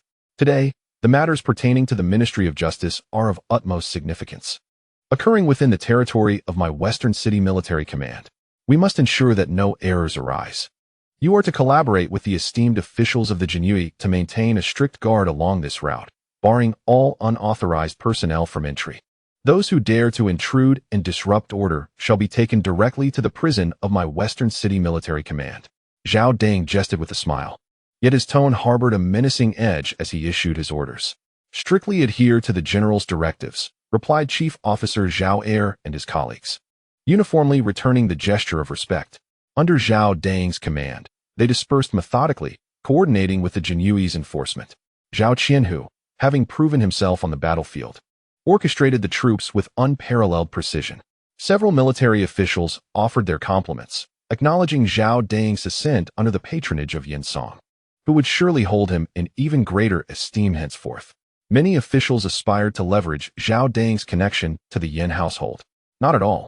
As the commander of the Western City Military Command, it is my duty to manage my responsibilities diligently, even when addressing grievances. Otherwise, I might find myself impeached for dereliction of duty, Zhao Dang remarked, casting a sidelong glance at Zhu Ping'an, his smile concealing a reprimand. Indeed, some individuals seem to be overindulged. They fail to consider that if it were not for our efforts against external foes, how would they indulge in their frivolities? Precisely. If you possess the courage, go to the battlefield and confront the enemy.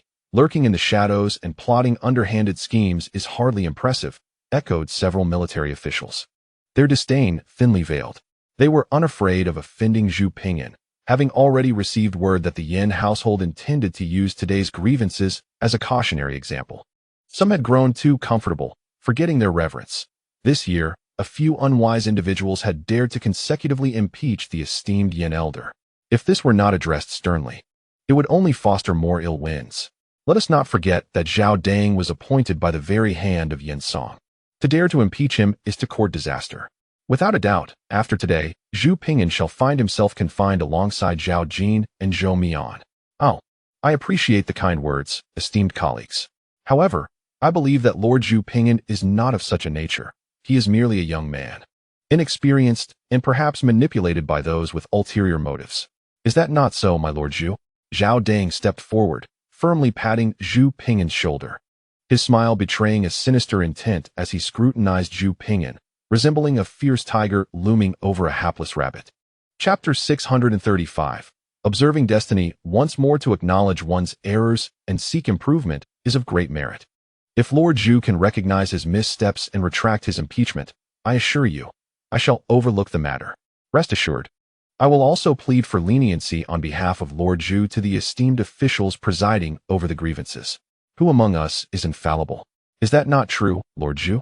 Zhao Dang patted Zhu Ping'an on the shoulder, leaning in closely to scrutinize his face with wide, unblinking eyes, exuding an aura of intimidation akin to a famished tiger fixating on a delicate rabbit, or an iceberg towering over a solitary canoe. Zhu Ping'an, gazing at the imposing figure of Zhao Dang mere inches away, squinted slightly and abruptly exhaled a gust of breath forward. This unexpected burst of air startled Zhao Dang, causing him to instinctively retract his head and take a step back, thus alleviating the tension. There is no need for your concern, Lord Zhao. Perhaps you should prioritize your own well-being, Zhu Ping'an remarked with a chuckle, his eyes sparkling with confidence as he playfully waved his finger. The disdain was palpable, an unabashed display of contempt that was laid bare in his smile and gesture. Zhao Dang, incensed by his own moment of retreat, took a menacing step toward Zhu Ping'an, discarding any pretense and directly threatening him. Zhu Ping'an, do not overestimate your position. If you possess any sense, you should admit your fault. While you may slander me, you have even besmirched Elder Yin. Acknowledging your mistake now could salvage your situation. Once the petition is submitted, regret will come too late. Zhu Ping'an regarded Zhao Dang as one might observe a capricious monkey, shaking his head with a bemused smile. You are young, easily deceived, and making mistakes is no grave matter. What matters is the ability to rectify them. Given that Zhao Qianhu has extended you this opportunity, you should seize it to avoid exacerbating your plight. You will find no chance to weep when your fate takes a turn for the worse. Zhu, do not push your luck. Our Zhao Qianhu is magnanimous, yet you have taken liberties. Other military officials, witnessing the exchange, approached to either persuade Zhu Ping'an to confess or to directly accuse him. Those of differing paths do not conspire together. Zhu Ping'an, observing the scene, shook his head, his smile fading as he clasped his hands in a gesture of respect and strode boldly past the gathering. Zhu Ping'an, you shall come to regret this. After the petition, I will visit you in the dungeon, and I hope your resolve remains steadfast then. A mere country chicken will never transform into a phoenix, no matter how grand the feathers. What a pity. Your family's ancestral graves must be releasing smoke, allowing such a misfortune as you to rise to a position of authority. After a fleeting moment of glory, you are destined to revert to your true self. Hehe. Zhao Jin and Zhou Mian serve as your examples. When you are stripped of your rank and imprisoned, I shall have 100 ways to make your existence unbearable. Fear not, your family shall not escape unscathed. Do not doubt, we shall see. As Zhu Ping'an ascended the first step toward the entrance of the Ministry of Justice, Zhao Dang hastened to catch up, threatening him in a hushed tone meant for only their ears. Following this, Zhao Dang forcefully patted Zhu Ping'an on the shoulder, erupting into laughter. Glory to your ancestors. Upon hearing Zhao Dang's menacing words, Zhu Ping'an turned to face him, a smirk playing on his lips as he softly murmured, Glory to my ancestors. Zhao Dang stood nearby, having overheard Zhu Ping'an's murmurs, and was taken aback. Had the man lost his senses? After my curse, how could he still be babbling about glory and ancestral pride? While Zhao Dang was in a state of astonishment, Zhu Ping'an perceived an unseen fluctuation before him, and his gaze fell upon the fortune surrounding Zhao Dang. It had been quite some time since he had employed this peculiar ability, initially deeming it rather superfluous.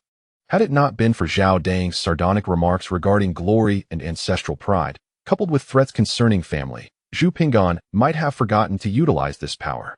This ability seemed to have undergone a slight transformation since he last used it.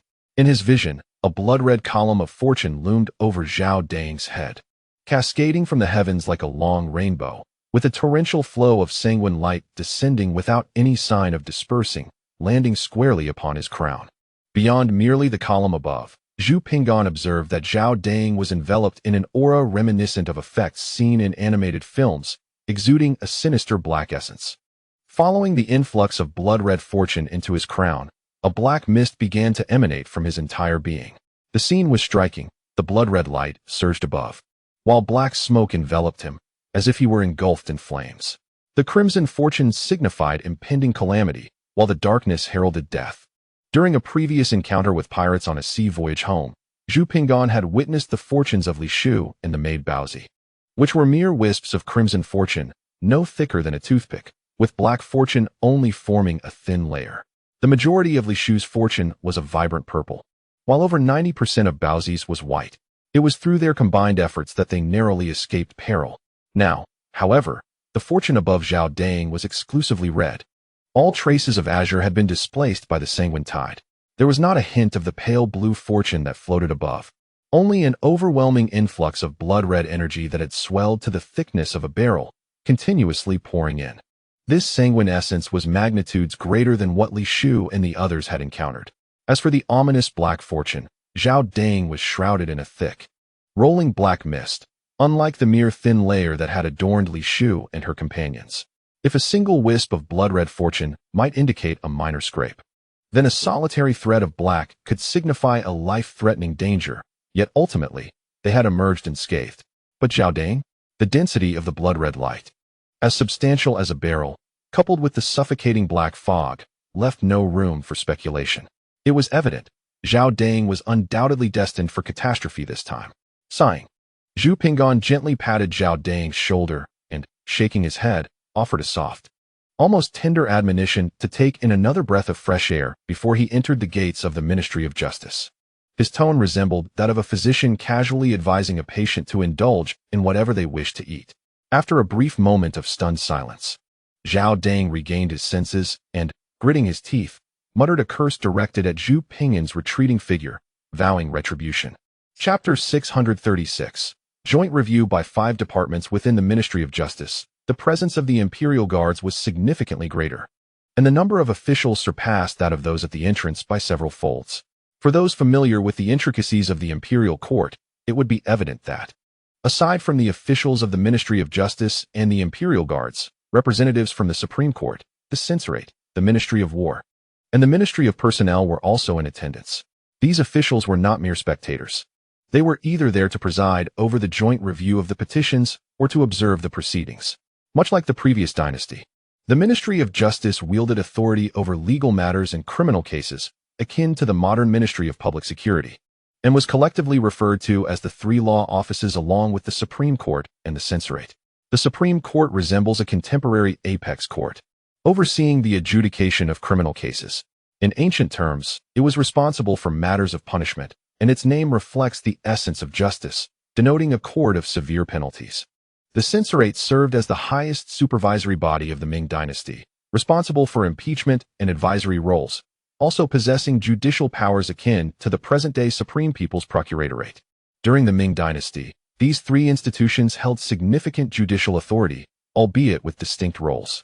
Criminal cases were primarily adjudicated by the Ministry of Justice, while the Supreme Court focused on rectifying wrongful convictions and miscarriages of justice. Should the Supreme Court disagree with the ministry's verdict, it could petition for imperial review.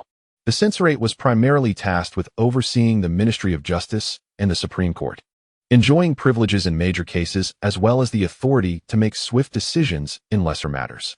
These three agencies maintained a delicate balance of power through mutual oversight. Typically, criminal cases were tried by the Ministry of Justice, but if a case had broader implications or was particularly severe, it necessitated a joint review involving the Supreme Court. The Censorate, the Grand Council, and other departments such as personnel, revenue, rights, war, and works, depending on the gravity of the case. This could involve all 9 departments or a selection of them. In instances of particularly egregious cases, the highest officials from these 9 departments would convene for a comprehensive review, commonly referred to as the review by the 9 ministers. Moreover, the unique structure of the Ming dynasty's surveillance apparatus often meant that during such reviews, officials from the imperial guards or the eastern and western factories played a role, sometimes even taking the lead. Originally, Zhu Ping'an's impeachment of Zhao Dang was to be jointly reviewed by the Ministry of Justice and the imperial guards. However, as circumstances evolved rapidly in recent days, with increasing attention on petitions against Yen Song and his faction, Zhu Ping'an's case garnered notable scrutiny as well, further influenced by certain insinuations. Consequently, today's impeachment case against Zhao Dang was jointly reviewed by mid-level officials from 5 departments: the Imperial Guards, the Ministry of Justice, the Supreme Court, the Censorate, and the Ministry of War. It was deemed unworthy for high-ranking officials, such as the Chief of the Imperial Guards or the Minister of Justice, to deign to preside over an impeachment case involving a 6th-rank official, given the relative insignificance of both Zhu Ping'an's rank and the case's impact. Nevertheless, the involvement of mid-level officials from 5 departments in this joint review indicated a significant level of attention afforded to Zhu Ping'an's impeachment case. Although the review comprised mid-level officials, the case's indirect implications for the influential Yen Song meant that renowned figures, such as the Minister of Justice, the Left Vice Minister of War, and the Chief of the Supreme Court, would also be present to observe the proceedings. Indeed, the turnout was quite substantial. Although Zhu Ping'an anticipated the presence of numerous officials upon his arrival, he was nonetheless taken aback by the throng of officials within the Ministry of Punishments, which resembled a royal court assembly. "Who are you?" inquired a captain of the Imperial Guard as Zhu Ping'an entered, his attire starkly contrasting with the formal garb of others. For while they were clad in official uniforms, he wore casual clothing and carried a fabric bag, making him stand out conspicuously. "I am Zhu Ping'an, a scholar from the Hanlin Academy, here to present a petition," he replied, offering a slight bow before producing an official document from the ministry. "Ah, it is Lord Zhu. Please, this way," said the captain, whose name was Liang Bai, a hereditary member of the Imperial Guard. The rank of captain is 1 step below that of 100 households, classified as a 6th-rank official. Further ahead lies the petition chamber. "I must refrain from accompanying you any further due to my duties, but do keep in mind, the Left Vice Minister of the Ministry of War, Zhao Qiu, is an uncle of Zhao Dang. Exercise utmost caution around him," Liang Bai advised, leading Zhu Ping'an through the courtyard of the ministry and entering through the 2nd gate. As they passed through, Liang Bai quietly urged Zhu Ping'an to heed his warning before departing with a respectful salute. Zhu Ping'an paused, intrigued by Liang Bai's cryptic counsel, but chose not to pursue the matter, recognizing that if Liang Bai wished to divulge more, he would have done so. It was not his place to press for further information, especially given Liang Bai's goodwill in offering a warning. Unbeknownst to Zhu Ping'an, The reason for Liang Bai's caution was rather straightforward. Liang Bai was an old friend of Shun Lian, a former imperial guard who had been exiled due to his opposition to Yen Song. As a mere 6th-rank captain, Liang Bai had felt powerless to aid Shun during his persecution by Yan's faction, but he had discreetly supported Shun's family in their time of need. When Shun faced execution, Zhu Ping'an had intervened before Emperor Jiajing, calming the emperor's wrath and leading to a commutation of Shun's death sentence to exile, thus saving his life. Liang Bai's warning stemmed from gratitude for Zhu Ping'an's past assistance to Shun, along with admiration for his audacity in challenging Yan's faction. Aware of his own limitations and familial responsibilities, Liang Bai could only express his appreciation through this discreet gesture. Upon entering the second gate, Zhu Ping'an beheld the bustling preparations within the ministry's court. Officials stood at attention, wielding intimidating staffs, while the imperial guards were stationed around the courtyard.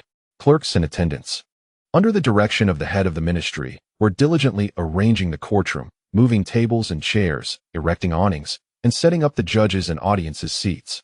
Due to the fact that this petition was co-reviewed by 5 departments, nearly 10 officials were present at the hearing, in addition to the observing officials such as EAO, the Minister of Justice, Zhao Qiu, the Left Vice Minister of War, the Left Vice Minister of Personnel, the Chief Justice of the Supreme Court, the Deputy Commander of the Jinyue, and other attending officials, totaling around 20 to 30 individuals. Although the courtroom of the Ministry of Justice is considerably larger than that of an ordinary office, accommodating such a multitude proved challenging, particularly as the observing officials, being of a higher rank, outnumbered the primary reviewers. Thus, the court for the petition was temporarily set up in the courtyard. Chapter 637. The dispute over kowtowing. As Zhu Ping'an entered the courtyard, he was once again scrutinized by the Jinyue stationed at the entrance, who checked his seal and the official documents from the Ministry of Justice before permitting him to proceed. Upon entering the courtyard, Zhu Ping'an's attire drew the attention of many. He stood out amidst the crowd, as all others were dressed in formal official garments, while he donned casual clothing and carried a cloth bag, making it nearly impossible for him to remain inconspicuous. Just as Zhu Ping'an was being verified by the Jinyue at the entrance, the crowd had already taken note of him, especially upon learning that he was one of the protagonists of today's petition, which further captivated their interest. "You are Zhu Ping'an?" As Zhu Ping'an stepped into the courtyard, a middle-aged official approached him, sporting a long beard and clad in a 3rd-rank red peacock official robe. He approached Zhu Ping'an with a solemn demeanor and inquired from a superior position. "I am Zhu Ping'an, your humble servant. It is an honor to meet you, esteemed sir." Recognizing the official's peacock insignia, Zhu Ping'an discerned that he was a high-ranking 3rd-rank official, equivalent to a vice minister. Consequently, Zhu Ping'an stepped aside to the right, bowed, and performed the customary greeting of 2 salutes. In the Ming Dynasty, it was customary for lower-ranking officials to step to the right to greet their superiors, offering 2 salutes. The salute involved bringing both arms together and extending them forward, with the right hand slightly bent and resting atop the left, while the arms descended from above the forehead to the chest, accompanied by a bow at a 45-degree angle. Of course, if there exists a significant disparity in rank and one wishes to express further respect or flattery, one may also perform a kneeling salute, which is a form of kowtowing. However, this is not obligatory, it is entirely voluntary. If one chooses to do so, no one will intervene. If one refrains, no one will deem it disrespectful. After performing the salute, Zhu Ping'an heard a discontented snort from above. Upon hearing this disdainful sound, he did not wait for the official to respond, but smiled faintly and straightened his back. After all, he had adhered to the proper etiquette.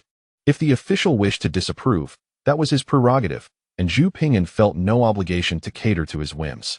No matter how respectful he was, he could not satisfy someone who already held a prejudice against him. Noticing Zhu Ping'an standing upright, the 3rd-rank official's dissatisfaction grew, exuding an air of superiority. He huffed and cast a dark glare at Zhu Ping'an, rebuking him. "Who taught you your manners? Why do you not kneel before me? Where is the decorum of the court? Kneel? We are in the Ming Dynasty, not in the remnants of a slave society like the Manchu Qing. You are a 3rd-rank official, and I am at least a 6th-rank official with my own merits. Why should I lower myself to such subservience?" "I do not comprehend your meaning, esteemed sir," Zhu Ping'an replied with a slight smile, shaking his head. According to the esteemed customs of the Ming Dynasty, officials are ranked by their respective positions, with those of lower rank required to pay respect to their superiors through bowing gestures. When encountering a superior, it is customary for the inferior officials to kneel and present their matters. The edicts of the great ancestor decree that subordinates of lesser rank must kneel when addressing their superiors. The third-rank official cast a dark, piercing gaze upon Zhu Ping'an, his eyes glinting like the edge of a sharpened blade, exuding an aura of chilling authority. The third-rank official advanced toward Zhu Ping'an with the intent to assert his dominance, drawing the attention of other officials in the courtyard, all of whom turned their gazes to the unfolding confrontation. "Thank you for the information, my lord," Zhu Ping'an replied with a respectful clasp of his hands. Just when the onlookers presumed Zhu Ping'an had submitted, he countered with a question. "May I inquire as to your esteemed position?" "I am but the left vice minister of the Ministry of War," the third-rank official replied haughtily, casting a sidelong glance at Zhu Ping'an. "Ah, now I understand why you were so quick to challenge me. You are none other than Zhao Qiu, the uncle of Zhao Dang." Realizing his identity, Zhu Ping'an nodded thoughtfully before shifting the conversation. "Upon hearing your words, I mistakenly believed you to be a superior from the Hanlin Academy." "What did you say?" Zhao Qiu's attention sharpened on Zhu Ping'an. The other officials subtly shook their heads, recognizing that this newly minted scholar was rather uninformed about court etiquette. They noted that the head of the Hanlin Academy held merely a fifth-rank position, whereas Zhao, as the left vice minister of the Ministry of War, donned the distinctive peacock insignia of a third-rank official, rendering any comparison to the Hanlin Academy's leadership quite absurd. "You have stated that subordinates of lesser rank must kneel when addressing their superiors," Zhu Ping'an interjected, maintaining a serene demeanor. "However, as you are an official of the Ministry of War, while I serve as a reader at the Hanlin Academy, I belong to a different department. Thus this does not apply, and I am not presenting a matter for your consideration." Zhu Ping'an smiled slightly, implying that further elaboration was unnecessary. The implication was clear: kneeling was unwarranted. The edict from the great ancestor stipulated that only subordinates within the same department are obliged to kneel when reporting to their superiors. And it was evident that the edict had not been thoroughly enforced, much like the great decree issued by Zhu Yuanzhang, which, though once ubiquitous, lost its legal standing and became mere scraps of paper after his passing. Zhao Qiu, having intended to intimidate Zhu Ping'an and establish a sense of dominance from the outset, found himself unexpectedly confronted by the young man's remarkable composure. Rather than crumbling under pressure, Zhu Ping'an's resilience surpassed Zhao Qiu's expectations, as he had unwittingly fallen victim to the very tactics he sought to employ. However, undeterred by this unforeseen turn, Zhao Qiu maintained a composed smile, his gaze once again fixed on Zhu Ping'an as he remarked, "I assume you have come in response to the documents from the Ministry of Justice. This case is being jointly overseen by the Ministry of War, the Ministry of Justice, the Jinyue, the Dali Temple, and the Censorate, with myself as one of the principal adjudicators representing the Ministry of War. I trust you will conduct yourself with integrity in this matter." "Indeed," Zhu Ping'an replied, steadfast and unyielding. Zhao Qiu nodded, then continued, "As an official, I shall certainly administer justice impartially. I have meticulously examined the case at hand. You accuse Zhao Dang of unjustly taking credit for the merits of others, while Zhao Dang counters that you have slandered him, claiming he is a traitor and seeking revenge for personal grievances. To demonstrate fairness and uphold the integrity of our office, both you and Zhao Dang shall be temporarily stripped of your titles and positions during the investigation. Once the truth of the matter is established, appropriate rewards and punishments shall be determined. Now, when you stand before me, how shall you pay your respects? No need for me to elaborate further. You pride yourself on your title and refuse to kneel, correct? Very well, I shall temporarily revoke your title, so do not complain of unfairness. Have you not heard me? I have also revoked Zhao Dang's title, so you should have no objections now. A man without a title, upon encountering an official, should he not kneel?" Zhao Qiu fixed his gaze on Zhu Ping'an, exuding an unspoken authority. "In our great Ming dynasty, the laws regarding rewards and punishments are clear, as prescribed by the Great Ming Code and other statutes. It is unheard of to impose punishment without a trial. Now, as the petition has yet to commence and culpability remains undetermined, what grounds does the official have for temporarily revoking my title? What law supports this?" Zhu Ping'an cast a sidelong glance at Zhao Qiu and gently shook his head. "Can a title be revoked merely by your declaration? There are procedures to follow. What a loss of face to assert such authority for personal bravado. There are precedents." Zhao Qiu narrowed his eyes slightly. Precedents exist. Whether they are from years past or centuries ago, it matters not. Zhao Qiu was unperturbed by the potential disgrace, for it served to vent his frustration towards Deng and to demonstrate loyalty to Elder Yan. The appearance of disgrace was inconsequential. What mattered was that the wind would carry news of it to Elder Yan's ears. Well, this is quite the ruse, but who cannot play the fool? Zhu Ping'an observed the scene, lifting the cloth bag slung at his waist. With an intense gaze fixed upon Zhao Qiu, he declared, "Within this bag lies a decree bestowed by His Majesty, as well as the revered writings of Confucius. Your Excellency, in the presence of the Emperor and Confucius, do you wish to kneel and pay your respects?" Zhao Qiu glared at Zhu Ping'an, a mixture of anger and frustration coursing through him, before ultimately sweeping his sleeves and departing, leaving the matter of respect unresolved. The other officials in the courtyard could not help but cast additional glances at Zhu Ping'an. Chapter 638. The Petition to the Ministry of Justice, Part 1. Comparison breeds envy. The worth of goods is judged by their value. In a corner of the courtyard, Zhu Ping'an observed the warm reception given to Zhao Deng upon his entrance, contrasting it with the treatment he had received. He could only muster a silent smirk. The petitioner faced ridicule upon entering, while the executioner, known for his merciless nature, was welcomed with open arms. Such is the reality of life. Everyone seems more concerned with the power dynamics behind the petitioners than the petition itself, with little regard for the innocent lives caught in the crossfire. What of Zhao Deng's rise through Yin Song's patronage? What of the influence of the Yin faction? Do they believe that Zhao Deng's connections guarantee victory? Do they think their own defeat is inevitable? Upon entering, the two men were treated differently.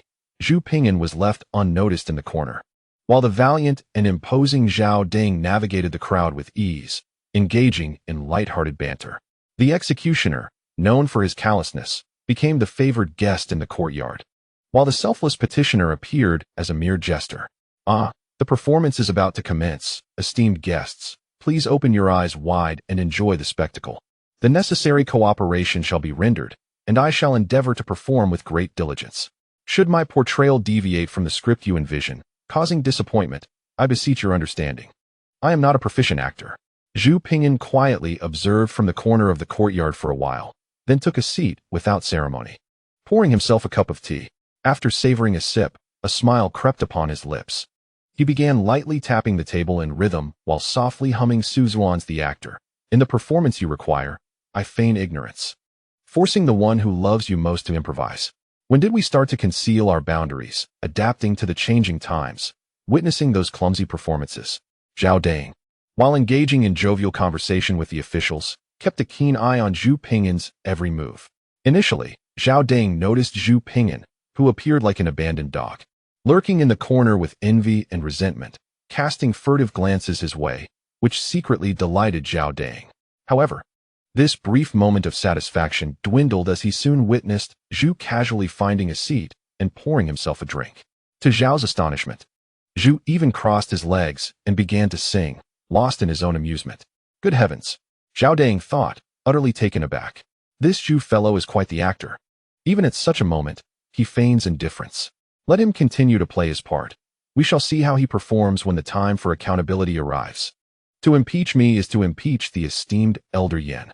Zhao Jin and Zhou Mian are your examples. Just wait. Once you find yourself imprisoned, let us see how you maintain this facade.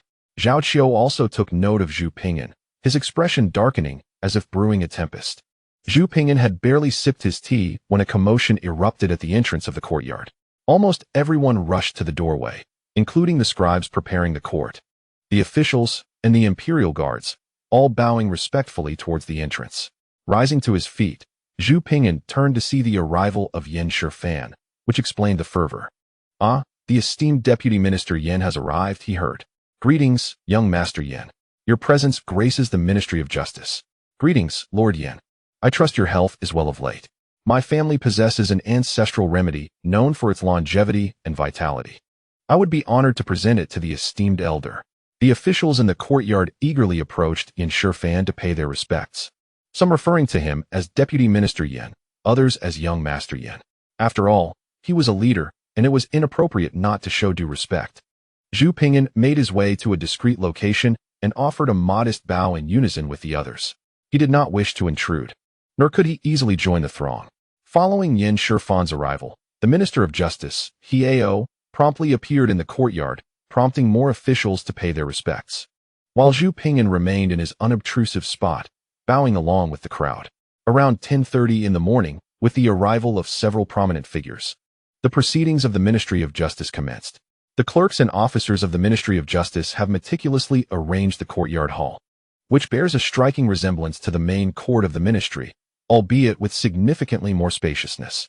5 law tables, uniformly draped with crimson tablecloths, are placed side by side, adorned with the 4 treasures of the study, a ceremonial arrow tube, and 5 sets of case files, designating the main adjudication area. On either side of the hall, dozens of exquisitely crafted tables and chairs are set, each equipped with ink, brushes, paper, and tea, serving as the spectators' seating. At the lower end of the hall, several rudimentary tables and chairs are designated for the clerks responsible for recording the proceedings. Further outside, weapons such as staffs, blades, swords, and halberds, alongside instruments of punishment like rods and whips, are strategically positioned. The imperial guards and officers of the ministry stand in 2 rows, wielding hefty sticks, ready for the proceedings to commence. As the hall is prepared, the officials begin to enter. Lord Yan, Minister He, please proceed. Officials such as Zhao Qiu, the left Vice Minister of the Ministry of War, and Tua Hai, a Deputy Commander of the Imperial Guards, pause in their steps, gesturing for Yan Shifan and Hiao, the esteemed dignitaries, to take their seats first. How can that be? Minister He and I are merely here to observe. You are the presiding officials. It would be improper for us to sit before you, Yan Shifan remarked, squinting his single eye, clearing his ear, and nonchalantly blowing on his fingers, shaking his head with a smile. Compared to the other officials, Yan Shifan appeared less like a participant in a serious petition and more like a vacationer, exuding an air of ease and naturalness, treating the Ministry of Justice's court as if it were his own backyard, showing little regard for the gravity of the occasion. Lord Yan truly prioritizes the greater good. Lord Yan's integrity and noble character humble us all. After being declined, Zhao Qiu and the others looked at Yan Shifan with admiration, expressing their respect. The praise for Yan Shifan likened him to the legendary Judge Bao, or a reincarnation of Di Renjia. In a discreet corner, Zhu Ping'an silently rolled his eyes. Ultimately, the officials acquiesced to Yan Shifan's insistence. After exchanging formalities, the 5 presiding officials for this petition, Tua Hai, Zhao Qiu, Wang Shui, Wang Gong, and Wang Gao, entered the courtyard hall and took their seats at the main adjudication table. Following this, Yan Shifan and other prominent officials took their places in the spectators' area, sitting in a hierarchical manner, while the attending clerks promptly served each official a cup of hot tea. With all the presiding officers and spectators in their respective positions, the petition at the Ministry of Justice officially commenced. As the sun ascended to the 11 o'clock position, its bright rays rendered it difficult to open one's eyes, the fierce winds and rain of the previous night fading into distant memory. Under the glorious sunshine, the 2 rows of officers in the courtyard hall of the Ministry of Justice, wielding their staffs, chanted powerfully, marking the ceremonial beginning of the petition. With a resounding clap of the gavel, the presiding officer announced, "Bring Zhu Ping'an and Zhao Dang to the hall." The 5 presiding officials exchanged courteous gestures, and ultimately, it was Wang Shui, the Deputy Minister of Justice representing the host, who struck the gavel, commanding the officers to summon Zhu Ping'an and Zhao Dang to the court. Upon the order, 2 bailiffs approached Zhu Ping'an, extending their hands as if to escort a prisoner. "There's no need for that. I shall walk on my own," Zhu Ping'an asserted, halting their actions with a mere glance. Straightening his attire, he stepped towards the courtroom. Was this a petition or an interrogation? Zhu Ping'an rolled his eyes in silence. In stark contrast, Zhao Dang was treated with far greater respect, being graciously summoned by the bailiffs, while the presiding judge exhibited a demeanor of warmth and courtesy. Today was clearly Zhao Dang's stage, meticulously orchestrated. How intriguing.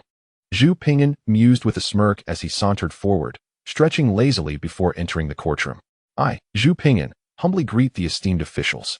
Upon entering, he saluted the presiding judge with a bow, subsequently acknowledging the audience on either side. "That will suffice," came the nonchalant reply from the presiding judge after a prolonged silence. "Who stands below?" Although aware that it was Zhu Ping'an and Zhao Dang before him, the presiding judge adhered to protocol, inquiring nonetheless. "I am Zhu Ping'an, reader of the Hanlin Academy," he replied. "I am Zhao Dang, commander of the Western City Military Office, Zhao Dang echoed almost simultaneously. Well, since everyone is present, let us commence. The presiding judge nodded, striking the gavel. The bailiffs wielded their staffs, rhythmically striking the ground, producing a resonant sound that echoed authority throughout the courtroom. Their chants of authority, alongside the judge's gavel, were intended to convey the sanctity and supremacy of the law, serving as a means to intimidate and govern the populace. Zhu Ping'an, well aware of the underlying motives, remained unfazed, his composure as tranquil as still waters, impervious to the tumult around him. Standing resolutely, he resembled an immovable rock amidst crashing waves, unyielding to the forces that sought to unsettle him. Zhu Ping'an's serene demeanor intrigued many officials in attendance. They expected a youth of his age to exhibit fear or anxiety upon encountering such an imposing spectacle. However, they were astonished to observe his remarkable poise. Seasoned in the ways of governance, they discerned that Zhu Ping'an's calmness was not a mere facade, but rather a profound inner strength, exuding a steadiness akin to that of a seasoned bureaucrat with over a decade of experience. I, Zhu Ping'an, present the case of impeachment against Commander Zhao Dang today before the Ministry of Justice. We are joined by Lord Takuai Taku, Deputy of the Imperial Guard, Lord Zhao Qiu, Left Vice Minister of the Ministry of War, Lord Wang Shui, Deputy Minister of Justice, Lord Wan Gong, Vice Minister of the Supreme Court, Lord Wang Gao, Right Deputy Censor of the Censorate, and myself, Lord Wang Shui of the Ministry of Justice, collectively presiding over this petition. Do you, Zhao Dang and Zhu Ping'an, have any objections to this joint hearing? As the 5 ministries convened, with the Ministry of Justice as the host, Deputy Minister Wang Shui naturally assumed the role of presiding officer, a procedural formality of the hearing. In essence, this mirrors the proceedings of a contemporary court where the presiding judge announces the composition of the panel and inquires whether the parties have any objections to its members. The underlying implication is that should any party believe that the panel members possess a vested interest in the case or have relationships that might influence the judgment, they may request the recusal of those individuals. With no objections raised, I trust that all esteemed officials will adjudicate impartially, thereby preserving my innocence. Zhao Dang was the first to respond, casting a defiant glance at Zhu Ping'an as he spoke. Naturally, he would not raise any objections. For among the judges sat his uncle Zhao Qiu, along with officials he had previously courted and other staunch members of the Yin faction, aside from a few primary judges. Nearly all were favorably disposed toward him. Zhu Ping'an lifted his gaze, surveying the presiding judges, narrowing his eyes slightly in contemplation. Objections? Zhao Qiu, being Zhao Dang's uncle, would undoubtedly lean in his favor. The Deputy Minister of Justice, Wang Shui, was a confidant of the Minister Heao, who in turn was allied with Yin Song, indicating that Wang Shui would also side with Zhao Dang without a doubt. The Deputy Commander of the Jinyue, Tua Hai, was a trusted associate of the Commander Liu Bing. Although Liu Bing was not part of the Yin faction, his relationship with Yin Song had notably strengthened after their joint efforts against the former Chief Minister Xia Yan, suggesting that Tua Hai too would favor Zhao Dang. The Vice Minister of the Supreme Court, Wan Gong, was a water management expert and a capable official. Though Zhu Ping'an could not recall much about others present, the Right Deputy Censor, Wang Gao, was not affiliated with the Yin faction. He was aligned with Li Mo from the Ministry of Personnel. Yet, Li Mo had recently taken issue with him, particularly due to Zhu Ping'an's writings on thick black theory, leading to speculation whether Li's faction intended to leverage this occasion to eliminate him, whom they deemed a disgrace. Therefore, should he wish to request recusal, he would find the majority of the judges would have to step aside, while Zhao Qiu could be challenged based on his familial ties to Zhao Dang. What of the other judges? To claim they were part of the Yin faction would be futile. The ranks of the Yin faction were numerous, with many present both on the bench and in the audience. This was not a legally justifiable reason, and the court would certainly dismiss such claims, incurring the wrath of Yin Song and offending the judges, resulting in a net loss for him. Moreover, how could he substantiate that they were indeed members of the Yin faction? Thus, any objection could only target Zhao Qiu, which would not alter the circumstances, as the other judges favoring Zhao Qiu would remain. Even if he succeeded in challenging Zhao Qiu, there was no guarantee of victory. What if Zhao Qiu declared a noble commitment to justice, while the other judges invoked the principle of not avoiding familial ties in internal matters? He would be powerless to counter them. This was a feudal society, not a modern rule of law society. In contemporary legal frameworks, familial relations would necessitate recusal. Yet in a feudal context, Raising such an issue might even lead to dismissal. One more or one less made little difference. Given this, it would be wiser to remain silent. Allow them to bask in their moment of triumph, lower their guard, and the ensuing developments would be far more intriguing. Many thoughts crossed Zhu Ping'an's mind, but in the span of a fleeting moment. He concluded his reflection before Zhao Dang's declaration of no objections had even fully registered. I have no objections. Zhu Ping'an pondered briefly before responding with a courteous gesture. Once Zhu Ping'an finished speaking, Zhao Dang beside him couldn't help but smile faintly. In the courtroom, Zhao Qiu cast a meaningful glance at Zhu Ping'an.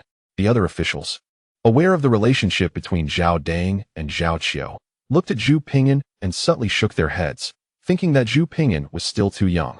Very well. Since there are no objections, we shall officially begin the presentation of the case, declared Wang Xue, the Deputy Minister of Justice, nodding and striking the wooden block to signal the commencement. Hold on, I have an objection. At that moment, a voice rang out, remarkably distinct in the courtroom.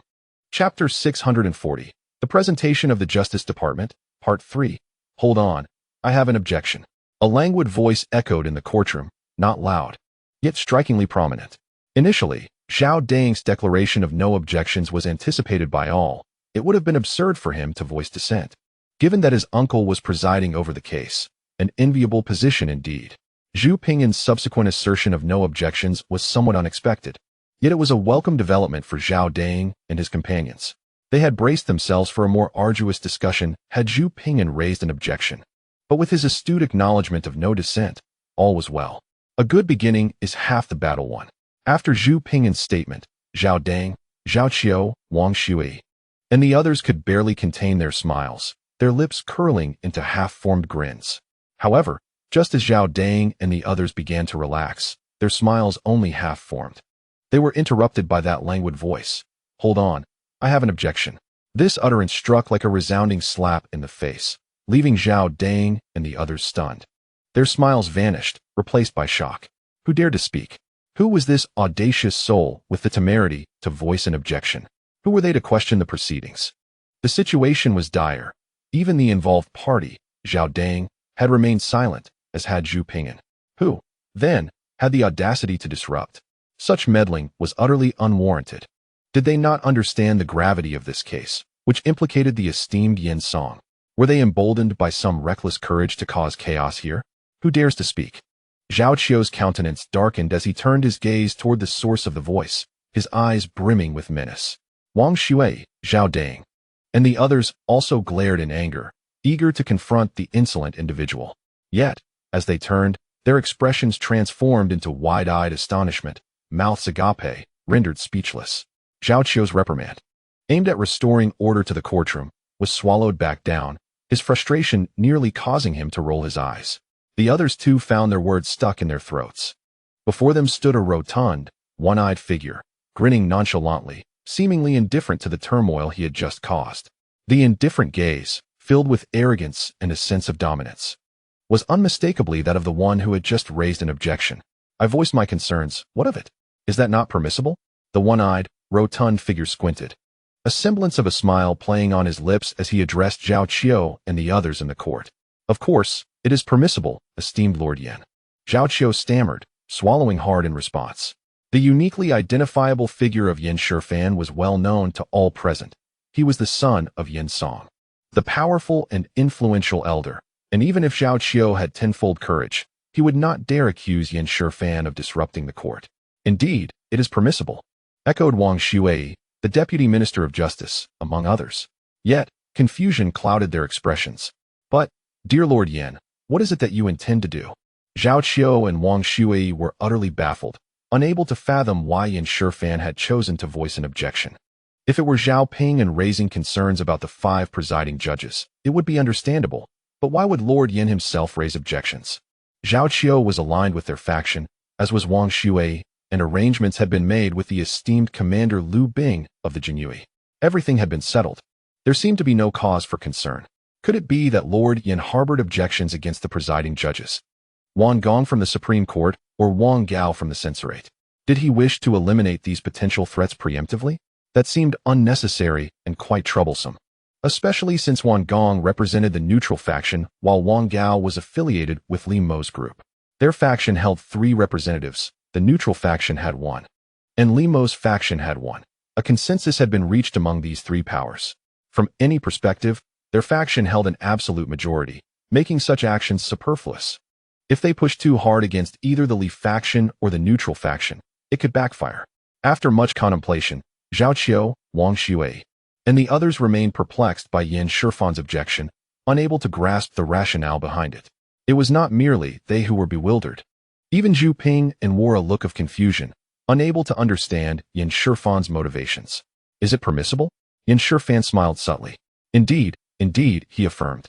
And it was clear that Zhao Qiu and the others had no objections. Then you may step down. Yin Shifan languidly gestured with a paw-like hand towards Zhao Qiu in the court. What? The eyes of Wang Xue and the others nearly bulged in disbelief. Me? Zhao Qiu glanced around, then at Yin Shifan, incredulous as he pointed at himself. Yes, you Lord Zhao. Come down. There is no need for you to stand up there. Yin Shifan replied, his smile broadening. Why? The question hung in the air, and Zhao Qiu and the others could scarcely contain their astonishment. Lord Zhao, you are aware of the man standing below, are you not? Your nephew, who has been impeached, stands in the court while you preside. Does that not seem inappropriate? Should you not recuse yourself? Yin Shifan stated with earnestness, shaking his head. Lord Yin, are you quite certain you haven't taken leave of your senses? With whom do you align yourself? This is precisely what Zhu Ping'an aspired to achieve, but could not. You have simply spoken it into existence. My esteemed Lord Yin, what on earth do you intend to do? This is hardly the moment for such drastic measures against Qin. Zhao Dang and others were engulfed in existential doubt. Particularly Zhao Qiu, who, standing in the court, felt neither at ease above nor content below, his face flushed in the gaze of the crowd of 40 or 50. Bewilderedly looking at Yin Shifan. Come down, Lord Zhao. I have a seat available, Yin Shifan declared with utmost seriousness. Noting that the presiding judge had initially intended for him to assume the role, but he had declined. Zhao Dang had distinguished himself in last year's Gengshu incident, earning military accolades that had been formally acknowledged by my father. Furthermore, I share a cordial relationship with Zhao Dang, having shared a few drinks together. With these connections, I must recuse myself. Therefore, Lord Zhao, you should also excuse yourself. Isn't your colleague, the right Vice Minister of the Ministry of War, Lord Zhonggu, present? Let him preside over your case. Yin Shifan gestured to the empty seat beside him. Upon hearing this, Zhu Ping'an couldn't help but curse inwardly, recognizing Yin Shifan's cunning, which was truly unparalleled. He recalled a joke. In a competitive job setting, a beautiful woman took the stage to deliver a speech. When a leader among the interviewers suddenly stood up and declared, "This is my relative, I must recuse myself," before exiting the venue. Subsequently, the woman was smoothly promoted. Yin Shifan was akin to that interviewing leader, while Zhao Dang resembled the beautiful candidate. Following Yin Shifan's maneuver, the relationship between Yin Song, Yin Shifan, Zhao Qiu, and Zhao Dang became glaringly evident to all in attendance, both on and off the stage. Yin Shifan had made it unmistakably clear, and now the presiding judges, the audience, and the scribes of the Ministry of Justice comprehended their roles. Moreover, Right Vice Minister Zhonggu was undoubtedly an ally of Yin.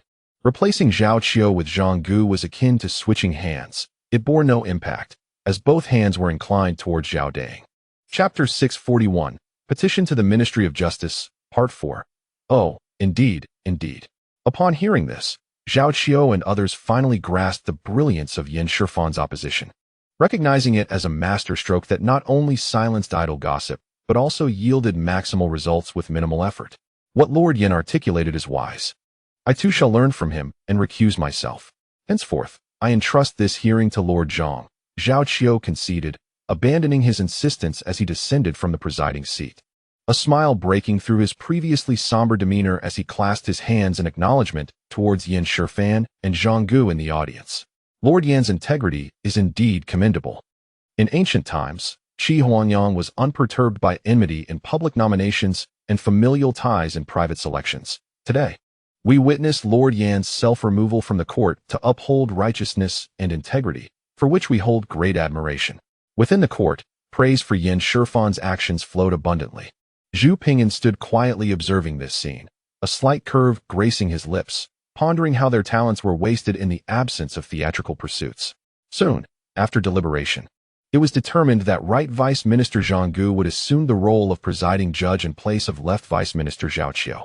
The petition to the Ministry of Justice progressed, closely resembling a trial. Initially, the identities of Zhu Ping'an and Zhao Dang were verified, followed by the recitation of accusations regarding wrongful death and usurpation of merit, before entering the substantive phase of the petition. Zhu Ping'an, why do you wish to impeach Zhao Dang? In the courtroom, the Deputy Minister of Justice, Wang Shui, with a glimmer of intensity in his eyes, struck the gavel and in a resonant voice inquired. Zhao Dang, having committed the heinous act of slaying innocents to usurp glory, had, at the foot of Yunming Mountain in Lijiakan, north of the capital by over 100 miles, extinguished the lives of nearly the entire village, save for a handful of young men called to defend against the Tartars and an elderly man fetching water. 59 heads from the village, comprising the elderly, women, and children, had become the stepping stones for Zhao Dang's advancement, while their fathers and brothers faced arrows on the battlefield. Such monstrous deeds by Zhao Dang. How could I, as a humble official, turn a blind eye? This is intolerable. Zhu Ping'an stood respectfully before the presiding judge, unveiling the charges against Zhao Dang. Despite the passage of time, recounting the tale ignited a fierce blaze of anger within him, his eyes aflame with indignation. A gasp rippled through the courtroom. Some officials, unfamiliar with the case, exchanged astonished glances and turned their gaze toward Zhao Dang. The composition of the attending officials mirrored that of the presiding judges, a majority aligned with the strict faction, yet not all. With a ratio of 3-1, 3 from the strict faction, 1 neutral, and 1 from the Liemo faction. Hence, not all officials supported Zhao Dang, and some were even oblivious to the details of the case. Nonsense. Utterly absurd. You slanderous fiend. Before Zhu Ping'an could finish his statement, Zhao Dang erupted in wrath. Glaring at Zhu with veins bulging on his forehead, his temper flaring, one hand pressed against his chest, as if bearing an unbearable injustice. Nonsense. Zhu Ping'an stood resolutely, silently observing Zhao Dang's hysterics with a disdainful curl of his lips. Could it be that Zhao was feeling guilty? Often, individuals resort to fury to mask their insecurities, and Zhao Dang was a quintessential example of this. His outward rage merely a facade for his inner trepidation. Utter nonsense. I conduct myself with integrity. Why should I feel guilty? Zhao Dang's voice escalated from a low growl to a thunderous roar, his face flushed as if boiling with indignation. Moreover, Zhao Dang clenched his fists, storming towards Zhu Ping'an, his gaze seething with anger. Zhu, if I have wronged you in any way, speak up, and I shall apologize publicly before all. Why resort to such despicable means to tarnish my name? At that moment, Zhao Dang glared furiously at Zhu Ping'an, as if poised to unleash a violent assault upon him. His tightly clenched fists trembled with rage, akin to a famished tiger ready to pounce. In stark contrast, the frail Zhu Ping'an appeared as helpless as a fish on a chopping board.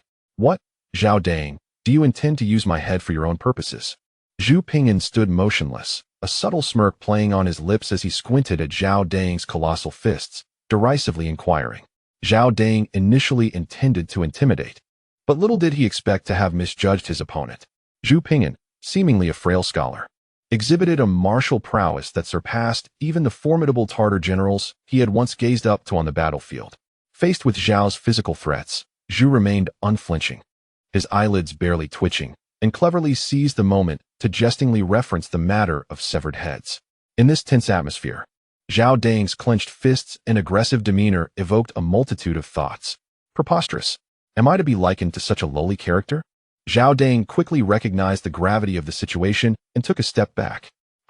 Zhu Ping'an chuckled at Zhao Dang's discomfiture. Enough. This court shall not be a stage for your farce. The presiding judge forcefully struck the gavel, interrupting the verbal clash between Zhu Ping'an and Zhao Dang. Zhu Ping'an, do you comprehend that in our great Ming dynasty, false accusations are met with even graver penalties? You must deliberate carefully. The titles earned through 10 years of arduous study are to be cherished, lest you lead yourself astray. Should the court uncover your deceit, it will be too late. Judge Wang Shui scrutinized Zhu Ping'an with a stern gaze, speaking deliberately. Thank you for your counsel, my lord. However, I place greater importance on the lives of the 59 souls of Liu family village than on my academic accolades. When I achieved my degree, my parents repeatedly admonished me. stating that a public servant who does not champion the people's cause is better off returning home to sell sweet potatoes. Their teachings are etched in my heart. Today, I implore all esteemed officials to thoroughly investigate this case, to uphold the law of the land. Even in death, I shall not fade away. Zhu Ping'an resolutely shook his head, then bowed deeply to the court, his posture a graceful incline at a 45-degree angle. After rising, he similarly bowed to the audience on both sides. A public servant who does not champion the people's cause is better off returning home to sell sweet potatoes. Some officials in the audience gazed at Zhu Ping'an's bowed figure, unable to refrain from mulling over his poignant words. For a moment, their hearts were electrified. They were not modern men, nor had they witnessed the operatic performances of a century later, yet merely hearing this phrase stirred profound emotions within them. An image emerged, a youth freshly triumphant in his examinations, riding homeward on horseback, while his elderly parents, upon hearing the news, set aside their tools and lingered in contemplation, fearing their son might become a corrupt and tyrannical official. Thus, they repeatedly imparted the wisdom. A public servant who does not champion the people's cause is better off returning home to sell sweet potatoes. The truth is elegantly simple. This phrase, though unadorned, carries profound implications and invites deep reflection. It stands proudly alongside the words of loyalty once inscribed by a mother-in-law, illustrating unwavering devotion to one's country. Regardless of the outcome of this petition, Zhu Ping'an's declaration has ignited a spark, destined to resonate throughout the Ming dynasty. Chapter 642, The Brave and Scarred Dang. A public servant who does not champion the people's cause is better off returning home to sell sweet potatoes. Zhu Ping'an's words ignited the first wave of fervor in the Ministry of Justice's petition, moving some officials who exchanged glances between Zhu Ping'an and Zhao Dang, then lowered their heads to converse quietly. They were neutral and Li faction officials. It seems to me that someone who speaks such words does not appear to be a slanderer of the virtuous. One official murmured to appear beside him. Indeed, I sense it as well. Another official nodded in agreement. Silence. Observe the unfolding events. It is not too late to reflect. An official beside them gestured for silence and whispered a reminder. Similar scenes were playing out in the gallery. Though the audience was sparse, their presence was nonetheless significant. Zhao Dang, what do you have to say regarding Zhu Ping'an's accusations? The presiding judge, Wang Gong of the Supreme Court, turned his gaze toward Zhao Dang. In response, Zhao Dang declared, "My lord, Zhu Ping'an's words are nothing but slander, fabricated from thin air. I cannot bear such charges. I have dedicated over a decade of my life to the service of the Ming dynasty, facing death and achieving victories. To be so maliciously maligned in the end is intolerable." He clasped his fists toward the judge, glaring fiercely at Zhu Ping'an, his eyes ablaze with indignation. Zhao Dang's demeanor truly reflected that of a man unjustly accused, causing several officials to ponder the gravity of the situation with newfound caution. Throughout history, countless military leaders have fallen victim to the treachery of civil officials. Let us not forget that even now, Qin Hui and his wife kneel before the tomb of Yu Fei. Look, one pondering official was nudged by a younger colleague, urging him to pay attention. What is it? The official, momentarily taken aback, raised his head to follow the other's gaze, only to be struck with astonishment. What on earth? Why is he removing his clothes? In disbelief, he questioned what had transpired during his contemplation. Before them, Zhao Dang was shedding his armor. The red cap of leather atop his head was tossed aside, rolling to the ground. His ear and neck guards were discarded as well, and now Zhao Dang was deftly unfastening the chains of his armor, swiftly removing the black and red iron cuirass and casting it to the floor with a resounding thud. The clanging of armor echoed as he continued to strip away the arm and leg guards, leaving a cacophony in his wake. Zhao Dang was far from finished. He proceeded to remove his inner robe, displaying an unyielding determination to disrobe entirely.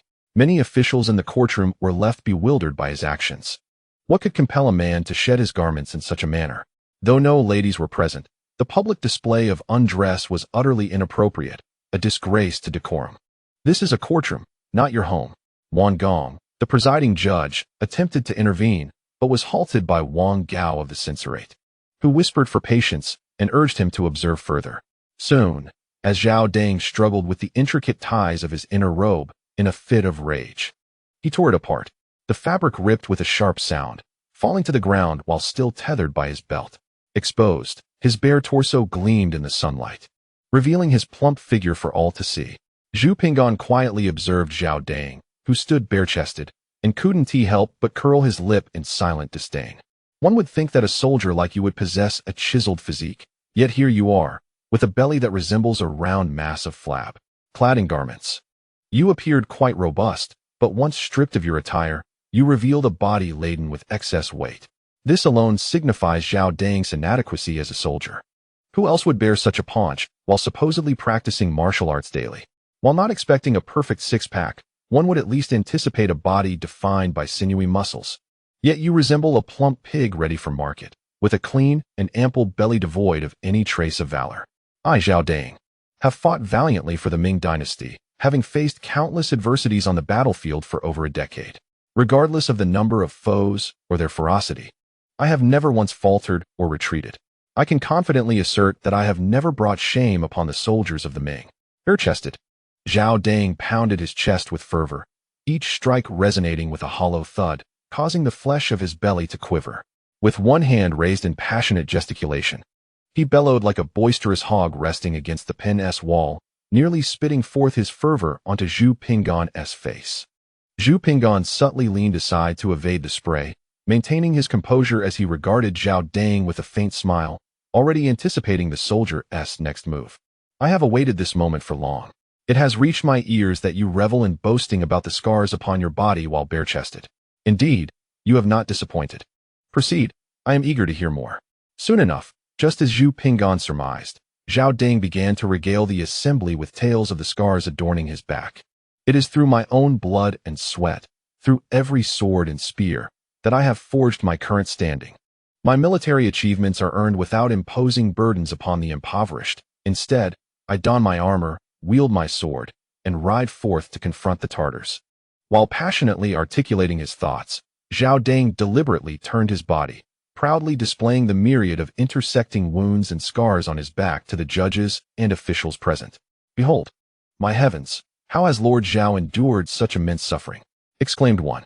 Goodness, how many scars are evident on Lord Zhao's back? That cut on the left must be deep enough to expose bone. 1, 2, 3, 4. Oh, and there is an arrow wound as well. Truly astonishing. Lord Zhao has borne such trials. How many life and death battles must he have weathered? As the officials gazed upon the 5 intersecting scars on Zhao Dang's back, they collectively inhaled sharply, each scar evoking a sense of pain in their hearts. What fierce battles must he have endured?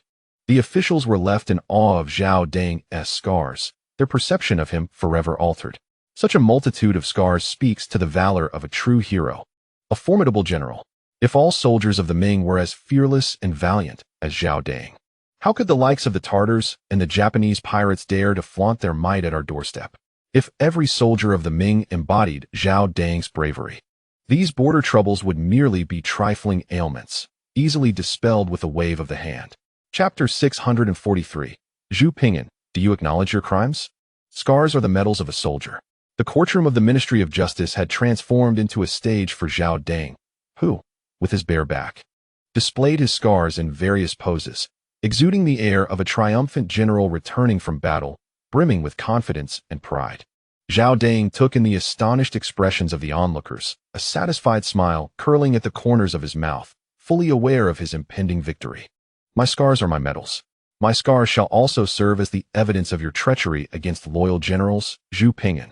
Zhao Dang cast a victorious glance at Zhu Ping'an, as if envisioning the latter being imprisoned for his false accusations. Zhao, sir, how come you have so many scars? A military officer, who had shared drinks with Zhao Dang the previous day, rose from the audience and feigned curiosity, striking a chord deep within Zhao Dang's heart. The other officials turned their attention towards him, making Zhao Dang the focal point of the courtroom, the center of all eyes. This knife wound measures 7 inches and 3/10, penetrating an inch into the shoulder blade. It was sustained in the 23rd year of the Jiajing era when I, Zhao, valiantly defended against the Tatars in Xuandu. At that time, the sandstorm enveloped the sky, and I single-handedly faced 2 Tatar captains, slaying one and allowing the other to escape, leaving me with this scar embedded in my shoulder. This gunshot wound is larger than 2 cash coins in diameter, a souvenir from my encounter with the Haishi Jurchens in the 27th year of the Jiajing era, while pursuing the enemy. I inadvertently ventured too deep into their ranks and was besieged by a troop of elite Jurchen cavalry. Exhausted and unable to evade, I was struck by a lance. But by the grace of the heavens, I was carried back by my steed.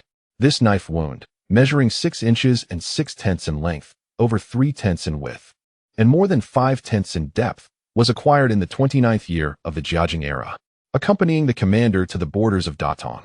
We were cunningly ambushed by the Tatars, who scattered our formation. We fought from dawn until dusk before driving them back. During the pursuit of a Tatar captain, I suffered this blow, which nearly claimed my life. Thankfully, divine providence spared me, and I lay unconscious for 7 days and nights before awakening. Another knife wound, 2 inches smaller than the last, was also from the 27th year during a Tatar raid on Datong. Having just recovered from a serious illness, I donned my armor.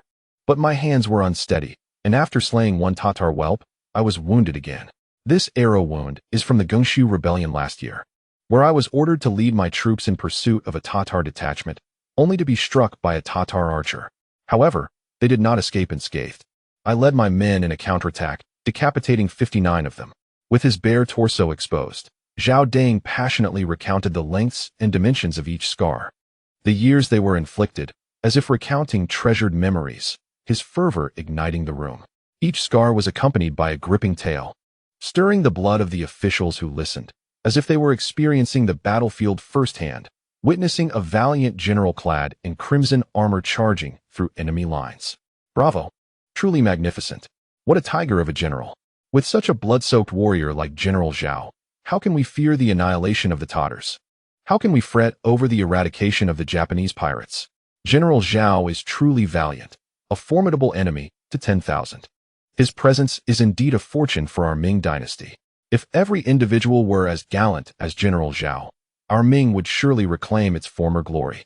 Each time Zhao Dang reveals a scar, applause resonates throughout the hall, especially from the military officials in the audience, who are particularly animated. The officials present are profoundly moved by Zhao Dang's scars. Not only the Yin faction, but also the Li faction and neutral parties unanimously commend him. The Yin faction, of course, would support Zhao Dang regardless, even if he were merely a drunken buffoon, as it is a matter of allegiance. Initially, the Li faction and neutral officials held certain prejudices against Zhao Dang.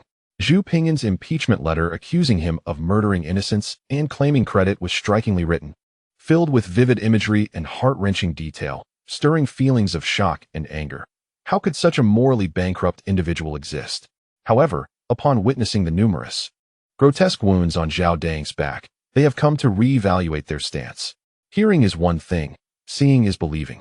Though Zhu Ping'an's letter was eloquent, it was merely words on paper until they beheld the reality of Zhao Dang's back, marred by jagged cuts and gashes, which left them in awe. The saying from their ancestors, hearing is but illusion, seeing is truth, resurfaced in their minds. Despite differing allegiances and Zhao Dang being part of the Yin faction, it cannot be denied that he is a valiant general of iron resolve. With such an array of scars, who would dare claim that Zhao Dang is not a bloodthirsty warrior?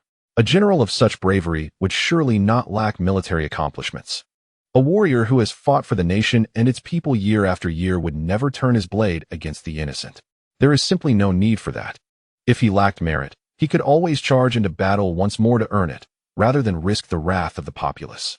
Moreover, to unleash violence upon innocent civilians would be an immense disgrace for a valiant general. They would never stoop to such actions. Zhu Ping'an, what do you possess to contend with me? As the thunderous applause reverberated and the officials around him were visibly shaken, Zhao Dang could not help but smile.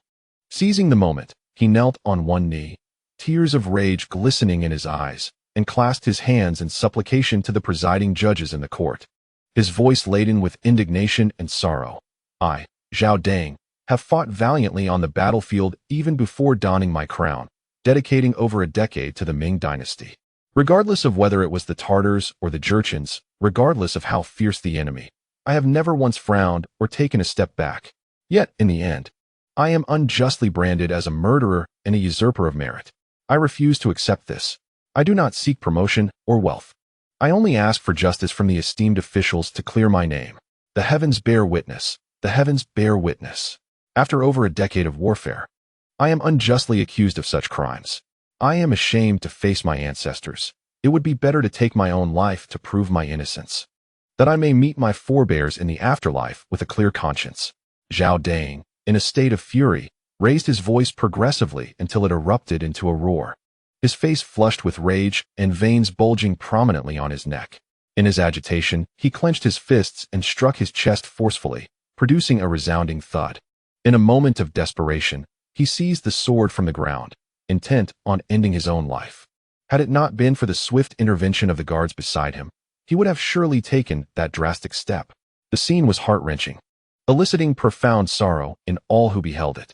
Anyone witnessing this spectacle would feel an overwhelming sense of empathy, as if they were transported back to the tragic fate of Yu Pengju at the Pavilion of Wind and Waves. With a resounding bang, the gavel echoed in the courtroom like a clap of thunder. Wang Xuei, the Deputy Minister of Justice, sternly addressed the court, inquiring, "Zhu Ping'an, do you acknowledge your crimes?" In an electrifying moment, the courtroom's attention shifted entirely to Zhu Ping'an, who was now under scrutiny. The grievance expressed by Zhao Dang had resonated deeply, swaying the sentiments of the onlookers towards sympathy for him, their gazes laden with scrutiny as they turned towards Zhu Ping'an. Zhao Dang, his expression a mix of sorrow and indignation, was restrained by those around him, concerned that he might impulsively resort to self-harm in a bid to prove his innocence. Yet, beneath his outward display of anguish lay a profound sense of satisfaction. With so little experience, and yet you dare to contend with me, he thought, relishing the moment as he anticipated Zhu Ping'an's downfall. Following this petition, he was certain that he would gain greater favor in the eyes of the esteemed elder Yan, perhaps securing substantial gifts from the family treasury, and subsequently elevate his standing once more, reviving the glory of his ancestors. In that instant, the collective gaze of the assembly was fixated on Zhu Ping'an, who had unwittingly become the focal point of the courtroom. The charge against him was grave, a false accusation against a general, no less, one who had valiantly fought for the Ming dynasty, shedding blood and suffering countless injuries over more than a decade. Initially, the crowd anticipated that Zhu Ping'an would be overwhelmed and at a loss for how to respond. However, to their astonishment, he exhibited no signs of distress. Instead, he remained composed, as if the unfolding drama were of no consequence to him. Exuding an air of ease akin to that of a spectator at a play, this unexpected demeanor took everyone by surprise. "Remarkable, truly remarkable," Zhu Ping'an remarked, a smile playing at the corners of his lips as he applauded, stepping forward to Zhao Dang, celebrating the spectacle before him. "What is happening here?" The audience gasped in disbelief. Zhu Ping'an's unconventional behavior left many bewildered. Zhao Dang, equally astonished, glared at Zhu Ping'an with contempt, wishing he could silence him with a single blow. "Zhu Ping'an, what are you doing? Do you treat this court as a stage? I am questioning you. Are you aware of your crimes?" In the court, Deputy Minister Wang Xuei once again struck the gavel with fervor, his voice laced with indignation. "Do you acknowledge your crimes? What offenses do you attribute to me? I beseech you, my lord, to clarify." Zhu Ping'an shrugged nonchalantly, gazing at Wang Xuei with an expression of feigned innocence. "You?" Wang Xuei retorted, his anger palpable. Another presiding official, the newly appointed Deputy Minister of War, Zhang Gu, seized upon Wang Xuei's words and interjected. "General Zhao Dang is an invaluable warrior of our Ming dynasty, a valiant commander, a steadfast hero forged in the crucible of battle. Why would you slander him with accusations of murder and usurpation of merit?" Hearing this, Zhu Ping'an could not restrain himself and erupted into laughter, as if he had encountered the most amusing jest in the world, bending over in mirth. "Enough, Zhu Ping'an," Zhang Gu declared, thumping the gavel forcefully. My apologies. I simply could not contain myself. All right, I shall cease my laughter." Zhu Ping'an managed to compose himself, though a mischievous glimmer remained in his eyes. "Zhu Ping'an, do not presume that your status grants you the liberty to act with impunity in this court," Zhang Gu admonished, pointing an accusing finger at him. "I merely found the jest too amusing to hold back my laughter. I beg the esteemed officials for your understanding," Zhu Ping'an responded, bowing respectfully to the judges present. "A jest? Is my statement merely a joke to you?" Zhang Gu queried, his expression devoid of emotion as he glared at Zhu Ping'an, his teeth clenched. "You just claimed that General Zhao Dang is a rare tiger general of our Ming dynasty, a valiant warrior, a loyal champion seasoned in battle. I could not help myself." "Forgive me," Zhu Ping'an laughed again, quickly suppressing his mirth and offering a sincere apology to Zhang Gu. What is there to find amusing? Zhang Gu retorted, rising in indignation. Please, my lord, remain calm. Let us hear how Zhu Ping'an intends to elucidate. Wang Gao from the Court of Judicial Review interjected, urging Zhang Gu to listen to Zhu Ping'an's explanation. Very well, I shall observe how you justify yourself, Zhang Gu huffed, resuming his seat.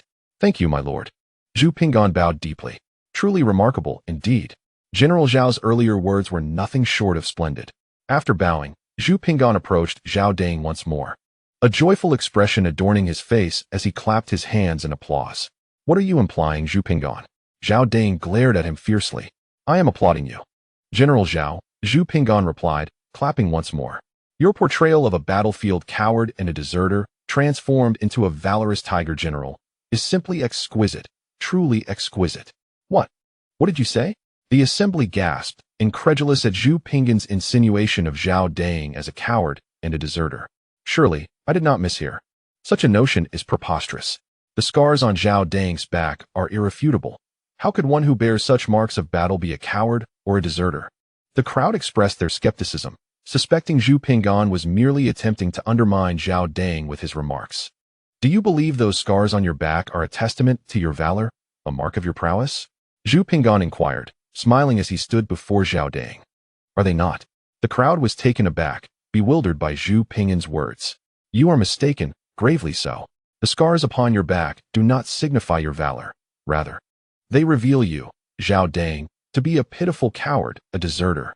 Zhu Ping'an's declaration resonated like thunder, silencing all present, particularly the emphatic utterance of coward and deserter, which echoed in their ears. How could one possibly be labeled as such?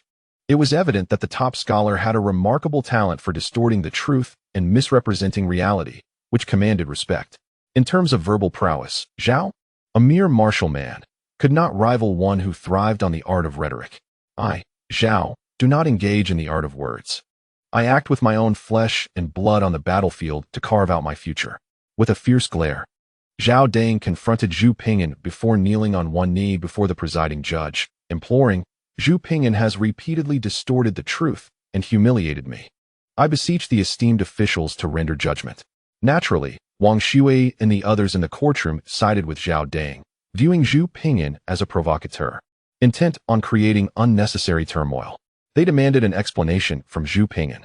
As you wish, Zhu Ping'an replied with a respectful gesture, then turned to Zhao Dang, asserting, You make a valid point. Indeed, it must be addressed. Consequently, Zhu Ping'an sought the temporary assistance of two skilled genie Wei, a request that initially seemed ludicrous to the presiding officer, Wang Shui, and his peers. However, after Zhu Ping'an assured them that this was pertinent to the case and far from trivial, the genie Wei deputy, Tuahai, nodded in agreement. Next, Zhu Ping'an requested 2 wooden swords used for training by the constables, 2 strips of cloth, and a basin of red ink. He wrapped the wooden swords in the cloth and soaked them in the red ink, distributing 1 to each of the genie Wei, instructing them to engage in a mock battle of life and death until he commanded them to cease. Absurd. This is sheer folly. Wang Shui and his colleagues vocally criticized the proceedings. Other observing officials shared their disbelief at Zhu Ping'an's outrageous actions. However, their expressions soon shifted. Under Zhu Ping'an's direction, the 2 genie Wei began to clash, with the cloth-wrapped wooden swords leaving red marks on each other's bodies with each strike. In no time, they bore several marks upon their torsos. Thankfully, they wielded wooden swords. Had they been real, they would have been reduced to mere flesh and bone. Stop, Zhu Ping'an commanded, and the combatants ceased their assault, observing the markings on their bodies with satisfaction. Esteemed officials, please observe, Zhu Ping'an implored, drawing their attention to the scars. You must notice that the wounds inflicted during their confrontation are solely upon their chests. Not a single mark graces their backs. Such scars are the true testament of a warrior on the battlefield. To have marks on one's back, one must. Zhu Ping'an continued as he approached one of the genie Wei, taking the wooden sword from his hand, turn and flee. As the genie Wei turned to run, Zhu Ping'an swiftly marked his back with a vivid red line from the sword. The sight was striking. Thus, unless one is fleeing, Zhu Ping'an continued. After uttering these words, he approached Zhao Dang once more, gazing intently into his eyes, and articulated with deliberate clarity, the scars on one's back are a warrior's disgrace. Chapter 645. Are you writing backwards? The scars on one's back are a warrior's disgrace. Zhu Ping'an's pronouncement resonated powerfully, causing the entire courtroom of the Ministry of Justice to reverberate. The presiding judges, Wang Gong of the Dali Temple and Wang Gao of the Censorate, exchanged glances, occasionally casting their eyes toward the two imperial guards bearing crimson blade marks on their chests, and Zhao Dang. After a moment, they nodded in tacit agreement. In the audience, numerous officials engaged in hushed conversations, their gazes shifting from the guards' crimson marks to the scars adorning Zhao Dang's back, occasionally punctuated by subdued laughter. Merely uttered this statement without further elaboration, it might not have wielded such profound influence. However, prior to making his assertion, he had summoned the two imperial guards to demonstrate through simulated combat, providing a compelling visual. Both guards bore scars on their chests, but none on their backs, a fact that lent considerable weight to his argument. Following the demonstration, the spectators could not help but draw comparisons to Zhao Dang's back scars, affirming Zhu Ping'an's assertion that, in the event of a military engagement, injuries to the front would be far more plausible than those to the back, unless one were to flee in panic, pursued and wounded by the enemy. There existed another possibility, albeit a remote one, inadequate martial skills leading to a surprise attack. Yet, the implausibility of sustaining 5 back scars from ambushes seemed evident. One might as well be a fool to fall 5 times into the same pit. With this realization, as they reflected on Zhao Dang's previous claims, they found them riddled with inconsistencies. Take, for instance, the most glaring example he provided regarding an arrow wound. Zhao Dang claimed this injury was inflicted by a Tatar archer while he was pursuing a Tatar detachment. Yet, this raised a critical question. How could he have been shot in the back during a pursuit? Thus, upon further contemplation, the crowd found his assertions laughable. After Zhu Ping'an spoke, he fixed his gaze unwaveringly upon Zhao Dang. Initially, Zhao Dang met his stare with defiance, but as whispers and pointed fingers circulated among the onlookers, his resolve began to falter, and his eyes flickered with uncertainty. Utter nonsense. 5 seconds later, Zhao Dang could no longer maintain the eye contact and, embodying the spirit of Do-yi, cried out indignantly at Zhu Ping'an. Pure fabrication, he exclaimed in outrage, then turned to address the presiding judges and the audience, exclaiming loudly, "Esteemed officials, do not be deceived by Zhu Ping'an's flowery rhetoric. His words are nothing but slander. Look at the soldiers of our Ming dynasty. How many bear scars upon their backs? Shall we deem them all cowards and deserters? Zhu Ping'an seeks to mislead you. A battlefield is not a mere contest of 2 fighters. Its dynamics are ever-changing, fraught with peril, and injuries to both the front and back are entirely commonplace." Oh. Zhu Ping'an drew out the sound deliberately after Zhao Dang finished speaking. Zhao Dang could scarcely bear the sight of Zhu Ping'an, attributing all his woes to this scoundrel, who had incited doubt among the masses. As Zhao Dang ground his teeth in resentment, Zhu Ping'an's elongated tone finally ceased, only to be replaced by a question. "Might I inquire, Master Zhao, do you prefer to ride a horse backwards during battle?" The very notion was absurd. Had Zhu Ping'an lost his mind? Who rides a horse in such a manner, let alone enjoys it? Zhao Dang refrained from responding, yet his incredulous gaze conveyed his disdain. Earlier, while recounting his scars, Zhao Dang had mentioned a particular arrow wound with clarity, as it bore significance to the day's proceedings. He recounted how, during the Gungshu rebellion last year, he had been tasked with pursuing a Tatar detachment and had been struck in the back. Was Zhao Dang possessed by the spirit of Zhang Guolao, riding backwards to confront his foes? Zhu Ping'an inquired, emphasizing his sarcasm with a mockingly exaggerated tone when referring to the back. A ripple of laughter arose from the audience, amused by Zhu Ping'an's jest about the spirit possession. "What do you know? Have you ever set foot on a battlefield?" Zhao Dang seethed with indignation. "Are you truly suggesting I rode backwards?" Zhu Ping'an, feigning curiosity, pressed on. "Do you not understand that the battlefield is ever-changing?" How could Zhao Dang possibly be in such a state of fury, his voice rising several octaves? "Did you really ride backwards?" Zhu Ping'an persisted. "You, a mere scholar, have never faced the perils of combat. Danger lurks everywhere on the battlefield. Injury can strike from any direction." Zhao Dang's face turned a shade of green, and in mere seconds, he felt an overwhelming urge to strangle Zhu Ping'an 10 times over. "Are you suggesting I rode backwards?" Zhu Ping'an repeated, feigning surprise. From that moment on, regardless of Zhao Dang's responses, Zhu Ping'an retorted with, "Did you ride backwards?" The principle of strike the horse before the rider and capture the king before the thieves echoed in Zhao Dang's mind. This particular flaw represented Zhao Dang's Achilles heel. No matter how he attempted to justify it, the arrow wound remained inexplicable. How could one be shot in the back while pursuing an enemy? Regardless of Zhao Dang's attempts at explanation, Zhu Ping'an clung to this flaw with relentless fervor. Injuring 10 fingers pales in comparison to severing one, he thought. There was no need to refute each scar individually. Capturing just one flaw sufficed. Should Zhao Dang fail to reconcile this singular inconsistency, the valiant image he had painstakingly constructed would shatter completely. Did you ride backwards? Zhu Ping'an's repeated inquiry nearly drove Zhao Dang to the brink of fury. Could you not phrase it differently? I cannot respond. After yet another question from Zhu Ping'an, Zhao Dang finally concocted an excuse. No. Who rides backwards? I galloped after the Tatars and was inadvertently struck by one trailing behind. But, Master Zhao, were you not pursuing the enemy? How then could there still be Tatars behind you? Zhu Ping'an immediately pressed for clarification. I already mentioned, that is in the past, Zhao Dang replied impatiently. Oh, are you pursuing the Tatars, Sir Zhao, or merely racing against them? How is it that after overtaking the Tatars, you neither strike nor harm them, allowing them instead to linger behind and injure you? Zhu Ping'an pressed on without granting Zhao Dang a moment's respite. At that moment, the situation was dire. I failed to notice, and he seized the opportunity, Zhao Dang admitted, a bead of cold sweat forming on his brow. Huh, Sir Zhao, how can you jest? In the pursuit of the Tatars, how could such a large entity possibly go unnoticed? Zhu Ping'an chuckled, shaking his head. Even if you missed it, surely your subordinates, numbering in the hundreds, could not have all overlooked it? What do you understand? Zhao Dang exclaimed, his face flushed with embarrassment and anger, sweat trickling down his temples. Indeed, I do not comprehend, Zhu Ping'an replied, nodding cooperatively, his hands clasped together in a slight bow. Thus I am inquiring, Sir Zhao, kindly enlighten me. In this moment, the scene unfolding was a vivid illustration of the adage, know your enemy and know yourself, and you will never be defeated. Zhao Dang, under Zhu Ping'an's relentless questioning, found himself at a loss for words, his face reddened with frustration, yet utterly powerless.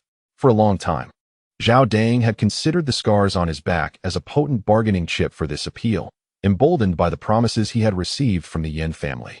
However, as a soldier, he had forgotten the crucial military strategy of understanding both oneself and one's adversary.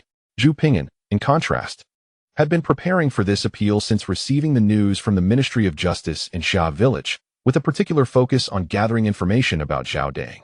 Especially after arriving in the capital, he discreetly inquired and collected relevant details about Zhao Dang, from personal preferences, daily necessities, and upbringing to friendships and career paths, leaving no stone unturned. In fact, he understood Zhao Dang better than the man understood himself. Zhu Ping'an was already well aware of Zhao Dang's penchant for flaunting his back scars. Therefore, it was only natural that Zhao Dang would showcase them during the appeal. Having recognized this inclination, Zhu Ping'an had long since devised a counter-strategy. Thus, the scene that unfolded was not a mere coincidence. It caught Zhao Dang off guard, but was entirely anticipated by Zhu Ping'an. The crowd witnessed Zhao Dang's embarrassment under Zhu Ping'an's relentless inquiries, and in their hearts, they had already formed an opinion on whether Zhao Dang was a valiant warrior or a coward. The scars, once a source of pride, now felt like thorns in his back. Watching Zhu Ping'an's mocking smile, Zhao Dang felt a surge of blood rise in his throat, which he struggled to suppress. Zhu Ping'an, resorting to sophistry, questioned the significance of a wounded back. What of it? The last time I was on the battlefield, I was shot in the rear by a Tatar arrow.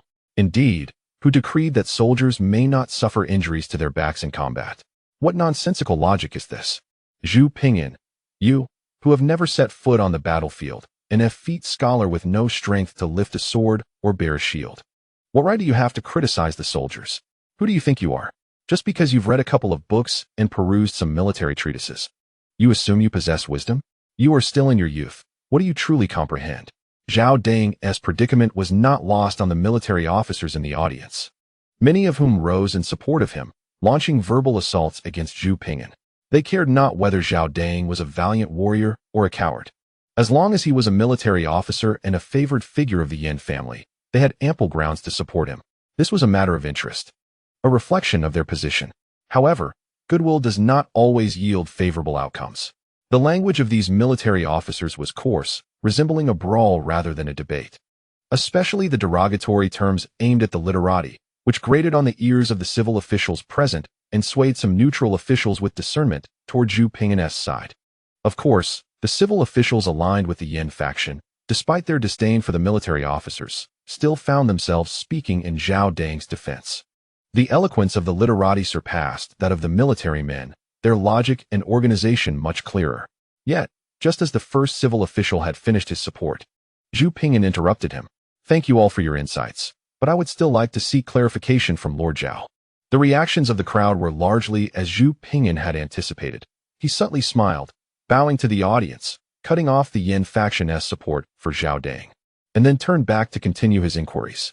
This is a lesson imparted by Chairman Mao. One should seize the remaining courage to pursue the defeated enemy, rather than seek fame through empty rhetoric. Take advantage of the moment to strike at Zhao Dang's very essence, to nail him to the cross of disgrace. "Are you done yet?" Zhao Dang glared fiercely at Zhu Ping'an, his mouth opened and closed, struggling to articulate a defense that would utterly dismantle Zhu Ping'an's arguments. Yet, he found himself at a loss for words. The only sound that could be heard was the awkward noise of his lips parting and closing. It was, indeed, an exceedingly embarrassing moment.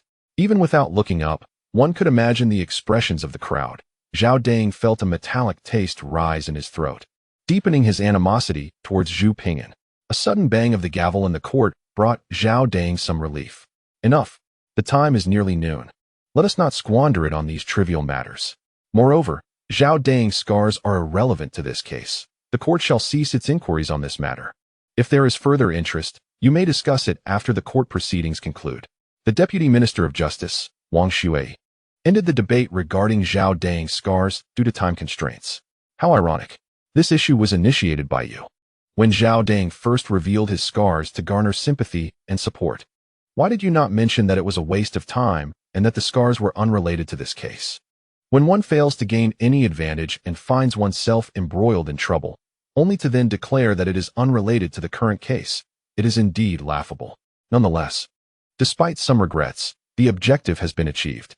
Zhao Dang sought to utilize his scars to assert his martial prowess, to demonstrate that his accomplishments were derived solely from his own valor, without reliance on the common folk, thereby countering Zhu Ping'an's accusations against him. Zhao Dang's intentions were commendable, yet he not only failed to validate his bravery, but also inadvertently cemented an impression of cowardice and desertion in the minds of the spectators. Ultimately, his aims were met, and the court proceedings appeared to favor Zhao Dang. Zhu Ping'an offered a slight bow and a subtle smile in response.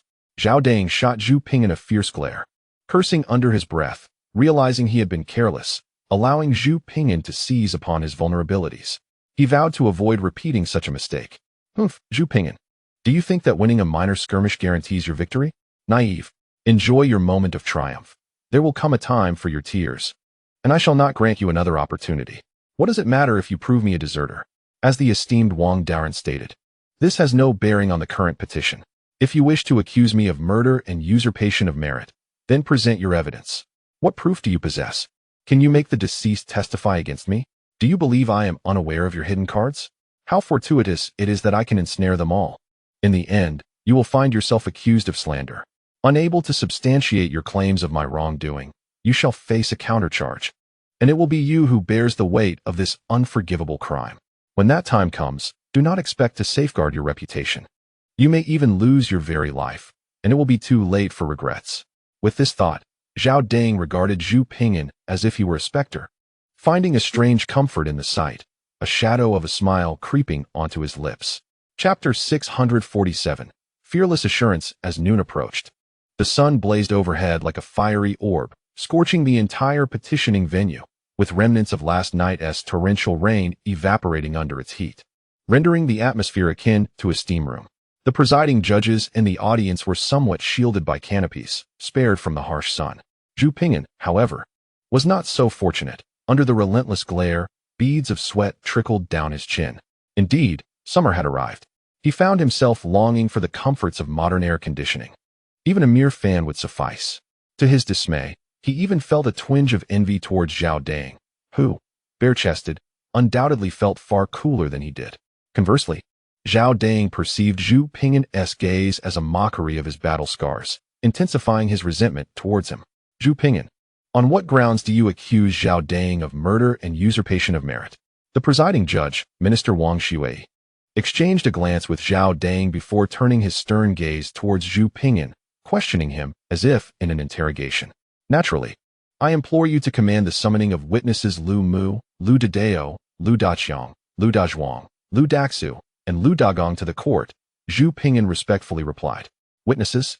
Upon Zhu Ping'an's declaration, a chorus of astonished gasps filled the room.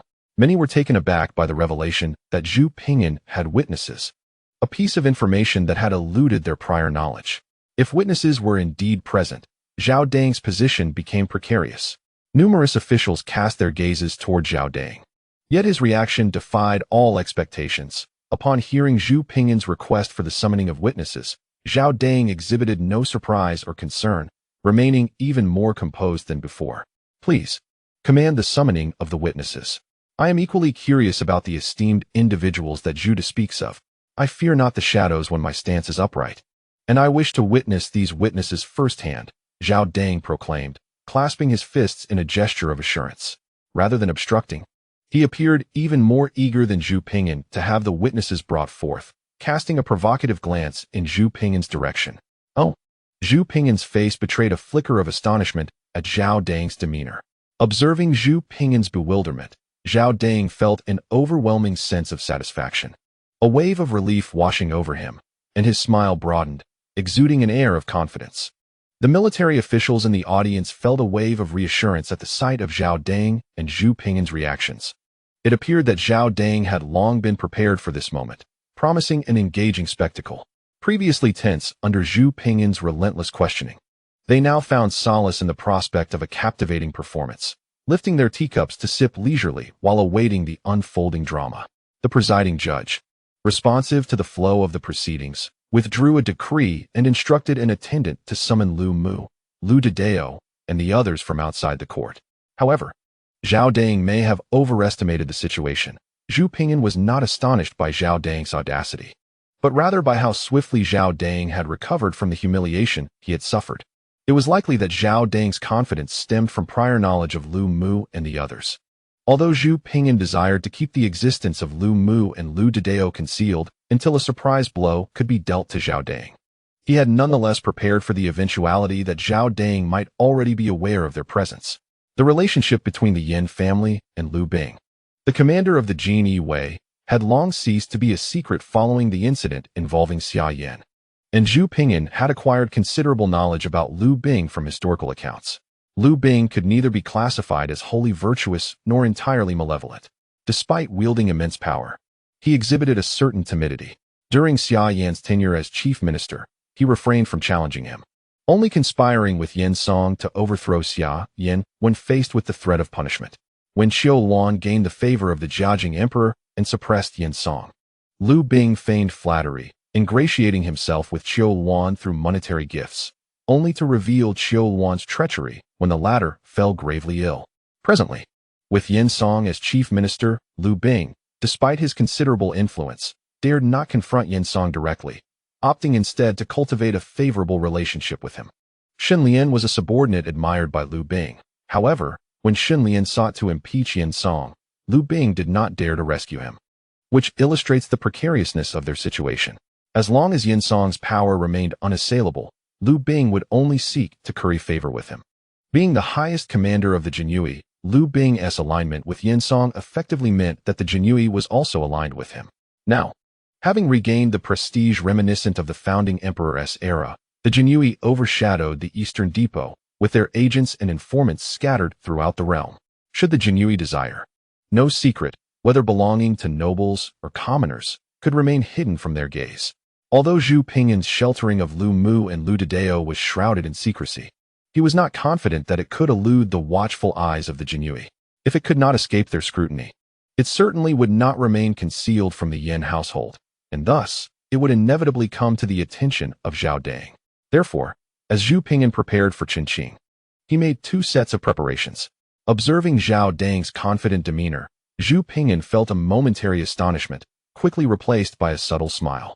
At this moment, Outside the Ministry of Justice, Wang Shizhen, Zhang Siwei, Lu Mu, and Lu Didao found their path blocked by the Jinui and soldiers at the entrance. Lu Mu and Lu Didao had been detained outside the martial law-enforced alley for quite some time, unable to even reach the Ministry of Justice. Upon arriving, Zhang Siwei and Wang Shizhen recognized Lu Didao and, upon learning of their predicament, attempted to leverage their official status to escort them inside. Yet, they too were met with resistance. I am Zhang Siwei, an editor from the Hanlin Academy. How can I be denied entry? Zhang Siwei stepped forward, addressing the Jinui who obstructed their way. I am an official from the Dali Temple. Allow me to pass, Wang Shizhen similarly argued. I apologize, gentlemen, but no one without a formal letter from the Ministry of Justice may enter. The Jinui replied impassively, shaking his head. But how did those two gentlemen enter just now? Zhang Siwei inquired. The two gentlemen possessed a formal letter from the Ministry of Justice. If you have one as well, I would not dare to obstruct you. However, without such a letter, I must kindly ask you to leave, the Jinui said, hands clasped in respect, showing no sign of leniency. This is a clear case of discrimination. Wang Shizhen and Zhang Siwei expressed their indignation.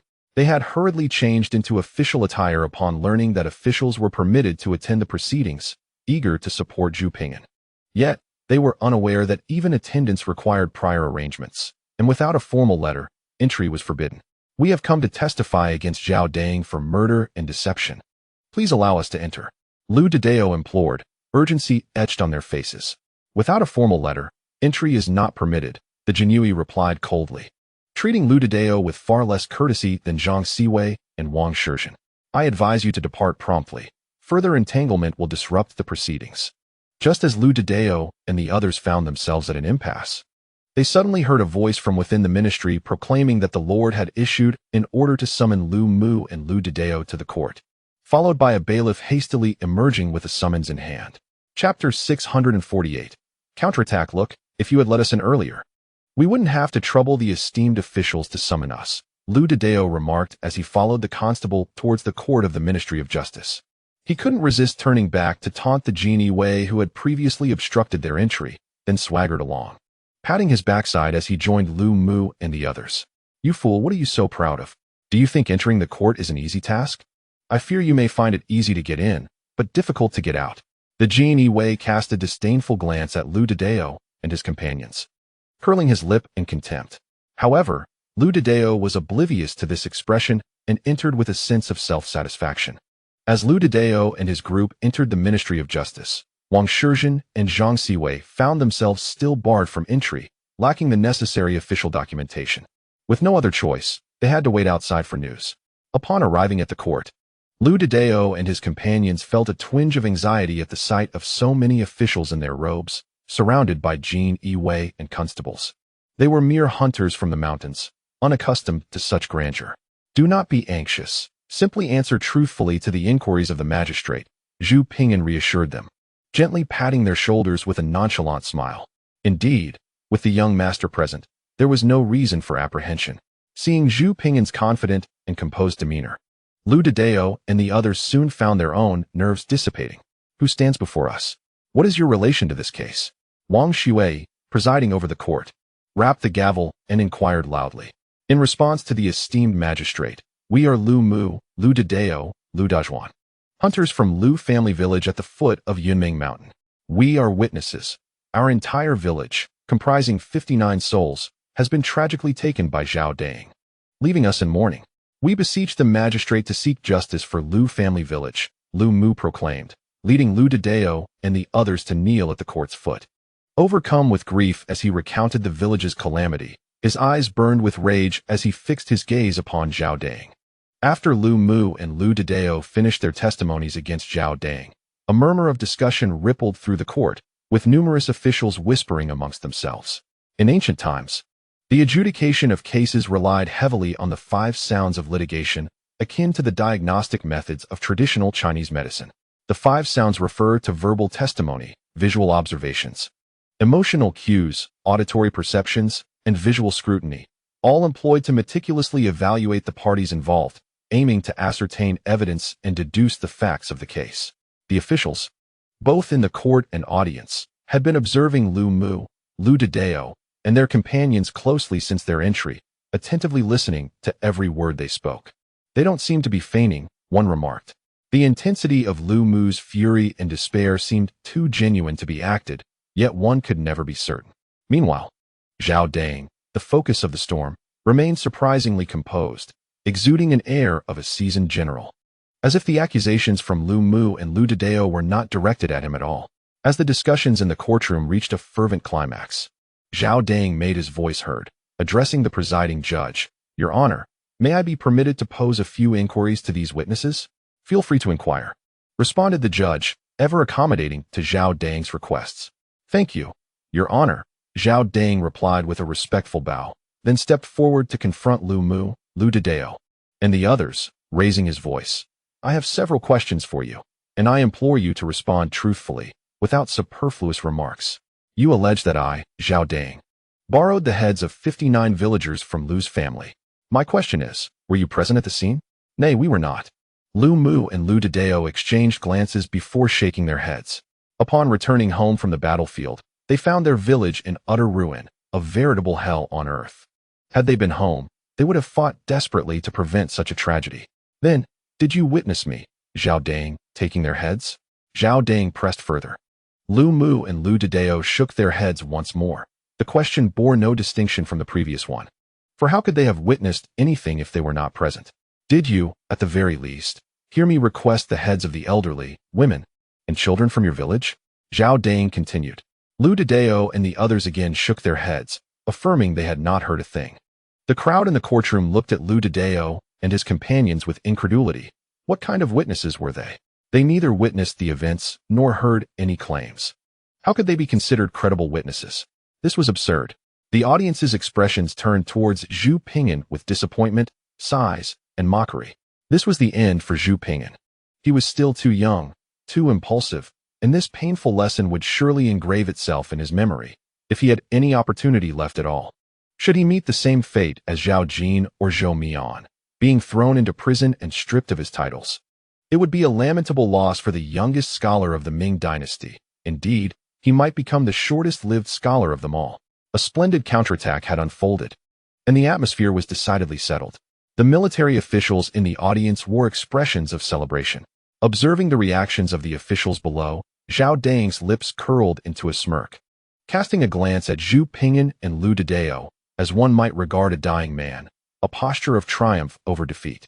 Your Honor, I have no further inquiries, Zhao Dang declared, redirecting his gaze from Zhu Ping'an and bowing respectfully to the presiding judge.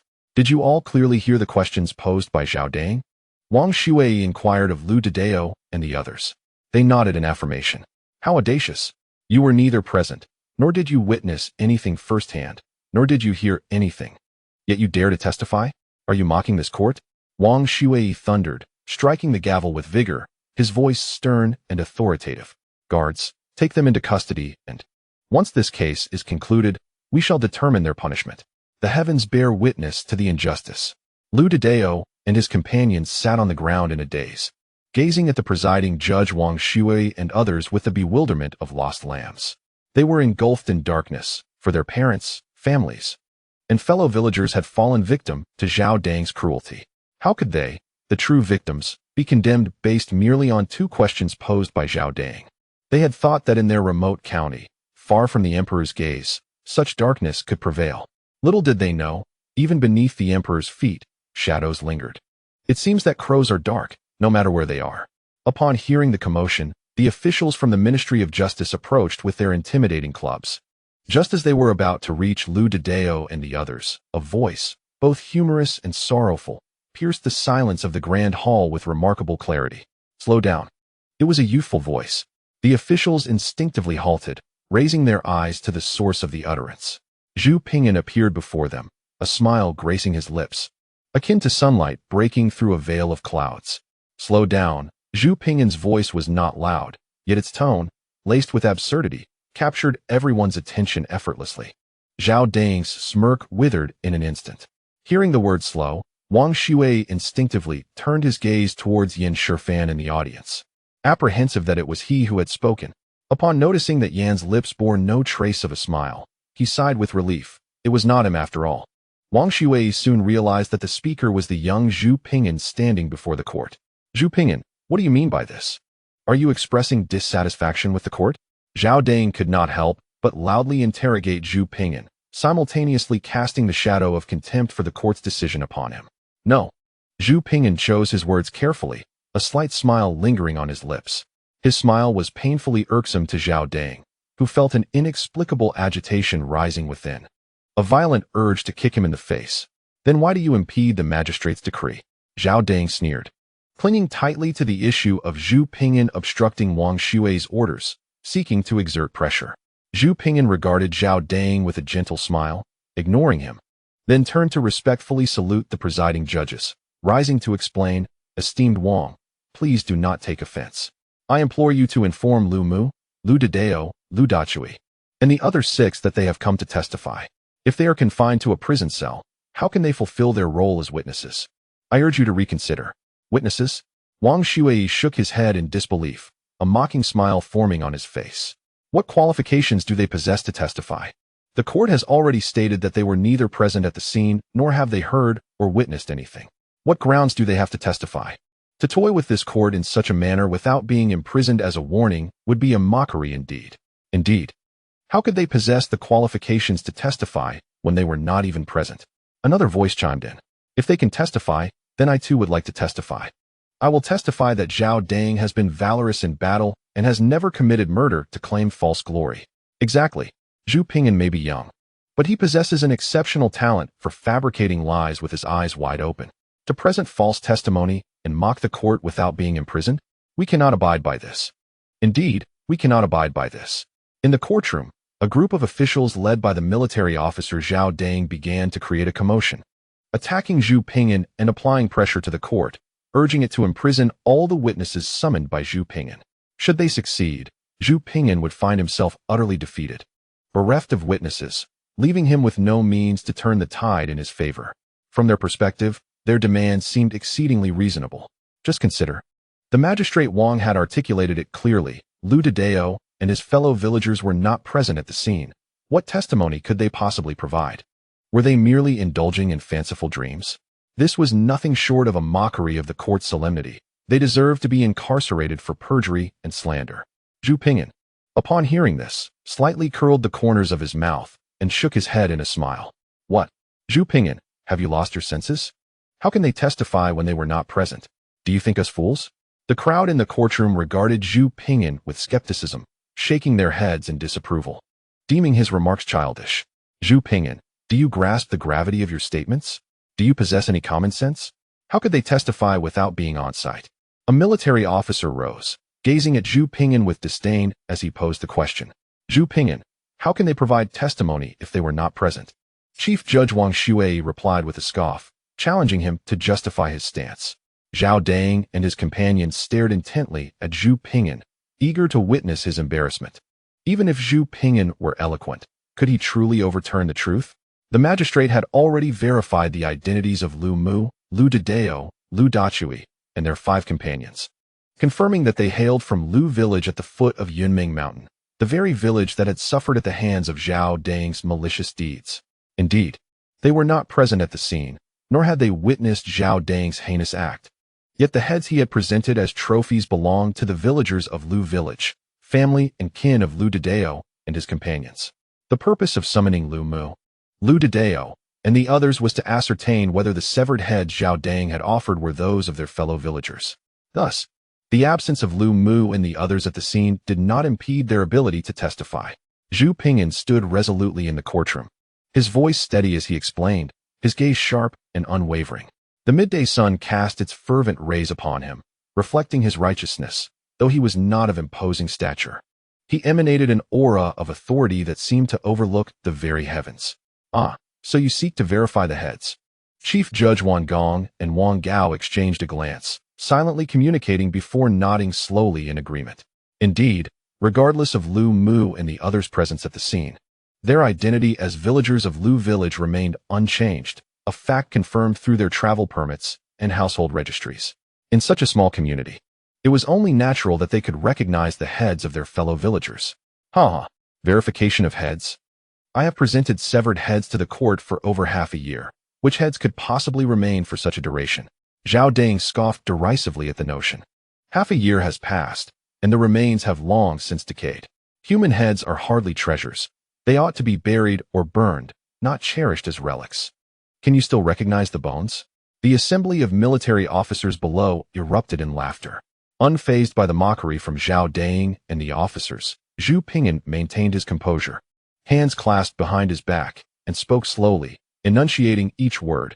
According to Article 117 of the military regulations, military achievements must be substantiated by decapitation. For severed heads provide tangible evidence, leaving no room for deceit.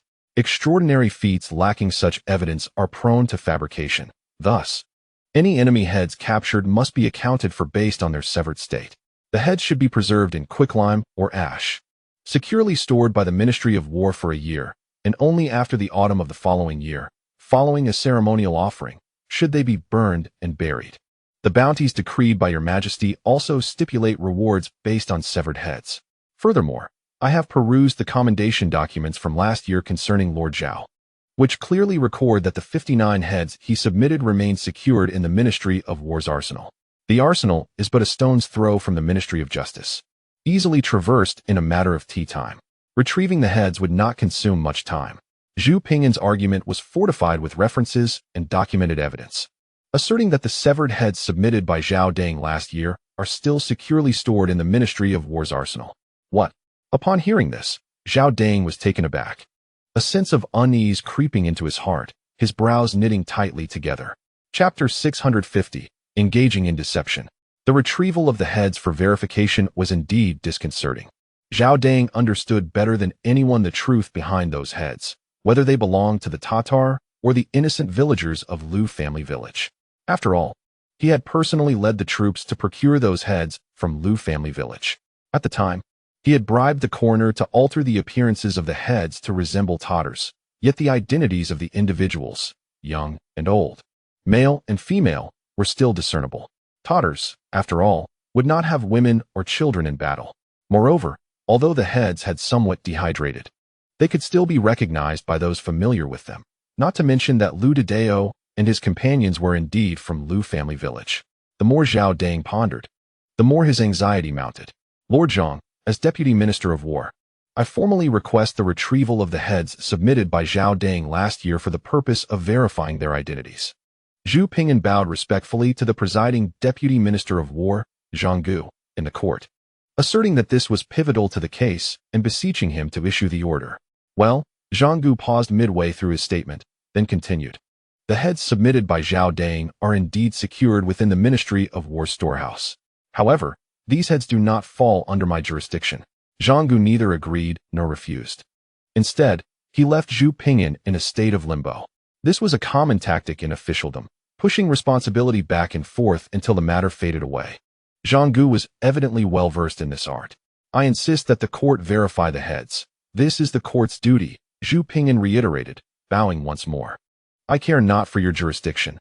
The Great Ming laws clearly state that if a party requests the court to retrieve evidence, the court is obliged to do so. This left Zhang Gu in a quandary.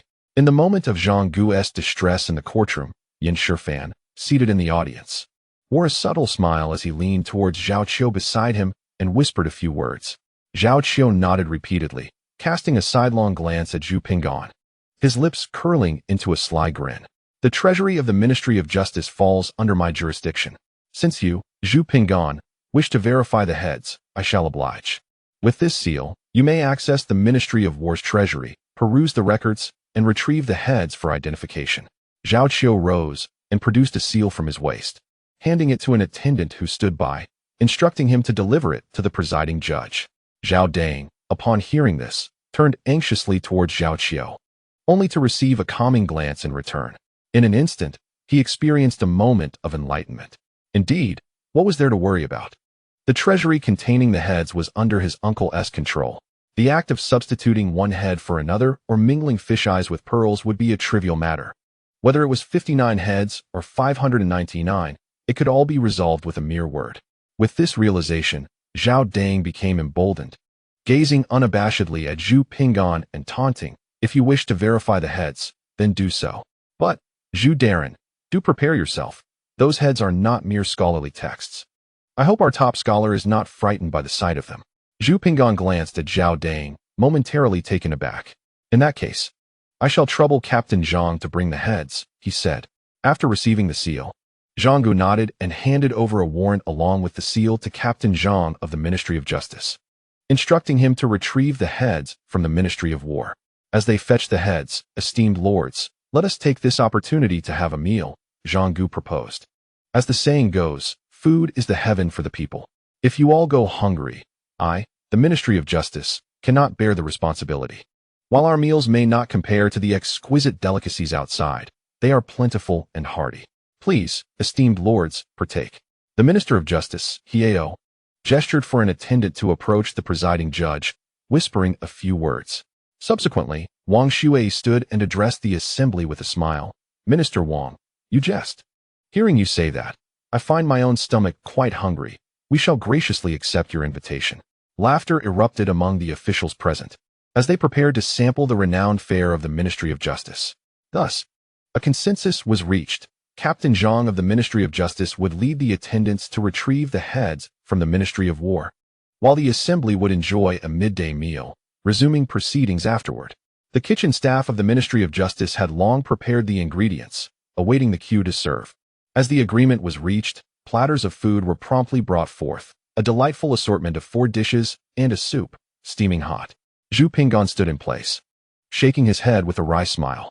He had just noticed that Zhao Qiu, the left deputy minister of the Ministry of War, had summoned an accompanying official, giving him instructions before the official hurried out in front of Captain Zhang.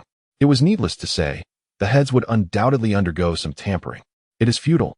Even if I am aware of the situation, I find myself powerless to intervene, merely a spectator as Zhao Qiu and his cohorts manipulate events to their advantage.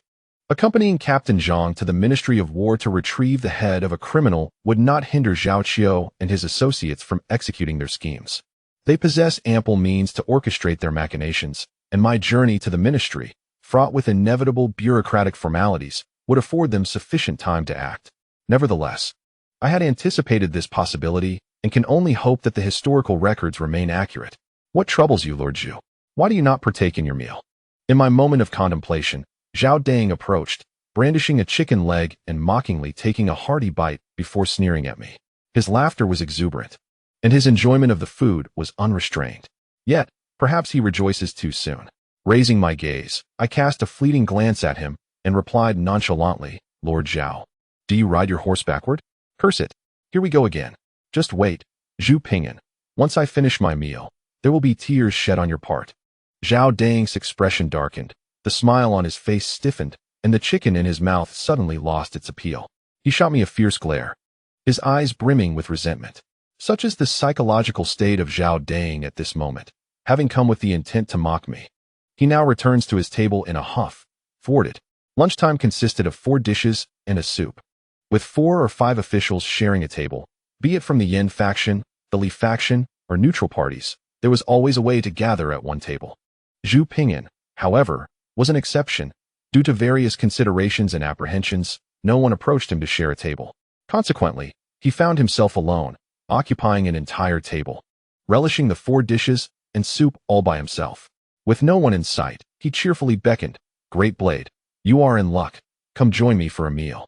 The table may be small, but we can squeeze in together. Zhu Ping'an smiled faintly at his solitary table, inviting Lu Mu and Lu Dao Dao to join him for a shared repast. As non-officials, Lu Mu and Lu Dao Dao were only allotted 2 buns each from the ministry's kitchen. Now, they need not gnaw on buns in solitude. Chapter 651. The visit of Su Jie today, numerous officials gathered at the Ministry of Justice, marking a significant occasion not seen in years, and thus, the ministry made every effort to provide a warm reception. The kitchen of the ministry showcased its culinary prowess. While the 4 dishes and soup appeared simple, they were crafted with meticulous care, employing exquisite ingredients and refined cooking techniques. The chicken marrow bamboo shoots were tender and delightful. The chef utilized fresh bamboo shoots transported from the Jiangnan region via the Grand Canal, slicing them into even, thin pieces, complemented by mushrooms freshly harvested from the foothills of the Yinshan Mountains, and chicken pieces seared in hot oil, all doused in a rich broth made from simmered chicken bones, prepared over a low flame. The rouge-hued goose breast was a feast for the senses, both in appearance and flavor. The chef selected a locally farmed goose, marinating it in salt for 2 nights before cooking it. Once prepared, the meat took on a rosy hue, hence the name rouge goose. Paired with a pot of apricot blossom wine, it was a culinary delight. The remaining dishes, emerald jade and Westlake silverfish soup, were also crafted with great care, offering a balanced mix of meat and vegetables, rich in nutrition. Zhu Ping'an, initially lacking an appetite, found his taste buds awakened after sampling the chicken marrow bamboo shoots, enjoying a delightful meal alongside Lu Dao and the others. In this world, besides beautiful women, exquisite cuisine is the most deserving of our appreciation. Not long after, the table was cleared as Zhu Ping'an devoured the 4 dishes and a soup with great enthusiasm, while the officials at other tables had barely made a dent in their portions. A few nearby self-righteous officials gazed at Zhu Ping'an dining with Lu Dao and others, casting sidelong glances. How could a scholar of such distinction share a table with mere commoners? It was a disgrace to his station. When they witnessed Zhu Ping'an's table completely stripped of food, they could only shake their heads in disbelief. Zhao Dang was also observing Zhu Ping'an. Initially, when Zhu appeared lost in thought and uninterested in his meal, Zhao mocked him inwardly, but now he found himself apprehensive, realizing Zhu Ping'an was not to be underestimated. However, in the next moment, the atmosphere shifted dramatically, catching Zhao completely off guard. What nonsense about being troubled and unable to eat. Zhu Ping'an's appetite was so voracious he nearly devoured the plates themselves, consuming his meal with the ferocity of a whirlwind until the table was entirely cleared. Yet, this was not the end. After the last dish was finished, Zhu Ping'an straightened his attire and requested a refill from the nearby servant. Upon hearing this, Zhao Dang turned pale with rage. A refill? How could you not choke on your gluttony? Go ahead and eat. After today, you might find yourself in prison, where the food will be far less appealing. Enjoy your meal while you can. There will be time for tears later, and still requesting more. Others regarded Zhu Ping'an with peculiar expressions. It was one thing for an official to dine with commoners, but to shamelessly ask for more food was quite another. Nevertheless, Zhu Ping'an remained unfazed, eating and drinking as he pleased, his appetite undeterred. Even as the servant arrived to bring more food, he leisurely praised the culinary skills of the Ministry of Justice's kitchen staff. Meanwhile, from a distance, Yan Shifan, surrounded by admirers, cast a glance at Zhu Ping'an, shaking his head with a slight smile.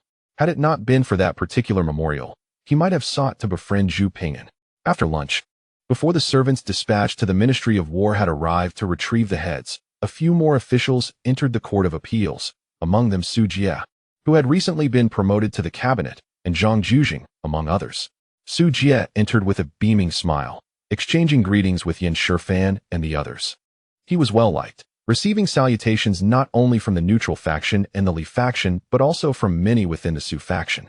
In recent months, Su Jie had frequently visited Yan's residence, paying respects to Yan Song as a junior, playing chess, enjoying tea, and nurturing their relationship as though on a honeymoon. As a student would greet a teacher, Zhu Ping'an could not remain seated upon Su Jie's arrival.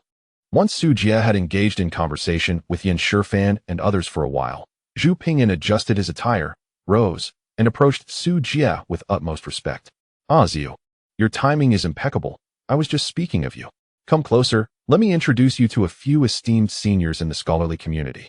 You are still young and impetuous, often displaying immaturity in your actions. You must learn from these esteemed predecessors, Su Jie remarked, smiling as he gestured for Zhu Ping'an to come forward. He began introducing the nearby officials to Zhu Ping'an, who appropriately greeted each one with reverence as they were introduced. Certainly, the officials within the party did not extend a warm reception to Zhu Ping'an, expressing their disdain with remarks such as, "We cannot afford the courtesy of a top scholar, and your appetite as a student is indeed quite extravagant. Alas, who are we to instruct a top scholar?" In response, Su Jie maintained a smile. "Esteemed colleagues, allow me to introduce my somewhat inept student, Zhu Ziu, who is inexperienced and may easily stray from the right path. Should he err, do not hesitate to discipline him. It is a shared responsibility to prevent minor transgressions from escalating." Su Jie added this line, while introducing Zhu Ping'an to nearby officials, implying that if his student faltered, they were under no obligation to show him leniency. Discipline was warranted for the sake of prevention. Despite Su Jie's words, everyone understood the underlying message. By introducing Zhu Ping'an, he was implicitly signaling his stance, akin to a parent presenting their child to teachers and acquaintances, saying, "My child may be a bit mischievous. Please take care of him, and feel free to discipline him as needed." However, in reality, once he introduced his child, how could one not show respect? Would anyone dare to be overly harsh? On the surface, the remarks appeared critical, yet they concealed a protective undertone. Su Jie was subtly affirming his connection to Zhu Ping'an, indicating a form of guardianship. This introduction was a tacit acknowledgement of their relationship, akin to an official declaration. If Su Jie had been vague, others would have feigned ignorance. Now that he had clarified, they were compelled to consider his position, especially among the more seasoned officials, who were privy to deeper insights. It was known that Su Jie had recently gained the emperor's favor due to his eloquent writings, earning him a prestigious reward. The pivotal phrase that transformed a tiger into a dragon in his commendation was reportedly penned by none other than Zhu Ping'an. Given Zhu Ping'an's impressive performance in previous examinations, it was inconceivable for Su Jie to easily relinquish such a promising pupil. At the very least, Zhu Ping'an's talent for eloquence would prove beneficial, even if he could not become a close aide. "Brother Zixing, what brings you here today?" Yan Shifan inquired, narrowing his single eye with a smile. "Oh, at the East Building. You may be unaware that today the cabinet had little business. After completing the affairs of the Ministry of Rites in the morning, the elder ministers granted me a half-day leave. As I was passing through, I heard of today's appeal and, having nothing else to do, decided to drop by and join the festivities," Su Jie replied with a slight smile, addressing Yan Shifan in a familiar manner. Chapter 652. The return of the fifth young lady. A light sheen of sweat glistened upon the azure silk as the morning of the Dragon Boat Festival unfolded. The fragrance of blooming orchids filled the air, permeating the clear skies. As the maidservants entered and exited the Tingyu Pavilion, carrying fresh flowers, goat's milk, and fragrant spices, the sixth young lady realized with dismay that her detested fifth sister had returned. A goat's milk bath, a floral bath, plum blossom dew, and that astonishingly large bath. This country girl was more particular than a princess. It is but a mere bath, yet so many extravagances are being orchestrated, as if to deplete the entirety of Uncle San's fortune. The sixth miss of the Linhuai Marquisate gazed enviously and with a tinge of jealousy at the direction of Tingyu Pavilion, pouting her lips and softly sneering. Her handkerchief clenched tightly into a ball. The two young maidservants beside her stood in hushed silence, their heads bowed like ostriches, not daring to meet their mistress's gaze. At that moment, they felt an overwhelming envy towards Xiao Xing and Chun Tao, having assisted the fifth miss in collecting a plethora of flower petals. They were sure to receive generous rewards, for the fifth miss was known for her lavish generosity. The last time they had guided the fifth miss, they were each gifted with a silver bean. Meanwhile, Tingyu Pavilion bustled with activity, as maids and matrons tirelessly moved in and out, bringing in precious items through the second gate and arranging them meticulously. The maid responsible for cleaning the courtyard swept the inside and outside of the pavilion repeatedly, leaving no speck of dust behind. Buckets of goat milk bath concoction were transported into the bathroom, accompanied by baskets overflowing with fresh flower petals. Inside the bathroom, a mist enveloped the air, and the ambience was filled with the vibrancy of spring. A wooden soaking pool dominated much of the space, rising a meter high, with a wooden staircase allowing one to ascend to its edge. The pool, shaped irregularly like a crescent moon, could accommodate several bathers. Alongside it was a wide wooden platform, adorned with cushions, fruits, and garments, providing a place for relaxation between bathing. The pool was ingeniously designed, featuring several koi fish and lotus-shaped water spouts. Young maidservants poured bucket after bucket of the goat milk bath into a concealed trough outside the pool, causing the koi and lotus spouts to gently release water, maintaining a consistent temperature within the pool. Flower petals floated in the water, their fragrance wafting through the air, enhancing the soothing atmosphere. Within the pool, 3 enchanting beauties were immersed, attended to by 2 maidservants flanking the central exquisite maiden. The maiden's graceful figure was partially concealed beneath the water, her skin more delicate than the goat milk bath itself. The stunning girl leaned back slightly, her silky black hair cascading through the bath, resembling a waterfall of ebony satin. "Have the gifts been dispatched?" the enchanting maiden inquired, idly twirling a strand of her hair, sending ripples across the pool's surface that shimmered in the light. A round-faced maidservant, while assisting her mistress, nodded vigorously, her face flushed from the steam. Rest assured, miss, everything has been sent. Upon our arrival in the capital, I followed your instructions and had them delivered by horseback.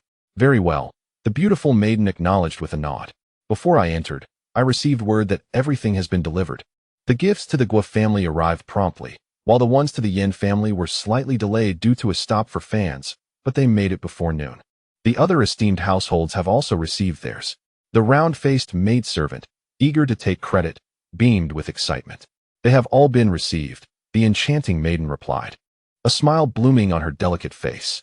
With a glance and a smile, 100 charms are born. The beauty of the 6 palaces pales in comparison. My dear, do you think our gifts may have been a tad excessive? Many of these items were specially brought from the South Seas for you.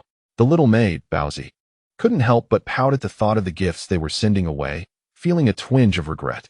Is it truly painful to part with such a modest collection?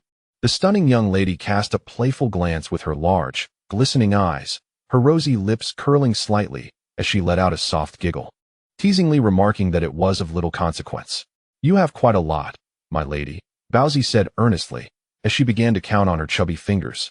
And there are 1, 2, 3, 4, 5, 6, several families involved. You foolish girl, that's not how we calculate. The enchanting young lady laughed at her naivety. What? Baozi exclaimed, her mouth agape, looking as bewildered as a lost rabbit. As long as they accept it, we have profited, the captivating young lady replied, her lips curving into a subtle smile. What? Baozi was even more confused. If they accept it, we profit? What does that mean? She felt her mind was not quite grasping the simplicity of her mistress's words. To receive, one must first give. The alluring young lady gazed towards the west, her thoughts seeming to reach thousands of miles away. Though she was in the bath, her heart was far beyond, where the one she cherished resided. All right, I'm increasingly lost. Baozi resigned herself to her fate, focusing on her mistress's bathing. Oh, by the way, my lady, will the young master be angry if he finds out? Baozi suddenly recalled something, glancing at her mistress with concern.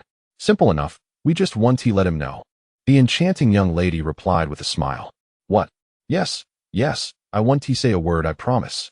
Baozi shook her head vigorously after a moment's realization, then turned to another maid. Chiner, you mustn't say anything either, do you understand? Of course, Chiner nodded emphatically. Also, my lady, there is something else I don't quite understand. The Yin family is one thing, but the father and son are notoriously greedy in the capital. They will surely be delighted with such lavish gifts. However, what about the young master's teacher? I have never heard of Su's family being greedy in the capital. If he is as principled as Master's son, it might not bode well. Baozi expressed her concerns, recalling the temper of Master's son, knowing he would dismiss anyone who presented gifts without reason. Some things cannot be learned from others. One must learn to observe for oneself. The mesmerizing young lady's glistening eyes flickered over Baozi's face. Her red lips parted slightly as she smiled. The Su family's lands in the capital have seen exponential growth in recent years. Since Su Shuan entered the capital for his official duties, their land has expanded by nearly 100,000 acres. Do you really think he is not fond of wealth? Chapter 653, Fearless and Unrestrained. At approximately 2 o'clock in the afternoon, a subordinate tasked with retrieving the severed head from the Ministry of War returned after nearly 2 hours since their departure. The head was preserved within 2 lacquered boxes, each approximately 2 meters in length and half a meter in width. The boxes appeared quite heavy, and the 4 subordinates struggled under their weight as they carried them into the courtroom, their steps laden with gravity. The exterior of the boxes bore the seal of the Ministry of War. As the lacquered boxes were brought in, Lu Mu and Lu Dedeo's eyes reddened, tears welling within their gaze, fists clenched tightly, the veins in their necks protruding visibly. Had it not been for Zhu Ping'an's timely reassurance, they might have lost control in an instant. Don't worry, my dear children, I will soon bring you home, Lu Dedeo whispered, his eyes fixated on the lacquered box. Thoughts of his murdered wife and child flooding his mind, moisture gathering in his eyes. The others, including Lu Mu, also fixated on the box, their thoughts drifting to their parents, families, and fellow villagers, unable to contain their emotions, tears glistening in their eyes. Zhu Ping'an understood the turmoil within Lu Mu and the others. After all, they were human, not mere plants or trees, who could remain unfeeling, especially towards those they loved dearly. The heavy lacquered boxes were placed side by side upon the courtroom floor, their weight causing a tremor upon impact. Why is it so heavy? Is this the head that Lord Zhao has claimed from the Tartars? Murmurs of curiosity and apprehension rippled through the courtroom, as officials exhibited a range of reactions. The examination of the severed head was an essential step in today's proceedings. While it might cause discomfort to some, as the saying goes, coffins bring promotions and wealth. Esteemed officials, please bear with us. The presiding judge rose and bowed to the officials present, to remove the seal and open the lacquered boxes. At your command, responded 2 officials from the Ministry of Justice. Making their way to the boxes to remove the seal, Zhu Ping'an's gaze followed their every movement, unwavering as he observed them peel away the seal. Upon its removal, he couldn't help but shake his head and sigh. This seal is not as it should be. From their actions, it was evident that the seal did not appear to have been affixed months prior, but rather just a few hours earlier. The seal was removed intact, the adhesive still moist, and the box bore faint traces of dampness. Reporting to your honor, the seal has been verified and is indeed from the Ministry of War. Dated the 9th month of the Gengshu year, documenting the severed head presented by 100 House Zhao Dang, totaling 59 items. After the officials removed the seal and confirmed the information, they reported back to the courtroom. Please circulate for verification among the esteemed officials. The presiding judge confirmed the details sequentially before passing the seal for others to examine. Indeed, it is correct. This is the severed head submitted by the 1000 House Zhao from that year, with the date and ministry seal confirmed. The officials nodded in agreement after reviewing the seal. I find one aspect puzzling, remarked an official. As the seal was passed to Zhu Ping'an, he touched it, inspecting the adhesive on the reverse, and stepped forward. Raising the seal, The Deputy Minister of Justice, Wang Shui, turned his gaze toward Zhu Ping'an. The seal bears the date of the 9th month in the year of the dog, yet several months have passed, and the adhesive remains undried. Holding the seal aloft, Zhu Ping'an called out to the presiding judge, questioning aloud. Could it be that the glue truly has not dried? Prompted by Zhu Ping'an's observation, the officials in the audience took note of this anomaly. One even pinched the seal between his fingers, discovering a soft residue of glue clinging to his digits. Instantly, murmurs began to circulate among the spectators. If the glue had not dried, it implied that the seal had been affixed recently. Consequently, if the seal was indeed newly applied, the heads contained within the wooden box could not be guaranteed to be the same ones presented by Zhao Dang last year. There was a distinct possibility of tampering. As the seeds of doubt began to sprout in the courtroom, Zhao Qiu, the left Vice Minister of Justice, rose to address the gathering. Allow me to elucidate this matter, he stated. Esteemed officials, the heads stored within this lacquered wooden box are those of the Tartars. As you are aware, these heads begin to decompose after a few days. To preserve them, our craftsmen in the Ministry of War filled the box with powdered stone. This type of box can accommodate 30 heads, and the stone powder must be replaced regularly to prevent moisture absorption. According to protocol, during each replacement, at least 3 officials from the Ministry of War must be present, with the clerk documenting the process. Once confirmed, the officials sign and seal to ensure the heads remain consistent. Upon Zhao Qiu's explanation, Captain Zhang promptly produced a ledger from his person, presenting it to the clerk for submission to the court. In response, my lord, had it not been for Lord Zhao's reminder, I would have almost overlooked this matter. This ledger contains records of the stone powder replacements over the past 6 months. I was instructed to retrieve the heads from the Ministry of War, and concerned about the warm weather today, Lord Wang, the chief of the ministry's warehouse, ordered a timely replacement of the powder to ensure the head's safe storage. In attendance were myself and Lords Wang, Liu, and Zhao, who each signed and sealed the document after the replacement. After Captain Zhang presented the ledger, he raised his voice to declare a formal charge, then knelt before the court, affirming, I wonder if Lord Zhu has any further uncertainties. I am here to clarify them. Zhao Qiu cast a sidelong glance at Zhu Ping'an, a cold smirk on his lips, feigning warmth while dripping with irony. The atmosphere, once charged with skepticism, now fell silent. It appeared that Zhao Qiu had anticipated this line of inquiry and had prepared a robust defense. Zhu Ping'an sighed inwardly. Indeed, Zhao Qiu had executed his preparations with commendable diligence, offering a compelling rationale.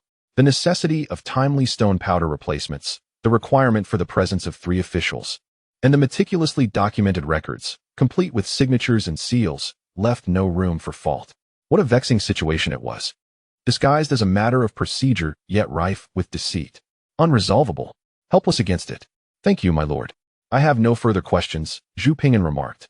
meeting Zhao Qiu's gaze and offering a polite bow. At this moment, Zhao Dang had completely set his mind at ease, leisurely observing Zhu Ping'an with a disdainful curl of his lip. Zhu Ping'an, if you desire heads, I shall gladly provide them. Our Ministry of War has an abundance. What are 59 more? Even if you asked for another 100, we could easily procure them. Huh. Zhu Ping'an, I wonder what you intend to contest me with. Impeach me? Huh. You shall find that the tables will turn against you. Chapter 654. Not of my kind. Watching Zhu Ping'an emerge with a face full of dust and defeat, Zhao Qiu, Zhao Dang, and the other military officials were immensely pleased. Seeing Zhu Ping'an in such a predicament was akin to savoring a delicacy, bringing them immense satisfaction. The clever maneuver of the Zhao uncle and nephew had been executed flawlessly, leaving those in the know among Yan's faction to gloat quietly over Zhu Ping'an's misfortune, chuckling in admiration. Zhao Dang's uncle was close friends with Zhao Qiu, and he maintained a close relationship with Zhao Dang. During their midday meal, he had already received hints from Zhao Dang that revealed the underlying circumstances. Hush, Brother Wang, tread carefully, one official interjected, cautioning the Wang official. Lord Zhao is acting in accordance with the regulations regarding the preservation of heads, with utmost propriety. How can this be deemed a deceitful act? Yet, even he bore a similarly gleeful expression. Indeed, indeed. Ha ha. The Wang official, suppressing his laughter, nodded in agreement, unable to contain his mirth. Witnessing Zhu Ping'an's predicament after tampering with the head before him brought him great delight. Zhu Ping'an still harbored hopes of overturning the situation with the head. Such thoughts were mere folly. If he could truly reverse his fortunes with this batch of heads, then I would write my name backward. Yet, it was evident he lacked the capability to do so, and laughter erupted once more. Quickly, open the coffin. The sooner we conclude, the sooner we can return to celebrate. Zhao Dang and the others were already confident in their victory, their minds racing with thoughts of where to arrange a lavish feast, inviting a few renowned courtesans to revel in celebration. The presiding judge, Deputy Minister of Justice Wang Shui, narrowed his eyes as he surveyed Zhu Ping'an and the others, nodding in affirmation. Very well, since all esteemed officials have confirmed, let us proceed to open the coffin. Open the coffin, Captain Zhang commanded as he led his men to fulfill the order. With a firm grip, they removed the stone nails and scraped away the glutinous rice glue, lifting the dark wooden lid and placing it at their feet. The lid, treated for preservation, was coated with a layer of black paint that served to exclude air. Once the lid was raised, a stale odor mixed with lime wafted forth. Though Zhu Ping'an was certain that the head within had been swapped, he still took care to consider the sentiments of Lu Dadao and Lu Dachui. Upon the coffin being unveiled, Zhu Ping'an bowed in respect toward the coffin, acknowledging the possibility that the head inside might belong to their loved ones. To the deceased, we owe our utmost respect. If the head inside belongs to innocent subjects of the Ming, rest assured, I, Zhu Ping'an, shall exert every effort to seek justice for you and honor your spirits in the afterlife. If the heads within are of Tartar descent or belong to those deserving of their fate, I advise you to repent and strive to be virtuous in your next life, engaging in good deeds to atone for your transgressions. Zhu Ping'an bowed respectfully before approaching the coffin, only to discover it was filled with lime powder, with the heads buried within. Lime powder, or quicklime, has been a common method of preserving heads since ancient times. Since the era of the formidable Qin dynasty, the practice of verifying accomplishments through the examination of heads has been established, and there exists considerable knowledge regarding their preservation. The most frequently employed methods include preservation with lime and wood ash, alongside techniques such as salting, frying, and sealing with lacquer. Zhu Ping'an had encountered relevant records in modern times and had recently scrutinized pertinent documents at the Hanlin Academy Library, ensuring he was well prepared. Preserving heads with quicklime is a relatively sophisticated method of embalming from antiquity, being simple yet remarkably effective. Initially, the heads must be cleansed of blood, followed by the removal of the brain matter, which is then sun-dried for 1 to 2 hours. Once the blood has dried, the heads are entirely submerged in quicklime for sealed preservation. This method utilizes the moisture-absorbing properties of quicklime, maintaining a dry and alkaline environment within the coffin, thereby preventing bacterial growth and decay. Additionally, using glutinous rice paste to seal the coffin, coupled with the heads being fully encased in lime powder, helps to isolate them from air, further averting decomposition.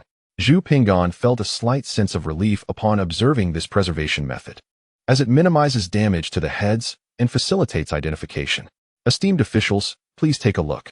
The two forensic experts summoned from the Ministry of Justice began to extract the heads from the coffin, meticulously brushing off the lime powder and arranging them upon wooden boards. 59 heads were aligned in 3 rows. The forensic experts, accustomed to handling such matters, displayed not a flicker of emotion. However, the other officials were not so composed. Faced with such a multitude of heads, many dared not cast their gaze in that direction. Zhu Darren, if you're afraid, there's no need to feign courage. It would be unfortunate to soil yourself, Zhao Dang taunted, his arms crossed as he approached Zhu Ping'an with a mocking grin. Fear. Zhu Ping'an shot a disdainful glance at Zhao Dang. Even if you, Zhao Dang, were to soil yourself, it would not faze me. Have you seen Zhuan? Or The Ring? Or Child's Play? Or Silent Hill? Or Saw? Having endured the trials of these modern horror classics, Zhu Ping'an felt no significant tremor at the sight of these heads. Your words seem plentiful. Are you feeling insecure? Zhu Ping'an replied coolly. Isn't it you who feels insecure? Zhao Dang scoffed, dismissively shrugging his shoulders.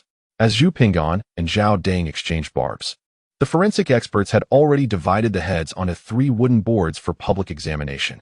Guilin, the young dog Lu Dedeo, wept profusely, a towering man of nearly 6 feet, crying like a child as he staggered among the heads in search of his wife and children. Yet, disappointment awaited him. On a wooden board, the 20 severed heads had been thoroughly searched, yet none were found.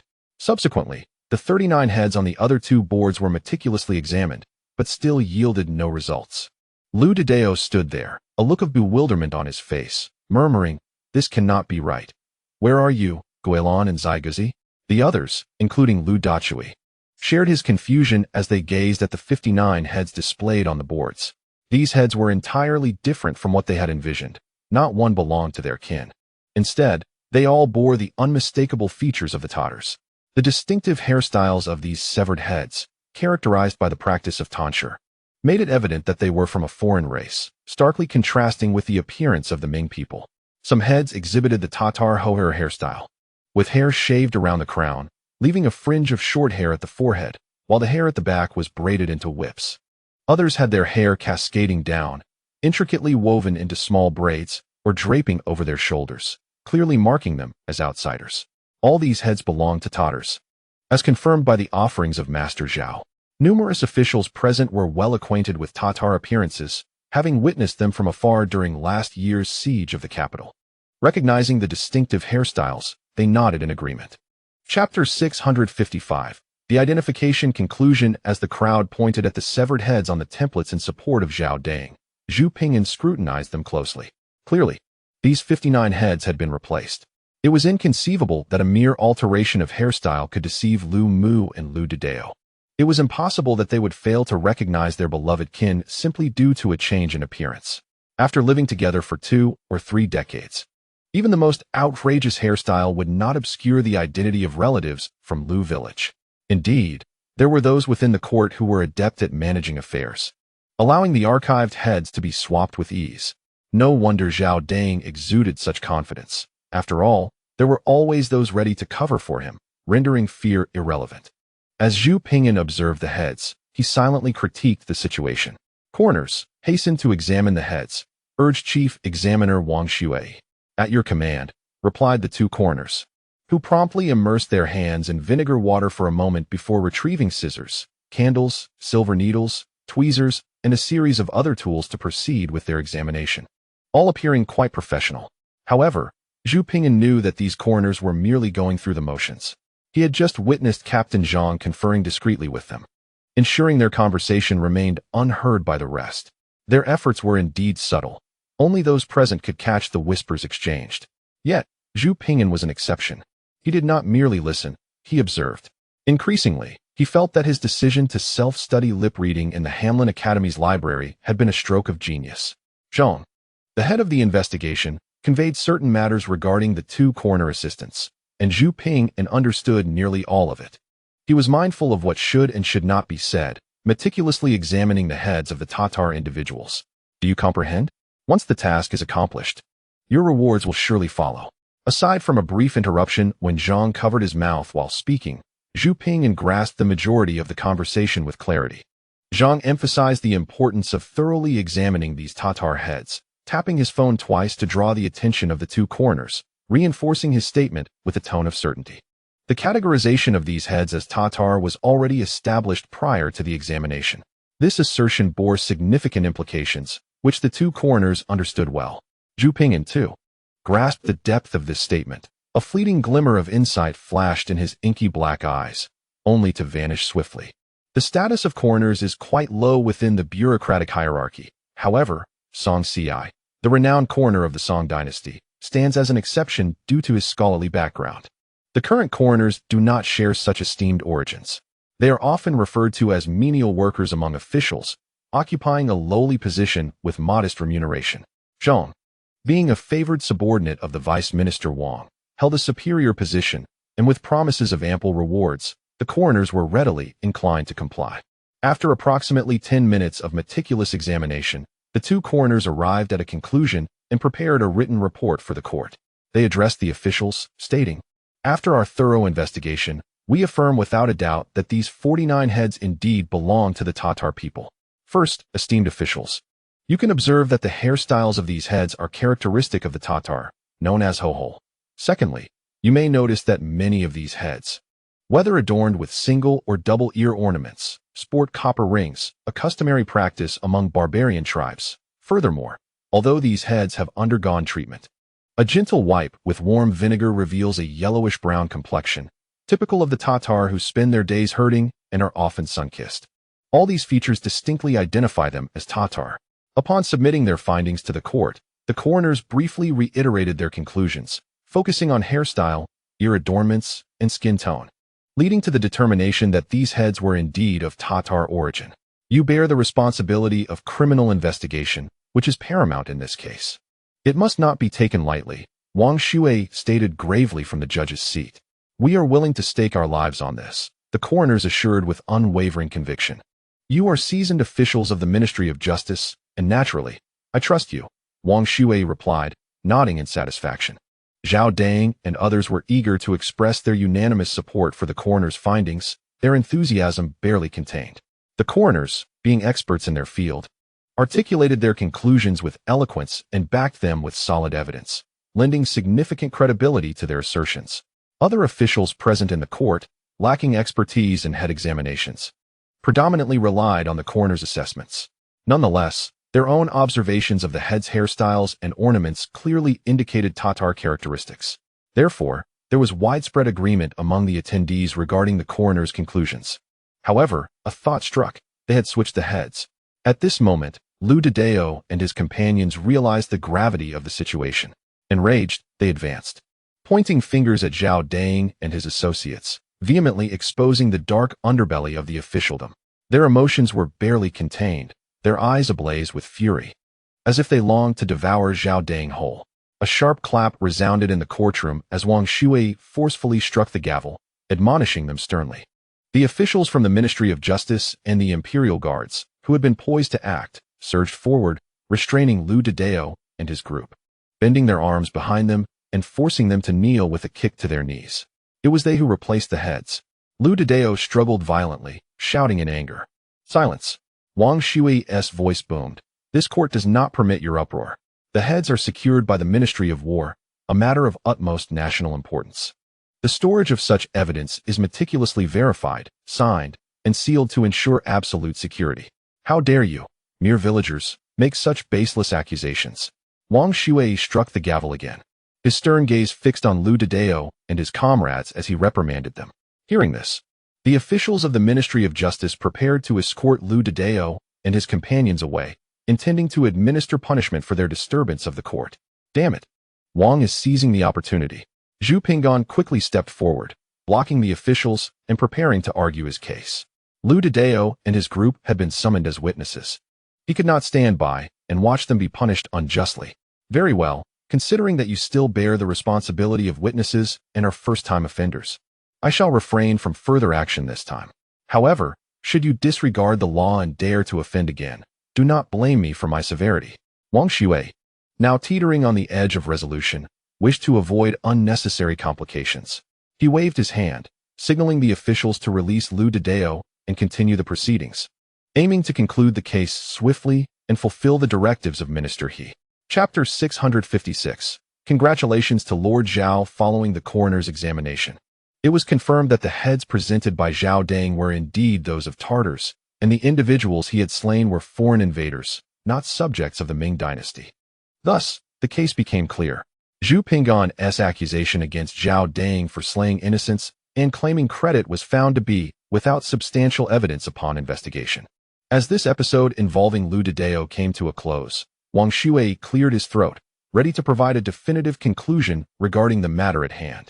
Truly, your insight is unparalleled, like a discerning judge of your, Zhao Dang exclaimed, unable to contain his joy, as he grinned broadly and clasped his hands in salute to Wang Shui in the courtroom. Congratulations, Lord Zhao, on regaining your innocence. Throughout history, righteousness has prevailed over wickedness, and you have once again proven this truth. Congratulations, Lord Zhao. Just now, I, along with Lords Li and Zhang, have arranged a banquet at Nanchang Pavilion tonight to celebrate your return to honor and dispel any ill fortune. Simultaneously, numerous military officials in the audience rose to congratulate Zhao Dang on his vindication. Amidst their laughter and merriment, they planned the celebratory feast, even inviting several renowned entertainers and courtesans to enliven the occasion. Zhu Ping'an observed the eager celebrations of Zhao Dang and the others, shaking his head with a smile. This exuberance felt familiar. History was replete with such instances. During the spring and autumn period, Duke Qing of Qi was caught off guard by his defeat at the hands of Yugu. During the Wei and Jin dynasties, Fu Jian, who had boasted of his prowess, faced a catastrophic defeat at Jiangsu. And during World War II, Adolf Hitler, who had promised his soldiers a Christmas in Moscow, found himself in utter disarray. The outcome, reality, always surprises them. On that fateful day, Duke Qing of Qi suffered a crushing defeat, narrowly escaping capture. On that day, Fu Jian's forces crumbled, his ambitions unfulfilled, meeting an untimely demise. And on that day, Hitler, battered and bloodied outside the gates of Moscow, chose to end his own life in abasement. Now it is your turn, Lord Zhao Dang. I have several inquiries for the coroner. Zhu Ping'an withdrew his gaze from Zhao Dang and turned toward the judge's seat, his ink-black eyes sparkling with intensity, reminiscent of a blazing flame. And a slight smile played upon his lips. What? Another question? Why do you have so many inquiries? Zhu Ping'an's words irritated Zhao Dang and the others. The evidence is irrefutable. What further questions could you possibly pose? Are you deranged? Zhu Ping'an, with the evidence so overwhelming, do you still wish to deny it? Zhao Dang's expression darkened as he glared at Zhu Ping'an, his tone sharp and accusatory. Given the undeniable evidence, what harm is there in me, Zhu Ping'an, posing a few more questions? Besides, Lord Wang just sought our opinions. Why the rush? Is this court your personal domain? Zhu Ping'an inquired coolly. Utter nonsense. Zhao Dang was incensed. Zhu Ping'an, if you have questions, ask them. In this court, we do not stifle speech. If you have queries, you may present them before this court, declared Wang Gong, the Minister of Justice, casting a glance at both Zhu Ping'an and Zhao Dang, his expression impassive. After speaking, Wang Gong briefly regarded Su Jie before focusing his gaze back on Zhu Ping'an. Wang Gong, who had passed the imperial examinations in the 23rd year of the Jiajing era, had been supported by Su Jie, then the head of the Hanlin Academy, who recognized Wang Gong's talent and provided encouragement and assistance. Their relationship was one of both mentorship and camaraderie. In Wang Gong's second year of service, following the death of Prince Shou in Nanjing, a eunuch attempted to manipulate the royal consort, to which Wang Gong rebuked. Such rituals should not be performed in reverse, let alone for a consort.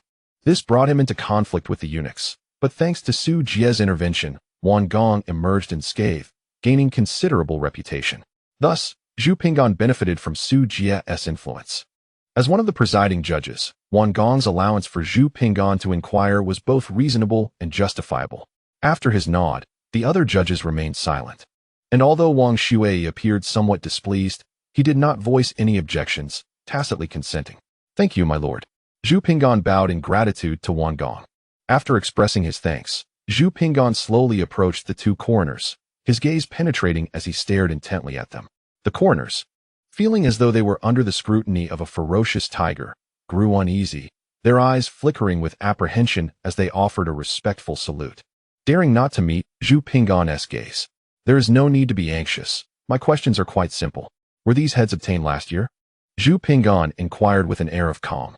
The two forensic experts let out a sigh of relief upon hearing the inquiry. This question was rather straightforward. A truthful response sufficed. Consequently, both men answered without the slightest pressure, nodding affirmatively as they reported, "My lord, these severed heads were all acquired last year. Please observe the incisions at the necks, as well as the texture of the heads. They have undergone a process of wax-like preservation, with tendons still intact. According to the esteemed song CI's washing away wrongs, these heads must have been collected between 6 months to a year ago. Are you certain?" Zhu Ping'an inquired, scrutinizing the two men closely. "I am willing to guarantee it with my own head," the two forensic experts replied without hesitation. "Very well, they are not lying." Zhu Ping'an had been observing them intently. When they heard his question, they instinctively relaxed, and their facial expressions, tones, and body language exhibited no signs of deceit. Given their previous nervousness, had they been lying, it would have been evident to him. Indeed, Zhu Ping'an acknowledged, feeling a greater sense of assurance as the corners of his mouth relaxed slightly. The acquisition of these heads within the past year was favorable. What is the relevance of this question? The assembly was perplexed, unable to comprehend why Zhu Ping'an posed such an inquiry, deeming it unrelated to the case at hand. Zhao Qiu and Zhao Dang, among others privy to the matter, cast disdainful glances at Zhu Ping'an, initially anticipating a more intricate question. They felt their anxiety was unwarranted. Assuming Zhu Ping'an would pose something more challenging. Do you think us foolish? The age of the heads is easily discernible, whether preserved with quicklime or wood ash. The efficacy of preservation is not absolute. Time inevitably takes its toll, leading to shrinkage, decay, and deterioration. Each year presents noticeable changes, and an individual with even a modicum of experience can easily distinguish between heads from 1, 2, or 3 years. Thus, for safety's sake, they naturally replace them with this year's specimens. After all, the Ministry of Justice has ample replacements available this year. Why take unnecessary risks? Consequently, upon hearing Zhu Ping'an's question, Zhao Dang and others felt no concern, as these heads had indeed been acquired last year. Zhao Darren, might I trouble you to confirm whether these heads are indeed your acquisitions from last year? Zhu Ping'an turned to Zhao Dang, gesturing invitingly. In response, Zhao Dang regarded Zhu Ping'an as one might regard a simpleton. Had it been any other question, he might have pondered it, but regarding Zhu Ping'an's inquiry, he answered with unwavering certainty, "Of course, they are my acquisitions." "Are you absolutely certain?" Zhu Ping'an pressed further. "Naturally, I am certain. Each of these heads was personally claimed by me. How could there be any error?" Zhao Dang retorted with a cold laugh, his demeanor imbued with arrogance. Chapter 657. The Secret of the Beard. What was Zhu Ping'an doing? Inquiring of the forensic experts whether the heads were from last year? Asking Zhao Dang if the heads were his from the previous year? Such questions required no deliberation. Their affirmative responses were a foregone conclusion. The crowd was perplexed by the significance of the questions posed by Zhu Ping'an. They deemed them not only futile, but also advantageous to Zhao Dang, as they unequivocally confirmed that the heads belonged to those Zhao had slain the previous year. Zhao Dang and his companions scoffed, viewing Zhu Ping'an as a fish floundering on a cutting board, incapable of creating any further ripples. Confused, are we? Do not fret. Clarity shall soon dawn upon you. Zhu Ping'an cast a sidelong glance at Zhao Dang and his cohorts, a subtle smile playing at the corners of his lips, imbued with a sense of intrigue. Some claim these are the heads of the Tartars. Zhu Ping'an turned his gaze towards the displayed heads, his voice smooth and resonant, exuding an inexplicable allure that captured the attention of the onlookers. "Heh, how mistaken you are, utterly mistaken." At this juncture, Zhu Ping'an paused, letting out a derisive chuckle, shaking his head with conviction. "What? Are you suggesting the coroner erred?" The crowd erupted in disbelief. "Surely you jest. Can you, Zhu Ping'an, be more proficient than the coroner?" A wave of astonishment swept through the courtroom as murmurs of skepticism filled the air, casting doubt on Zhu Ping'an's assertions. "Zhu Ping'an, what nonsense are you spouting?" Zhao Dang and his allies began to berate him. These heads, indeed, their hairstyles and earrings are meticulously crafted, resembling Tartars to the extent that they nearly deceived me. Zhu Ping'an stood before the array of heads, gently caressing each one in turn. Yet, falsehood remains falsehood. Regardless of how skillfully executed, it is inescapably flawed. Flawed. Zhao Dang paused momentarily, then disdainfully shook his head with a sneer. These are the trophies presented by various border garrisons. How could there possibly be any flaws? Zhu Ping'an, you speak easily without evidence. It would be wise not to squander our time. Do you find it amusing that dozens of officials have set aside their duties to listen to your empty rhetoric? Zhao Qiu, seated in the audience, rose with a dark expression, regarding Zhu Ping'an with a mocking smile. Zhao Dang and others joined in, deriding Zhu Ping'an for wasting their time, effectively placing him in opposition to the crowd. Such baseless claims, Zhu Ping'an would not dare present before the esteemed officials. Zhu Ping'an merely smiled, bowing respectfully to the dignitaries in the court. Do you possess tangible evidence? Zhao Dang and his companions were momentarily taken aback, their expectations confounded. Yet they quickly resumed their laughter, convinced that Zhu Ping'an could not possibly have any further proof. Zhu Ping'an's witnesses were rendered irrelevant, and soon he would face accusations of harboring fugitives. As for his material evidence, it was laughable, considering the heads had been swapped. Indeed, it is these heads. Zhu Ping'an indicated the displayed trophies, his tone flat and unassuming. The assembly erupted in laughter. Has Zhu Ping'an's mind been muddled? To suggest these heads are evidence? They found it absurd. Had he claimed that the heads belonged to those from Lu family village, his assertion might have held some merit. But given that the heads had already been replaced, his statement became laughably untenable. The officials could only shake their heads, bearing witness to this farcical inquiry. From the reactions of Lu Dedeo and others, it is confirmed that these severed heads do not belong to the villagers of Lijiakan. Thus, when Zhu Ping'an claims that these heads serve as evidence, it seems rather frivolous. The responses of the crowd fall within Zhu Ping'an's expectations. I assert that these heads are not Tatar, he stated, and I have evidence to support this. Esteemed officials, please observe these severed heads, Zhu Ping'an remarked casually, gesturing toward several of them. A gentle breeze swept through, causing the damp strands of hair at his temples to cling to his cheeks, brushing past his inky black eyes, which glimmered with confidence in the sunlight. At that moment, Zhu Ping'an's voice resonated with a magnetic quality, captivating the attention of all present. I kindly request a demonstration for everyone, Zhu Ping'an said, casting a meaningful glance at the two corners' assistants, his tone leaving no room for dispute. As a sixth-ranking official, Zhu Ping'an commanded respect, and the coroner's aides, being the lowest clerks in the office, dared not defy his orders.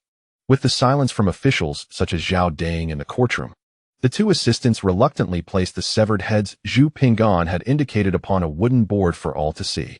Esteemed officials, it is evident that these heads belong to individuals no older than 18 or 19 years, Zhu Ping'an pointed out to the assembly.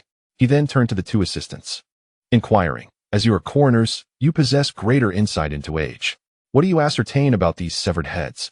In terms of age, the two assistants, after a brief contemplation, provided their professional assessment. Indeed, these heads were, as the gentleman had stated, all around 18 or 19 years of age. Well, these two heads appear slightly older. Likely in their early 20s, they concluded. The gathered crowd could also discern the youthfulness of the displayed heads, estimating their ages to be around 18 or 19, with a margin of error not exceeding 3 or 4 years. Zhu Ping'an asserted, if you understand military matters, you should not be unconvinced. What of these heads being 17 or 18? Tatar young wolves are proficient in archery and horsemanship by the age of 14 or 15, rivaling our seasoned Han soldiers. By 16 or 17, they are deemed adults, accompanying their fathers into battle. At 18 or 19, they are considered veterans. Not to mention, even in our Ming dynasty, there are plenty of soldiers aged 18 or 19. Zhao Dang could not restrain himself from scoffing, mocking Zhu Ping'an's apparent ignorance of military affairs. Do you truly believe that 18 or 19-year-olds cannot take to the battlefield? How absurd. Zhu Ping'an regarded Zhao Dang with a look of incredulity, letting out a derisive chuckle. Esteemed officials, please observe these severed heads closely. It is evident that they bear facial hair upon their lips, a deliberate feature, he continued, ignoring Zhao Dang, directing attention to the significant detail. Our top scholar, you are indeed quite uninformed. What of the facial hair? This is a typical characteristic of Tatar men. The ends of the beard slightly curl upwards, referred to as tiger whiskers among Tatars, symbolizing their ferocity akin to that of a tiger. Zhao Dang, irked by Zhu Ping'an's mocking chuckle, could not help but retort, indeed, when it comes to understanding Tatars, our top scholar appears as naive as a child. Indeed, has Zhu Ping'an ever encountered a living Tatar? Our general Zhao has been clashing with the Tatars for over a decade. having slain hundreds, if not thousands. You, Zhu Ping'an, are akin to a mere jester wielding a great sword before Guan Yu. This beard is unmistakably that of a Tatar. We have seen many such. It is laughable that you would attempt to make something of it. The assembly of military officials and members of the Yin faction could not suppress their laughter, vocally supporting Zhao Dang and mocking Zhu Ping'an. Chapter 658. Caring for the less fortunate is everyone's responsibility. As Zhao Dang and his compatriots ridiculed him, Zhu Ping'an curled his lips, casting a gaze imbued with the sentiment that caring for the less fortunate is a shared duty, bestowing it upon Zhao Dang for 3 seconds. This gaze left Zhao Dang feeling a strange discomfort, his fingers itching, yearning to strike Zhu Ping'an. They exchanged glances for 3 seconds. The tension suggesting a verbal duel was imminent. Zhao Dang anticipated an impassioned retort from Zhu Ping'an, but was met with a mere, "Oh, indeed." Zhao Dang's fingers itched even more, akin to striking with full force upon cotton, a considerable letdown. Nevertheless, a victorious smile blossomed upon his face. Zhu Ping'an had conceded. Yet, just as Zhao Dang's smile began to widen, Zhu Ping'an continued, "Indeed, this beard is the quintessential Tatar beard, but therein lies the conundrum." With a subtle smile, he teased, "You, Zhu, seem to be a bit unwell. You've already acknowledged it as a Tatar's beard. What more is there to discuss? Spare us the delay, for we all have pressing matters to attend to and little time for your lackluster display." The audience of military officials rose in unison, voicing their derision towards Zhu Ping'an, leaving him utterly exposed to their scorn. In response, Zhu Ping'an cast his gaze over them with that same compassionate expression, seemingly unfazed. The individual masquerading as the head had indeed put forth effort, yet Zhu Ping'an merely smiled, gesturing towards his head, deliberately glancing at Zhao Qiu and Zhao Dang, revealing a look of disdain, as if to suggest their intellect was lacking. "What? Are you mocking our intelligence?" Zhao Qiu, Zhao Dang, and the others felt a strong urge to strike Zhu Ping'an, nearly losing composure. The pretender was superficial, fixated solely on appearances, mistaking formality for substance, ultimately resulting in a blunder, akin to painting a tiger only to produce a dog. This beard alone was riddled with flaws. Among the Tatars, beards are sacred and meticulously maintained. There exist various methods and customs for growing beards corresponding to one's age, youth, manhood, and elderhood. Zhu Ping'an, hands clasped behind his back, strolled slowly, his ebony eyes glimmering with wisdom as he addressed the assembly with clarity. Among the Tatars, there exists a saying, "An elder without a beard is like a stag without antlers. A mouth devoid of a beard is as barren as a meadow without flowers. A beard is a splendid adornment, a mark of a mature man." The Tatar people are considered fully mature only after they have reached the age of 25, marking the end of their childhood. At this stage, they possess formidable strength akin to that of a tiger, capable of wielding a curved saber and riding a spirited horse to tend to their herds and engage in battles for their tribe. It is only at this age that they may cultivate facial hair, specifically 2 small mustaches that emulate the whiskers of a tiger, hence the moniker tiger mustache.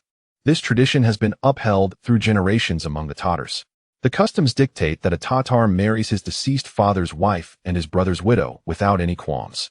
However, if anyone were to grow facial hair before the age of 25, it would be a grave matter.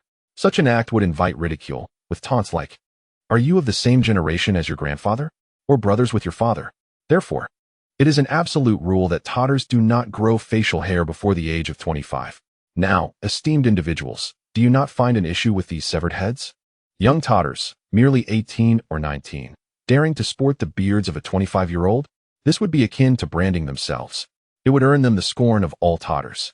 Thus, these heads cannot possibly belong to Tatar individuals. Zhu Ping'an, with his arms crossed, spoke methodically, each word clear and logical, presenting irrefutable evidence that these severed heads did not belong to the Tatars. The coroner had also confirmed that these heads belonged to individuals around 18 or 19 years of age, certainly not exceeding 20. If Zhu Ping'an's assertion holds true, then indeed these heads are not Tatar. This revelation posed a significant dilemma. Zhao Dang, once brimming with confidence, now found himself drenched in a thin sheen of cold sweat. Zhao Qiu's previously composed demeanor faltered as he summoned an official for a discreet inquiry, his expression shifting to one of seriousness. "Zhu Ping'an, you must be speaking fallacies. The Tatars do not have such customs. You are fabricating nonsense," echoed voices from the audience. dismissing Zhu Ping'an's claims as mere bluster. The military officials present were unconcerned with the validity of Zhu Ping'an's argument. Their loyalty lay solely with Zhao Dang. They had grown accustomed to berating Zhu Ping'an, feeling no pressure in doing so, as the matter held no consequence for them. They reveled in the opportunity to disparage Zhu Ping'an, knowing that if their words harmed him, there would be no repercussions, while a well-placed jab could endear them to Zhao Dang. After all, Zhu Ping'an had no means to retaliate against them. Thus, they unleashed their scorn upon him once more, regardless of the truth of his statements. Yet this time, the situation took an unexpected turn. Enough. Zhu Ping'an suddenly turned to the officials who had just mocked him, raising his voice in reprimand, as if addressing wayward children. Oh my! The few military officials were momentarily stunned by Zhu Ping'an's thunderous shout, left speechless for several seconds. Instinctively, they glanced around at the others. And as the realization dawned upon them, their expressions shifted dramatically. How audacious of Zhu Ping'an to raise his voice at them. Had he consumed the heart of a bear and the courage of a leopard, unafraid of inciting collective wrath? However, before they could exert pressure on him, Zhu Ping'an continued his reprimand, pointing directly at them. You. Yes, you. There is no need to look at anyone else. Such blatant disregard for authority deserves a grave punishment. Disregard for authority? Are you jesting? You, a mere sixth-rank Hanlin, dare to exhibit such insolence before me. The officials, named by Zhu Ping'an, were incensed. How audacious! Do you know where my earlier remarks regarding the Tatar customs of beard growing originated? They are meticulously documented in the Yongle de Dayan, specifically in the section on the Tatars. How dare you claim the Yongle de Dayan is nonsense? Zhu Ping'an cast a dark gaze at the group, sternly demanding an explanation. What? The Tatar custom of growing beards is derived from the Yongle de Dayan? The assembly was instantly taken aback. Had it been from another text, or merely hearsay from Zhu Ping'an, they might have entertained doubts. Yet, when it was said to originate from the Yongle de Dayan, no one dared to question it. Who would be bold enough to speak ill of the Yongle de Dayan? Chapter 659. Give and take. It was one thing for these military officials to rally behind Zhao Dang, but to target him from the moment he entered, subjecting him to continuous insults and attacks. Once or twice might be manageable, but each instance was the same. Did they truly consider him a mere lump of dough, pliable to their whims? If one treats me with a foot of respect, I shall return it with a yard. If one harms me with a grain, I shall retaliate with 3 measures. Zhu Ping'an had long held disdain for them, and now that they were eager to leap away, they should not blame him for his lack of courtesy.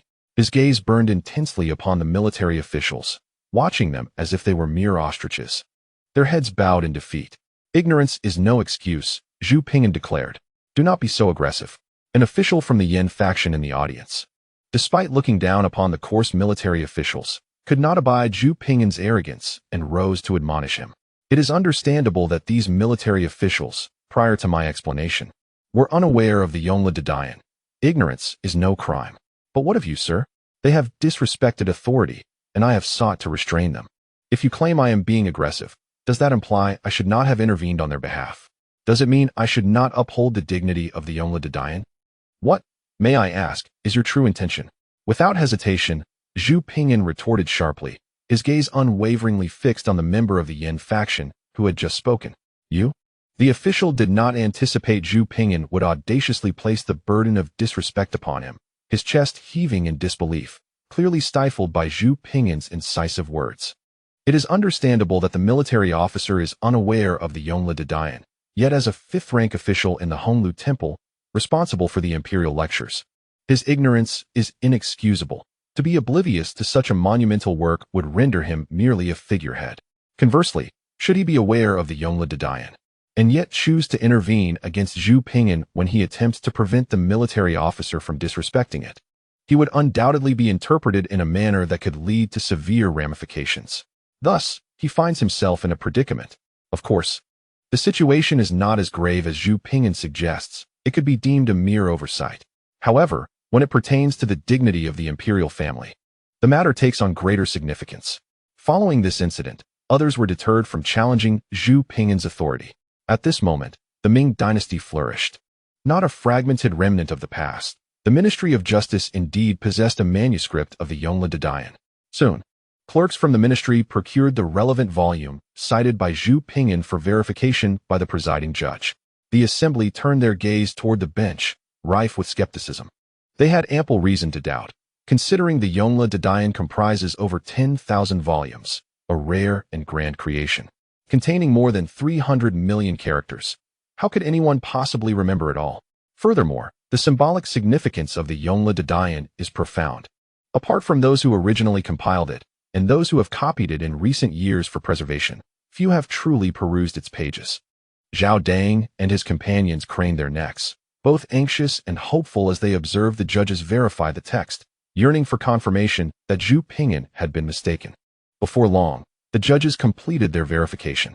Wang Xuei, the Deputy Minister of Justice, stared incredulously at the volume of the Yongle de Dian before him, where the black and white text matched Zhu Ping'an's assertions precisely, leaving him no room for disbelief. Wang Xuei, his expression one of profound discomfort, directed a bewildered gaze at Zhu Ping'an, unable to fathom that the records within the Yongle de Dian aligned seamlessly with Zhu's claims. The 6 heads in question remained dubious, however.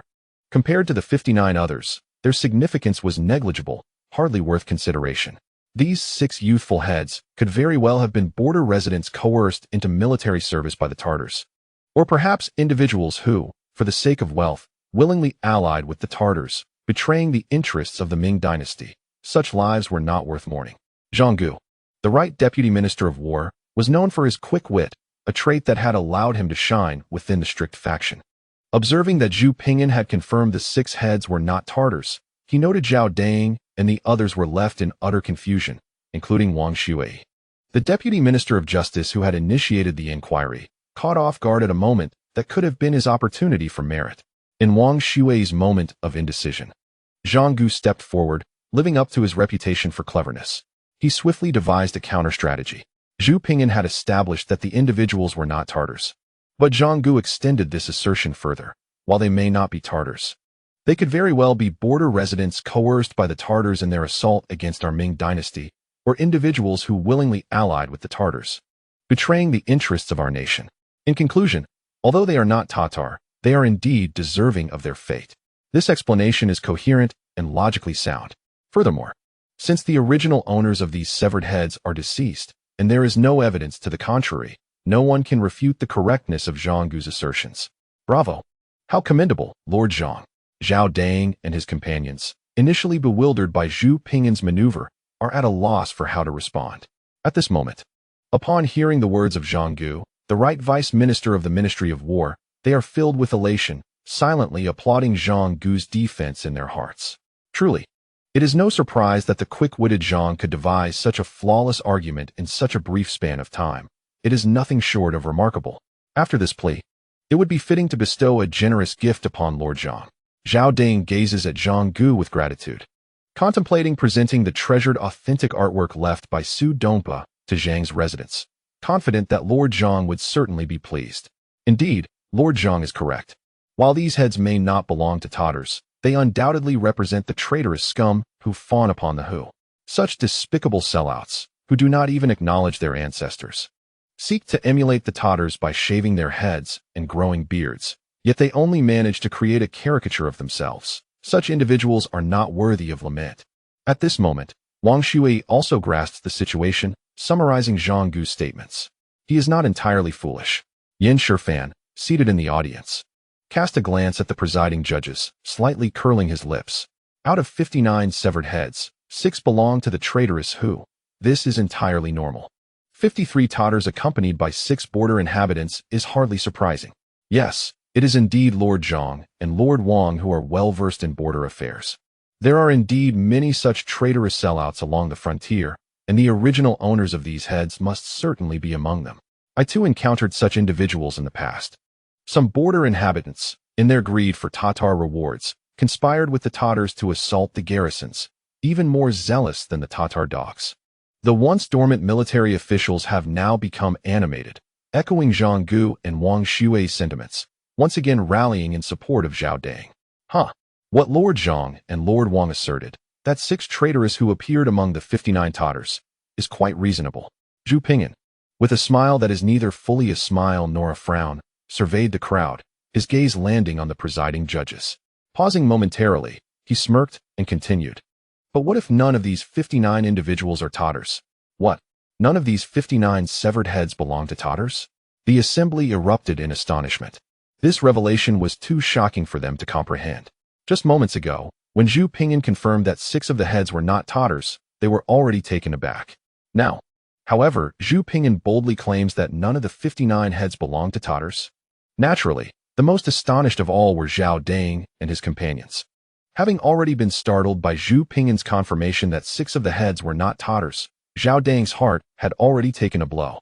Fortunately, the right vice minister of the Ministry of War managed to turn the tide with a perfect rationale, allowing Zhao Dang to somewhat regain his composure. However, at that moment, when Zhu Ping'an proclaimed that none of the 59 severed heads belonged to the Tatars, it struck Zhao Dang like a thunderclap. He could hardly believe his ears. His previously settled heart felt as though it had been weighed down by a great stone, sinking into despair. "Uncle?" Zhao Dang instinctively glanced at Zhao Qiu. Zhao Qiu remained considerably more composed than Zhao Dang, subtly shaking his head to signal his nephew to remain calm. All was well. Observing his uncle's tranquility, Zhao Dang gradually regained his own composure. Indeed, no one understood the circumstances better than they did. Among those severed heads, a few non-Tatars had indeed been mixed in, discerningly identified by the astute Zhu Ping'an. However, the remainder were indisputably genuine Tatars. These heads had been presented from last year's border army engagements against the Tatars, untouched and unaltered. It was precisely because the number of heads submitted by the border army last year fell short of 59 that they had resorted to mixing in a few non-Tatar heads to meet the count. Yet, for Zhu Ping'an to assert that all these heads were non-Tatar was utterly preposterous. Once he regained his composure, Zhao Dang's anxieties dissipated, and with arms crossed, he observed Zhu Ping'an with a cold, scrutinizing gaze, akin to a cobra fixated on its prey. Eager to witness how Zhu Ping'an would extricate himself from such a bold claim. "Zhu Ping'an, do you possess any evidence to support your assertion that all 59 heads are non-Tatars?" Zhang Gu, seated on the tribunal, inquired in a somber tone. Zhang Gu, being an informed party as the Deputy Minister of War, was aware that such a significant matter as the exchange of heads could not escape his notice. Naturally, Zhao Qiu had not concealed anything from him, and Zhang Gu's cooperation was essential for the successful exchange. Therefore, he was skeptical of Zhu Ping'an's words. Naturally, Zhu Ping'an affirmed with a firm nod. "I am eager to hear your elaboration," Zhang Gu replied, a hint of a smile curling at the corners of his mouth. "Should you fail to substantiate your grandiose claims, you shall face the dire consequences." With all eyes upon him, Zhu Ping'an confidently approached the remaining severed heads, gesturing to 8 of them, prompting the 2 coroner's assistants to present these heads to the assembly just as before. "Esteemed officials, please observe these 8 heads, which appear to belong to individuals aged approximately 25 to 35. He continued, "Coroners, kindly assess their ages for the assembly." Indeed, as the officials have surmised, the 2 coroners replied weakly after their examination. As previously noted, the Tatars are meticulous about facial hair. They do not grow beards beneath their lower lips until they reach the age of 37, the year of their coming of age. The beard beneath the lower lip is referred to as the elder beard among the Tatars, signifying that a 37-year-old Tatar has reached adulthood, is robust, and has begun to achieve success, thus entering the ranks of elders, eligible for marriage and procreation. The beard beneath the lower lip, together with the 2 tufts of whiskers previously grown, is known among the Tatars as the 3 whiskers beard. The Yongle Encyclopedia, in its section on the Tatars, contains detailed records of this. With his hands clasped behind him, Zhu Ping'an spoke slowly, his voice resonant and magnetic, capturing the attention of all present. "However, esteemed gentlemen, please observe these 8 severed heads. They are all aged between 25 and 35, still not at the age to grow facial hair. Yet each bears a tuft of hair upon their lower lip. By the same reasoning, it follows that these 8 heads are not of Tatar origin." Zhu Ping'an surveyed the crowd, slowly shaking his head while the corners of his mouth curled into a faint smile. The martial officials present were on the verge of having their eyes bulge out of their sockets, their jaws nearly dropping to the ground in astonishment. Zhao Dang surpassed them all, utterly dumbfounded, his mouth agape, as if struck mute. Staring blankly at Zhu Ping'an and the 5 severed heads he had requested to be displayed before the esteemed officials. After making this request, Zhu Ping'an pointed out 5 more heads for the 2 coroner assistants to present once again to the assembly of officials. At this moment, the 2 assistants felt a chilling dread coursing through them. They had never before experienced such terror regarding severed heads. With each head Zhu Ping'an confirmed as not being Tatar, it felt as though their hearts were being gripped tightly by the hand of death. It is important to note that these heads had been declared Tatar after their examination, and now Zhu Ping'an was systematically disproving their assertions. While 1 or 2 errors might be manageable, the confirmation that 14 heads were not Tatar was already serious enough. And adding the 5 identified by Zhu Ping'an meant that, even if only 19 heads were involved, this constituted a grave misjudgment in their examination. Their hard-won positions as coroners were undoubtedly at stake. Furthermore, according to the laws of the Ming dynasty, they could face imprisonment. As coroners, their status was lowly, and the law's scrutiny of them was particularly harsh. Under the Ming law, if they overlooked significant injuries during their examination, they could face corporal punishment of 30 to 100 lashes if they were found to have deliberately concealed information or misled for financial gain. They would be subjected to even harsher penalties, ranging from banishment to imprisonment, or even the risk of losing their lives. Their serious misjudgment was compounded by their own questionable integrity. Hence, the 2 coroners were now quaking in fear. Esteemed gentlemen, please observe these 5 heads, aged approximately 40, all sporting full beards.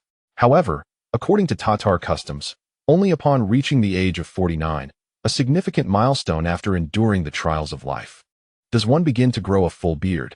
This is well documented in the Yongle Encyclopedia. Thus, based on Tatar beard-growing customs, it can be definitively concluded that these 5 heads are also not of Tatar descent. Zhu Ping'an cited authoritative texts to eliminate these 5 heads from consideration. This leaves us with 40 heads remaining. Yet, it is impossible to ascertain their origin based on the presence of facial hair alone, as among these 40 heads, either no beards are present, or the beards are entirely consistent with Tatar customs. According to Zhu Ping'an's earlier method of assessment, there is no way to confirm that these 40 heads are not of Tatar origin. Zhu, what shall we do about the remaining heads? Zhao Dang, having regained his composure, glared menacingly at Zhu Ping'an, his eyes glinting with a sinister crimson hue. Go on. Let's see how you can substantiate these 40 severed heads. Among the 59 heads, 19 were identified as non-Tatar.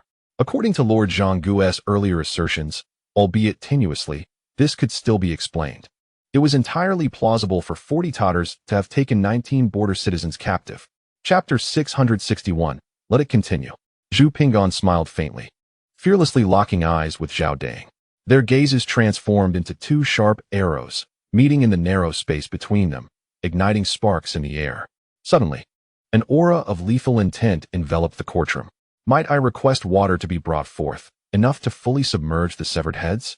This will allow me to verify the authenticity of the remaining heads for your esteemed lords, Zhu Ping'an proclaimed, bowing respectfully towards the presiding judges and boldly requesting their cooperation. Under the scrutiny of the crowd, even though Wang Shui harbored 100 refusals within, he nonetheless instructed the jailers to fetch water from the backyard. Soon, the bronze water cauldron, designed for fire prevention, was brought forth, 2 towering vessels lined up in the courtroom, brimming with water. How does one ascertain whether these heads are Tatar using water? Surely, Zhu Ping'an cannot be jesting. Will the heads of the Tatars float upon the surface? Or the heads of our Ming citizens? What other means of verification could there be? The audience was rife with curiosity, with some rising from their seats to witness how Zhu Ping'an would employ water to discern the severed heads. Apologies. Zhu Ping'an bowed towards the heads on the wooden board, offering an apology before instructing the coroner to clear the remaining heads of the lime powder and place them all into the cauldron. With a series of splashes, the coroner and jailers meticulously brushed off the lime powder from the remaining 40 heads and, as directed by Zhu Ping'an, deposited them into the cauldron. At this moment,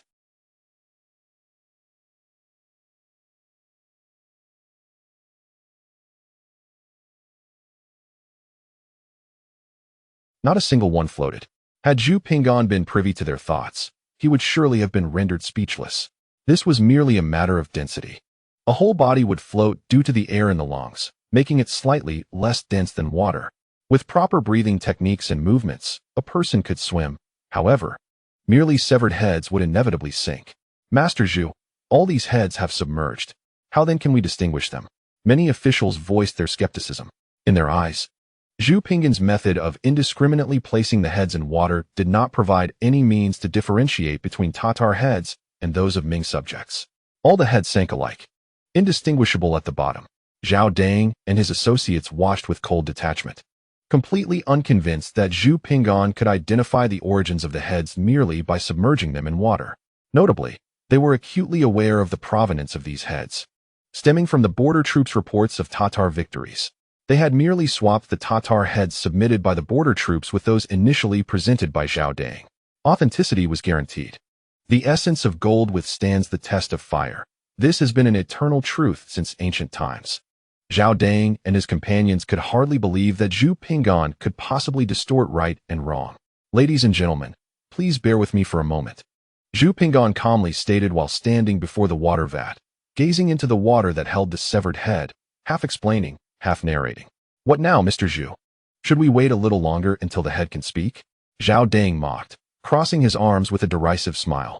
The notion of a severed head speaking prompted laughter from the crowd. Yet, to Zhao Dang's astonishment, after his mockery, he found Zhu Ping'an's gaze fixed upon him, burning with intensity. After a couple of seconds, Zhu Ping'an nodded earnestly and replied, "Indeed." The crowd was taken aback, their eyes widening in disbelief. How could a severed head possibly communicate? They shook their heads, laughter erupting, particularly from Zhao Dang and his cohorts, who were relentless in their ridicule. In this moment of mirth, Zhu Ping'an glanced at Zhao Dang, a slight smile gracing his lips. He could discern Zhao Dang's confidence. When Zhao Dang had whispered to his uncle, Zhu Ping'an had gleaned some information from their lip movements. Such confidence was remarkable. The severed head presented by the border troops was indeed a curious matter. Zhu Ping'an smirked subtly, then returned his attention to the vat. The head had been soaking for over 10 minutes. The residual stone powder had dissolved, revealing its features more clearly, while the hair gradually unfurled like strands of black seaweed in the water. At this rate, we won't need half an hour. During the half-hour wait, the chief examiner, Wang Shui, had urged Zhu Ping'an twice, while Zhao Dang and his companions had mocked him thrice. The officials in the audience were growing impatient, occasionally voicing their discontent. Just as the crowd's patience was waning, the half-hour elapsed. Zhu Ping'an, we have indulged you for half an hour. How much longer will this farce continue? Zhao Dang jeered once more.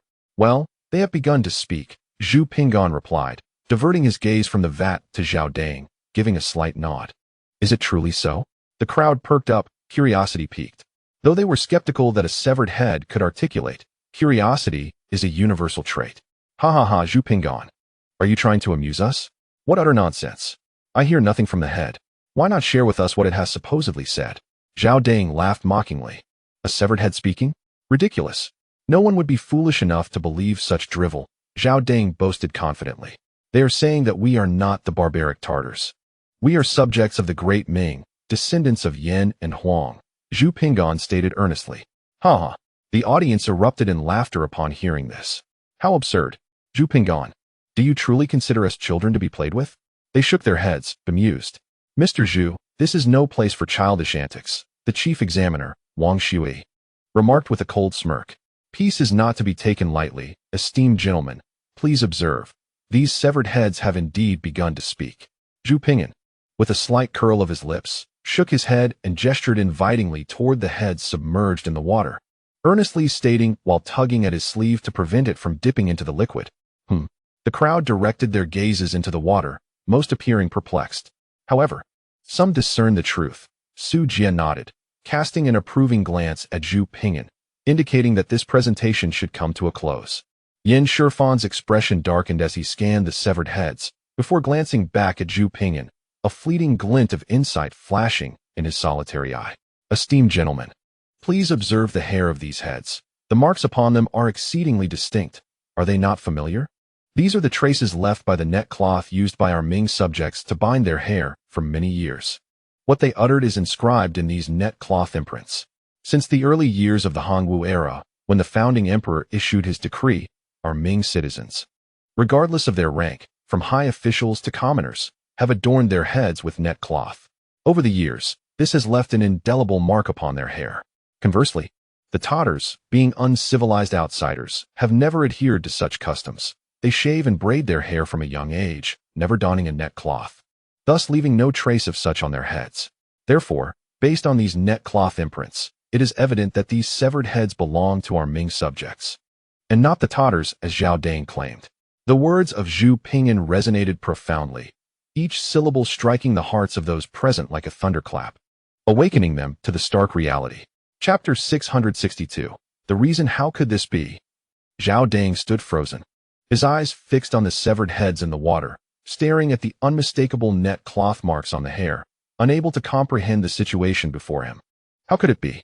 Were these not the severed heads of Tatars presented by the border troops? How had they turned into those of common folk? In that moment, Zhao Dang resembled a gambler who had lost everything, his eyes glinting with desperation, shaking his head repeatedly, muttering, "Impossible, impossible. How could it be impossible?" Zhu Ping'an remarked, observing Zhao Dang's distress with a smirk. "You, Zhao Dang, have committed heinous acts for personal gain, and certain border military leaders are hardly paragons of virtue." Had it been any other year, Zhu Ping'an might have remained oblivious, but last year was exceptionally significant. The Gungshu incident. It had transpired less than a year ago, amidst scandal, and the current court was still suppressing various pieces of information. At this juncture, the people of the Ming dynasty were not entirely aware of the underlying truths. However, subsequent history records this quite clearly. Numerous historical texts document the events. Zhu Ping'an, having perused extensive materials in modern times, would not be mistaken. In June of last year, the leader of the Mongolian Tumo tribe, known as the Khan of the Tatars, instigated a war due to the closure of the tribute market between the Ming and the Tatars. The tribute market was a system whereby the Tatars acknowledged the Ming's authority, bringing offerings of livestock and other goods to trade at designated locations in exchange for Ming commodities such as salt, iron, tea, and grain. With the closure of this market, the Tatars could no longer procure these vital resources from the Ming. At this juncture, Khan Erda sought to fortify his dominion over the Tatars while simultaneously aiming to vanquish the Walla tribe, thus necessitating a substantial influx of provisions. Initially, Khan Erda refrained from waging war, opting instead to dispatch envoys to the Ming dynasty, professing fealty and a desire to pay tribute, with the hope of persuading the Ming to open trade markets and expand their scale. However, the demeanor of the Tatar envoys was far from conciliatory, demanding a considerable expansion of these markets. The Ming, already apprehensive about a potential recurrence of the tumultuous Tumu crisis, found their patience tested by the audacity of the Tatar representatives, who, despite professing loyalty, displayed an insolent demeanor. Consequently, the Ming resolutely rejected Khan Erda's overtures and executed the haughty Tatar envoy. Faced with the futility of diplomatic channels, Khan Erda resolved to unleash the fury of war, intending to compel the Ming to open their markets through martial might. In certain respects, this situation bore a resemblance to the Opium Wars. Our captive children have matured into formidable warriors. Our colts have grown into robust steeds. Yet, there exists a land that unjustly oppresses my tribe, slaying my envoys and severing our trade, forcing my children to subsist on flesh devoid of tea and salt, and depriving my daughters of cosmetics for their marriages. Today, I vow to avenge this humiliation. Sons, nourish your steeds, sharpen your blades, and hone your arrows. I shall lead you to trample the heart of the Central Plains, restoring our ancestral glory with our horses, swords, and arrows. In June, having completed his solemn vow and cast paper offerings to the heavens, Khan Erda mustered over 100,000 archers from various Tatar factions, advancing fiercely towards Datong and Xianzhou. At that time, Datong was under the command of General Qiu Wan, who, upon witnessing the overwhelming might of Khan Erda's forces, realized he could not withstand them. Thus, he resorted to his most adept stratagem, sending emissaries laden with gold, silver, and precious jewels to bribe Khan Erda, embodying the spirit of a friend in need, in hopes of persuading him to redirect his assault. True to his word, Khan Erda accepted the tribute and indeed altered his course, leading his army eastward. This maneuver proved disastrous for the eastern border garrisons. Originally, Khan Erda aimed for Datong and Xianzhou, yet the eastern strongholds such as Gabiku were unprepared for the sudden onslaught. As the Tatar forces unexpectedly emerged, they executed the age-old military principle of striking the unprepared, resulting in a swift and calamitous defeat for the Ming defenders at Gabiku, with countless soldiers and civilians suffering casualties. Subsequently, Khan Erda surged through Gabiku, advancing relentlessly toward the imperial capital. In truth, to reach the capital, Khan Erdo would first have to traverse the military bastions of Huairou, Shuani, and Tongzhou. However, the defenses of these three strongholds were in a state of disarray, their military readiness severely lacking, even more so than Gabiku. These fortifications crumbled under Khan Erdo's might with little resistance, allowing him to approach the capital itself. As the imperial city quaked in alarm, the supposed garrison of 350,000 was revealed, upon closer scrutiny, to consist of merely 40,000 to 50,000 troops. The Jiajing Emperor urgently commanded reinforcements from various regions to aid in the defense of the throne, simultaneously rallying militias and martial scholars participating in the imperial examinations to fortify the city. Notably, the future luminary Qi Jiguang was present, participating in the examinations, and was temporarily appointed as the chief commander to oversee the defense of the 9 gates of the capital, beginning to make his mark. In charge of the defense of the capital was the former Minister of War, Ding Ruk. Remaining composed in the face of danger, Ding swiftly mobilized troops to resist the formidable forces of Altan Khan. However, he found himself at odds with Yan Song.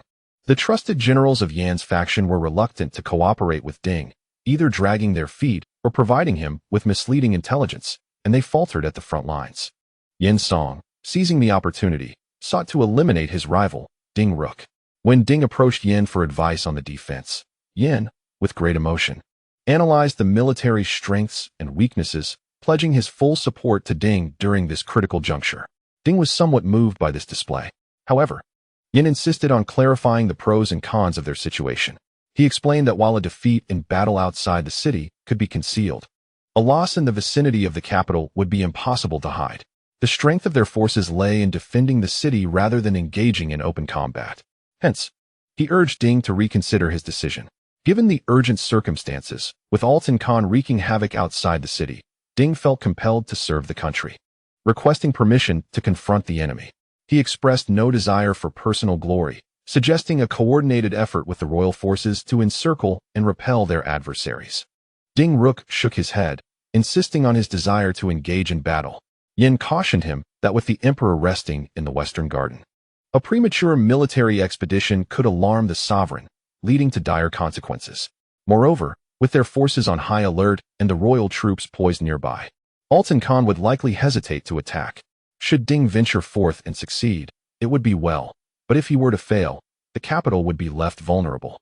Yan pressed upon him the gravity of the situation, reminding him of the capital's significance and the stakes involved.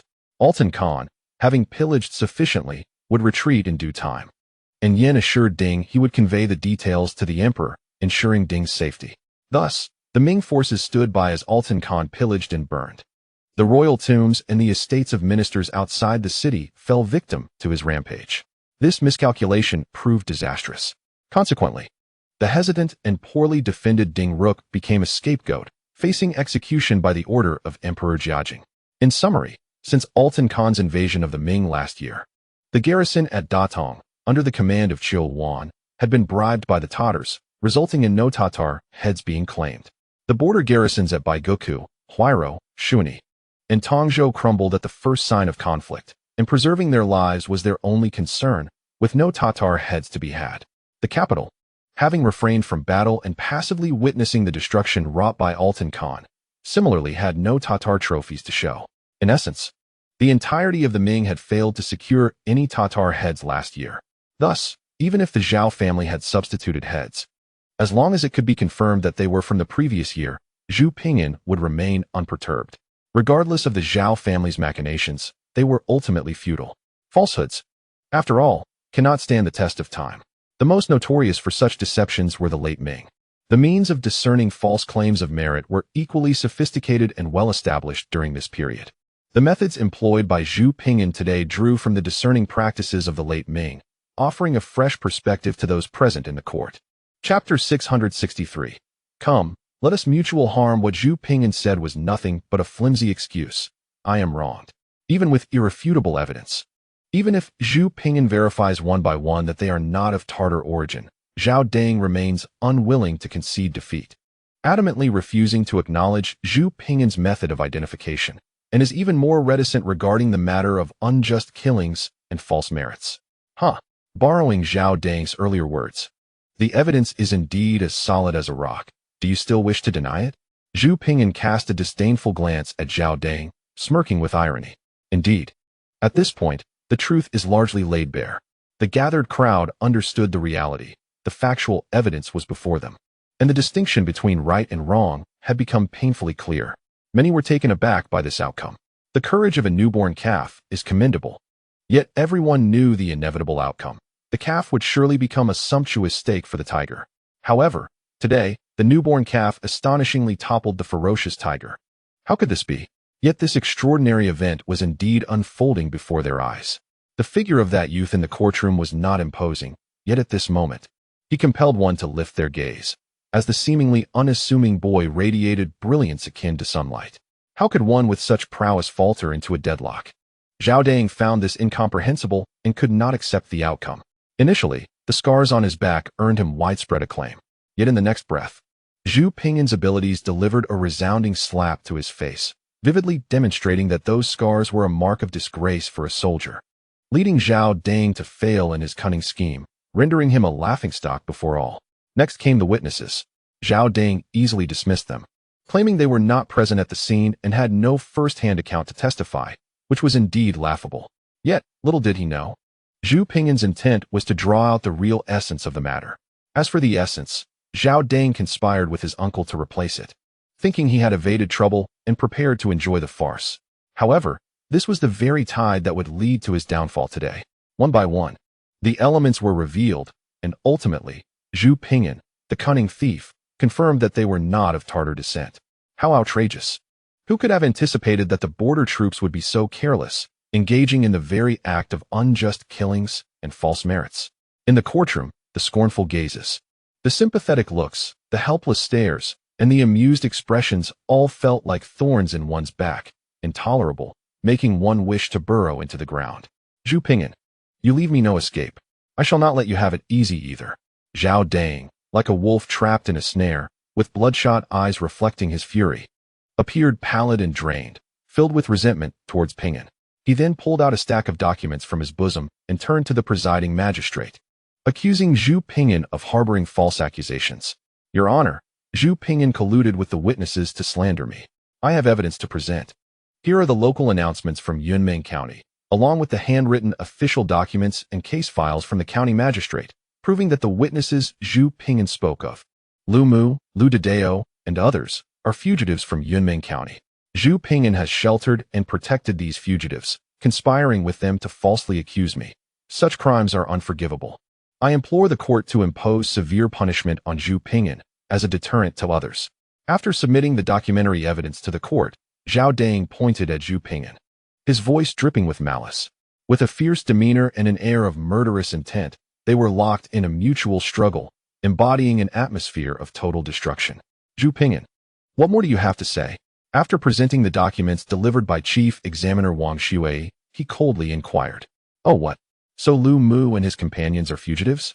Zhu Ping'an feigned surprise, shrugged dismissively, and with a nonchalant gesture, replied, this matter was only known to the authorities. Since ancient times, ignorance has been no crime. At that time, I was unaware that Lu Mu and his associates were fugitives. Thus, I cannot be justly accused of harboring them. Nonsense. The official documents regarding the wanted notice have long been released. You must be aware of it, Zhao Dang retorted fiercely, glaring at Zhu Ping'an. From whence did this official document originate, and where has the wanted notice been posted? Zhu Ping'an calmly inquired, maintaining his composure. Zhao Dang was at a loss for words. According to the regulations of our Great Ming, the official document should be issued by the county magistrate of Yunmeng and the Ministry of Justice. As for the wanted notice, it should be posted in the fugitive's place of origin and, after being presented to the authorities, in places where the fugitive may appear for the purpose of apprehension. Upon investigation, the county magistrate of Yunmeng has not notified Shuntian Prefecture, nor has any wanted notice been posted in the capital. Therefore, I was indeed unaware of the situation, and theoretically, could not have known. Zhu Ping'an's expression remained untroubled. This is the emperor's domain. I trust the capital's security is stringent enough to prevent any fugitives from entering. Moreover, the capital of our Great Ming is a place of virtue. I was attacked and robbed. and thanks to the valor of Lu Mu and his companions, I was saved from peril. A drop of kindness deserves a fountain of gratitude. Thus I took them in to repay their benevolence. The Great Ming law regarding fugitives clearly states that those who knowingly harbor criminals shall be punished for harboring. The premise of this regulation is knowledge. To knowingly conceal criminals while they are being pursued by the authorities, or to provide them with assistance, constitutes the crime of harboring. Since I was unaware, I cannot be held accountable. Zhu Ping'an presented his case, and upon finishing, he cast a sidelong glance at Zhao Dang, a subtle smile curving at the corners of his lips. Nonsense. He must have known all along. Yet this little thief cleverly cited facts and reason, extricating himself entirely. Aware of his culpability, yet unable to act against him. This infuriated Zhao Dang to the point of nearly consuming him with rage. Oh, by the way, speaking of Lu Mu and his companions, I have another matter to discuss with the esteemed officials of the Ministry of War. Zhu Ping'an glanced at Zhao Dang and continued his exposition. Yesterday, I was abducted by criminals who claimed I was meddling in affairs that did not concern me, threatening to break my legs on orders. Fortunately, Lu Mu and his companions intervened and saved me from disaster. After capturing the criminals, I discovered that they were wearing military boots issued by our Great Ming. I reported the incident to the Shuntian Prefecture yesterday, but regrettably, this morning, the criminals were silenced. However, although the perpetrators have been eliminated, I have retained the military boots. Our Great Ming's military supplies are renowned for their stringent quality control, requiring the maker's mark to be indicated in order to hold them accountable. These boots bear such markings, and I humbly request the esteemed officials of the Ministry of War to trace their origin and ascertain which military unit received this batch. By doing so, we may uncover the true culprits and seek justice for me. It is essential to pursue the remnants of the enemy and not to seek fame falsely. These are the teachings of the great leader, which Zhu Ping'an naturally cannot forget. Although there may be no witnesses to testify after death, it will undoubtedly influence the subjective judgment of the presiding judge in the courtroom, potentially becoming the final straw that breaks the camel's back. As Zhu Ping'an presented his case, Lu Dideo had already submitted a package of military boots through the court officials. Due to time constraints, the matter of the military boots was not clarified in court immediately, but was instead sealed as evidence for further examination. This is understandable, as time was of the essence. And even if the boots bore the mark of a craftsman, investigating further would be time-consuming. If worn regularly, the boots could last about 3 years, necessitating a review of military boot records from at least the past 3 years. The distribution of boots made by the same craftsman and from the same batch to the troops was complex, especially in ancient times when information was not as readily accessible as it is today. However, the crowd was not blind. They could recognize the military boots, which sufficed for their understanding. The gruesome incident of silencing witnesses at the Shuntian Prefecture prison had already circulated among them. The execution of 8 prisoners within the prison had not occurred in many years in the Ming dynasty, and thus the news stirred considerable commotion. Now, when considering these military boots, everyone had their suspicions, casting meaningful glances at Zhao Dang. Outside the courtroom, the sun was setting like blood. Given the grave implications of the case, no judgment would be rendered today. The matter would be deliberated further before being reported to the authorities for a decision. Zhu Ping'an and Zhao Dang were instructed to remain at home for the next few days and refrain from going out. Presiding Judge Wang Shui struck the wooden block, bringing the tumultuous proceedings of the Ministry of Justice to a close. Alas, Wang Shui did not anticipate such an outcome today and pondered how he would explain it to the minister and Elder Yin. He had previously guaranteed a satisfactory resolution, and with this failure, any hopes of promotion were dashed. What a splendid opportunity it was. Wang Shui sighed deeply, casting a disappointed glance at Zhao Dang, shaking his head in frustration. If it were not for this young man leaving behind so many incriminating pieces of evidence with Zhu Ping'an, he would not be in this predicament, unable to report back to the minister and Elder Yin. Looking at Zhu Ping'an, Wang Shui felt even more displeased. The root of all troubles lay with this young man. How ungrateful he was. While others rushed to curry favor with Elder Yin, he dared to provoke him. A true talent understands the times, yet this Zhu, in a moment of arrogance, disregarded the greater picture. Though he may seem triumphant now, he is sowing seeds of endless trouble. What good is knowledge and intelligence if one lacks social acumen? He appears foolish indeed. Wang Shui glared at Zhu Ping'an, harboring a deep-seated resentment. As Wang Shui prepared to reclaim his gaze, he suddenly noticed the young man, Zhu Zihu, displaying a countenance of dissatisfaction and disdain, seemingly unperturbed by Wang's presence, as if he were poised to voice his dissent at any moment. Zhu Zihu, do you harbor any objections regarding the arrangements made by this court? Wang Shui preemptively questioned, his cold gaze fixated on the unyielding Zhu Ping'an below. Replying to your honor, I would not dare. Zhu Ping'an met Wang Shui's stare directly, responding in a calm tone. Dare not. Then that implies there exists something. Wang's eyes glimmered with intrigue as he addressed Zhu Ping'an, his words laced with implication. Your honor possesses keen insight. I would not dare to dissent. Merely offering an immature suggestion, Zhu Ping'an replied with remarkable composure. This court has already declared that the case at hand is of significant consequence and warrants thorough scrutiny. After our deliberations, we shall report to the authorities for a decision. What is your suggestion? Or are you dissatisfied with my command for you to remain at home? Wang Shui asked coldly. I wholeheartedly support your two decisions, your honor. Zhu Ping'an replied with a slight shake of his head and a smile. Wang Shui's gaze fell upon Zhu Ping'an, sharp as a hawk's, exuding authority without a hint of rage. As I mentioned, I possess an unrefined suggestion, and I hope this court can render a judicious decision. Unfazed by Wang's penetrating glare, Zhu Ping'an stood resolute, akin to a newborn calf, boldly holding Wang's gaze as he clasped his hands in respect. What is your suggestion? Wang Shui inquired, his eyes still fixed on Zhu Ping'an. Your honor, announcing the verdict on another day is certainly permissible. However, the matter of the severed head cannot be delayed. The head is coated with quicklime, which, upon contact with moisture, possesses corrosive properties, jeopardizing its preservation. Furthermore, given the current sweltering weather, it will deteriorate within a matter of days. Today in this court, I, alongside the coroner and esteemed officials, have conducted examinations and validated the evidence. It is imperative that we ascertain whether this head belongs to the Tartar or to our subjects of the Ming dynasty. And thus the court ought to arrive at a conclusion, Zhu Ping'an articulated meticulously, undeterred by Wang Shui's scrutiny, regardless of when the result of this petition is announced. As long as a determination regarding these severed heads is made today, the objective will be achieved. This batch of heads is pivotal to the case at hand. If it is confirmed that the heads belong to the subjects of the Ming dynasty, then the case against Zhao Dang for murder and usurpation of merit will be irrevocably sealed, leaving only the matter of timing and severity of punishment in question. Delays could lead to unforeseen complications. Today, Zhao Dang has already exchanged heads with his uncle. Who knows what other clandestine maneuvers may follow? Should the court fail to classify the heads today, it is entirely plausible that Zhao Dang may petition for a re-evaluation in the future. At that point, whether these heads remain the same would be uncertain. Moreover, if any tampering were to occur, the results of the assessment could be equally unpredictable. Given the actions of Zhao Dang and his companions, as well as the evident bias in the court, such an event is entirely feasible.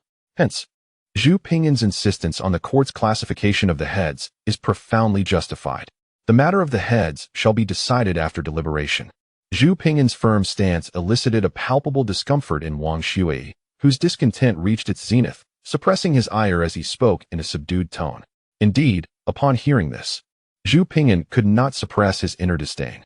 Time was of the essence, and thus he stepped forward, his gaze piercing as he regarded Wang Shui. With utmost respect, he clasped his hands and inquired, Might I ask, esteemed sir, has the examination of the heads been completed? The audacity of this rogue.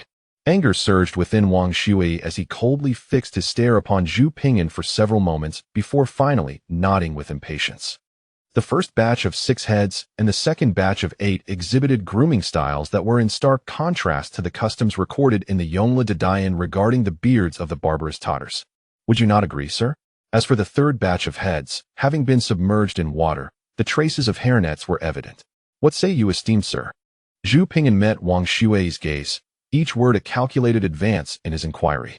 Wang Shui's pupils twitched slightly, and after a prolonged silence, he finally nodded.